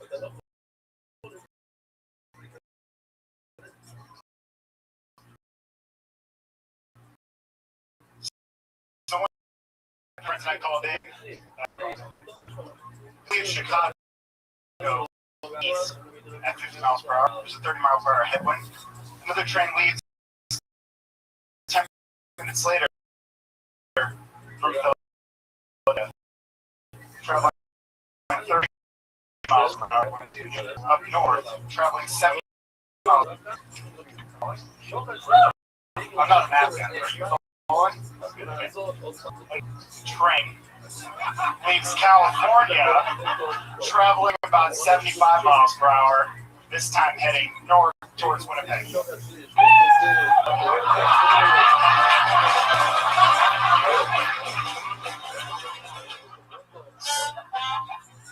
I don't think the band's supposed to play until they give up. Wait. Salt for blueberries. I think you came in a little early. Hold on, wait. Say it one more time. Well, the punchline is salt for blueberries. Yeah, somebody. That's exactly what I was thinking. Hey, wait. All right, can I just say, I tells it one more time. All I am. All right, let's get into it, Michael. You had me at hello and lost me at math problem. Michael, why do you look like you're halfway into turning into a werewolf right now? Like, what is this? You have extremely prominent everything. So I've never realized I'd pull a young Obi-Wan Kenobi out of the bucket. And I didn't know Bert and Ernie had a kid. Man, how long is Clay Aiken had AIDS? Leave him alone, you guys. He looks like Pee Wee Herman on the first day of lumberjack school. My goodness. Wow. What is that shirt? Is that from the Hawaiian Punch edition of what? It looks literally like the type of tissue paper you put in a gift bag or something like that. Or did you decide to ditch the tie last minute? All right, Michael. Let's talk about it. Where do you think it started to go wrong here for you tonight? I'll tell you right where it started to go wrong. When you put that shirt on before leaving the house. It was when I said all the way to the top, and then I went for it. Yeah. No, I wrote a set, and then I was looking at it, and I realized it was very long. So I decided to pull out a joke that I used at a wedding for a wedding toast. They killed. You crushed at the wedding. Why didn't you use it tonight? Yeah, take that out so you have a solid minute of no laughs. I was reading it, so it's pretty smart. I had an accident, and I'm coming to, I'm passed out right now. I feel like I'm still passed out. Nah, it's okay, Michael. How long have you been on stand-up? I've never done stand-up. First time ever. There you go. That's something good. Follow-up question. How long have you been doing math? That's insightful. Follow-up question: how long you been doing wedding toast? Yeah, and what was the wedding for? Who was the wedding that you did that amazing? So what was the punchline one more time? Soft or strawberry? No, it was salt for blueberries. The whole joke was there was a very long word problem at the end. You solved something that wasn't the problem. Solve for blueberries. Solve for blueberries. What are you talking about? He may have come up with the smartest punchline in history. I was at the wedding as one of the Count Mary Snuffleupagus.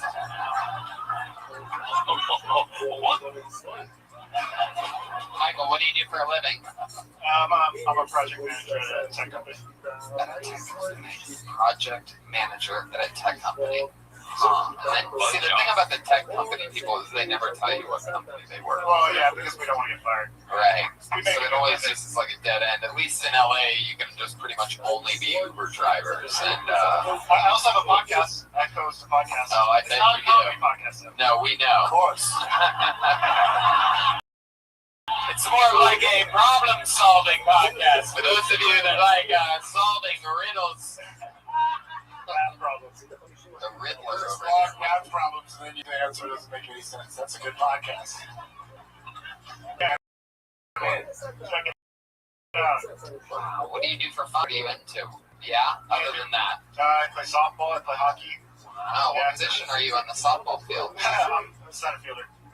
Really? Wow. Do you assign yourself that position?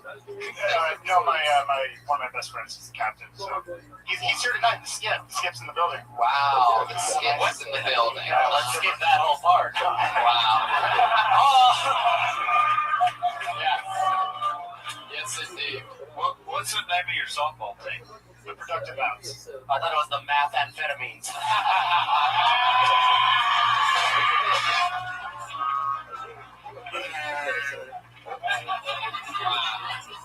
That's so cool. It is now. Michael, interesting. You're like such like you have so much like hair all over your face. It's very impressive. Like, do you know what like ethnicity you are? Yeah, I'm Irish, Italian, French, for the most part. Oh, white. Can we just? Yeah, I'm white. Can we just keep thinking of other softball games for his team, like the softball queers? The Tommy Boo Hamas.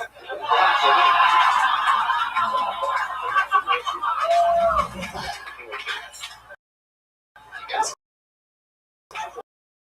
on fire over there. What do you think's interesting? What are you afraid of? What scares you? To be honest, the biggest fear I have is relapsing. I'm 2.5 years sober. Wow. Wow. What are you sober from? Shaving? Yeah. Yeah, what was it? What was the whole thing? Can you talk about it? I'll talk about it. Yeah. What was it? What was it? What were you into? Yeah. I was drinking. Sorry. Just drinking? Yeah, drinking and then that was other things occasionally. How old are you? 30. And how much were you drinking? Let's say a lot. I would work about 100 hours a week, and then you'd work 100 hours a week. I would work 100 hours a week, and then 7 days a week I would go.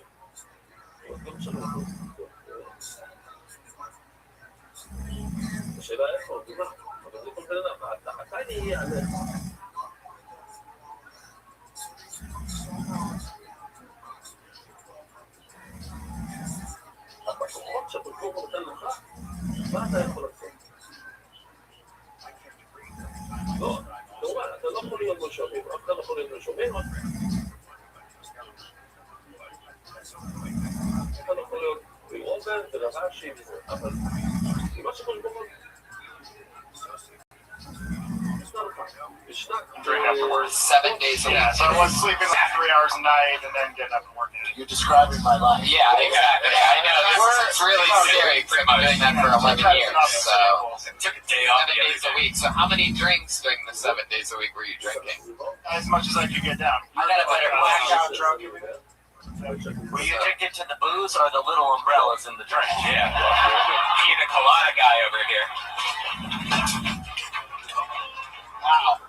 Fuck yeah. So what was your drink of choice? Pina coladas. Sex on the beach. I would drink whatever was around. Come on, you can do better than that. No real alcoholics like, hey, whatever's around. Was it just finished the drinks that were half finished in the car? It wasn't Budweiser's. Jameson. I think Jameson was my drink. I think Wine was right there. It was a bad time. It's not tempting anymore. Sorry. Yeah. Yes, and Andy weirdo. Rick just reached his glass out and asked him if he wanted to sip. I just want him to unbutton his top button. I think a little Jameson might help. Do you smoke cigarettes? I do, yeah. Do you have a hole in your neck? Is that why? That's why. I'm covering the button all the way up because we don't want to see that. People out. Do not want to see that hole. Yeah, you don't want to see that. I really hate that style. That button shit. Do you do that, Doug? Ever like this? Like button it up like that? Invisible tie Short look? sleeve shirt. It doesn't make sense. Yeah, it makes it like Urkel. It makes you think. It makes you think. Yeah, we know you're all in here. You don't need to distract us from the math problems with thinking about your neck hole. It's a mystery. Michael, how's your love life? How's that going? It's decent. I mean, I just started dating someone about a month ago, yeah. Yeah. Did you meet her in a sobriety meeting? No, I met her on Bumble. Whoa. She drink? She does. She call you a pussy because you don't drink. She does. Red, man, you're not supposed to say that to people. God. Red, man. Does she? You know what you did this time. Does she call you a pussy though? No, she does not. No, most people are pretty supportive of my sobriety. Yeah, she doesn't ever do a shot of Jameson and never just be like, well, to each his own. Yeah, she pulls the red band and is like, right, yeah. But she'll drink in front of you, but you're like at a point where you're cool with it. Yeah, I'm totally fine. How long do you say you've been seeing her? Does she look at you? A month. Maybe a month and a half. A month. Yeah. And you met on Bumble, and you took her out on a date. Where was the first date to? Alexander's Steakhouse. Whoa, we got a bougie bitch on stage right here. I've never heard. That's a local place, right? It's a chain. Is it J. Alexander's? Is that what you're talking about? J. Alexander's? No, it's not Alexander's. There's one in San Francisco. Alright, yeah. And you took her, and what'd you get there? Steak? I like the filet. I'm a filet guy. Of course. Yeah. And like it when they butterfly that shit. No. I like it raw. I like it rare. Oh yeah. Yeah. All right. And did you hook up on the first night with her? No, I'm a gentleman. Please. No, I mean she didn't want to fuck you the first night. Oh! I'm a gentleman when I have to be. All right, Michael. There you go. It's nice to meet you. Can I plug my podcast? Permission? I don't know. Let's ask the crowd. Can you plug his podcast? No, I'm sorry. They're the true deciders. Everything's around them. I'm sorry. Michael Brown. If they follow you on Twitter, then they'll find it at MBCOMN. There he goes, everybody. Michael Brown on Twitter at MBCOMN. MBCOMN. I didn't know we were in the freaking Coliseum out here. Like, can I plug my podcast? No! Get off the stage!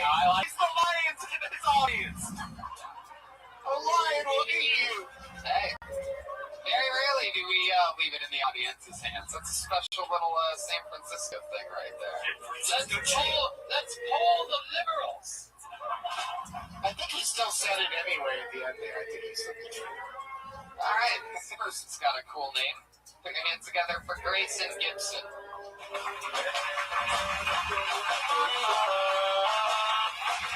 don't see any. Oh, here we go. Here comes Grayson Gibson. He's got quite the stride. Here he comes. Grayson Gibson, ladies and gentlemen. How we doing tonight, everybody? Put your hands together. We're Golden H Clan, everyone. I come from a really diverse family, you guys. They're really small, but we're diverse. My dad, he's half black and 100% gay. Wow, I worked in San Francisco. Wow. And my mom is dead. Thank you, guys. Thank you. But before that, she was Jewish. I don't know if that counts as a race or ethnicity. I noticed some similarities. Some similarities between stand-up and sex. low lights, intimate setting. I'm wearing a condom. Thank God that worked.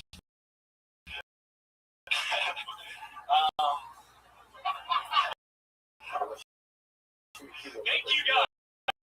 I am Grayson. Yes. Yeah. I thought I would get to you're all on board. Always, you're doing great. Always tell the audience, like, yes, that works. Oh, you're enjoying this. This is going great. Very smart. Very smart. It's funny. I'm sorry. Also, you ran from over there. It was a much quicker route. Just come right up here. You went all the way out the room. That's why you're this under. Can you tell? How long you been? A little less than 2 years, about 40 or 50 cents. So it's been off and on for 2 years. Right. That's interesting. Okay. 40, 50, that's 2 years. Alright. So about once every 2 weeks or shit. Alright. That was scary. I thought some situation was that shooter, obviously, from a Chris had to take a little shit. Yeah, exactly. I hate to say this because we're talking to this guy and he's great, but I haven't he listens to it. Wow. I'm a turkey ginger. Grayson, why? It sounds like a weird sex request. So, alright. Redhead with those fat arms, please. That's what I was sort of driving at. I'm starting to be concerned with what's happening with this audience. He mentioned his dead mom, and a guy literally yelled out, "Yeah, dead mom." I like that guy. Grayson, what do you do for work? Why do you look like I got this like an evil male nurse or something like that. He's on his way to a BJ. I'll take that. I will bitch every fucking person on that show. We have a huge crossover with The Office, as you can tell. No back rippling through the ribs. Ansel and Grayson Gibson, if that really is your name. Yes, it is my real name. It is my real name. I lost my job about 2 months ago. I managed a pizza place for a little while. Yeah, will we do that with another guy and a girl? Okay. What was the pizza place? Papa Jan's. Papa Murphy's. Wow. Papa Murphy. Close enough. How'd you lose your job? Did you get fired? No. Luckily, they closed down. Luckily, they wow, I don't Best way to lose a job. Yeah, I don't think Papa Murphy would be happy to hear you say that you think it was luck that they closed down. Give him a job.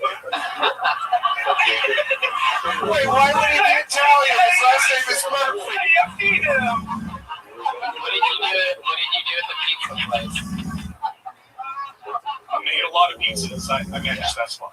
Oh, you managed, and you were also a chef at the pizza place. Right. So how long did you work there? About 3 years. Wow. So now what are you doing? You're a couple months out of a job, and I'm back in school full time. It gave me an opportunity to go back to school. Pizza school. Very good. Yeah. What are you A lot of saying? people worked at sales through college with pizza. English. I'm an English major.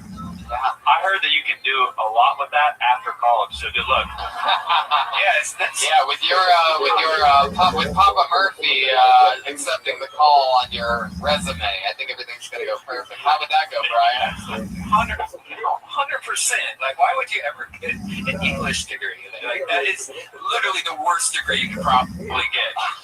You're right. You're absolutely right. Yeah, babies know that shit. Are you going to teach English? And that's college advice from Brian Redman. That's right. Literally. Yeah, Brian went to college for 4 years to learn how to press buttons. Yes.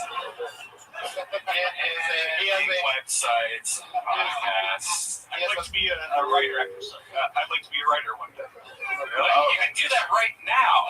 What do you want to write? He's trying to learn English first. I bet what do you want to write? Manifestos?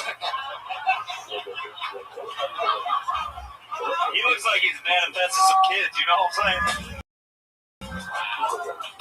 Great. You want to right some wrongs? Are you a secret superhero? Why are you only doing it once every 2 weeks? What else are you doing at night? The area that I live in, there's not a lot of opportunities. Tell us what area. Black neighborhood, all right. Yeah, I mean, what are you talking about? There's not a lot of opportunities where you live. Can you be a little more? Can you name the area so that these San Franciscans can make a noise, and I'll see what. Santa Rosa, California. Get off the stage, you dumb man! There he is. Sure. I don't know. Good enough for me. Let's keep flying through it. Man, you just gotta get off with a big laugh. Hey, man, that's totally a joke, man. Like I like you, man. Like, you can come back up here. For those of you listening to the podcast, Jeremiah pulled a latch and the guy went through the stage. This be a shitty part of town. 100% of you. Are we thinking an episode of HBO? He's coming back. He's coming back. Oh, he is? No. It's okay. One more time for Grayson Gibson. We're running out of time here. What do you think? Fly through. One more bucket? We can go to the bucket one more time? What do you guys say? Yeah, one more quick time. Pretty a quick one. Then we'll be done. Put your hands together for Katya. Katya? K-A-T-Y-A. Katya. Katya? Katya? No Katya? Katya? No Katya. Wow, is that a... You think at least Aaron Jones would come up in a wig? All right, put your hands together for Kala Keller. K-A-L-A Keller. Hey guys, I also have 3 kids, but I have never gotten a boner at the dentist's office. But I am in charge of these 3 people's entire worldview, and that's a problem. And my daughter got pushed off the edge of a slide the other day, and she looked at me for help and reassurance, and I was like, oh, baby, all men are trash. All men are fucking trash, they're all garbage. She's like, even my brother, he's only 2. I'm like, especially that fucking kid. Over in the corner with a tap-out shirt on, chugging a Red Bull. We leave him here today. He stays at the park. He stays here. He becomes a man today. I hope you brought enough bread to feed these ducks indefinitely. Because this is where he stays. This is where he stays. And I like to make memories with my kids. They have little hands. They make quick work. We like to garden together. And I'm like, oh, you guys are the best fucking trimmers I ever had. I don't have to pay you guys anything. Your little hands make such quick work. Mama's so proud. Mama's so proud. All right.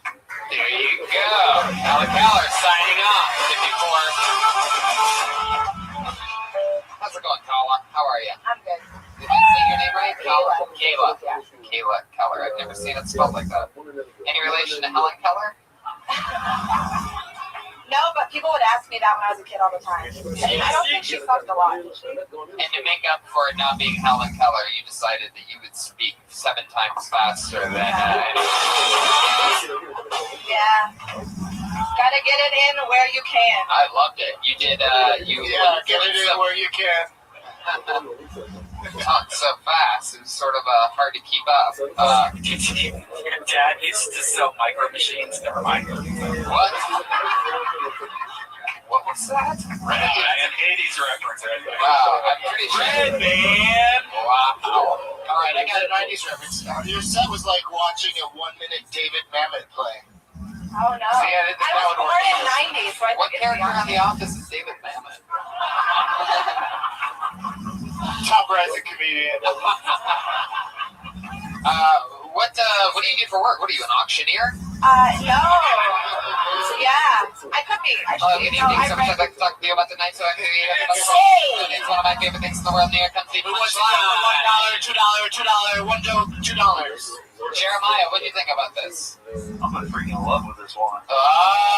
This is your type. Do you have any tattoos by any chance? I do. Whoa, she's got tats, Jeremiah. What do you think about that? He's making a 4th kid. Okay. Oh, shit, Jeremiah. Wow. I guess the character technically is a married man, so. Jeremiah likes him when they have kids because he knows at least they've had sex before. At least 3 times. Jeremiah found a loophole. Kayla, how long have you been on stand-up? 1 year. What do you do for work? I raised my children. How many kids do you have? I have 3. Wow, that's cool. You get the daddy stitch. Did you get the daddy stitch? Yeah, I'm a great father. Jesus Christ, Brian. Wow, I didn't realize you could be drunk by 6:30. Can't wait to see those guest spots later. I'm sure that's gonna go totally fine. What kind of tattoos you got? All right. Put that arm down. Stop doing that. That's not sexy. I hate to be a party pooper, guys, but I made a deal with the club that we could not possibly go over a certain amount of time. So, Kayla, I unfortunately have to dismiss you. So there goes Kayla Keller, everybody. I'm sorry, everyone. A hard out's a hard out. That's great. You guys have the longest episode of Kill Tony that's ever happened in its history, by the way. Coming in at easily 2 hours. And before it's all over, I brought one more special treat for you. You know this young lady is an absolute legend on Kill Tony. She took a Greyhound bus to be here for this moment today.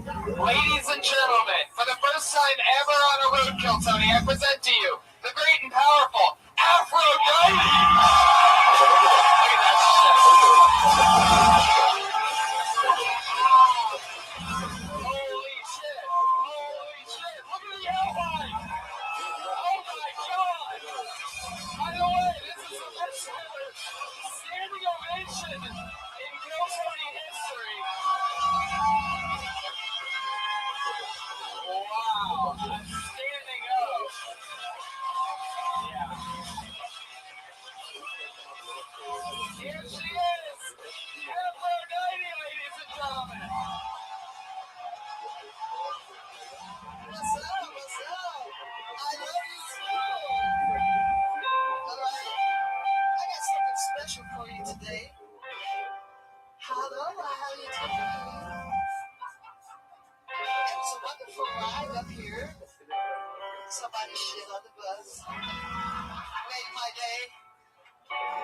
But I got a special little song I want to do for you.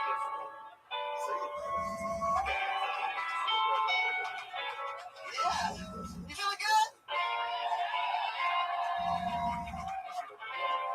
All right, just a minute for you, San Francisco. Yeah, these are real titties, by the way. And my booty says hello.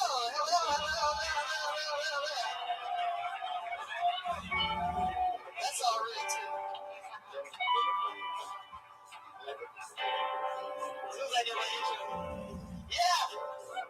I love you.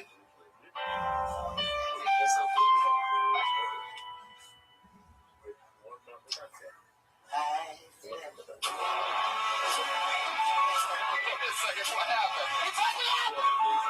Tell your heads I'm killing them. Shit, it's a different one. Oh, wow. The right fuck is hot, Red Man. Come on, Red Man. What up, Red?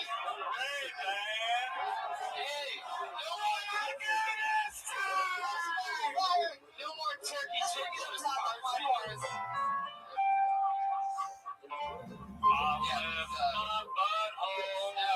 Jeremiah, shut up! We're gonna have an orgy link up after this, okay? I got enough ass for everybody. Okay, here we go.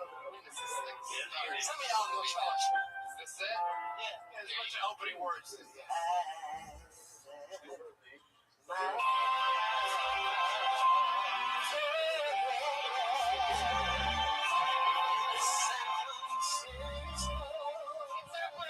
San Francisco, come on!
That's the end of the show. Yeah, we love you guys. San Francisco. I love you. Ali Makovsky, Aphrodite, Jeremiah Watkins, Doug Benson. Anything you want to plug or anything? I love you guys. DouglasMovies.com. Bunch of fun gigs coming up. Jeremiah, anything for you? Yeah, yo, I got CDs and inflatable saxophone.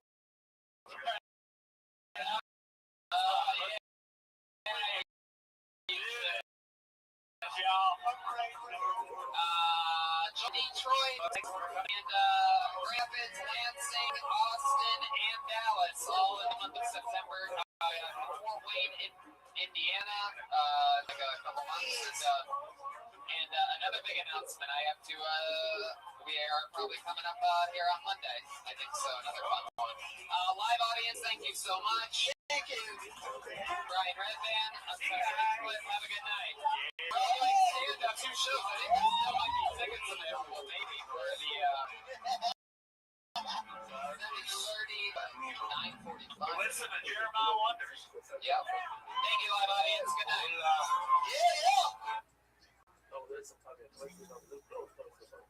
אתה יודע שיש לך מוצר שעוד מדהימי,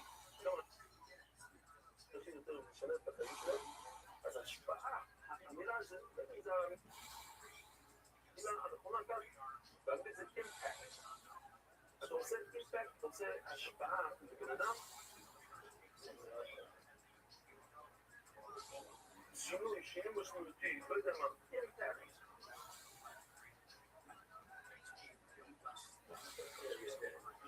צריך מילה קצת יותר טובה, הכל פה.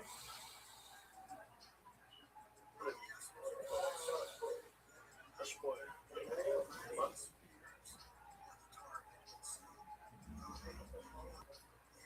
וואו, כולם האלה.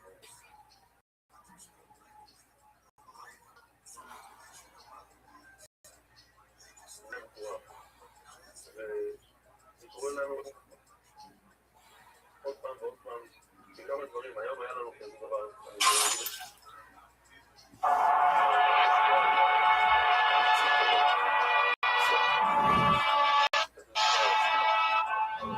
תחשבו שאנחנו בדיוק, גם לא תהיה שלה, והיום האימון שלה. היום במרוקו שהם ימים, זה צריך להיות יום לפני, יום אחרי. בכלל, זה היה נקרא, אני יודע,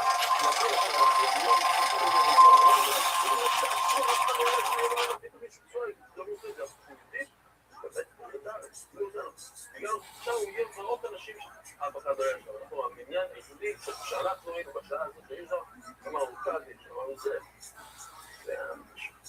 ועשייה זה נשמע אישי. אנחנו רואים שעושה כזה דיון, היה קבוצה שהגיעו שם לפסח, אנחנו יודעים את הסיפור, לא היה למצע, לא היה למצע לפסח, הם הגיעו שם למלון מצע, לא היה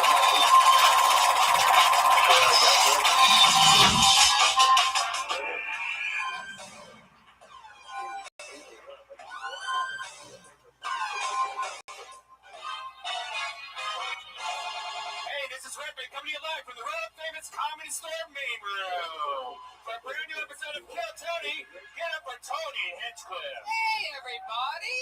Hi. Welcome. You're at the #1 live podcast in the world. Make some fucking noise. Yeah.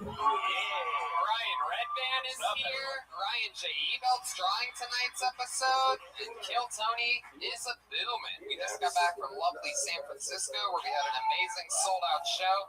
It featured a lot of special surprises. Secret guest Doug Benson, Ali Makovsky did a brand new minute. Former regular was there. And to close the episode, doing a rendition of I Left My Heart in San Francisco, The great and powerful Aphrodite closed out the show. Yes. Getting a standing ovation upon arrival from real Kill Tony fans. I don't know what this pussy-ass crowd's about so far.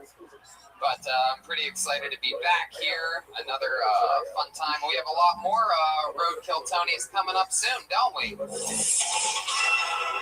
And we have breaking news because June 17th, for the first time ever, getting their own Kill Tony, Portland, Oregon. Portland Helium Comedy Club, one of the greatest comedy clubs in the world.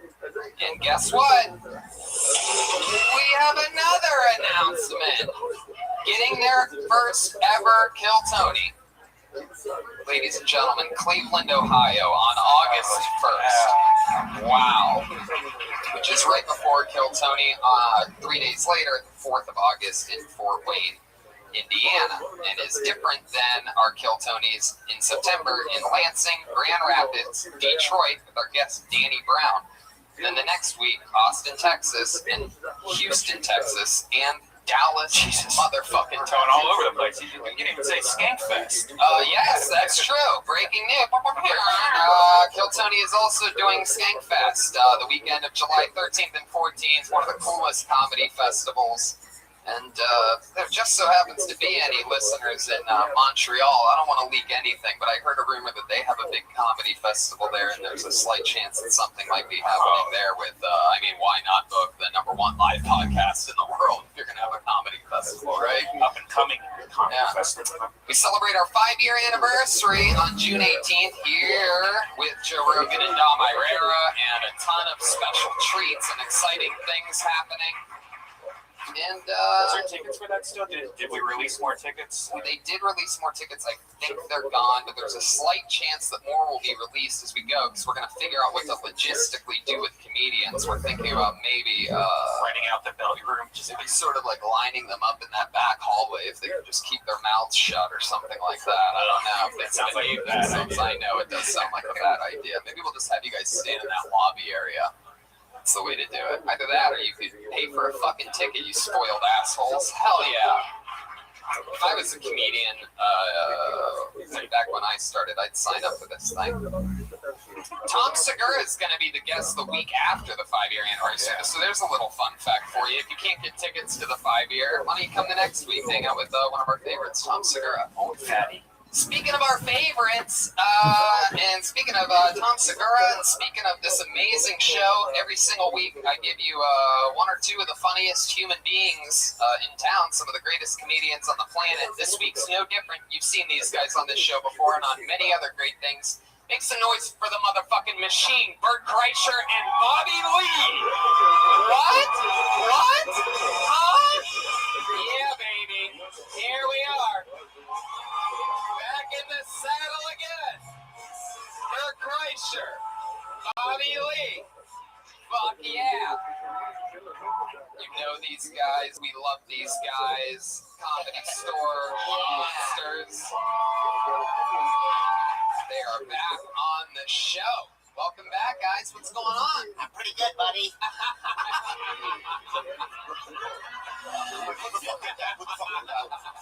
That was racist. Welcome back, Bobby Lee. It's been a while. It's been a while. I had tonight off, so I go, hey, will you still do your cool Tony? Yeah, I'm doing Cool Tony, and I go, I'm available for Cool Tony. Hell yeah. And they said, do it. And they said this fat fuck was gonna be here too. So Bert Kreischer is back, ladies and gentlemen. What's up, everybody? How's it going, Bert? Welcome back. Oh, thank you, Tony. I love doing this show. We love you. Yeah. Fun to two fun guys to meet comedians with and hang out and see what their lives are all about. Look at this eclectic crowd pumping in here. Guy's ukulele hanging out of the back of his backpack. Wow, black guy with a ukulele. What? Holy shit. Wow. No, he's got to be Hawaiian.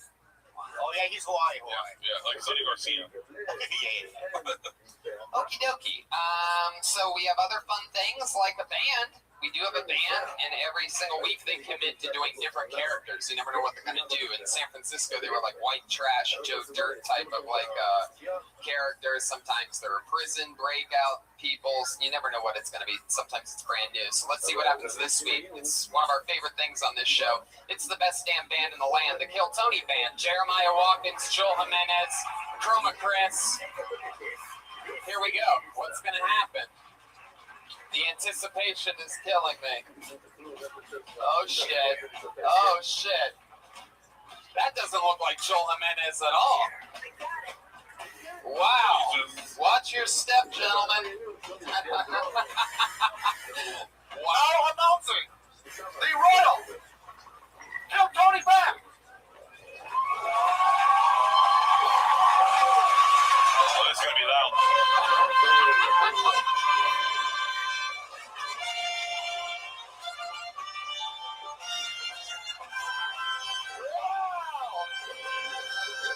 Jeremiah Watkins, Joel Jimenez, Chroma Chris.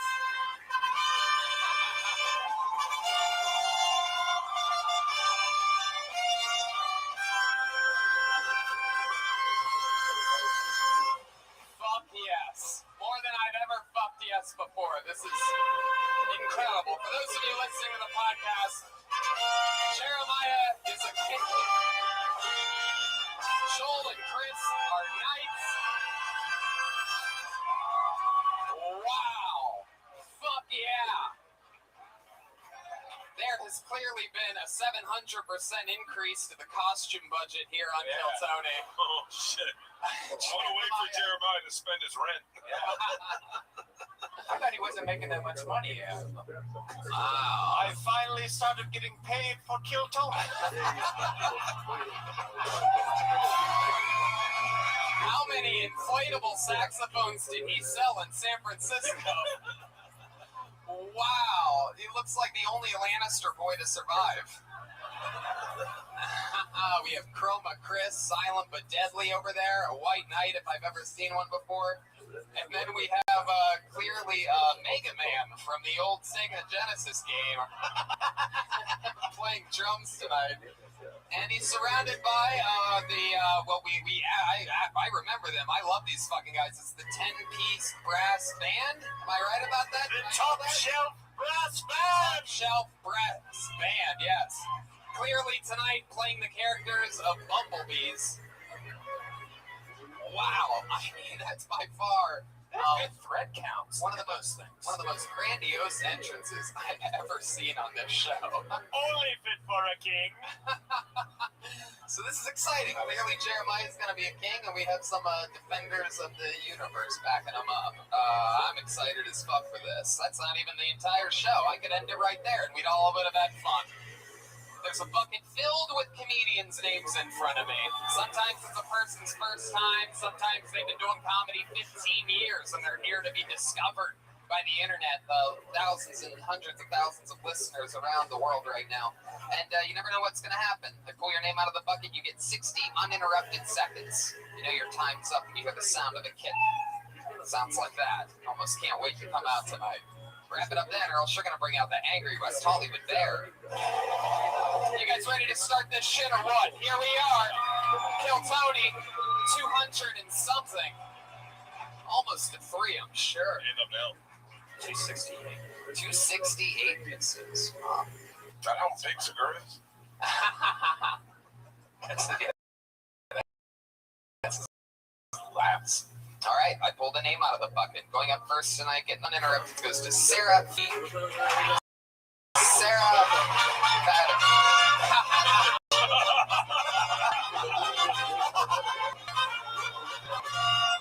Yes.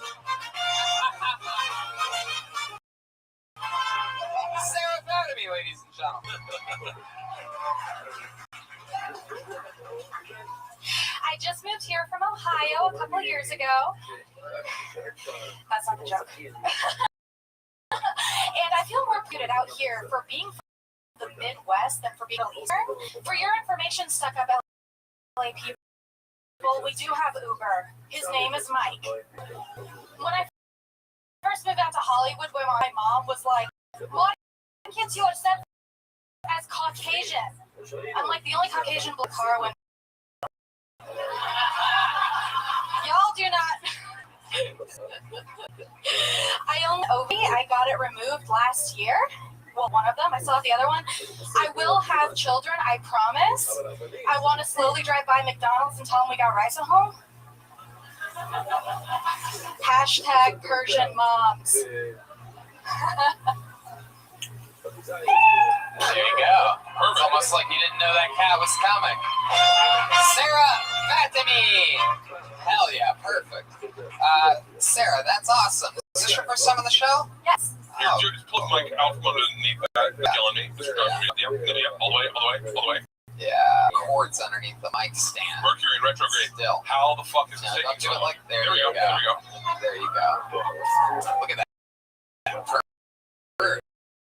Wow, that looks like what Jeremiah's outfit came in. I'm Persian. Gold is part of my brand. Oh, I like it. Sarah, how many kids do you? How old do I look? Oh, 0. So you're 103. Yeah. What part of the show were you listening to? She had kids in the car. No. It was a joke. I couldn't hear the joke, but you drove by McDonald's and said, I'm going to slowly drive by McDonald's and tell my kids we got rice at home. Then I do have kids. That's not even me. Oh, yeah. You know, that's not the way you want to say it. You have kids. Oh, okay. But you have rice at home? Yeah, because I'm Persian. We eat everything with rice. I like this Jester very much. You think you eat everything with rice? How do you think Bobby feels over here? He doesn't understand what Sicilian is. It's odd that a Korean would not get a rice joke. I was thinking...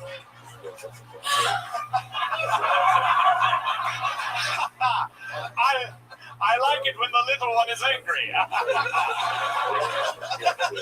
You son of a fucking bitch, right? You want fucking opening date, you fucking cocksucker? You haven't given me an opening date in 2 years. I could care less now. Jeremiah, I mean. Jerry.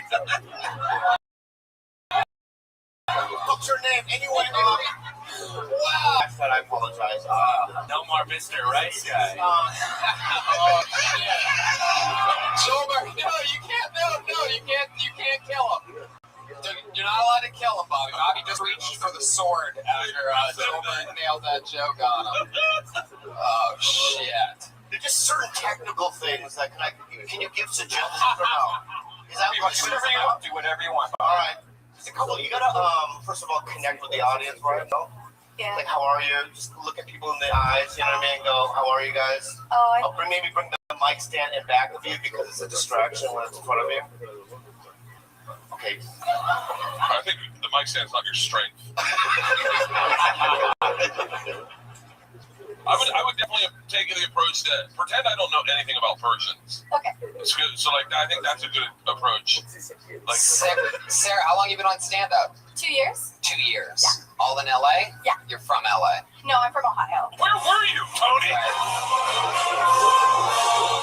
All right. Very good. Northern Ohio. Tony walked away from your set not knowing that you're from Ohio and thinking you had children. Hey, I did forget about that Ohio car. You got me there. Right side of the Civil War. Right.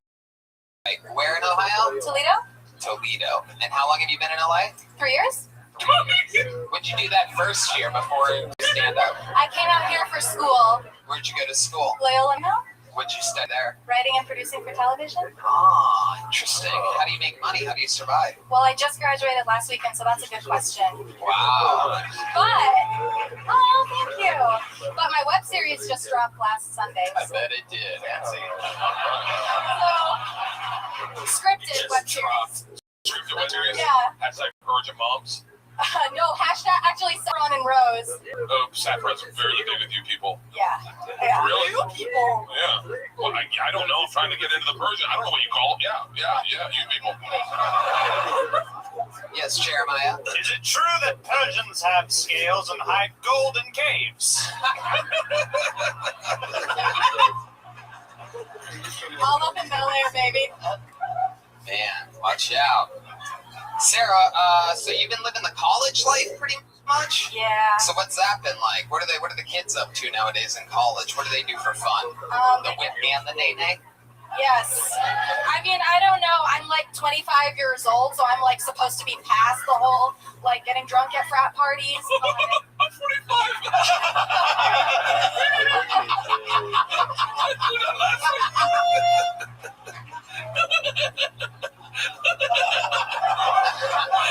Do you want to go with me next time? But yeah.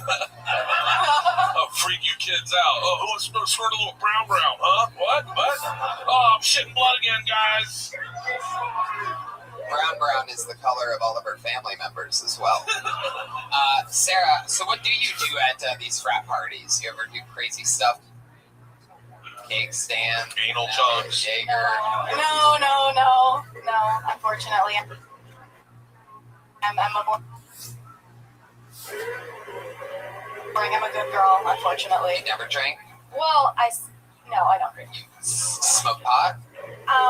Is that what you were gonna say? Shit. Shit. I have before, Last yeah. thing you want is Persian parents finding out you smoke Right. pot. I'm fucking lying. Drive. You know what I mean? Because that is all right. Persians are the ones that think anal's not losing your virginity, right? Yeah. Yep. That's what they think. Yes, yes. Are you an anal queen? Like, have you? Oh. Now that I unfortunately can't talk. Pick your next words very wisely. Yes. Have you ever had an inflatable saxophone in your butt? Inflatable sex. No, it's okay. Forget it. Would you like to?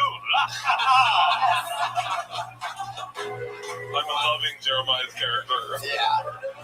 So, Sarah, you say that you're a good girl. So, like, what types of things do you do? Like, what does a good girl do? I study. So what would you say is the naughtiest thing you've done in your college time? Come on, you know what it is. Wow. Are you a virgin? I wanted to say that. Are you a virgin?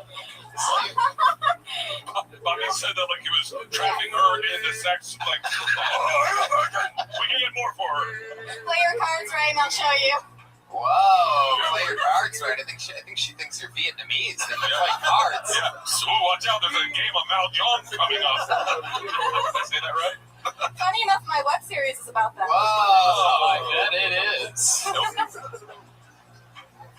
I don't know. She's a virgin, but not in her ass. She's a two. Wow, Brian, you don't have to say it like that. Say butt or pee hole or something like that. Make it cute. You don't do that. She's not a virgin in her ass. All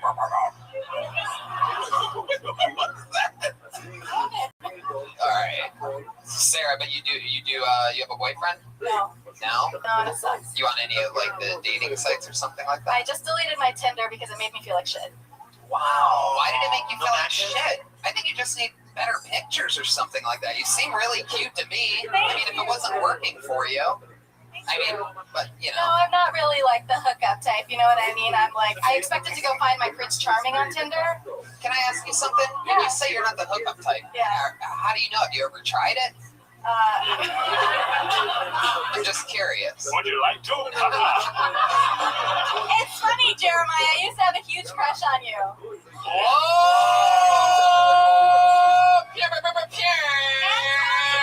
Wait a second.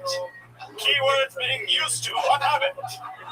I have a thing for very gaunt white men. I think it's the power dynamic. She complimented you and roasted the shit out of you at the same time.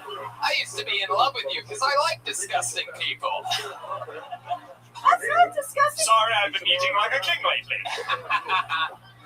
Just getting over a case of the gout, I do believe. Hey, what's a Persian mom sound like?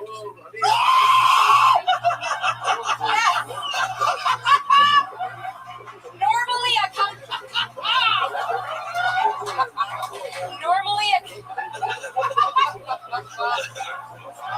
I have no more questions, Tony. Yeah, me neither, really.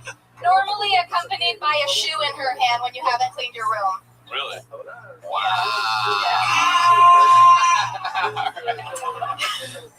Sarah, it was a pleasure to meet you. Thanks for coming up. What's the name of your web series? Yeah, there you go. Good enough. Sarah Fatima, everybody. Tweet at it later. אבל כאן, באברי, אתה לא... שואל כאן למה מצאתי פגימה בסכית שלך, זאת אומרת, שכל מה ששכנת עד הפגימה.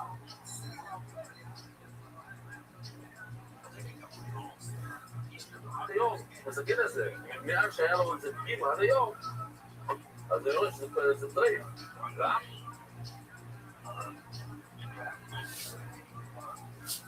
כזה בישראל זה טרייף, הוא התחיל שם, עצרת אומר להגיד,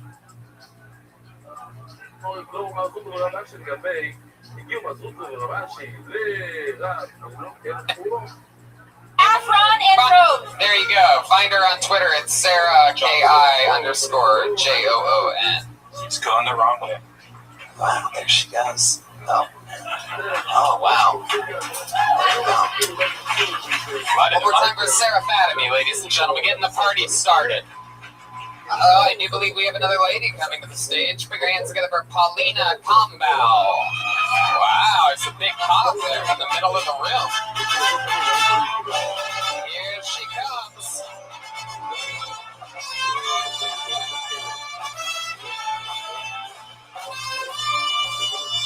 Hey, make some noise for the Top Shelf Brass Band, ladies and gentlemen. And Paulina Combal. Oh my God! Hey guys.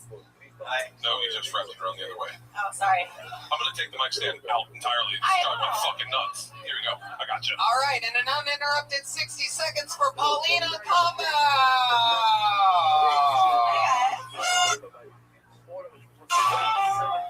Hey, I'm from Nashville. Not from like Nashville per se, but one of those little shitty towns, you know, where the people with the least amount of teeth can pronounce the most prescription drugs. Do you guys know about that? Yeah. Bert knows about it. I don't know. I've been out here like a year and a half. The thing that's confusing me the most still is just the grocery stores. Like, first of all, you guys have them. That's very different. But no, the other thing is just the names of them. Like, back home, our grocery stores are really cutesy sounding names, like Winn-Dixie, Piggly Wiggly. Like, that was my first job, Piggly Wiggly. I was a checker. I know, I was in the Piggly Wiggly commercial. Like, that's why I'm here, like, trying to do my thing. It went very well. But yeah, like, we just have cute little sounding names where it makes you think, like, oh, like, I'm fine with serving an animal face to my family. But out here, you guys have, like, battered women's shelters names for grocery stores. Like, I went to a Safeway. Oh, I like that. Hey, there you go, Paulina Combal. Fuck yeah. I loved that set. That was awesome. I hated you on Breaking Bad, but I loved your set here tonight. Yeah. You killed it as Walter White's wife. I'll take it. I mean, hell yeah. Where exactly did you say you're from again? Nashville. I grew up in Franklin, Kentucky. My accent's way worse right now because I had a bunch of canned wine earlier. It's not usually a win. Wow, you can take the girl out of Kentucky, but you can't take the Kentucky out of the girl. Canned wine. Where do you even buy that at? Pink Dot Comics over there. That's awesome. Paulina, how long you been in LA? Year and a half, almost. Oh, cool. I started stand-up like about 6 years ago in Nashville. What was it, Zanies? Yeah, Zanies. They fucking love Bird in Nashville. I played there too. Yeah. I mean, yeah, indeed. You're a legend in your own right, but like, he tears you and some hot chicken. Oh, we're talking about eating in the city. Yeah. All right, great. So I did Kill Tony, stand-up weekend, and 4 shows at the Grand Ole Opry. So I'm pretty sure we're just talking about eating in Nashville, right? You sweet little country girl. What do you do for work? Right now I'm an assistant for people. Oh, okay. Yeah. So you're pretty much looking for work. How much does that cost? An assistant? Yeah. What is it per hour? I get paid like $20 an hour. Higher. I'll tell you what, I will say, I didn't hear a ton of jokes in your set, but I feel like I really got to know you. Like, I like like you a lot, and I didn't. And you didn't make me like I smiled along with you. Yeah. It's a weird thing that you have me going like. First, yeah. The Safeway joke was great. I just would have sprinkled in more jokes, but you're very likable. Very likable. You have like a Mia Farrow vibe. Thank you. And I could be your son. Thank you. Paulina, what do you like to do for fun? You have any fun like country habits? You play the spoons or anything like that? My sister is pretty good at the spoons, actually. I can't take credit for that.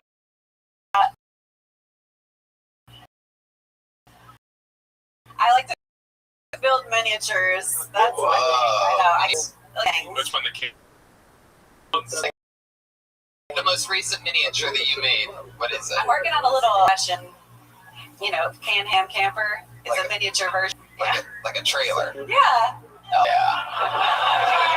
I like that you guys call it campers. You try to be fancy on it. Do you have a boyfriend? No. These little things. She has a boyfriend, I think. She's from Kentucky, guys. Do you have a brother? She's from Tennessee.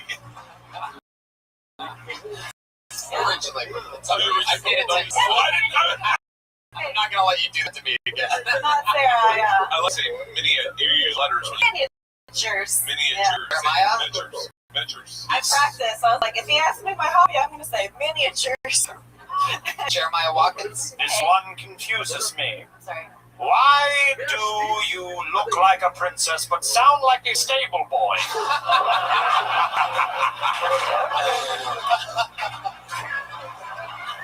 Thank you, Jeremiah. So you make miniatures. What's your living situation? You have roommates? I do have a roommate. Yeah, how many? One. Are they comedian too? Sort of, yeah. They're really, really small. Everybody's small compared to me. Whoa. All other women, at least. All right. She has a big dick. You heard it here, folks.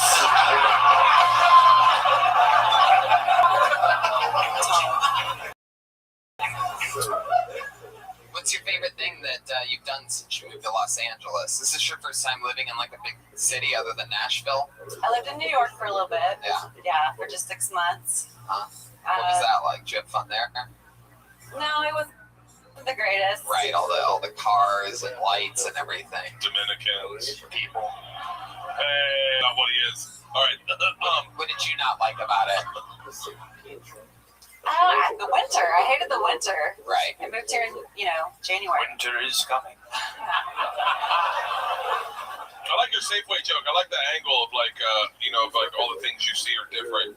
But I also like authenticity in the South. Like, give me something really Southern. Like I saw an old man discipline his dog with a shovel one time. That's the South right there. You don't see that in LA. So, like, give me something real South. Like, you're in the South when I'll set it up, okay? Okay. You're back home in the South when you try to go for a jog and 3 people ask you if you need a ride home. That's real. I went for a jog. I'll tell you how the joke's written right now. I went for a jog in Alabama, my wife Emma, and these young girls pulled up in Wowie and pulled up in a van. I was on a jog, and they're all out of Casco. Boy, what you running from? And I looked at them and said, Jews! I got attacked by 2 dogs on that jog. You get attacked by dogs still in the South. Bobby, anything else for Paulina? No. All right. Well, it was nice to meet you. Thanks for doing the show. Yeah. Paulina Combo, ladies and gentlemen. All the way from Tennessee, trying to make it in Los Angeles. Very likable little country girl. Moving on. All right, I believe this person's been on the show before. Make some noise for Johnny Roth. Here we go.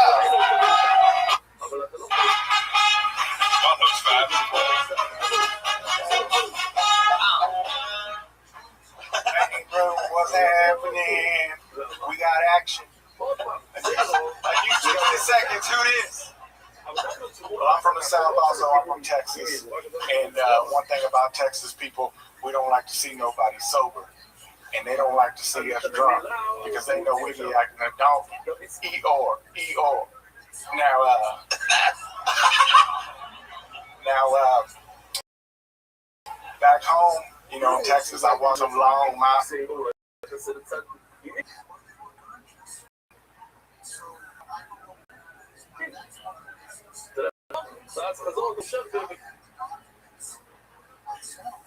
קורא אותו, אולי תעשה את זה, אני לא רוצה סכין. גזרנו של הבשר אסור. עוד רבה שלי כנמי, נכון. תוכיח את זה, לכל מי שהמפה יסנו יצא מכשיר, ומפורש, עושה לו מכשיר. ולכל מי שהמפה יצאו יצא מתירים. מכשיר זה הכוונה, זה כשר, זה לא טמא. עכשיו נגמור מדבר, אם אתה מדבר על שום.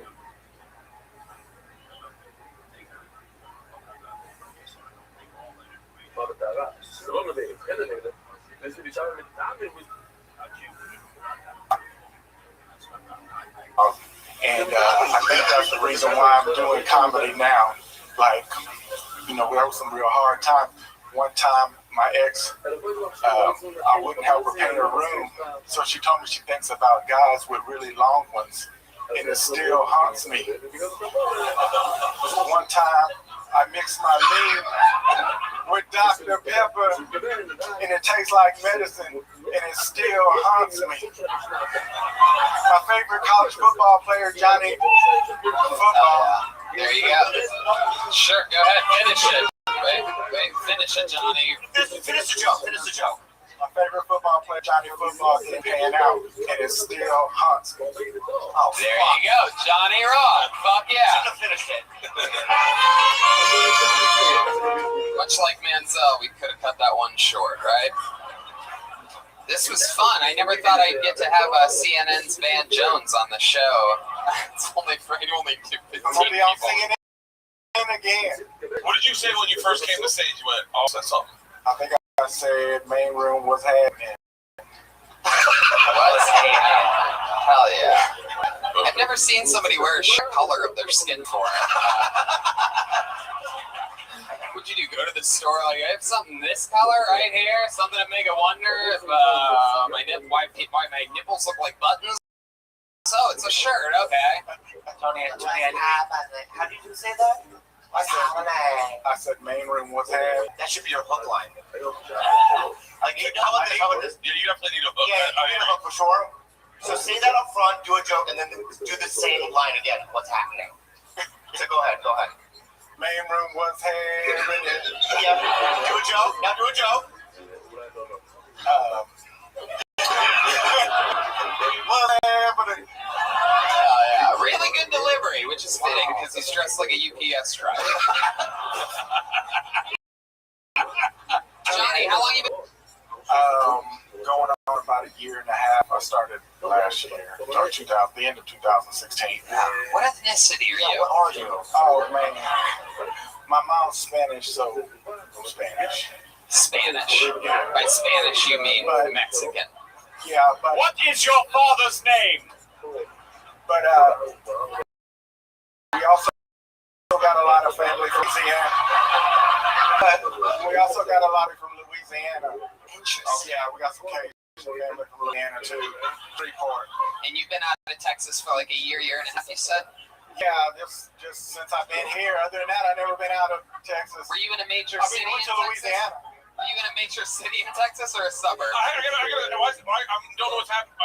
What's happening? I'll tell you what's happening. Jeremiah is still waiting for an answer to find out what his father's family name is. He's a king and he goes by last names. You're from the family. I'm pretty sure that's your first name. Roth. I see what you're saying. Hell yeah. He's from the Roth My whole family. family's been here in America for a long time. Wow, you think I'm an ICE agent or something like that? Amazing. Our family's been here a long time. We're totally Spanish. Man, Tony, I knew this guy was from Texas because his words are chopped and screwed. Straight up. Johnny, what do you do for work? Oh man, I do real estate. What does your father do for work? My father, he had a construction company. He retired now. He didn't build you up.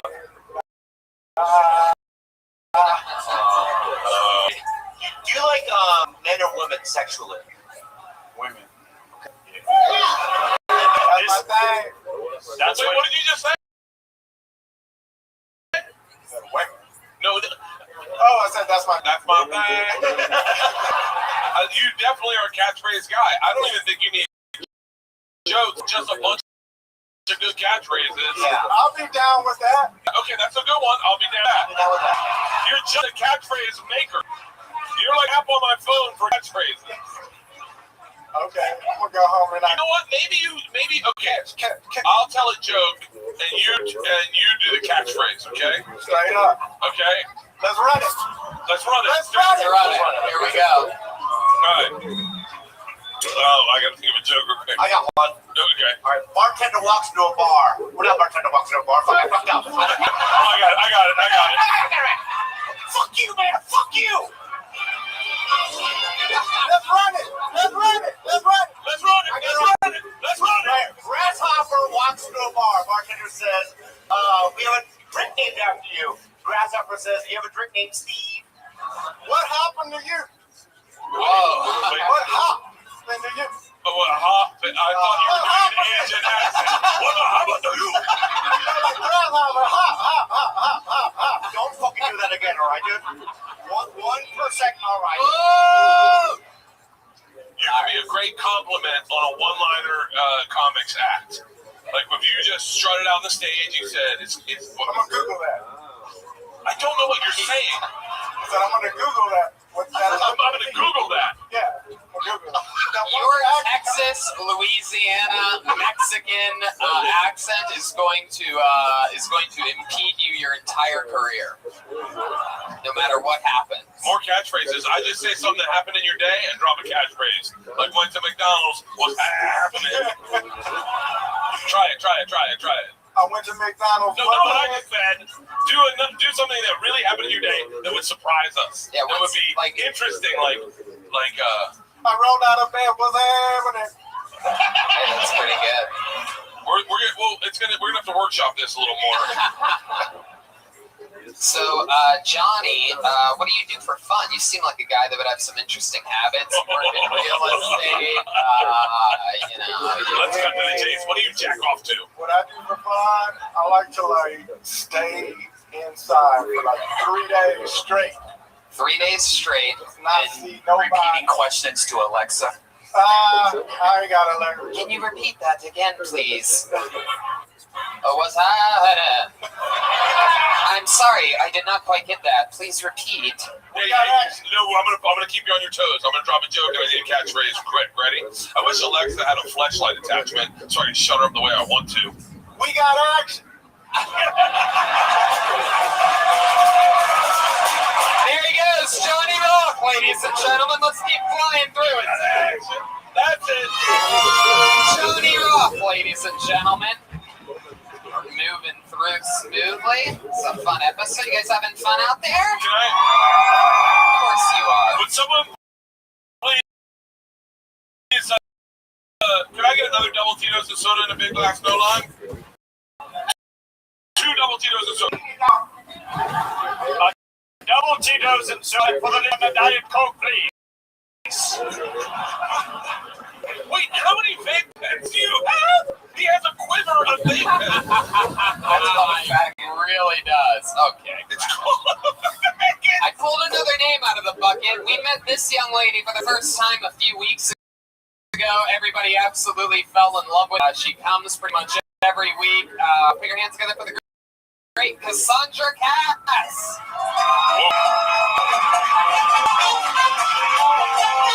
There she comes.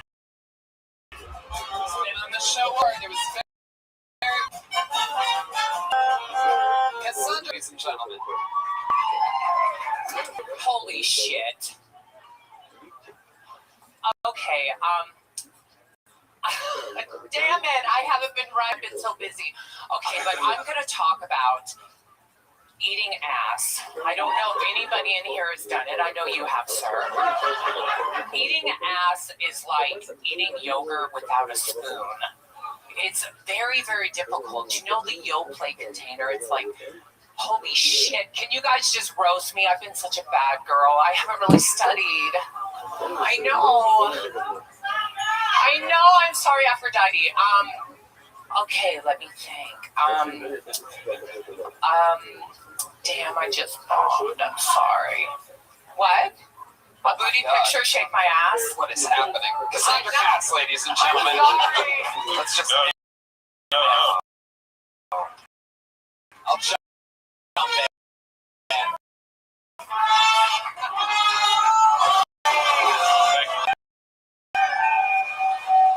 Wow. Band setup. That was amazing.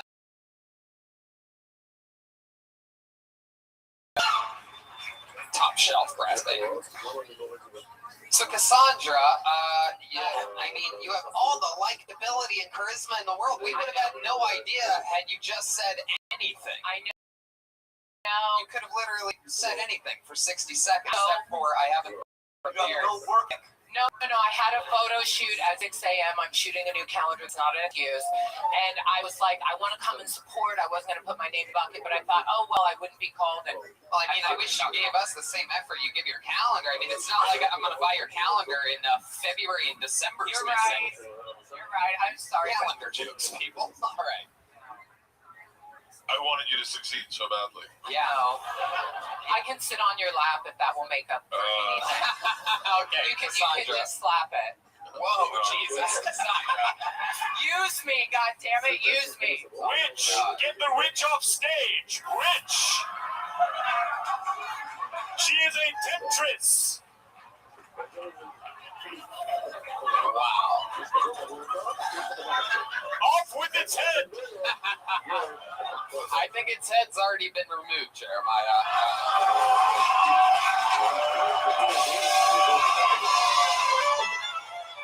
Wait. Oh, shit. It's been inverted. Oh. Thank you, motherfucker. Well, I wish you would have let more come out of you here tonight rather than keep everything inverted that you possibly had prepared. What else? Well, I mean, what's happening in your world, Cassandra, other than shooting a calendar? Anything crazy going on in life? Yeah, it's so funny. I've kind of reconnected with this guy that I broke up with. He was very, very uncomfortable with dating me, and I didn't talk to him for 2 months. And then he came to me and said, you know, I was uncomfortable with the idea that I could be in love with a transgender woman. So it kind of has been very emotional for me. Right. And then he looked him in the eyes and he said, Bobby, of course I forgot. No, I said, bend over and let me lick that ass. Wow, is that really true? You licked his ass? Absolutely. Okay. How long did you lick his ass for? Well, I mean, you really ate shit here on stage tonight, if I can say so myself, but... Yeah, I did. I sucked. I admit it. I apologize. How long, just out of my curiosity, if you don't mind me asking, how long does an ass-eating session for Cassandra Cass last? It depends on the ass. Well, I mean, how long did you eat his ass for on that day? It's really making me... But, like, I'm very comfortable with my sensuality and sexuality, like 5 minutes over that shit. King Jeremiah, what do you think about getting your ass eaten for 5 minutes? At least 9 minutes, no less. This is my impression of me asking my wife to eat my ass. You ready? Yeah.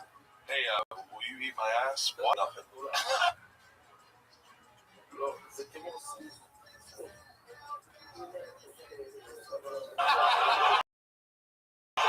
I can tell you are a baby wife kind of man. Oh, I have the Asian toilet that squirts water up your ass. Oh, okay. Oh, I'm like, Is Miss Bobby? Yes.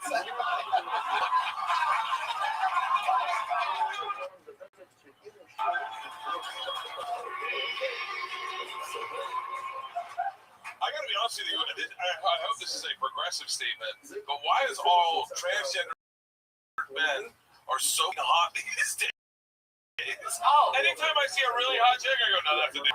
There's no way a woman could be as hot as you, because a woman would never do all the shit that we want. Like, your legs are perfect, your arms are flawless. You look more like a woman than any of the women that were on stage here. You definitely look more like a woman than. However, Johnny Roth sounded more like a woman than you do. I'm just kidding, Cassandra. I can be mute. So, I guess, you know, for you podcast listeners, just transgender, beautiful. I guess the question a lot of people have, like, when you say inverted, like split open. Right, you had the full-blown operation, Yeah, I've right? had everything done. Right. That's real. Yeah. And I'm not no, I need to educate you. Oh, I don't know anything. I don't know No, I anything. know. I'm not in this. I'm what's wrong with America. No, you're not. No, I'm being that serious. You have cute shoes. Thank you. Okay, I'm not a transgender man. I'm a transgender woman. But then I don't even go by transgender. I'm just motherfucking Cassandra. Whoa. Wait, hold on. Dude, please rescue me. Transgender woman means. You went from male to female. Oh, okay. You were saying transgender man. There's nothing man here except maybe my boys. Okay, your boys. No, your boys. I'm just being. Oh, your boys. Oh, I thought you said your boys. I went, what, you kept your balls? That'd be awesome. I know. Who doesn't love playing with their balls? I got rid of the dick, but I have a vagina. Great balls. I keep them in the fridge. Bobby's too shy to ask this, so I'm going to ask you what he's asking. Bobby? Yes. Come here, you little motherfucker. So do you self-lube? Like, how does your vagina... Yeah, no. People want to know. That's what I want to know. That's a good question. Okay, wait, no. Let me see your hand. I want to know. Hold on. Is it sweat or is it your? Because your dick is tucked in. Is it your own? Come from the dick? Sit. I am fucking. Sit.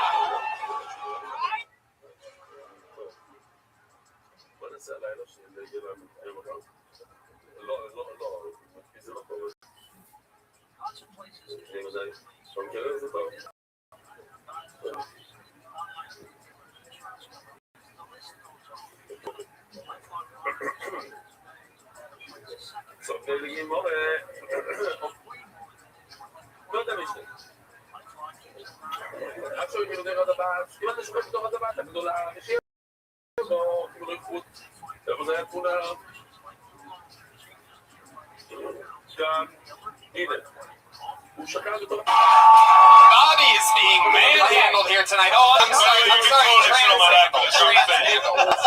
I'm going to show you. No, I'm going to show you. Turn your hand. I'm going to show you. Okay.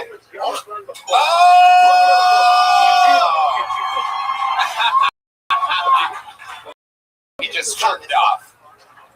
Put on your hand and rub it on your. Well, I prefer lotion. I like flowered lotion, but yeah, you have to use lube. You don't self-lubricate. Like a Tide Pod in there or something. Tide Pod, yes. Yeah. By the way, this is. I don't know if it would work in Dayton, Ohio, but this is material I would fucking pay to hear. Like if you could talk about.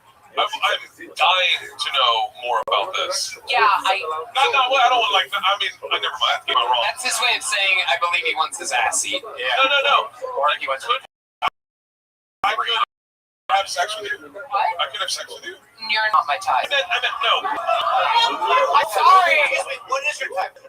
Guys who work out. I work out a lot. Hey, I fucking work out 2 hours a day. Shallow fucking bullshit. All right, him and our artists. Wow. Do you consider? No, I think you're very handsome in your own way. So you're saying when you say they work, you're saying you like muscly, like ripped No, up. listen, I don't care. At the end of the day, I've been with tall, short, fat. I mean, the last 2 boyfriends I had, one was, he wasn't anything to look at. He had a good hawk. Is there a depth? Is there a...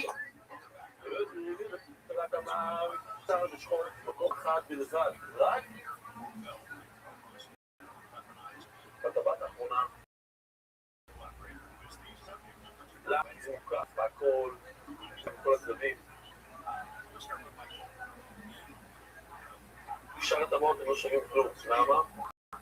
בסף שם. הואילו בכבש זה כל הקונס, יש לו סיום. כמו שראינו בתמונה, הנה פה נראה כאן, עכשיו אנחנו מבינים מה זה התמונה הזאת שראינו קודם. זה, רואים שזה לא... מורכב, יש לו אחד קצר למעלה ולמעלה על תשווית, וכך... אז... תראו מה זה, פשוט מורכב.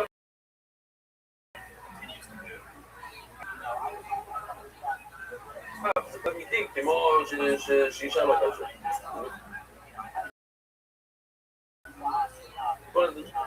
That only your vagina Vagina can handle him right now because I haven't read. It's very thick. Go fuck yourself, all right? It's like a spam can. Like a spam can. No, I haven't had sex in like 2 months, so I usually start with. I doubt that. I can tell by your index. Whoa! I'm sorry. I mean your. שהסכין עלה, תראו פה, ואז עשיתה גרובר, היא הביאו איסי, זה בסדר.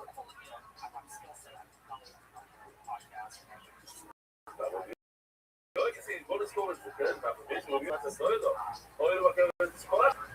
לא בשם תעבור, לא. שאר הטבעות, אם אפשר, או, סתם, מה שהוא אומר, שמה שכן קשר זה בין טבעת לטבעת. ושאר הטבעת... She's right, she's right. I tend to like Italians. Both my last boyfriends were Italians. I like that fiery kind of passion. You like being choked? You like being choked and all that? Yeah, I do like to be choked. I mean, I like it rough. You know, look at me. I dress up like all these crazy characters. I like to role play. So lovely. Are there any transgender females that are prudes? Oh yeah. Yes. I mean, I get. It's not about sex. It's about no. No, it's. Oh, I did this just to feel comfortable. If I was going to do it, I wanted to be a hot, a hot chick, right? Right now? Beautiful, yeah. Yeah, but I'm so driven by sex. No, I love sex. Do not get me wrong. I love sex. I mean, me too. I have sex with my sister. Are we related? Oh shit. Oh my god. I think that Lannister's about to put it in her canister, if you know what I'm saying. Holy shit. Hair down. The drag.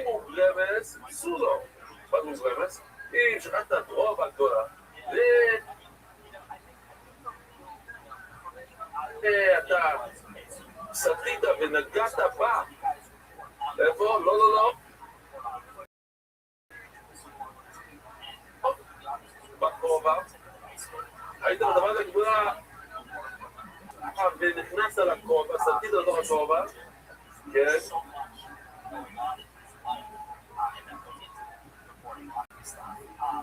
סולו. זה מכנים לבנתים את זה למוקרמס. מה זה מוקרמס? מה?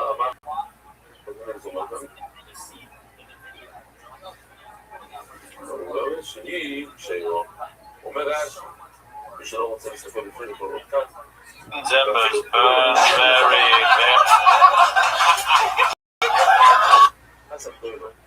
very. You make fun of me. I think that's what just happened. Fun to see you. You just have to not say the only thing that you can do is show weakness on that stage. I showed a major weakness until I got a set. Thank you all for being patient and kind. Cassandra Cass, ladies and gentlemen. I love that. There you go. Cassandra Cass. There she goes.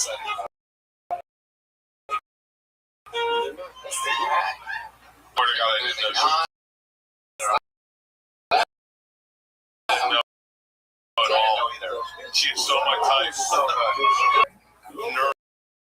Nervous that my type is dudes.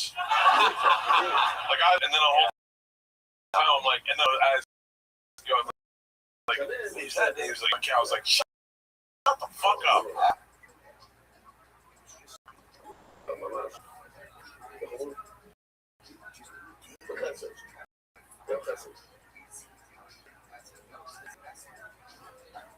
Uma vez você viu esse vídeo deitado com uma אז יש כאן גיש, אתה אומר לי שאסור שכל בשאר הטבעות, או שעל כך כתוב מפורסם, אבל ראיתי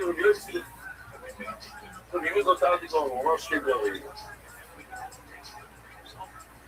והיה בשמור סברי כלא סובל חודו, שיש מה, הלכה? אחד שמו בקיפולות, שאחד שוחט את הבת הגדולה, הלכה אחת זה שאפילו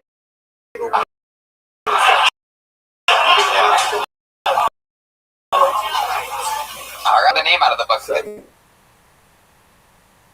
Whoa, is that Sierra Matara?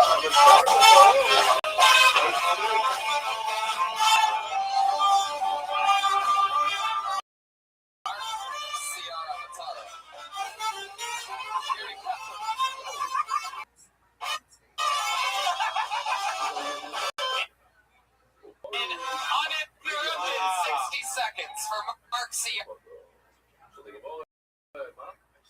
Matara. I am Italian. Sorry, Bert. Okay. I know I look like the community college version of Jonah Hill. I mean, comedy ruined, Jonah super bad ruined my high school years and my comedy career before it even started. It's also the reason why I don't look at mirrors anymore. It's fucking terrifying. You know, fuck Bloody Mary. You see me 3 times, you're gonna get fucking Pepto-Bismol. Anyways, I don't know if any of your dads have been to jail, but mine has, and I have some questions for him. Like, hey, Dad, you know, did you do anything in jail? Like, did they use cigarettes as currency? Or the question I really wanted to ask him for a long time. Hey, Dad, did you get fucked in the butt? Or did you fuck butts?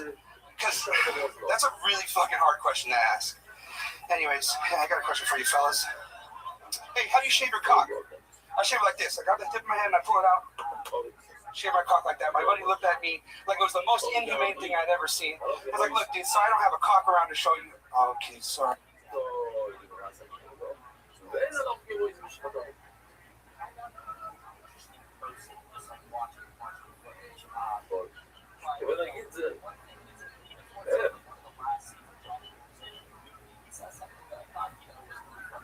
הם אמרו שהלוך כמו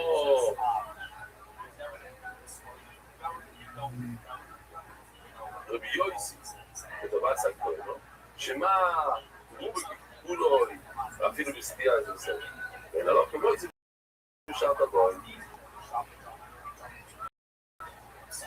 שזה שר, תבואים זה קשר זה אינו אוכל לא מסתרה בשביל וזה אינו בא לארץ ישראל ופה הקפידו לא לאכול את הבוט רמס של רבי שמואל, זאת אומרת, לא לאכול בשאר הטבעות, מה שנכתב על הטבעת בעצמה. הגיע לארץ ישראל, אמרו לא, ממש מזכיר לי שהאמריקאים שבאים לארץ, שהם נותנים עם האשכנזים, אומרים את Next one. Sierra Matara. Hell yeah. I like the charger hanging out of your pocket. You look like if a Jewish guy worked at an Apple store. Welcome to the show. This is your first time on, right? This is my first time doing stand-up for, like, trying it. Wow! Oh, well, that's a big thing. That's a big deal. That's a big deal. Pop this cherry. I couldn't even see you from the fucking booties over there. You guys are badass. Well, you have... You guys really are badass. You have really interesting ears. Like your ears looks like you have earrings. I get them after my grandpa. Wow. I have a big earlobe. That was my nickname in high school. My football coach gave one time and he grabbed my helmet and he fucking headbutted me and he was like, yo, dude, you're tripping over your lobes. And then everyone was like, whoa! Oh, yeah. Never tell that story again.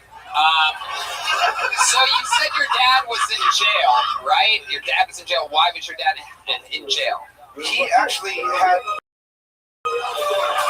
was holding on to some stolen stuff.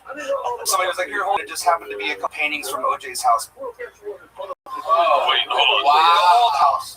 Wow. Holy shit. Did they have any blood splatter on them? No. So your dad stole OJ's paintings? He was the one that held them. No, yeah, we get it. We're not cops. Yeah, we all know what that means. I'm really saying a little too much. How long do you spend in jail for stealing a murderer's paintings? They gave him 6 years. Wow. Yeah. So now he's out? Mm-hmm. Ask him any of those questions? No. You want to? Not really, but I mean, yeah, it bothers me, but it's also something that I don't really want to. Do you have your dad's number? You want to call him right now on the show? No. I gotta go with third. This makes me so uncomfortable. Confront your father to a duel.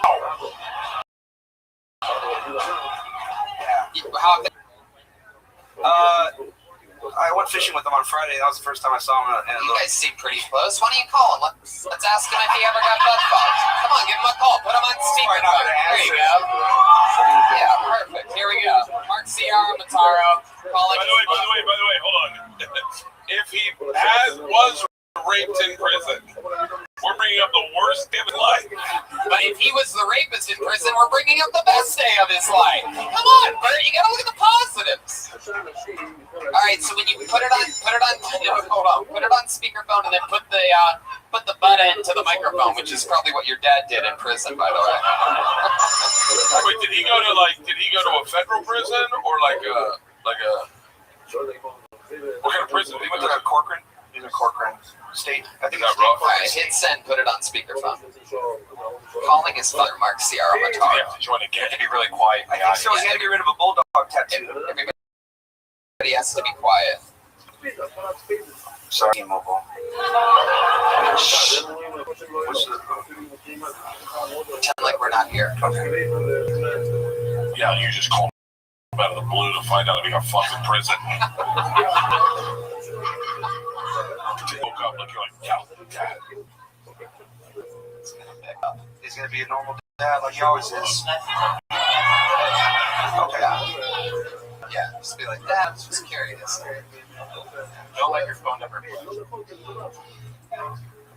Oh, wow. So much for that fishing trip you guys went on.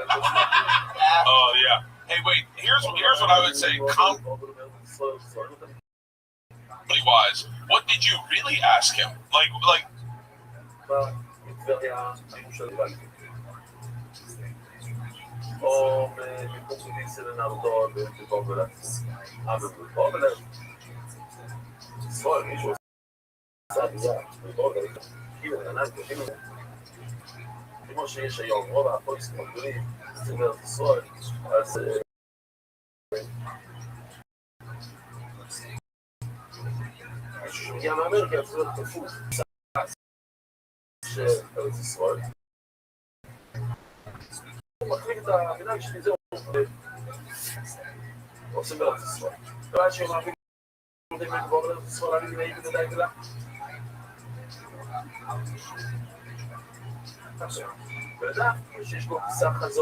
Go into the authentic part of like, what did you really say to him? Did you ever talk to him when he was in prison? Yeah. No, when he was in prison, I only went. Saw him once, but did they do the glass thing? Are you serious? I didn't do the glass. I didn't put my hand on the glass. You put your eardrum on there? Yeah. Once in 6 years? You only visited him once in 6 years? Yeah. Wow, try to make him feel bad as a raping, stealing father. Letters. You wrote letters? On that big, wide ruled yellow paper. Yeah. Big pencil. All day legal pack. Mark, what do you do for work? I actually am unemployed right now, so come here. Hell yeah. Shot. What was the last job you had? I worked at an elementary school for 8 years. Wow, what did you do there? I worked at a before and after school tutoring center, so honestly, I just dumped on kids for a couple hours a day. You took dumps on kids? That too. Mark, this is the first ever performed in live. This is the first time I've ever performed in live. Well, I want to say this. That was a brave thing that you just did, all right? So I don't really have any notes with you because it's your first fucking time, but you're a brave guy, and congratulations. Welcome to life. Welcome to life. See, how did your dad meet OJ? Yeah, I don't think he met OJ. Really? He just decided that was the house he was going to break into. Oh, he didn't like go, hey man, how you doing? Oh, cool, baby. How did he... Mark, let me ask you this. This is kind of absurd.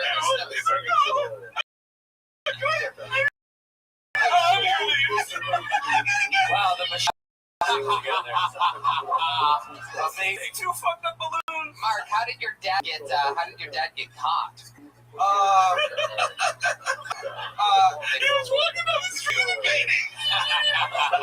Just paintings of OJ and the Heisman pose. Oh, I wonder where he stole those from. I guess somebody else that he was with that worked that job got caught and then snitched on him. Oh, fuck. What happened to that guy? I mean, I'm picturing your dad probably doesn't live in a house with tons of paintings. He has one. He's in an apartment with just 2 paintings. A coffee table and a beanbag, but 2 paintings. One's of a white Bronco. Did your dad ever confront the guy that snitched? No. He's actually dead. Oh, he's actually dead. Wow. Oh, crazy, Mr. Ciamataro. You're actually one of the first ever in my life to get my name right like that. Yeah. I'm one of the top young rising comedians in the world. So, Mark, how did the guy die? The guy that ratted out your dad? In sleep or... Don't know. Questions I didn't ask. I didn't go too deep. Oh. Go too deep. He got stabbed. Did he really? He got stabbed. Wow. This is a fucking real live show here tonight, ladies and gentlemen. Oh, yeah. It's going to be on Forensic Files one day. And he was away with the murder until this live podcast happened. The guy was stabbed. He was stabbed. Do you know how hard it is to have street cred in prison? When they go, what did you do? And I was holding on to some tape. Yeah, hard work. Mark, I love yourself. You look like both a life aquatic character and a submarine at the same exact time. I don't know how you pulled it off. Kind of what I was going for. Yeah. Well, your first time doing stand-up, your first time on the show, heard some friends or something go crazy, or there's somebody knows you over there. You have some fans already. I didn't know there were. And there you go. There he goes. Getting away with murder. Mark Ciamataro, his first time on stage. We're meeting some real people up here tonight. This is fun. Mark Ciamataro's first time. That painting thing got ya. I love giggling. This looks like a new name. Put your hands together for Peter Kim. Peter Kim. Here we go. We got movement from the far left corner. Inside pull out. Peter's in.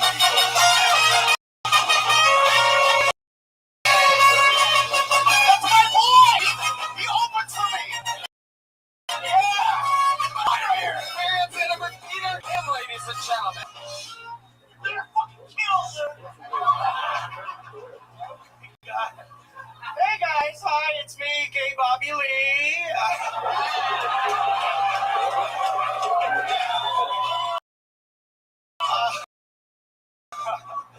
I'm just kidding. Bobby is Korean, Mexican.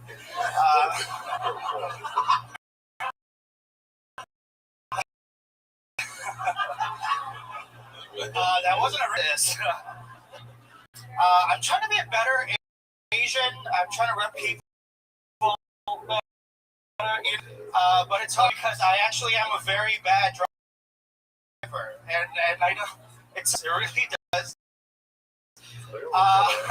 But it's not. I don't think I'm going to concentrate on the road and constantly doing long division. You know, gonna carry the one. I'm also a driver, which is the worst because worse than an Asian driver is an Asian driver you cannot hear coming.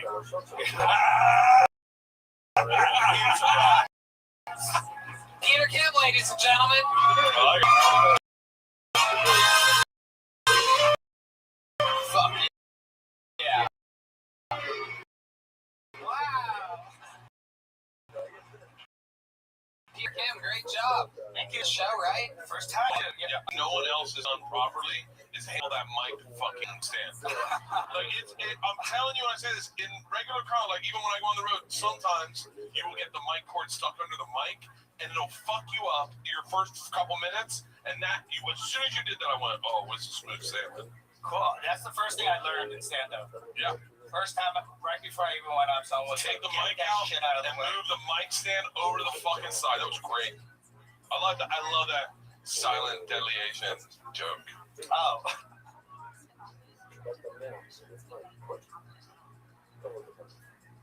Yeah, thank you. That's great. Very, very fun performance. How long have you been on stand-up? 6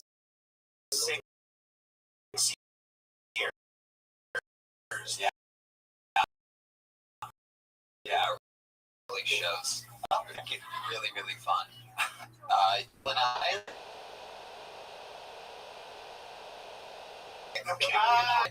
thought you guys just started getting along again. The two different sides of Korea, right? Oh, I thought you guys were brothers. Now all of a sudden you're over here launching missiles at the guy. Neither of us are North Korean. We don't have the body for that. This is what happens when you get Bobby Lee wet after midnight.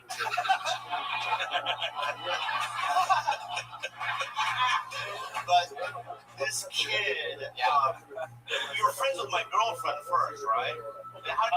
Gilbert. So on my podcast, I have a guy named Gilbert. He's our engineer. He's friends with this guy, so he opened for me a couple of times, and I just can't follow it. This guy is a beast. He was nervous tonight. I was. And he still got laughs, but this guy, when he's loose, he's so fucking good. No, I can tell. Yeah. It's amazing. Yeah. From LA? No, I just moved here. From where? Chicago. Oh, very cool. Very cool. I like it. No money, doing anything. I'm actually on unemployment. So yeah. What job did you have that you got unemployment from? I was an actor. You were an actor? No, and like a sketch comedy. Were we Bobby Stanton? I wish. Thank you. No, I was a sketch comedy person in Chicago. And you're gay? Yeah. You have a boyfriend? I do. Yeah. How long have you guys been together? Almost 3 years. Holy shit! Wow. Yeah. Looking too. Yeah. Is he an Asian? He's white. Yeah. What a disgrace.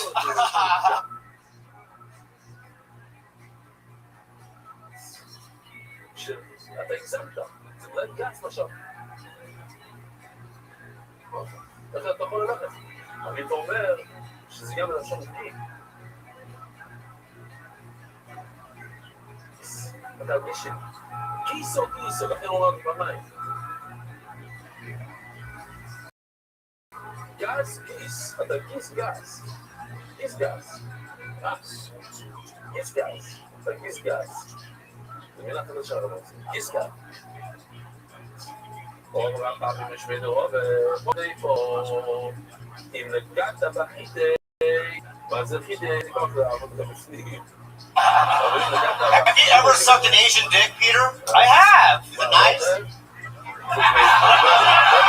Does it have like lychee fruit kind of a flavor? Mochi? Yeah, like a dragon fruit type. Dragon! No!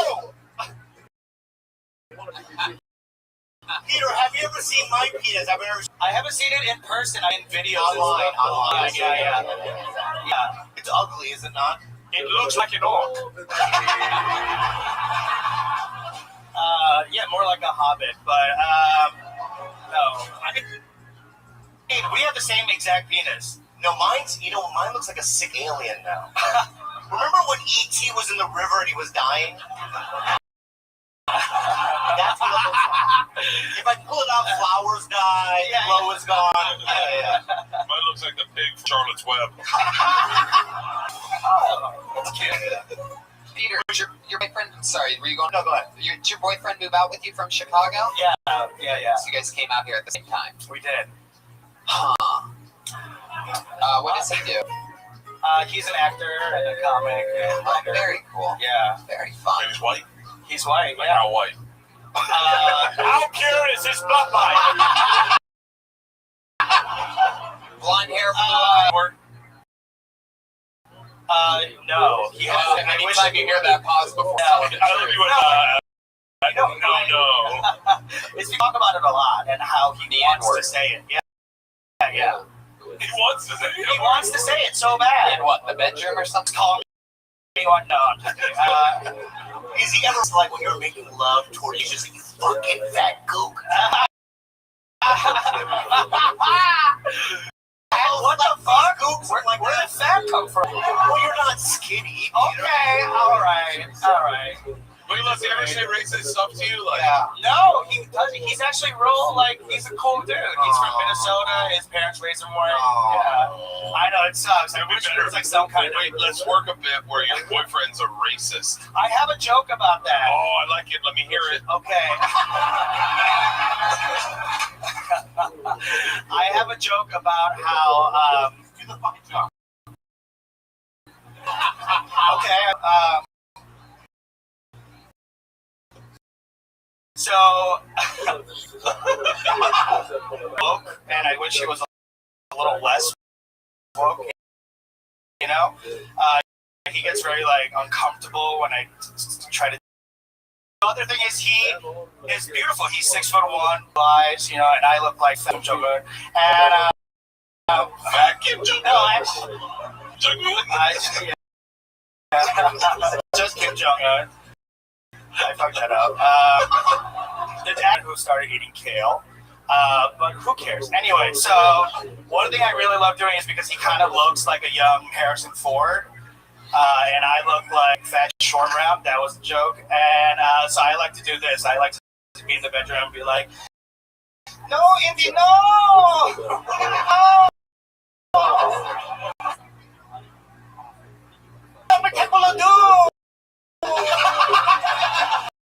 And he fucking hates it. I actually do that with my girlfriend. I dress up as a fat Indiana Jones. Real.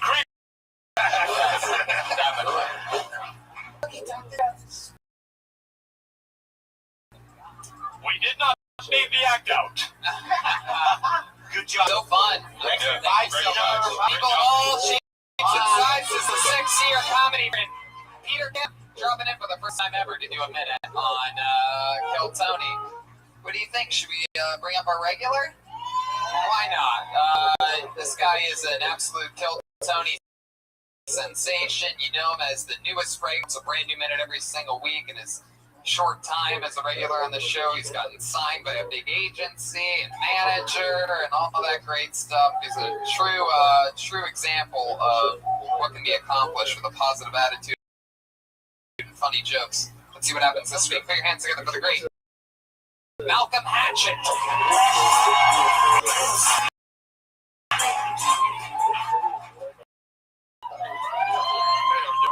I'm with the five guys, and it was.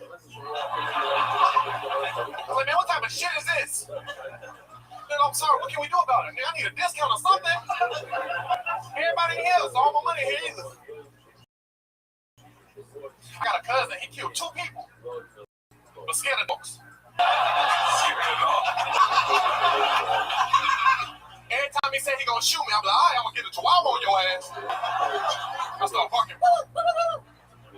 My cousin tried to rob somebody. I started barking. He dropped the gun. Fellas, why every time you get some pussy from a girl and be ready to leave, she be like, so you like me? No, bitch, you was the only one up.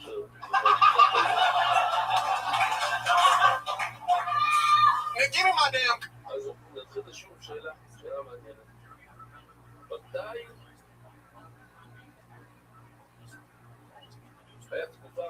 היצמחים התסטוירו שהיה יכול חזיר, ממש חזיר, ולא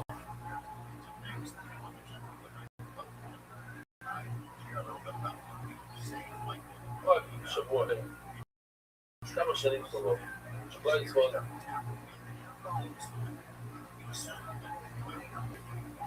שבוע קורס זה אנחנו נראה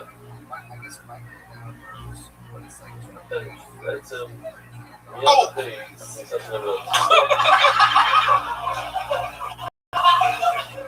Why won't black people get in car accidents? They allowed to get money. Somebody hit my car earlier. I wasn't hurt. The cop was like, "Man, you know you could have got a lot of money out of this." I was like, "How?" He said, "Back injuries." I was like, "Oh God, damn!" Malcolm Hatchett, ladies and gentlemen.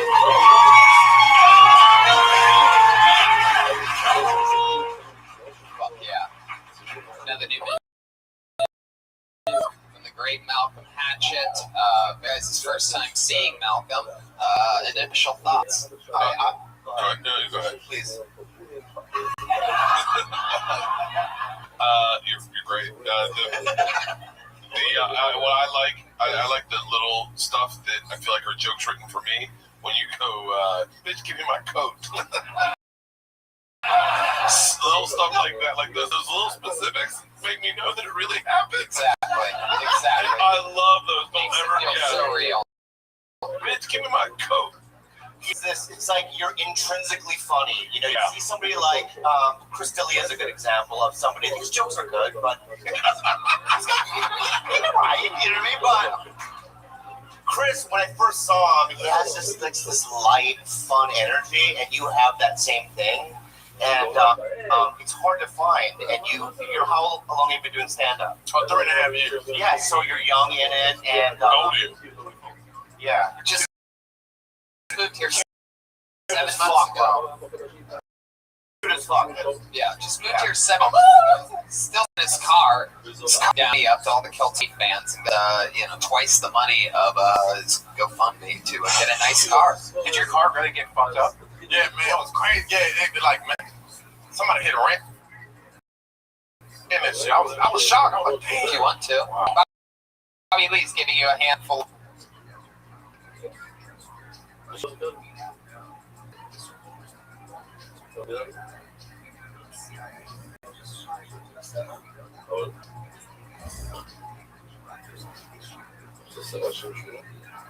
אוקיי, אז אנחנו בגלל מה שהיה כאן, הנה איזשהו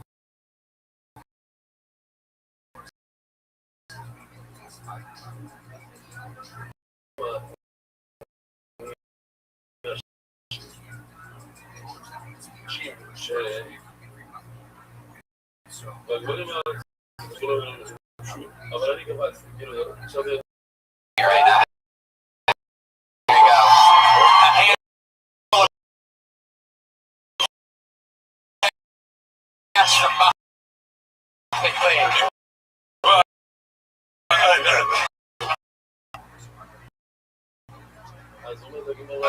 He's great on Instagram shows, like, by getting. Follow me. I think my phone.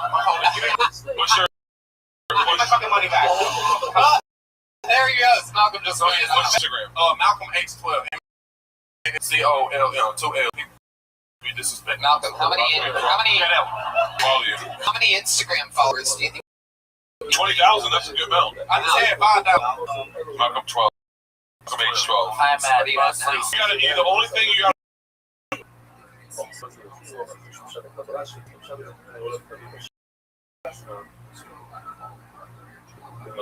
שזה את הבימה צריך סיפור כמובן במקום לשחוט ככה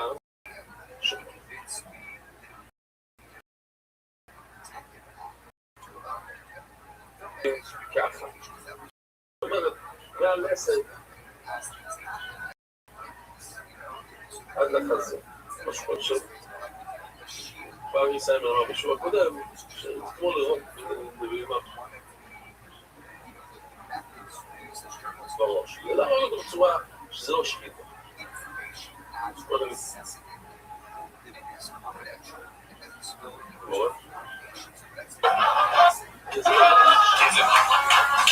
Yeah, Paulie, stop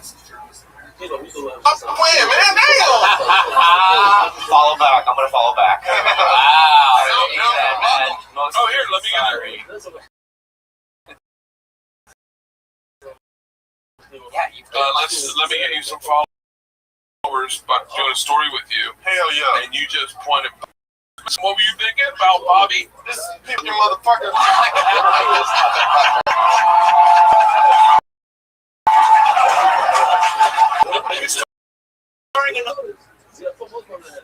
Another riot?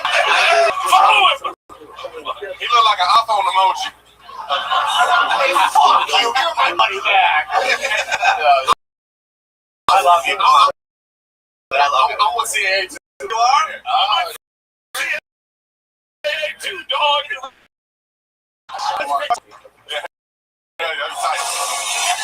Hey, for real, the thing I will tell you, advice-wise in this business is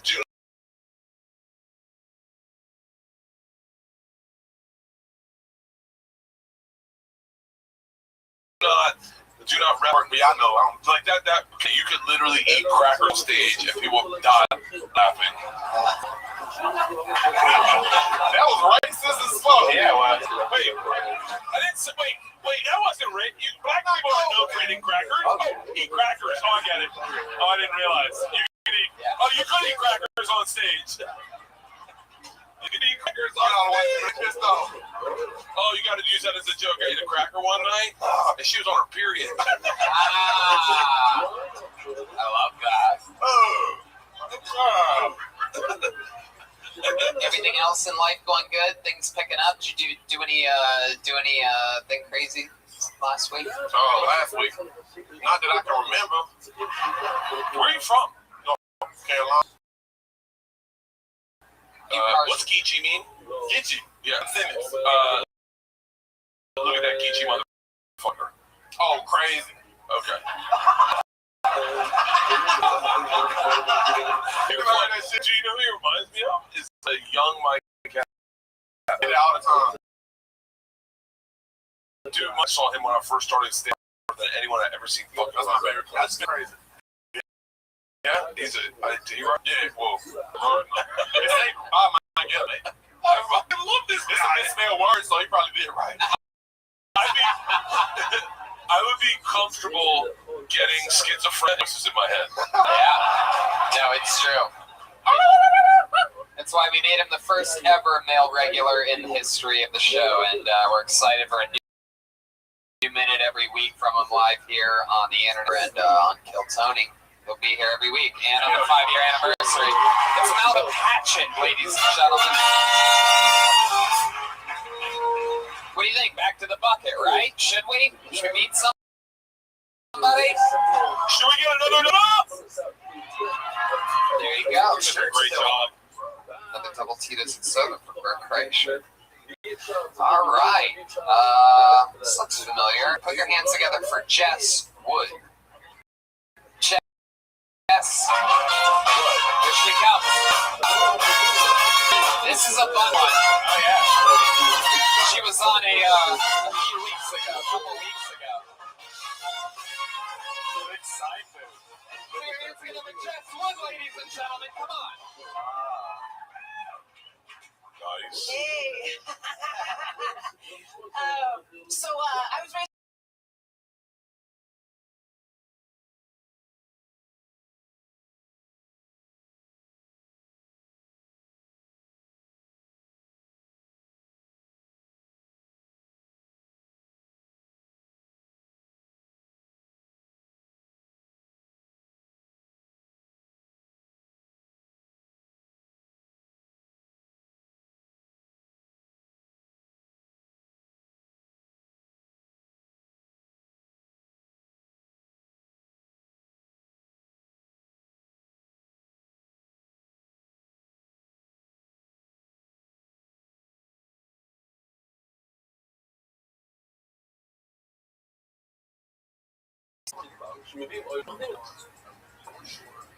אז אם בא, אנחנו צריכים לעשות שחיטה. אין לו רבי עקיבא, מה בשוק?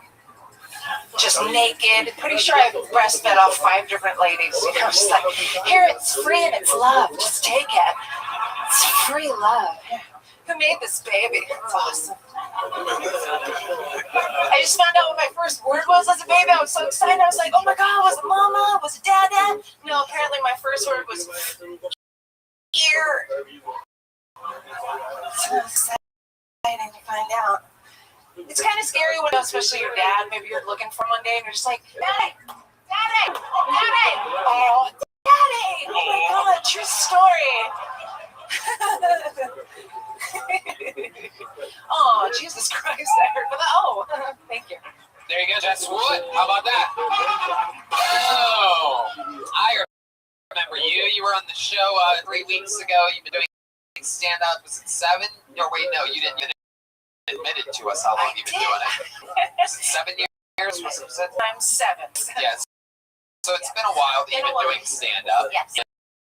And you're very funny. We had where you admitted to having, was it 5 abortions? Yes. Well, your mom had 5 kids. I made the right choice. I guess so. If they are females, throw them in the well. Exactly. And another fun set here tonight. Thank you. So how's life going? It's good. It's really good. I haven't done acid recently. We talked about acid. Last about PCP. Smoked a lot of PCP. Not anymore. I'm like, but I have smoked a lot, like so much that I'm here. I see what you do. You feel me? Me too. Right? I see. Maybe. And what's the matter, Bob? I asked that.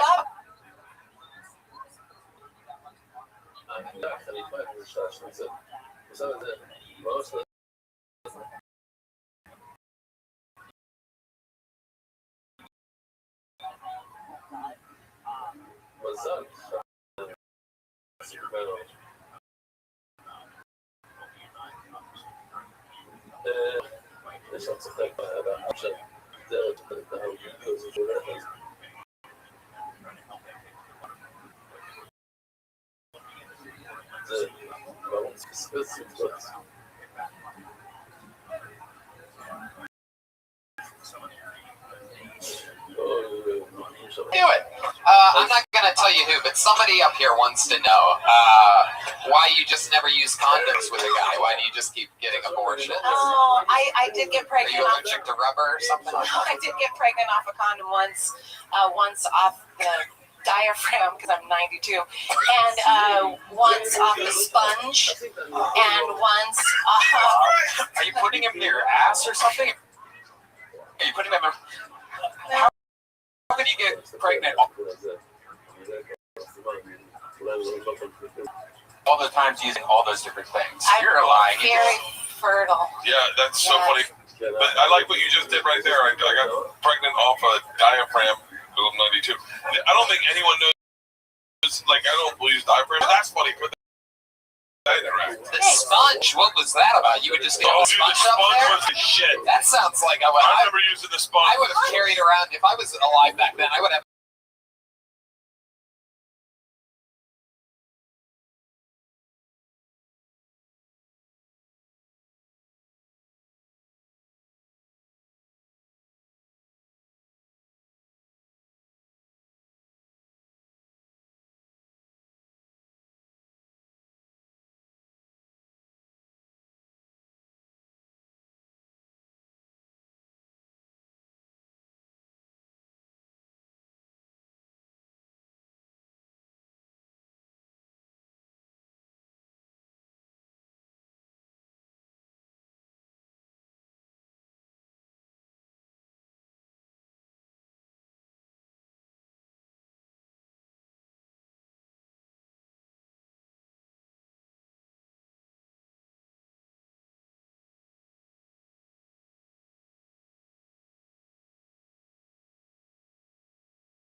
Ryan, what do you got to say about this? I don't remember this. Wow. But before my mom died, she told me my dad wasn't my real dad, and it's a little late in life to find that shit out. So I was DNA. And she told you that right before she died. So she told you that, and then you killed her. Yes. Now, about a year At least it before. was incest then. What the fuck? For a second, I thought to myself, is one of the top shelf trying to make a joke during my show? All of a sudden, I realized it's you. So, how'd your mom die? Just in her sleep. She wasn't sick or anything. She just. How long before she died did she tell you that your dad wasn't your real dad? And where did she sleep? She was at the Actors Old Age Home in the Valley. They have like a home for actors. Bear trap. Oh, I thought you meant she was asleep on railroad tracks. Oh. You did get high. How the fuck? I want to find that fucking hilarious. Hang on, let me repicture it. My mom died in her sleep, but she was sleeping on railroad tracks. Fuck you guys. That is actually pretty funny now that I think about it. My mom died in her sleep. No, she was leaving in the ocean. Wait, what old home? Where did she die again? At the SAG old folks like. SAG. Yes. Oh, sorry. But she didn't make it into this, so she's not dying in that thing? Well, she's not. She died in the thing. I get what you're saying, Bird, and it is really funny. Like, it's like my mom died in her sleep. Yeah, she was flying an airplane at the time and fell And she fell asleep. Peyton Stewart died in his sleep. It's not working. She ran into some guy that was carrying 2 paintings down the street. Let it go. So anyway, she told me. She's on a motorcycle. She's a really bad narcoleptic.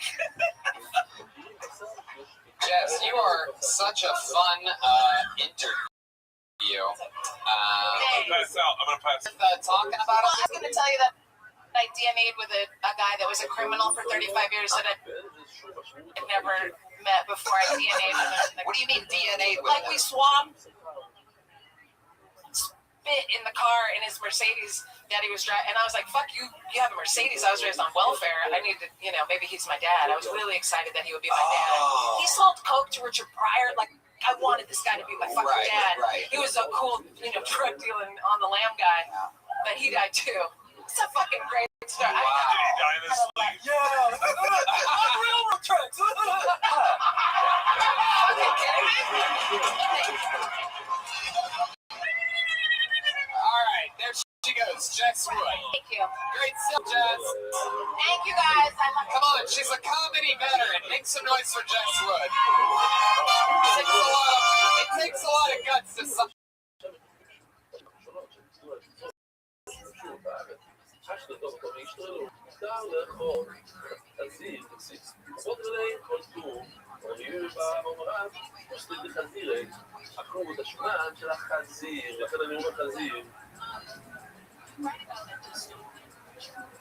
אז המחירו, ובואי, אז ודאי, כי יותר כמה חוקרים, במחלפון, בשר של כבש, שאתה הרגת בצורה לא נכונה.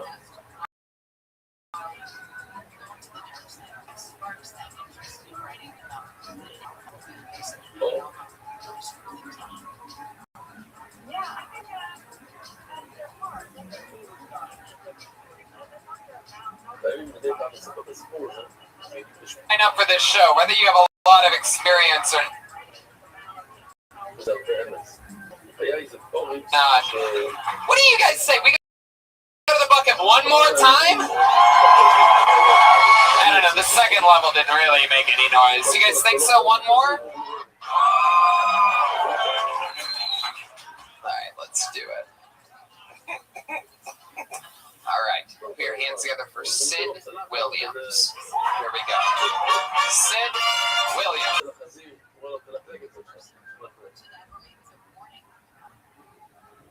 אז אומר לו היהודי, אני לא מבין אותך. ממש עצבני עליך, כועס. הוא מה? אם כבר אחת כל כדבור, היית נותן לי איזה חזית בראש הצור, איזה חתיכה כמו שצריך.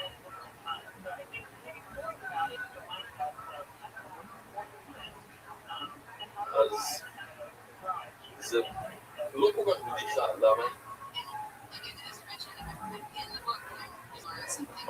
אומרים. וואי, זה גשמה, כשיוצא ביום לא צריכים להגיד אנחנו, לא... כאילו, מישהו הכיר אותך לעשות את זה. והלוואי שהיה לי איזה דיון.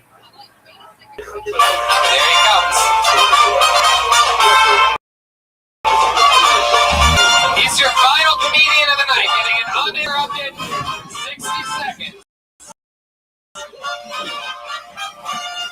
One more time for Sid Williams. I got an email at 4 in the morning from Best Buy, which is like, first off, get the fuck out of my email. If Best Buy, if you're closed right now, don't fuck. If I can't talk to you, don't fucking talk to me, Best Buy. I can't tell me this. They send me this marketing email. It's like, hey, you want to buy a fucking $2,000 TV? No, Best Buy, I don't. So I unsubscribe. Right? They sent me a just be dicks. Let me know, hey, you're unsubscribed. But by the way, it's gonna take 10 business days for the unsubscription to go through. The electronic superstore of the fucking world is gonna take 10 days to Can you get fucking Geek Squad to unsubscribe me? You fucks? Yeah, that's all I got.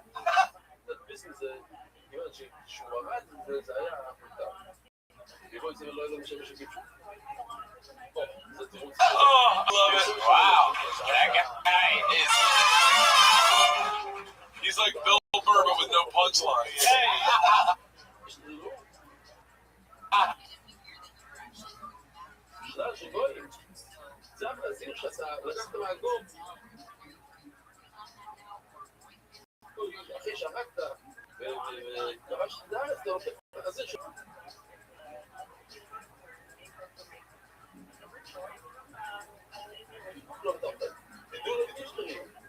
אבל אולי הבשר הכשר שהיה קשה בך על החג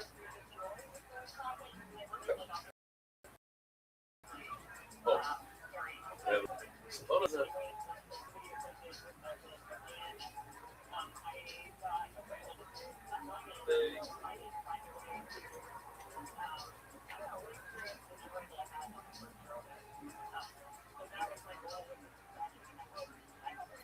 He's so passionate about He's this. just so upset. He's just really passionately telling you what happened to him. You really tell Sid accidentally leaves his alerts on his email. He's trying to sleep. Oh, fucking Best Buy, I'm gonna write this down in my joke book. This is the email I've been waiting for. Fucking Best Buy. Man, this new material just writes itself. Email. You're like the weirdest looking dude I've ever seen in my fucking life. Why don't you address that up front? I'm a black Spielberg.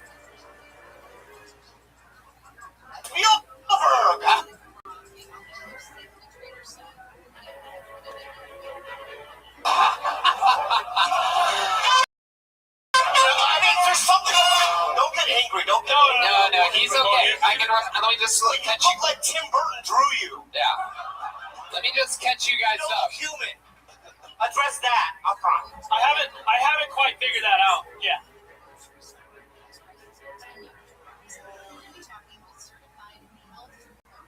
Okay. Like what I look like. Don't I like Drake meets World. Yes.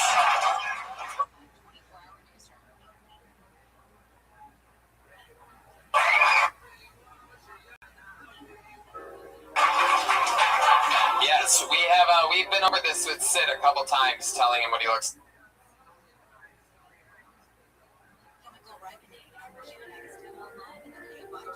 It's like I believe I once told him that it looks like someone put his head into a vice, expose it and elongating it.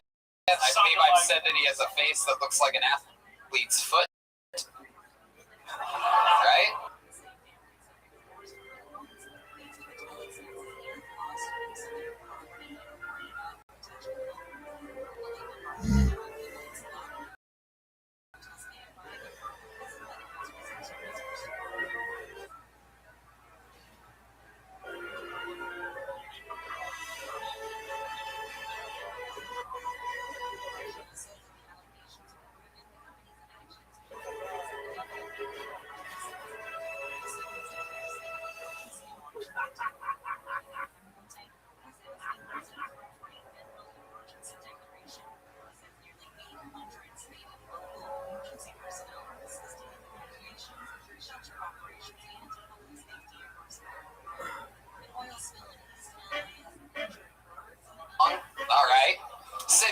think you look like if you could describe yourself in a silly way? I think probably the best way would be Drake meets World. I got when I was a kid. I got Corey Matthews a lot. Yeah. What about biracial Doug Funny? From the cartoon Doug on Nickelodeon in the 90s. Dude.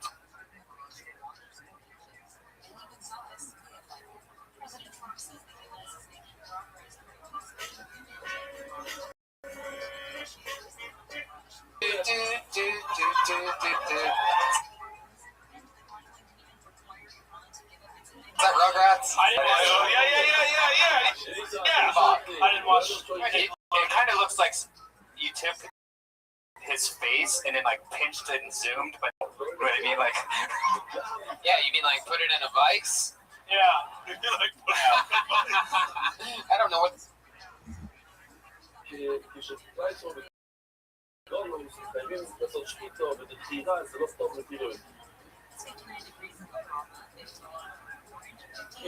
מה זה בכל שעות שאתם דיברנו כבר? זה גם ציפור, גם קרגול, צריכים לשחוט. זה הקושר, גם ציפור. בכל שעות זה משהו שאני עושה. מה אתה עושה עם החפות?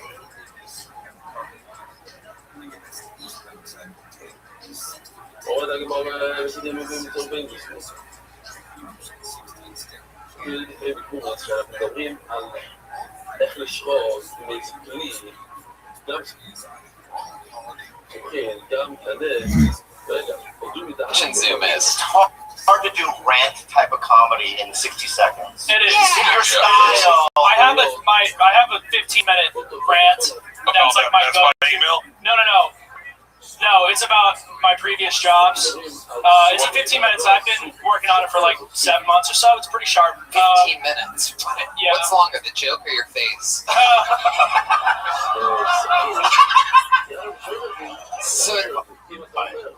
But it's more rant style. Actually, the joke I did tonight, somebody told me to do it. It was the first thing I ever did at an open mic. I just basically like typed up a Best Buy rant, and then I did it at an open mic. But I was like I just started. Rants are tough because they don't really start as rants. They have to build. Yeah, and then it's got to be a joke. You got to find the joke first that allows. So if I were you, I'd take that Best Buy thing and just give me a punch, so I'm along for the ride. Yeah. See, I have that rant, and it's like it builds from the very start. Like it starts low and then it escalates. And I had been working on it for a while, and it's got jokes throughout. I didn't know. My friend was like, "Just do that Best Buy thing and kill Tony. It's only a man." That person is not your friend. He's my manager, so we'll have to have a talk. Oh, really? You have a manager? I just got him last month. Wow, what's a manager? What do you do for work? I manage an apartment building. Oh, really? My wife did that. Yeah, I know. It's really great. Wow. It is. It's a lifesaver. Dude, it's a bad. I never wanted to leave that apartment. Yeah. 435 South Detroit Street. That's a good neighborhood. It was a great neighborhood. Yeah. With the top. With what? Top floor? I don't know. I just really was having a conversation. I'm interested. The top loft, it was fucking amazing. Yeah, well, I have a one bed, it's alright, but it does have a dishwasher, which is also another game changer. What is your floor space? Square feet? I don't know what ours was. So Sid, how long have you been managing apartments for? It's been 3 weeks, a year, like 2 months. What are the most calls about? You have to like plunge toilets. I get a lot. No, I don't do any of that. I just get a lot of like just useless stuff. People call most of the stuff I get.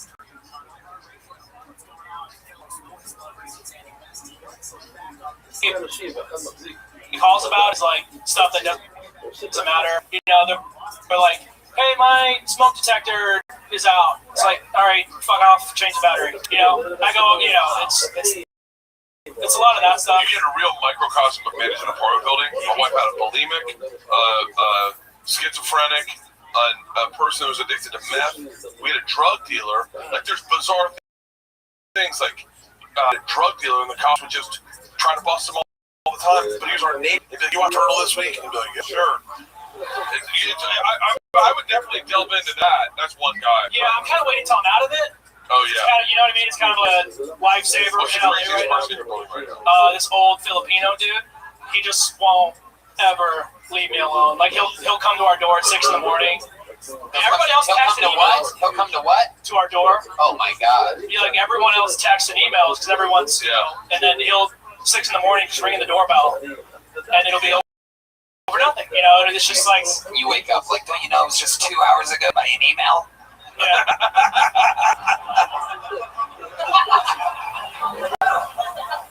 Sid, what do you like to do for fun? What are like your hobbies when you're not doing stand-up and working at the apartment building? You seem like you're into like what is it, like pinball or something like that? No. I do, you know, stand up a few nights a week. I have a show every Wednesday, so that's a thing. Comedy Chow, gonna plug it every Wednesday at the Hooters of Hollywood. Oh wait, I've met you. I met you. You haven't met me, but you probably met one of the other producers. I love Hooters. You should really do a show. You should do this. I love Hooters. Yeah. Tony's done it a few times. He loves it. He raves about it. Oh, he respects us a lot. Joel did it. It's cool. They built a stage, put a lot of love into it. So we do that every Wednesday. I do that, and then you know I manage the building. I have a girlfriend. Sign up, or would you put me right out? If you walked in, we probably would. But the second time, we probably would. Keyword probably. One.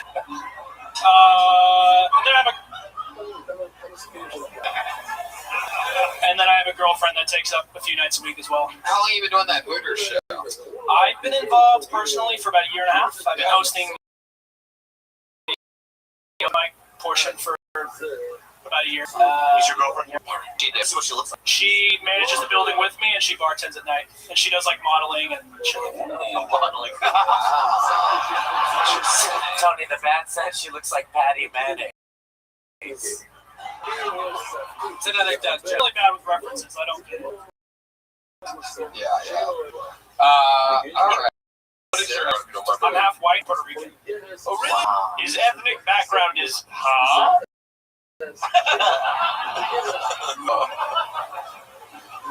you an angry guy? I mean, you have this. I'm really not. Yeah, can you? I just interrupted you like a dick. Yeah, you know. No, I'm not. My like comedy's kind of angry, but in real life I'm pretty chill.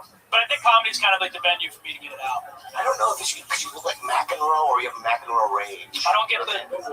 Yeah, John McEnroe, very famous tennis player. Know who the fuck John?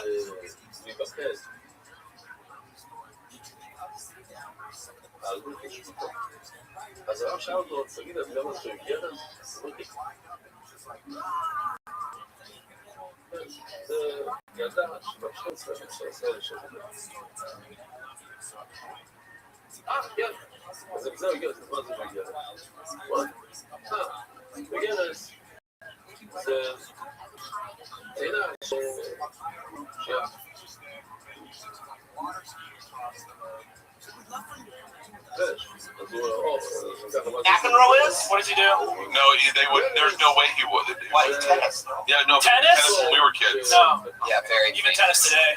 Very famous amongst all ages. How old are you? 28, 29 next Half Puerto Rican. Your mom Puerto Rican or your dad's Puerto Rican? Mom's Puerto Rican. Yeah, I could tell you were Puerto Rican when most of your jokes lost their power halfway through. Wow, that was a very quick joke. I gotta give you props for that one. Very funny. And that's how an episode of Kill Tony goes down. That's Sid Williams, ladies and gentlemen. He's on Twitter at Sydney Adult. Wow, what a fun episode. Hey, can we make some noise for Bobby Lee and Bert Kreischer? You guys plug some dates, please. The Troy from Ryan J. Ebel, check that out. You guys plug dates, please, for the love of God. People are listening all around the world. I am on tour. I'm at the Stardome in Alabama sometime in June. Yeah, Bobby. Tomorrow night, I'm on a sitcom, Pulling Up Together. Watch it. Jeremiah Watkins. Yes. Give it up for the @Top Shelf Brass Band on Instagram. Please Follow do. them. Hey, we're gonna take a... I And you can follow me on social media at Jeremiah Stand Up and listen to my podcast, Jeremiah Wonders. The great Chroma Chris was here all night tonight. I don't know if you guys were paying attention, but he was there. Chroma Chris, what'd you think about tonight's episode? I absolutely loved it, Tony. You could say it was a good night. Yeah, with the Chroma Chris. How about we make some noise for Joelberg, ladies and gentlemen? Joelberg's on social media, mostly sorry on everything. What else, Joel? Thank you to San Francisco. We had a really good time there this weekend. And Top Shelf Brass Band for everything. Top Shelf Brass Band, I love you guys. Josh Martin was amazing with us this weekend in San Francisco. All of his help, all the fun dates that are coming up. I'm in Boston this Saturday at Boston Calling, a big festival. And then, we have that new Portland Kill Tony, a new Cleveland Kill Tony, Fort Wayne Kill Tony, and Grand Rapids. The new Kill Tony shirt can be found at shopsquad.tv. Grand Rapids, Lansing, Deaston, Houston, and Dallas, Texas. TonyHinchcliffe.com for tickets to my stand-up shows and to Kill Tonys and things like that. We have other fun shows coming up here every Monday, 8 p.m. in the main room of the Comedy Store. Live audience, thank you so much for coming out. Have a great night. We love you. See you guys.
שיש לעסקים וזה אומר לי שהחלק הזה של הביג זה באמת האור החלק הזה קורע וסוחב את הסרטון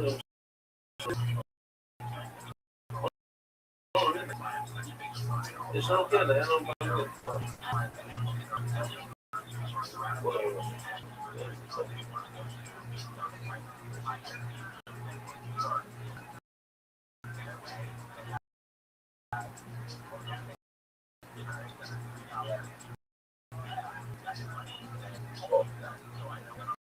Giorno romano stimine senza chi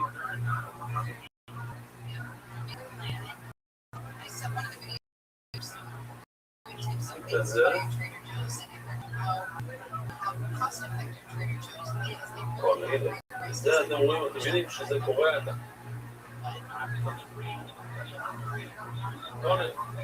אז גם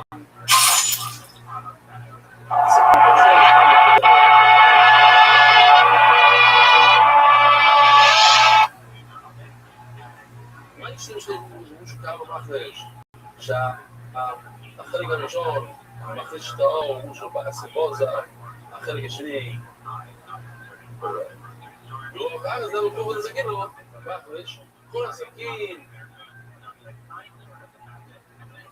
עד שאתה מגיע לסוף, לשפיט הזה זה מחליט יש את יוסו, בוא זה שהוא מגיע לשפיץ האחרון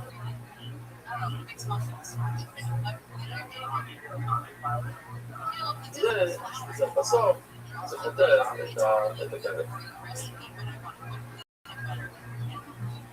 אבל נגמור, נגמור שם, אוי נראה, אוי נראה.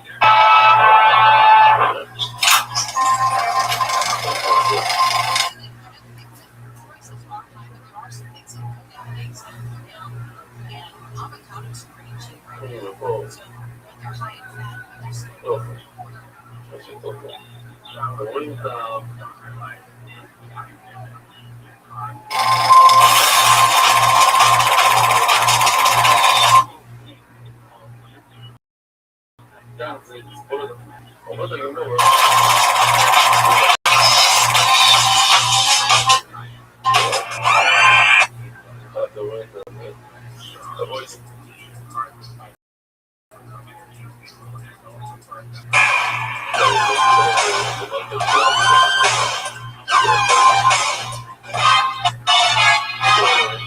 Hey, this is Redman.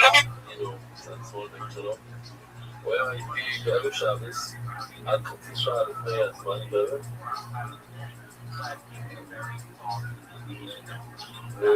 ושעות, לקח 5 שעות, והיה לנו בעיה עם האינטרנט, לקח שעות גם כן את זה,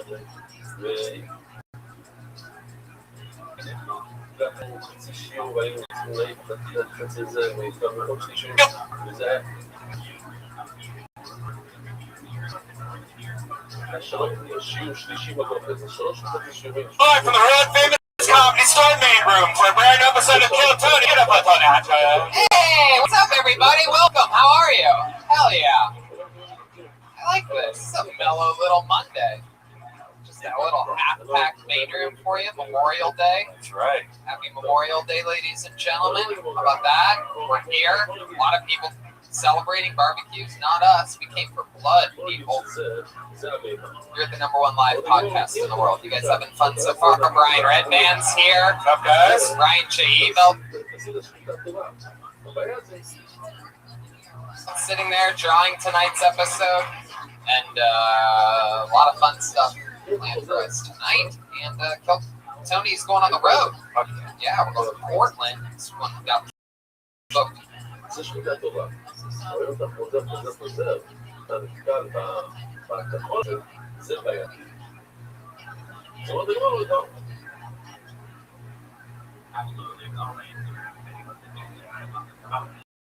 Spur of the moment. So we're in Portland, June.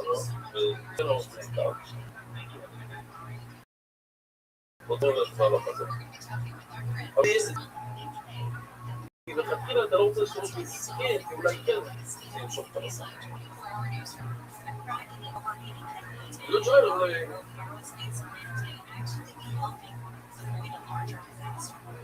טוב, אז השאלה שלנו ממש דברים קלים ונעוץ. או הרובד. 17. That's coming up. Yeah, very fast. Yep. Doing a whole weekend of stand-up there. 15th, 16th, and then Kill Tony's in Portland on the 17th on the Sunday, and then Kill Tony's in Cleveland on August 1st with Hilarities, and then we do stand-up on August 2nd, and then we do Kill Tony on August 4th. And then I do Lexington, the 9th, 10th, and 11th of August, and then we do Kill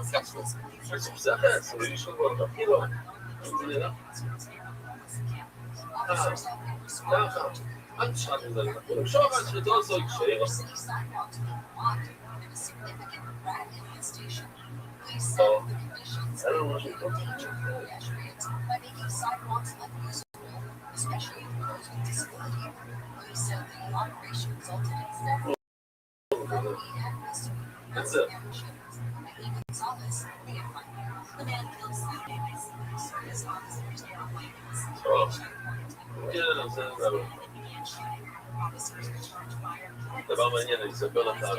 Tony Nashville on August 12th. Did we announce that last week that that's the rescheduled Nashville date? No, I think so. Well, guess what, Nashville?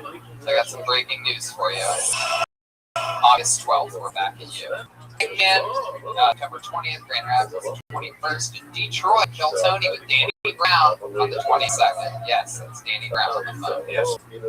And then we're in Austin, Houston, and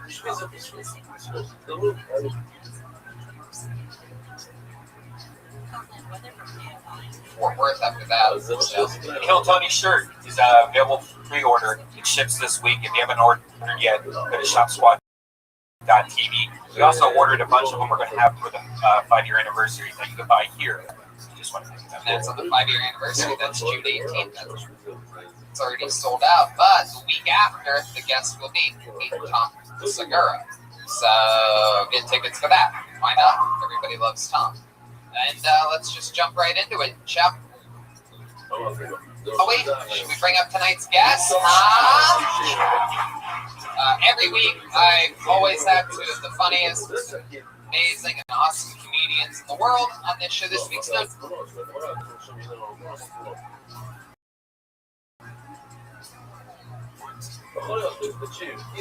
It's a return guest. You know him from so many great things. Put your hands together for Ron Funchen and Brent Morin, everybody. Unnamed Movies Television.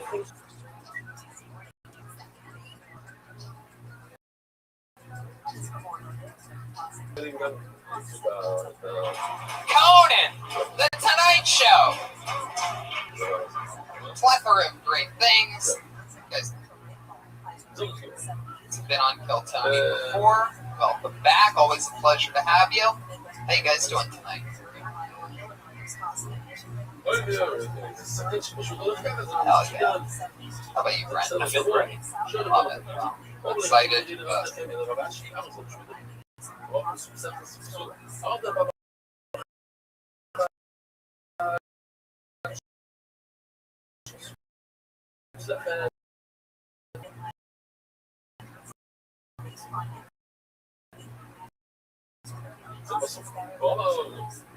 And Ron, you're in Vancouver this weekend. You're taping your special, the Neptune Theater, June 19th. It's awesome. You from Seattle?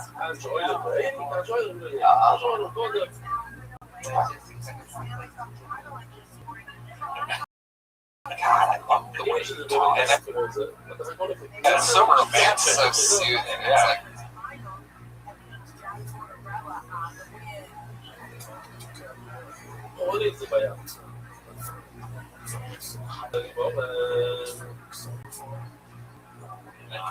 Take a nap. It like relaxes my energies. You're like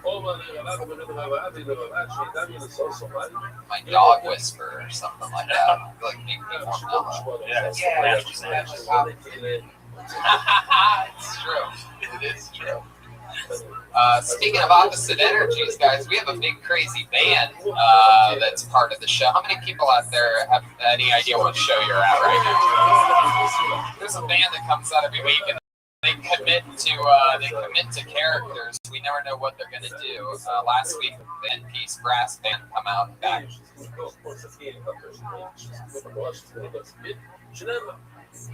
them up, which was epic. Amazing. Yeah, sometimes they're mine, sometimes.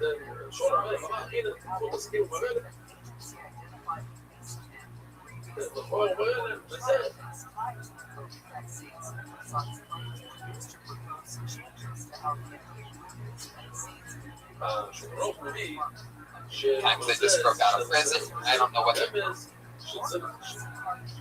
to be tonight, so let's see what they do. It's the Kill Tony Band, guys. Jeremiah Watkins, Joel Jimenez, Chris, the Kill Tony Band. Come on, Chris. Something. Hell yeah. Uh-oh. Wow. Oh my God, that's hilarious. Star Wars. Wow. Oh my God, yes. Jesus Christ. Clearly, awesome. Wow. Definitely Star Wars theme. I'm not exactly sure who's who. Wow. What the fuck? Oh my goodness. Wow. All right. Luke Skywalker and Joel just made out. Yeah, that's Chroma Crit. You're really liking this look. I can tell. This is something you're really into this. Is this Han Solo if he was frozen longer in Carbonite? The process did not work on you.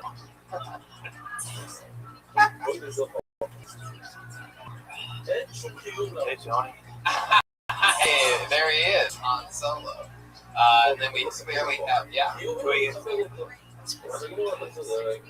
Fuck yeah.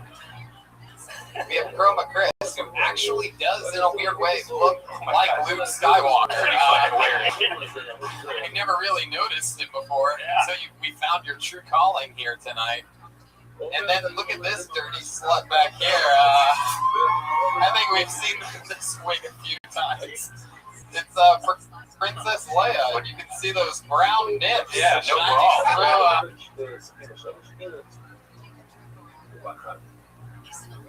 I mean, my labia is about to fall out. I know. Where did you get a Princess Leia?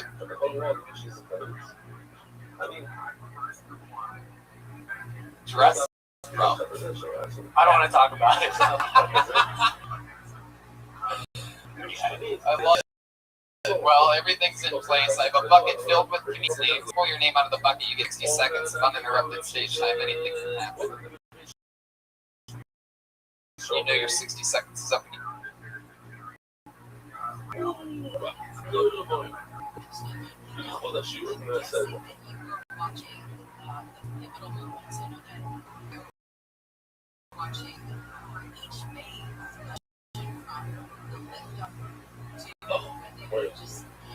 You got a sound kit. That means wrap it up then, or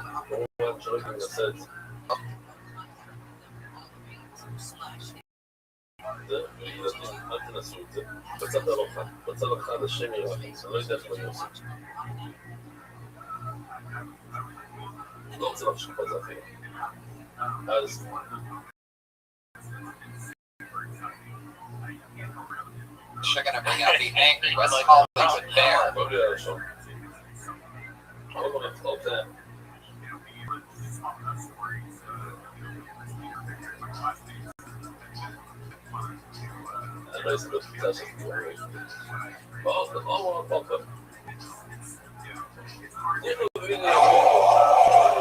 You don't want that to happen. You guys ready?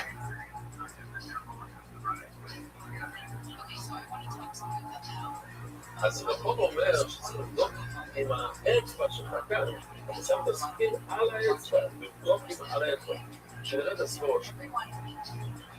בטופו, ועל הציץ. והחוסר הוא חוסר. ולא רק על החוד, אלא גם על הצד הזה, על הצד הזה. למה?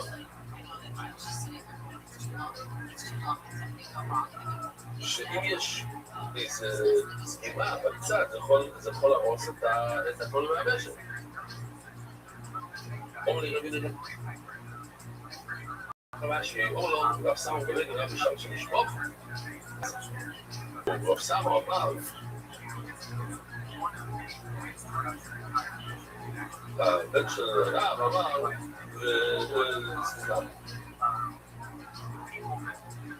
You gonna start this show or what?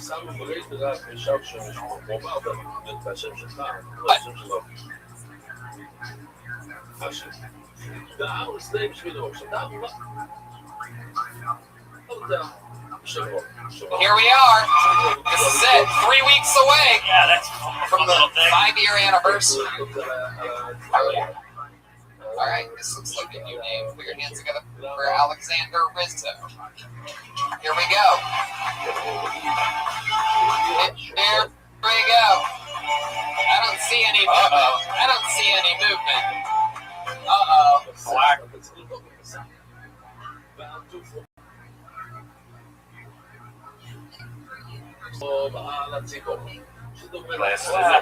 Oh, no. Fear got him. Can you hear that backup alarm? Oh, this is actually interesting. I know this guy. We know him. If you guys are fans of Malcolm Hatchett, the regular on the show, this is, I know this guy as the guy that's by that. He sleeps in his car next to Malcolm. I mean, next to each other, not next to each other. And they go sleep in their cars. So let's see what happens, ladies and gentlemen. It's Streetjoy Mitra for the very first time ever on Kill Tony. I love it. He's acting surprised, like he didn't know he slept in a car next to Malcolm every night. Shove it, Tim. He can't believe it. 60 seconds uninterrupted. Make some noise for Sweet Joy Mitra.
I'm just friends with them.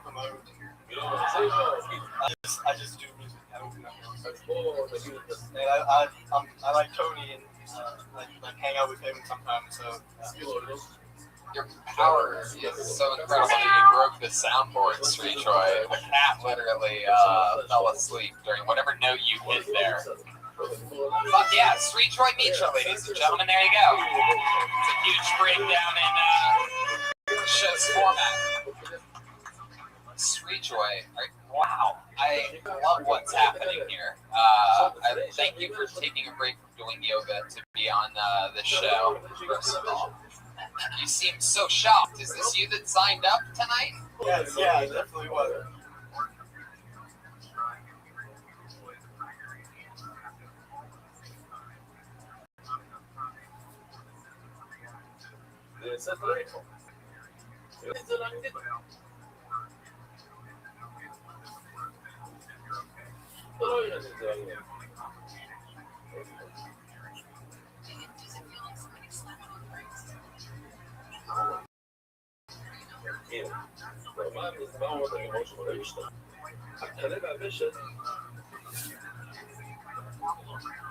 קופצים, למה? כי אתה מותח, או יפה.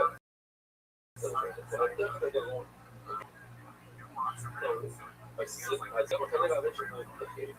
פתאום כל צינור שבלז, כאילו אתה מותח.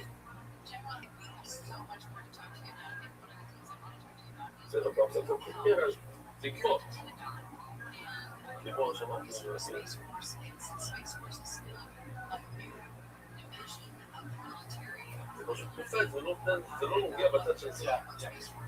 And then I pulled your name out and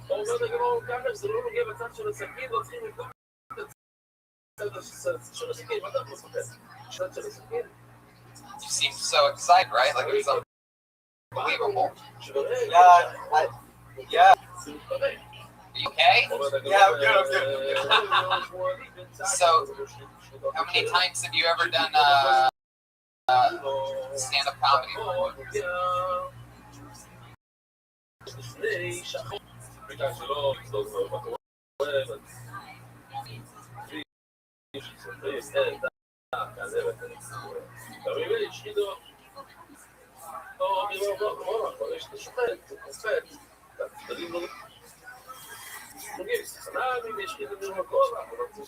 Never, ever in my life. Right, you still haven't. No, I still know. Yeah, I know. Well, I'm not gonna lie though. When I went to private school for 10 years, I was the only brown person. So.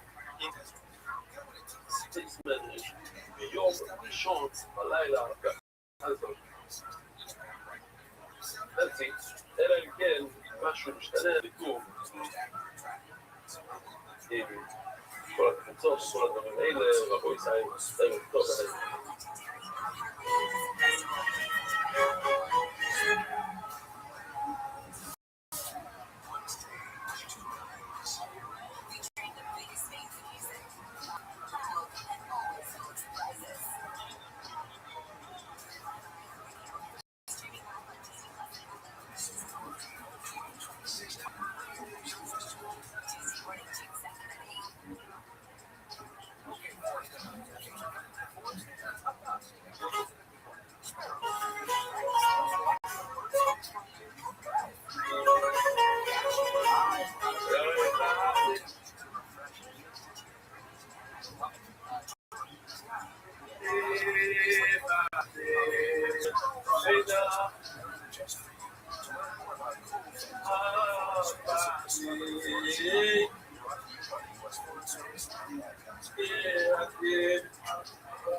It's a sports podcast where people don't necessarily consider themselves as listeners of sports. Regular people laughing about sports, not screaming.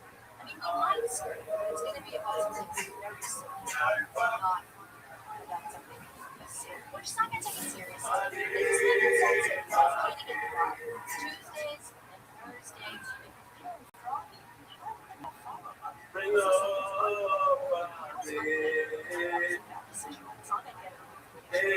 You got the guy at the top?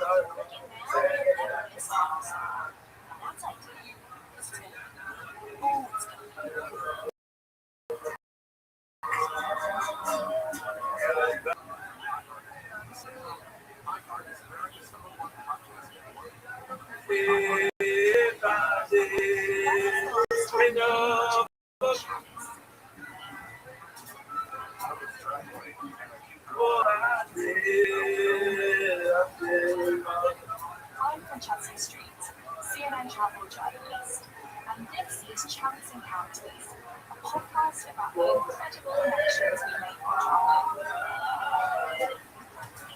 Each week, we'll journey through the moving, lasting love, decades-spanning friendship, and also leads to your life forever. Join us wherever you get podcasts. Just search for Chance Encounters. Francesca Street. שלום, 5 זמרים, לא 3, 5. איפה שאנחנו הולכנו, אתמול בלילה הזה. קצת דרך באיזה... מה? זה היה מלון? מה, במלון, באיזשהו מקום, איפה זה היה?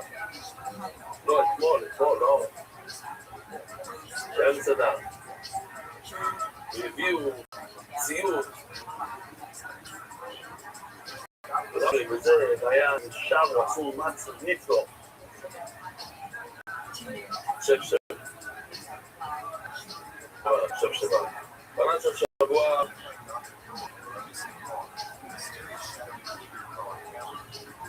אין לו את מלבדו, נתן לה כוזבו. אבל שוריות מהנותנים, נתת חיים עונה. עד השבוע הגאים ותומכים לדף היום מספרדית, ושמו שם הרב יעקב בנולו. ובת מושי ורוחי מלכוביץ'. ספירת העומר. תזכור את ספירת העומר, תורים באיזה יום אחר. אתה יוצא, יכול גם להיות זה ולצ'אב.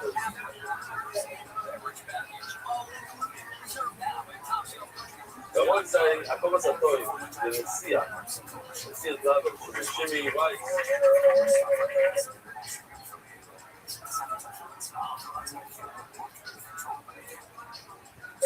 לא חספש דבר, פעם מצלם בחיים שלי שהיה. אני חושב גם המטוס, שהילד כאופן, זה היה האופן שלנו.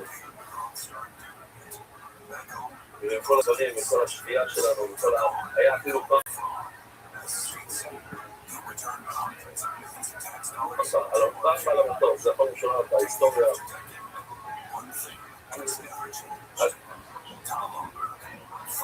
אז אולי בארץ לא ראו את זה, לא נראה בשיעור של העברית, אז בואו נראה סרטון מאוד מאוד יפה. זה עובר נכון את השומרים שיש לנו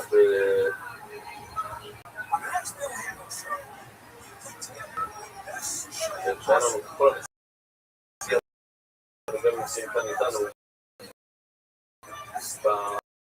בבנג'ו ג'י. אני רואה את זה גם אני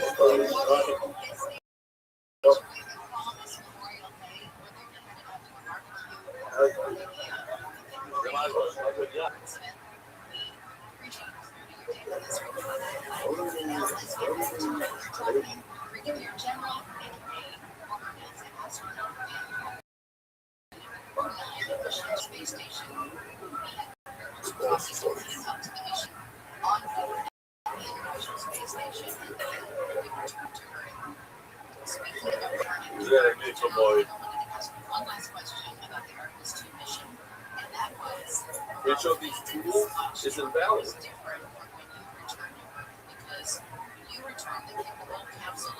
טוב, זה, עכשיו, לימוד זה לשומרי ראש. מה שעשינו ב-AI.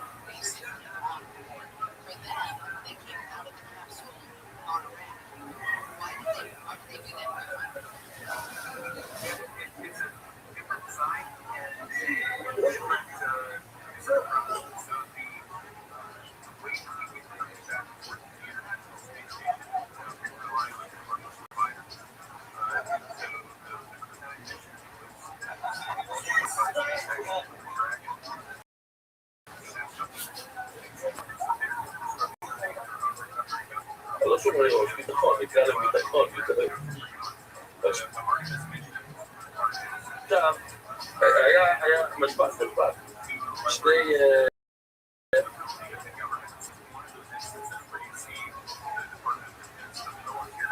החלטות מהבן של בני, וגם הוא בן 10, תקשיבו טוב מה הוא אומר, קראתי את זה, אני אראה את זה.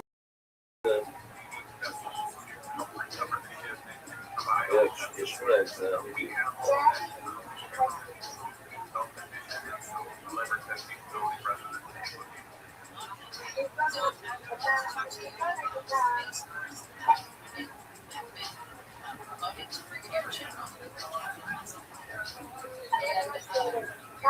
מספר זה ממש מעולה. Extended beautifully. זה נדלת, סליחה, אני נותן לסתום מהאירוע, אני חושב שזה אמיתי, אני חושב שזה באמת אולי שזה יהיה, כן, אני אומר עכשיו, בסליחה לך. אבל קצת זה השניים, טוב.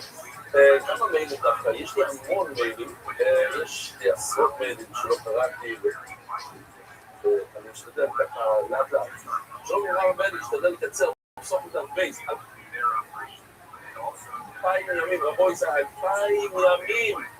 האם שאנשים שאומרים שמונה מספסוי יום, ובכלל בסקר שלי כמעט, בצפות בלימוד, אינו דבר דומה ללימוד יד המזון.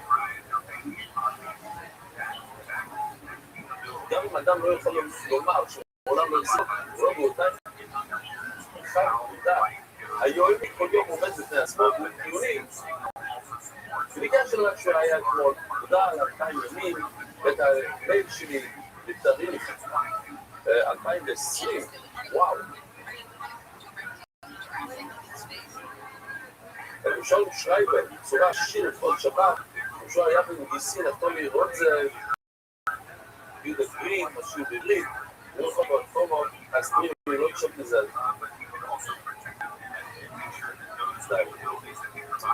כל דבר בני, אני בחור ישיבה, בואו מה שאני מוצא בלימוד.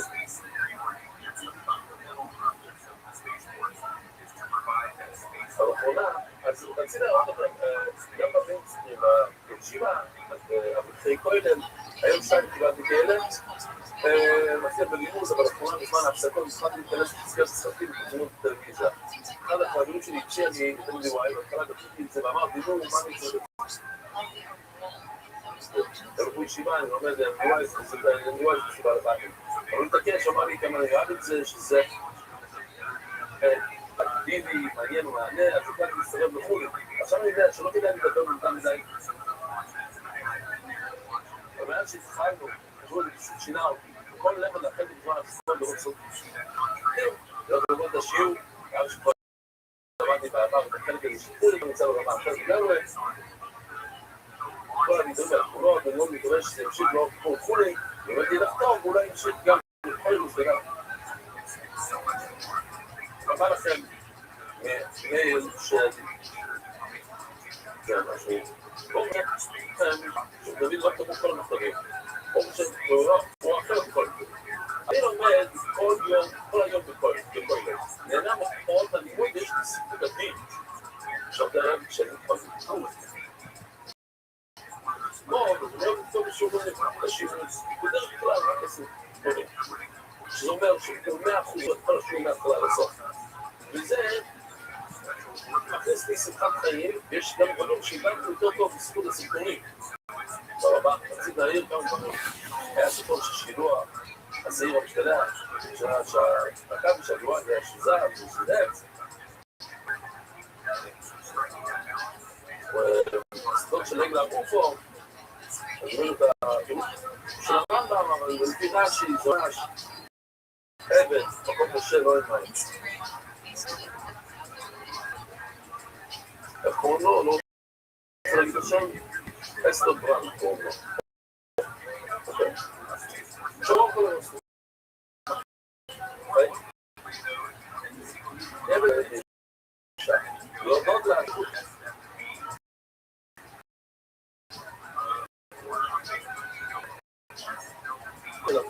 ואני פוגש ישיבות כדאי לבן כאן ובטחים יש שיקה בטחם ואז שהתחיל להתפנס בשדל פה להגביל זמן לשמה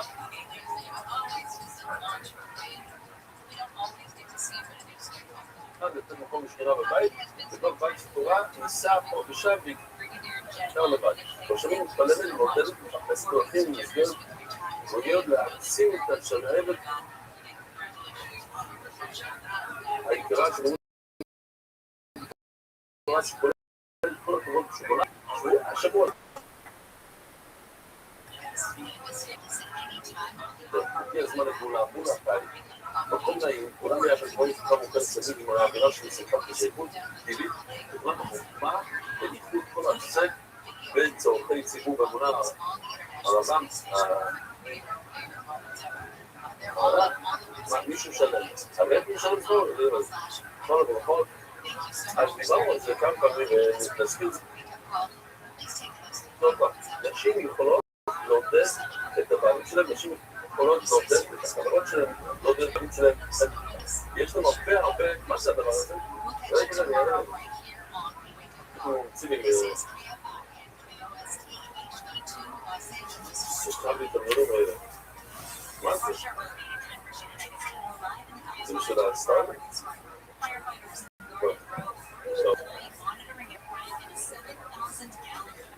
עומר אמר, אנחנו עובדים להפתזה לנו רבוי סייס כהפתזה עכשיו מי ששוחט גלגל כמו מכונה גלגל יש גלגל מה יש כאן?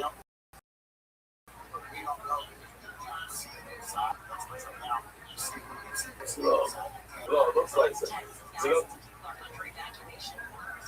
גלגל תדברו לי את הגלגל של אופניים ובחלק אחר שמו סכין ואז זה מגיע אם יש לי אפילו תמונה אולי הנה סכין כאן, אתם רואים את הסכין כאן?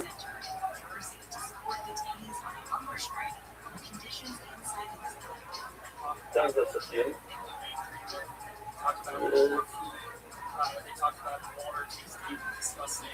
זה מה שקורה. אוקיי, תשגלגל. עכשיו הוא לא משקידות בשאלות. שואל הגמור, שואל הגמור, רטניו, שתעשו. אבל לא אחר, למדנו ששקידה פסולה, לא יקש. אז שמנו בתחו. יש מכונה שהיו משתמשים לעשות כלי חרס. היום גם בעצם כלי חרס יש מכונה שכובבת כל הזמן ועושים ככה, ועושים לזה כלי, כאילו כל הזמן עם ידיים, כשמסתובב ועושים ככה עם ידיים. אז תראה, זאת אומרת, תופעים עם הרגל קצת, זה מסתובב, בקיצור הדבר מסתובב. אז אם זה שם לבשר פה על כוח כוח אדם, אז זה בסדר.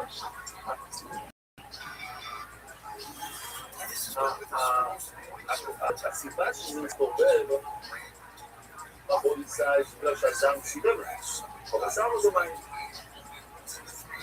אנחנו מכירים את הווינמילס, את הווטרמילס, בוא נגיד ווטרמילס, שמגיע מים וזה מגלגל את הדבר. אז זה הכוח של המים. מבוא איסה. ושמנו את המים. אין הגיע מהכוח של המים, ולא יקש. בכוח, שומעים? בכוח שני. עכשיו אני אומר ככה, אני לא רב, אני שם על זה מים. כן? סתם תמונה, קוראים שם אפילו באימה למטה, מסכים, אבל והמים מסובב את התמונה הזאת, וזה לא טוב. עכשיו, זה קורה לפעמים, אתה נמצא במסוס, אתה רוצה ליפול ידיים. אין לך כלי, אתה לא בעליו. מה עושים? אתה מדליק את המים, ואז יוצא מים, אבל אתה...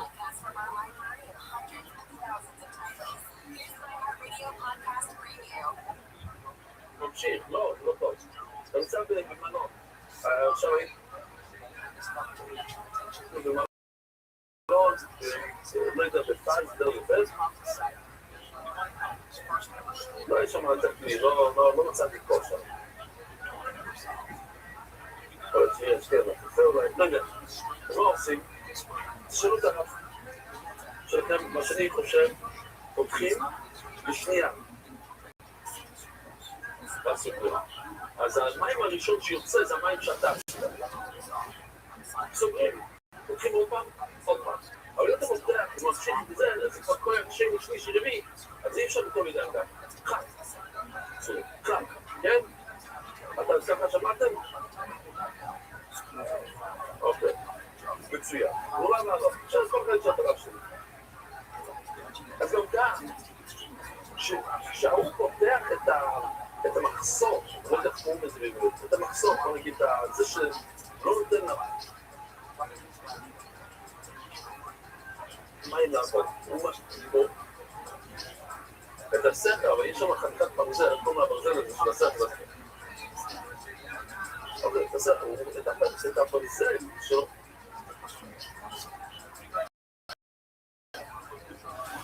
שאז המים, סכר. אז המים הראשונים, בראשונות, לא יודע, כמה? זה הכוח שלו, וזה, אם הוא שחט היום די זה, זה בסדר גמור. אבל דקה אחר כך, זה כבר, שהגיע מקום מפה, כבר המים מפה. כאילו, זה כבר לא הכוח שלו, זה הכוח שמגיע טבעי.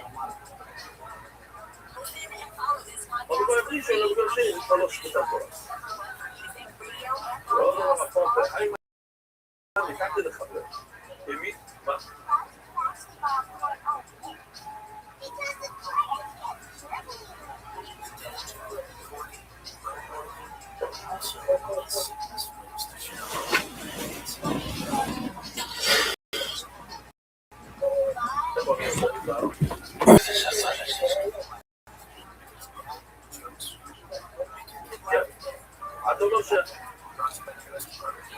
אתה אומר שהסרנו במאיו זה זוכר שני בעסקים. Look at this one.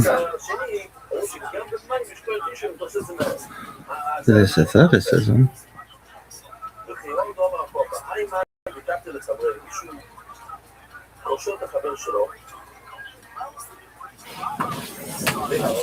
Fuck is this shit?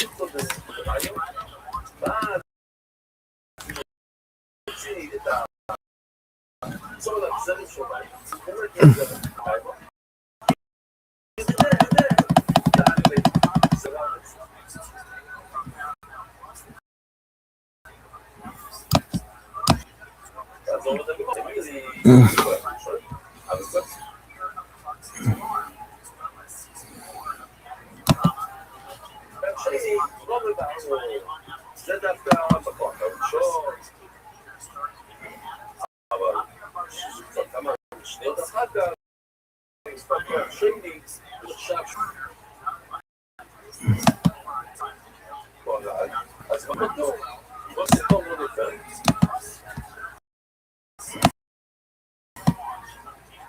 שימו לב, אתם יכולים לראות. It's athleticism. You can do well, everything's complicated. Hold on, Lepanaka, Malachi, Micaiah, Shazar, Topinish, Mati, Bahamba, Rabbi, Minutakorat.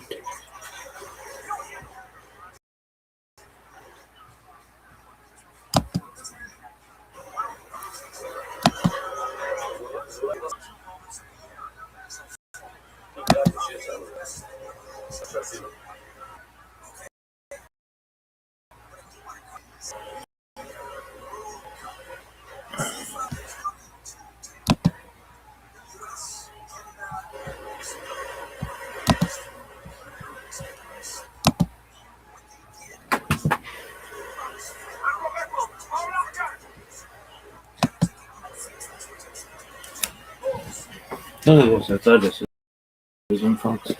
Oh, yeah, the thing?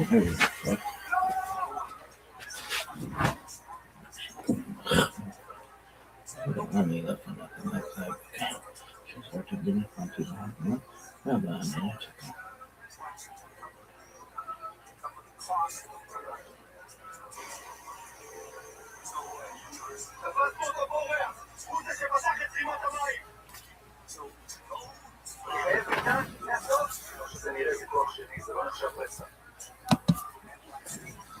Look at this one.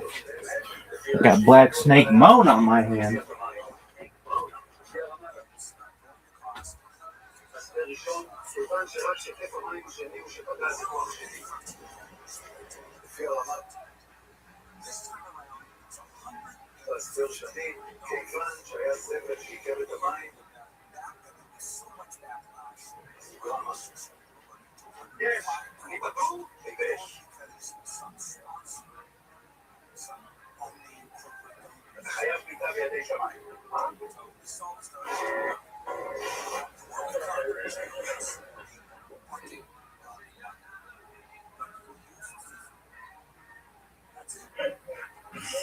אז אפילו ילד יכול להבין עכשיו את כל המאופס.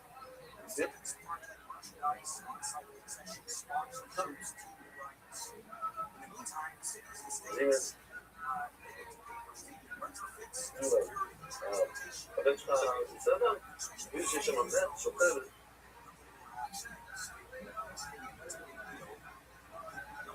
בסדר? אוקיי.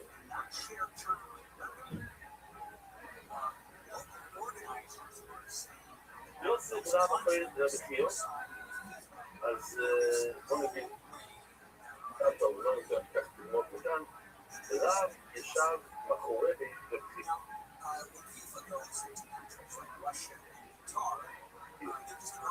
מאחורי השני, ורבי קיו איזה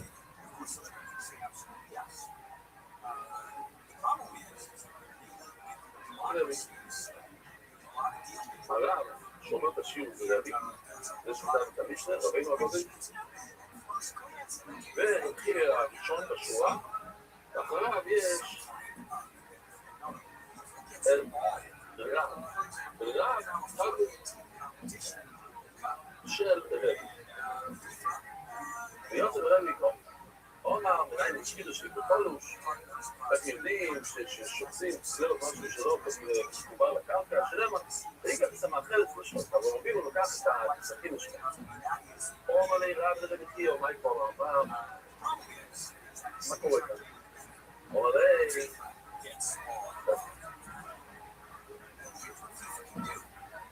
הוא אומר לרב, בוא, תקשיב, הערוף טוב, הוא אומר. תראי, הרבי שלנו עושה טעות כאן.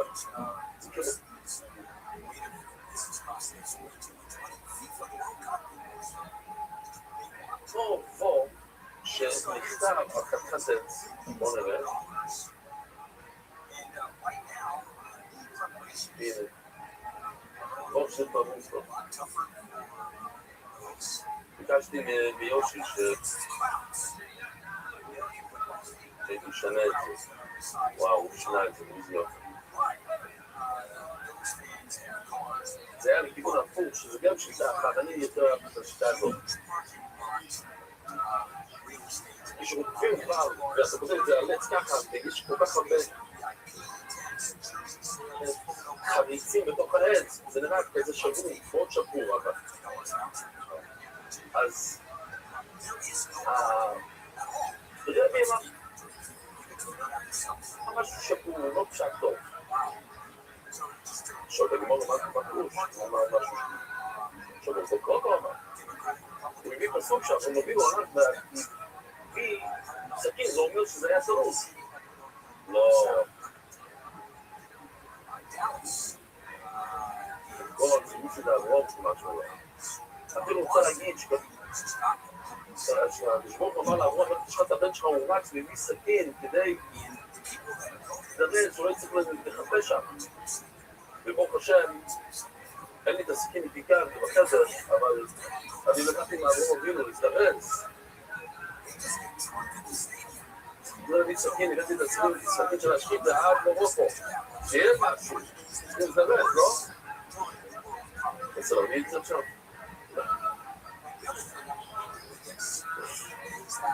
זה לקיים דברי אברהם אבינו. זה לא אומרים, צריכים להזדרס, לא לשאול שלא. הוא אומר, אני אגיע לשם, אני לחפש בשוק, לא, יש סכין מוכן, אבל לא שמחכים בזה אסור, סוכום הזה גם טוב, זה רק להם. עוד תחכיבו שאברהם אבינו, אומר רוטר, שיטו לי, זה פשוט, חודש ולעשות דברוי, נינה וסזורה. אז מה שקורה כאן, אני אומר, מתחילה עם אבידזורה, ואחר כך הגמור תחזור לסוגיה שלנו. אומר רוטר, שמגיע לאבידזורה, יש לך סכין, ואחר כך חיפרת אותו לתוך הקיר, אז זה תלוש, ואחר כך חיפרת אותו. הנה אבידזורה היה בתולוש. זאת אומרת, זה הסיבה הבאה.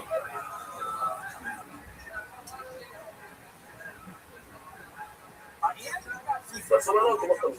הוא אמר, המשכנו לבית שלו עשור.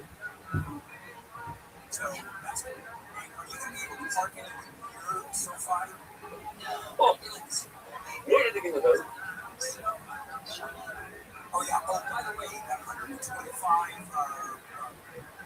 אני רוצה לעצור כאן, כי יש אנשים שמשתכנים לבית שלהם, אני הייתי אחד. כזה? עכשיו אני כזה בית. יש לך אמרת, אבל פעם. בוא נראה, אתה מתגאה בבית שלך. יש מושג שאתה חבר בבית. לא גם בארץ, אתה באמריקה. שאתה חבר לבית.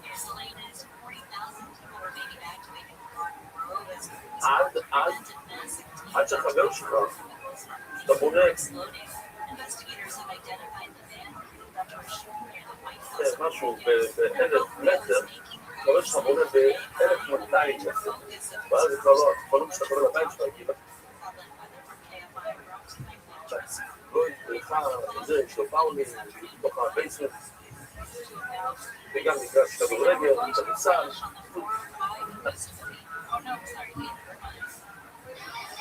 אז הבית שלך שעבדת אותו, אמר לי ארי בן שושן אתמול, או זה היה היום הוא אמר לי, זה נראה לי, אני לא רוצה להרוס את זה,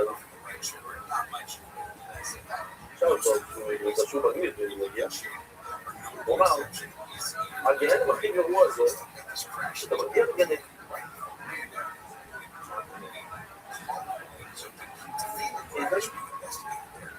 ואתה רואה שהחבר שלך יש לו גהנם יותר גדול משלך.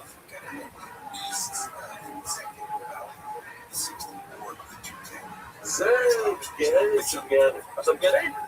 כן, אז גהנם. וואי, אתה יכולת לעשות יותר טוב, לא עשה. תדע, למה לא יש יותר? וזה הזכיר, היינו אתמול במלון, ביפים שאני הייתי בה.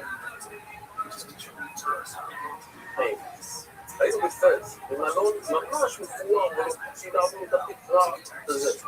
ואז הגענו לכאן.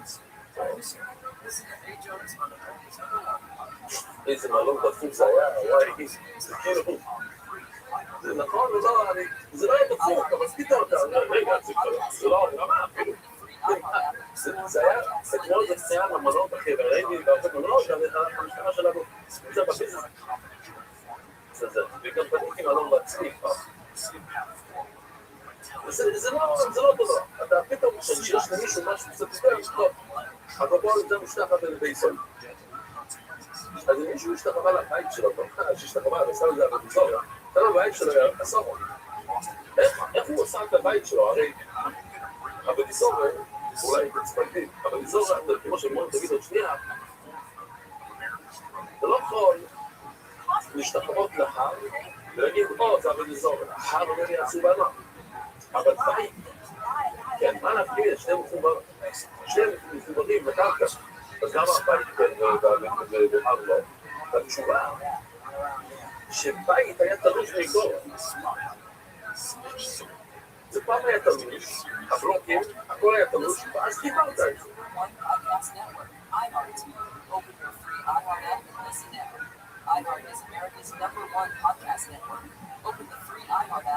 זה משהו אחר, זה כבר שונה.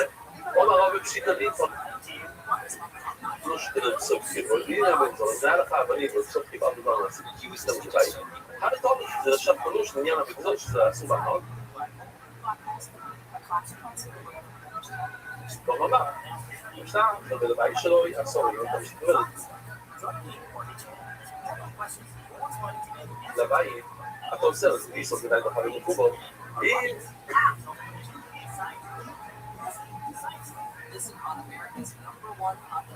אם אתה באמת חושב, סליחה, אם אתה חושב שהבנים שלי יהיו בית, זה נחשב מכובד, אלא הם על ההורים, יש הלכה שדווקא הבית-אזור שעל ההר, זה נחשב הבית-אזור, אבל ההר בעצמו לא נחשב הבית-אזור, ולא יהיה ההורים עליהם. זאת אומרת, ההר בעצמו לא נהיה הבית-אזור.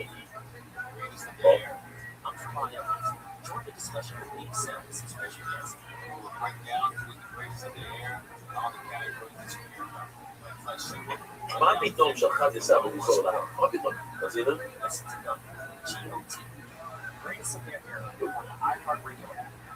We're Caitlin and Tyler Montero, and we've got a new podcast, Kate and Ty Break It Down.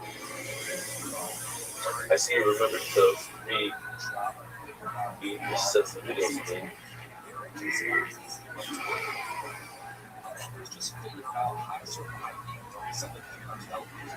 So follow, rate, and review Kate and Ty Break It Down wherever you listen to podcasts.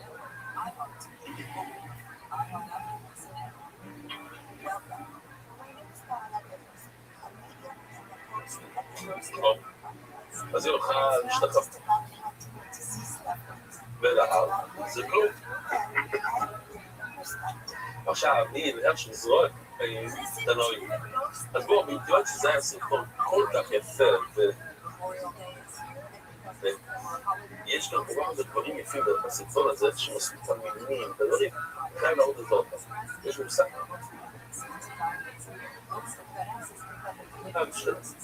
איך שאני קבל פה, הוא שום קבל פה.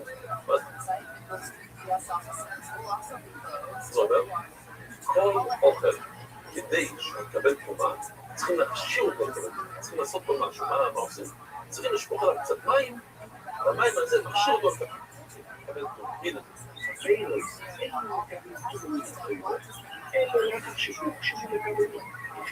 ויש שידוע של מים שצריך להתקיים כפי שהסרט קשור לקבל את זה.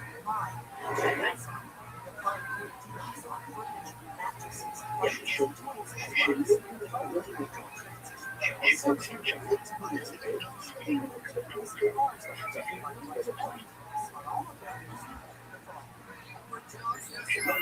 כאילו זה הסביבה שמתסרט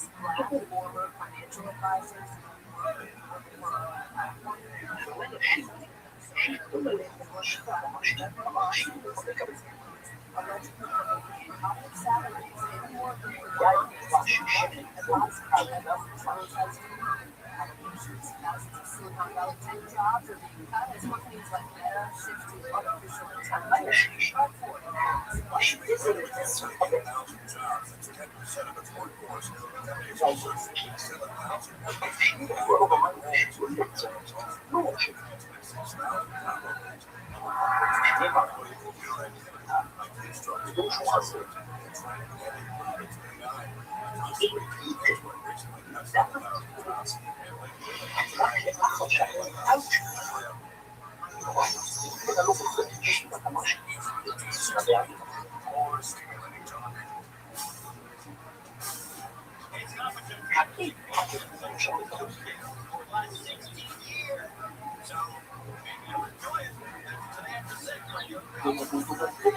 אוקיי, שני תנאים נוספים ואז אני רוצה לחזור אחורנית, שנייה. אם הבן אדם רצה להשתמש במים, הוא רוצה להשתמש במים, לא קשור לו, הוא רוצה להשתמש במים, למשל, הוא רוצה לנחות את הגג שלו על מים, היה לו ודאי על גב, הוא רוצה לנחות אותו.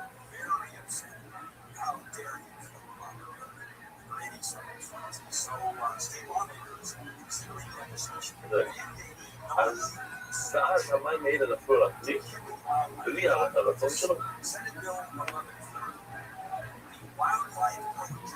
זה נחשב של קו. למה? הוא רוצה את המים.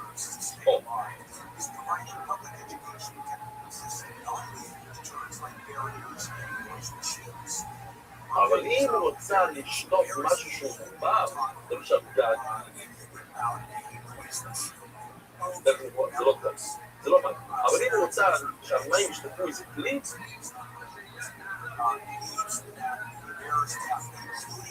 זה כן, הוא שלבר אותו, שומעים? זה לא צריך להיות שהוא רוצה שימוש לכלי, כאילו שימוש לכלי. אבל המים האלה אחר כך הלכו ונסדו על הפרי, אז זה פשוט גם כלום, אבל בתנאי שזה לא מחובר. ואיך זה קשור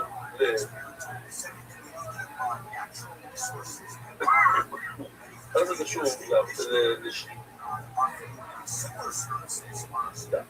אז לא נדע גם רגע. תסנע. הכל יקרה. בעניין איך של זרועית, לא יהיה אותו דבר, כמו של כמה חומר, בזרעים, זה יכול להסתלם. תסנע. הכל יקרה, הכל יקרה בשביל שמידה, כמו אתה שם כלי. יש כבר כאן כלי, הנה כלי. אתה הופך אותו ככה, כדי שמים יזרמו על זה. שתודה שזה ישטוף את זה, בוא נוצא את זה ככה. אתה שם את זה ככה שהגשם ישטוף את התוך של הכלי, לא הרי צריכים אותה. אז עם המים האלה שנפלו בתוך הכלי, פתחו על תפוח, זה נחשב מושל כבוד. בשביל שלא יבקע הכל זה. אבל נצם את הכלי הזה ככה, כדי שהמים לא יירטבו או שלא ישתפלו. מה נחשוב כאן?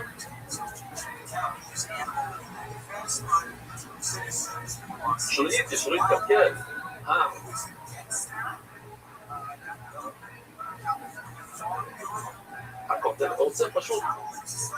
לשמור על הקיר. אין מחיר. למה? למה זה לא הולכים? כי לא רציתי למים. כאן זה... אתה רוצה לשמור על הקיר, אתה לא רוצה גשם. הגשם לא טוב לך, אתה שם כלי, אתה לא רוצה גשם. אז זה לא כימי. או מובגש, שודק המוח. יש להם, אתה יכול לדייק בלשון לשתי כיוונים. ואז יצא לך סתירה מיני ובין. יש בשביל שתדע פעמי את זה לכימתה. אם אתה רוצה שהכלי ישתף במים, אז לא כימתה. כל מי שישביל לך כויסן, אם אתה רוצה, אתה יכול לדעת, אם אתה רוצה שתשטוף את הקיר, זה לא טוב. אז זה לא מים, זה לא מים של סוג של קו בתחום, אין זה לוקחים. עכשיו אתה יכול לדעת כפי כפי. ועוד אותו לי בשביל שלא יגיד כויסן, אתה שם את הקיר כדי שהפוטר. לא, יתקטע, אין לוקחים, זה לא משהו. או, אבל בוא נדייק את הקיר. או שיהודה הכויסן לא רוצה שתשטוף את הקיר מכל העבר. הרי זה בגלל, זה כן עכשיו, יהודה.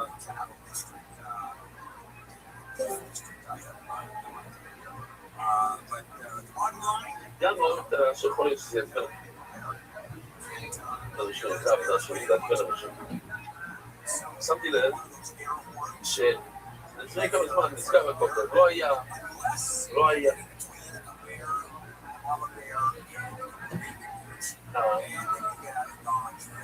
לא היה אפשרות לגשת לקופטר. ואנשים מאוד מצטערו על זאת. אז בגלל. בוקר מאמין. אבל כשזה קרה עם רשבי, יושבים ברחוב אליי רואים, שם עשו הפגנות, שם עשו את זה. זה דרכו, וזה לעשו. עכשיו, אני שואל את עצמי, למה? למה כשזה הגיע לבוקר מאמין כבר...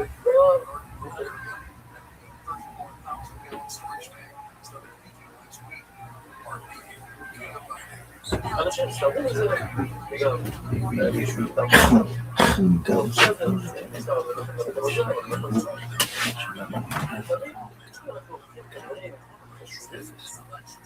או כל מיני דברים פחות חשובים. עושים את זה ממש לא יבייסס. למה? אני שם שואל את השאלה, יכול להיות שמישהו עכשיו פתאום יודע, מה פתאום? בעצות אחרי שומע כל ספר דברים. באמת? אוקיי מהמקדוש. לא תהיה בעולם. או מה... אז יש לנו סתירה בני אוקיי, מזמינה הצטיות. או מה, אבל לא, זה קטב. שונה זור לשם. חייבים להגיד שיש לו מחלוקת. זה בדיוק מחלוקת שלא מדבר עליה. שמה?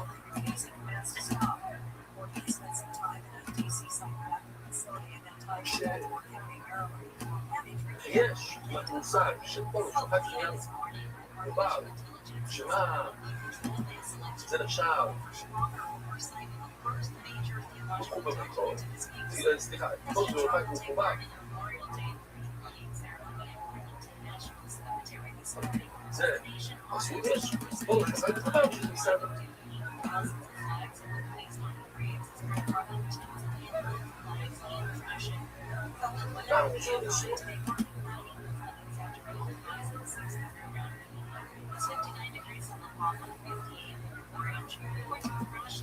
בכל הסתרון אבל הוא לא חדם יש בסוף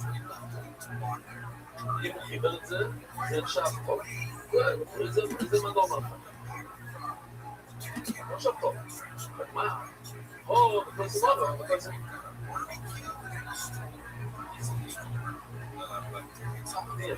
אפשר לחלק ולהגיד שיש להסכימים בין אם זה היה קיר שנולד ככה שיש סמידו למשל מערה מערה שמת, לקחת אבן בתוך מערה, אז זה תגובה שבתגובה בעיקרון.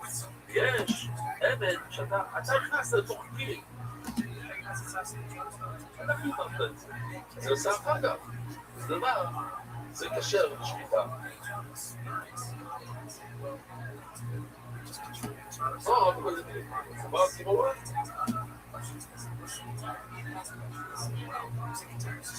זה מסור. בוא, זה הכוונה, בוא, זה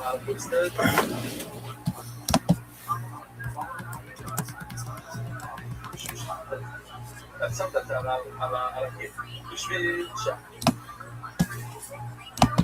אני שאתה לקבל את הפיוטה, כמו בשביל הקיר. וכל זה להבנים עושה את זה, כדי שהקיר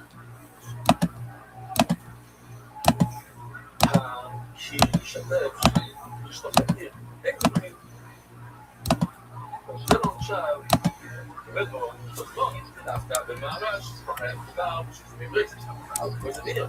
אבל אם זה קיר שאתה פנית, זה סגורת תלוי. יש לך גם חובה, ששואלים, כי הכל זה לא יודע, לפי דעתי זה מפני שזה לא ישתר.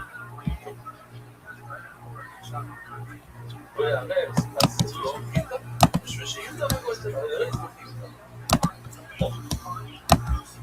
שאז, הגיע הסוגיה שלה, ומה קורה בשקיטה, וזה לא מפני את זה. או בשביל אם זה היה תלוש, זה עסקים כנסו את המכיר, מה לא חייב בשקיטה.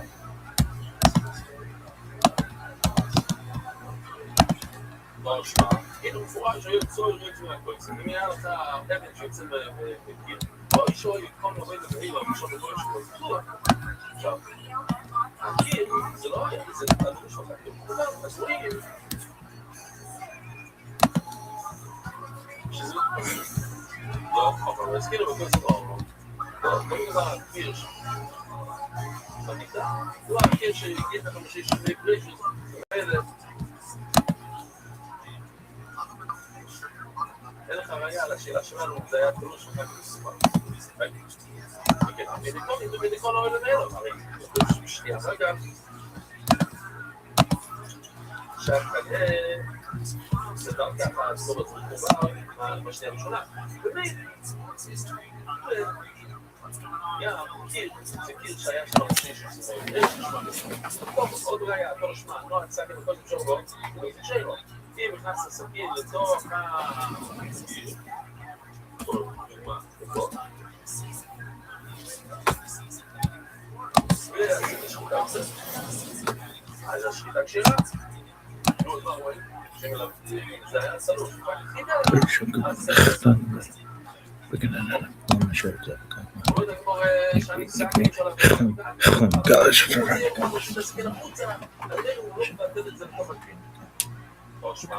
ובחור לקח לשחיטות שהיה לנו את הסתירה אתמול, אמרנו, במקום אחד כתוב לקח שחיטה פסולה, במקום אחר שחיטה כשרה, תראו, היה תלוש, אבל זה קשר, זה הכוונה כאן. לקח לשחיטות כשרה, שזה היה תלוש, בואו, אתם רואים שזה קשר, זה מסביר מה שלא אפשר.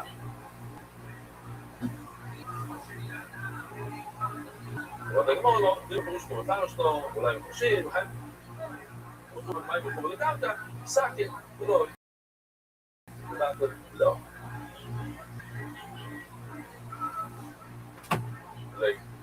אולי עוד, להכוונה. סכין, שכבר הסברנו לו שסכין הוא לא רוצה לבטל את זה.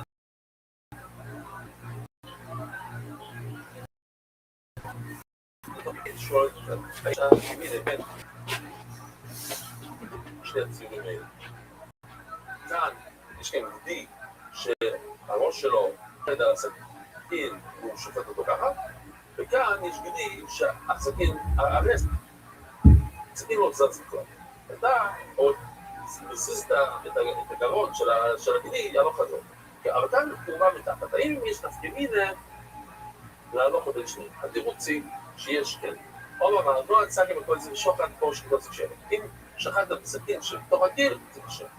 אבל רבנו אמר שמואל, ושאלנו לו שהסכין למעלה את הצער למעלה, בהימו למטה. זה דווקא שסכין למעלה, והצוואר של הבהמה למטה כמו בציור כאן. ואתה מזיז את הצוואר הלוך הזה. אבל סכין למעלה, אבל זה כך, שהסכין למטה, והצוואר של הבהמה למעלה, אז מה הבעיה כאן? כיוון שהבהמה שוקלת הרבה, אז אולי אתה שם את המשקל של הבהמה על הסכין, והשינו שמיידרויס, הבעיה היא שאולי אתה תשים את המשקל של הבהמה על הסכין, וזה יחתוך את הצוואר, אבל לא הידיעה, לא חזור, ראש חיים לזה משקטה, אלא מהדריסה, מהכובד של הבהמה. שואלת הגמור, אותו מבין שעסק למד את הצוואר לבהמה, מבין שעסק למד את הצוואר לבהמה, זה כתוב, זה לא משנה בשני הצדדים, זה בסדר. אומר על זה, זה שתי הלוך הסתם. משחק למד את הצוואר לבהמה, לא מתארים משמעות. אם הסכין הוא תלוי ושמוסה ככה, אז לא משנה מוסה מלמעלה ולמטה. בשניהם, זה בסדר. סכין למעלה, זה עוד נעים על המטו. אבל אם הסכין, הנה, הוא למעלה, והצוואר, הבהמה, למטה, אז גם אם זה מחובר לתוך הקיר, הדרך היחידי שאם הסכין למטה, והבהמה יורדת על זה, שזה טוב, זה רק אם תלוש. אבל לא אומר, בואי מאוד התעלו. יש לנו להסכים, אם זו, איפה כתוב שהסכין למטה והגרון למעלה, והצוואר למעלה, זה ברור. שאנחנו לא חושבים, זה כל כך קל שאתה יכול לתפוס את זה בידיים. אומר הפריסטור, אומר רבי יצחוק, אמר לו בססטון, או כמישהו כבר נותן לו בגבולת. פשוט מאוד. אם יש תווה, הנה, זה עוד פעם נראה את התמונה, שבניתי תווה של סוכר, משהו פלא כל, אבל זה ממש דומה לפלא של החבר. והוא מחץ את זה, הנה יש לי עוד תמונה. אז שהקנה כבר יש לו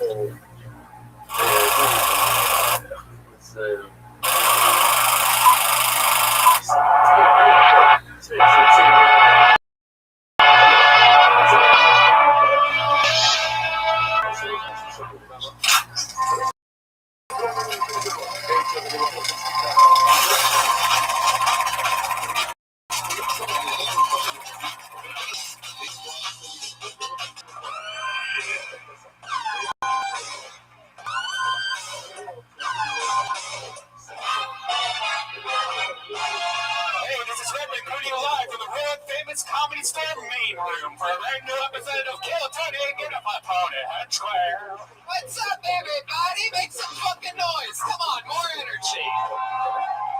Brian Redband's here. Ryan J.E. Belt's here. Josh Martin running around. Look at this guy. You're at Kill Tony, the #1 live podcast in the world. Make some fucking noise.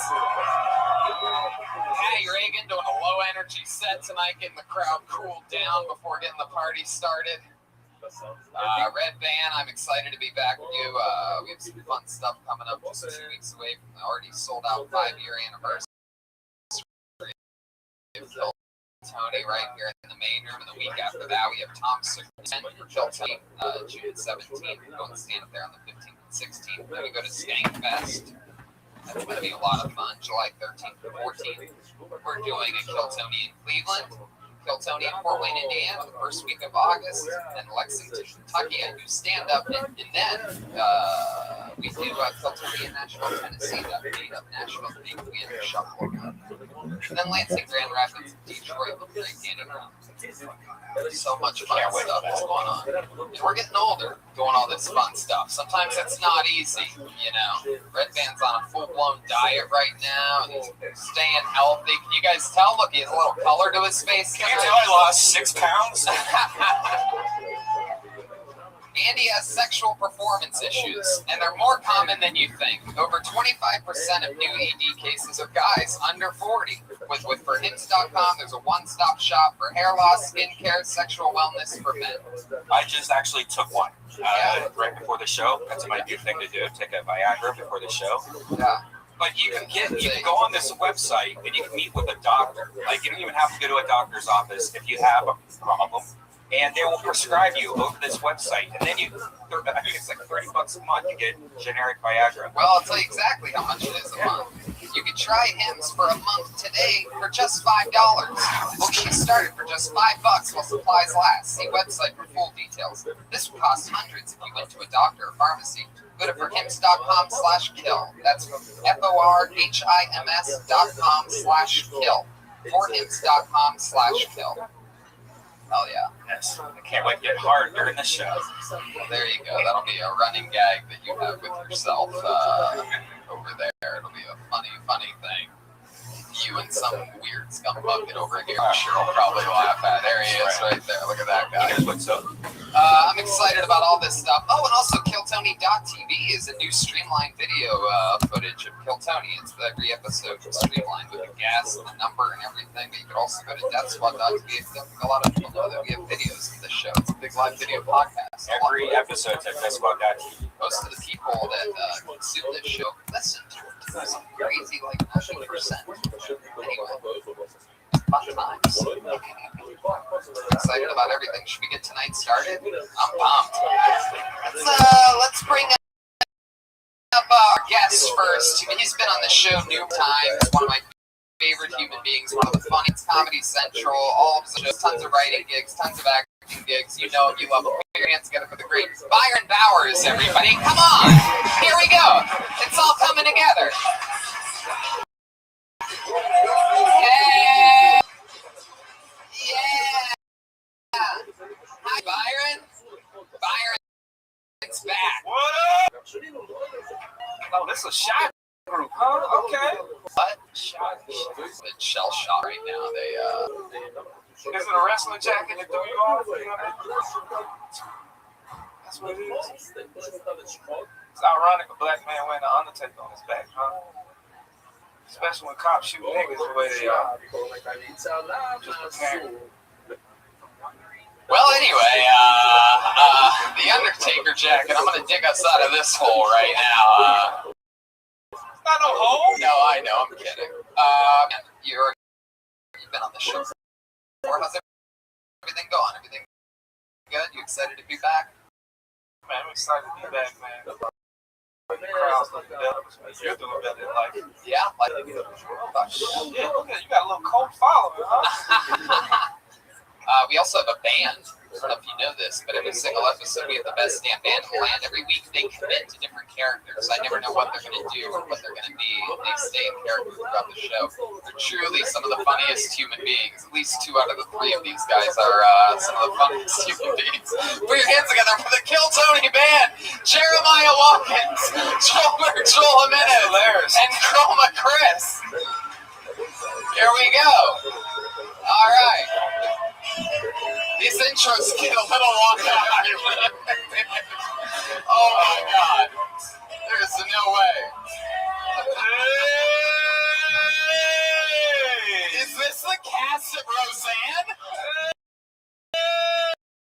Hey! That is the Roseanne theme song. And it appears as though the cast just spit on the main stage of the Comedy Store. No respect whatsoever. Guys, she started here. This is where she was discovered. Make some noise for fucking Roseanne Barr. Jeremiah Watkins is in full garb. I don't know if that's Roseanne Barr or a bloated Howard Stern. I'm not exactly sure what is happening. Wow, or even Roseanne laughed at that one a little bit, huh?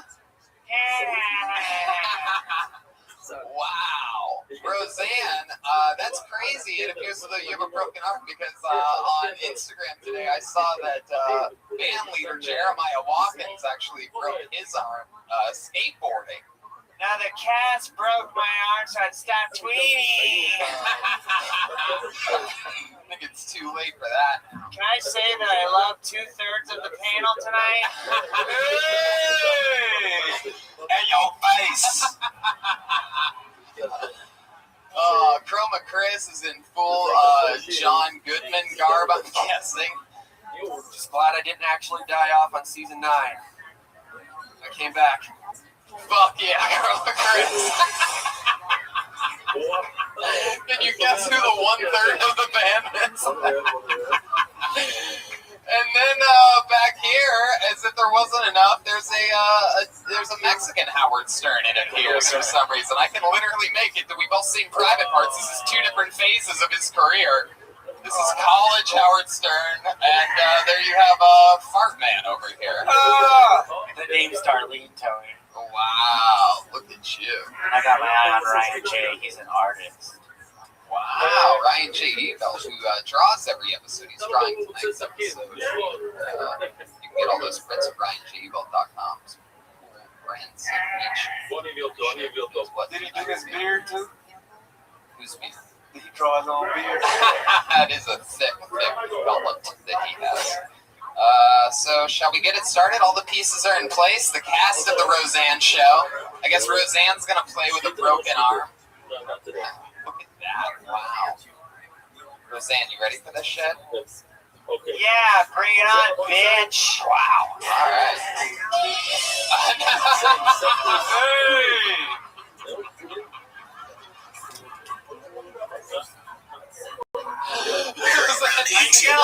My next The Rachel Black Bear in 1940.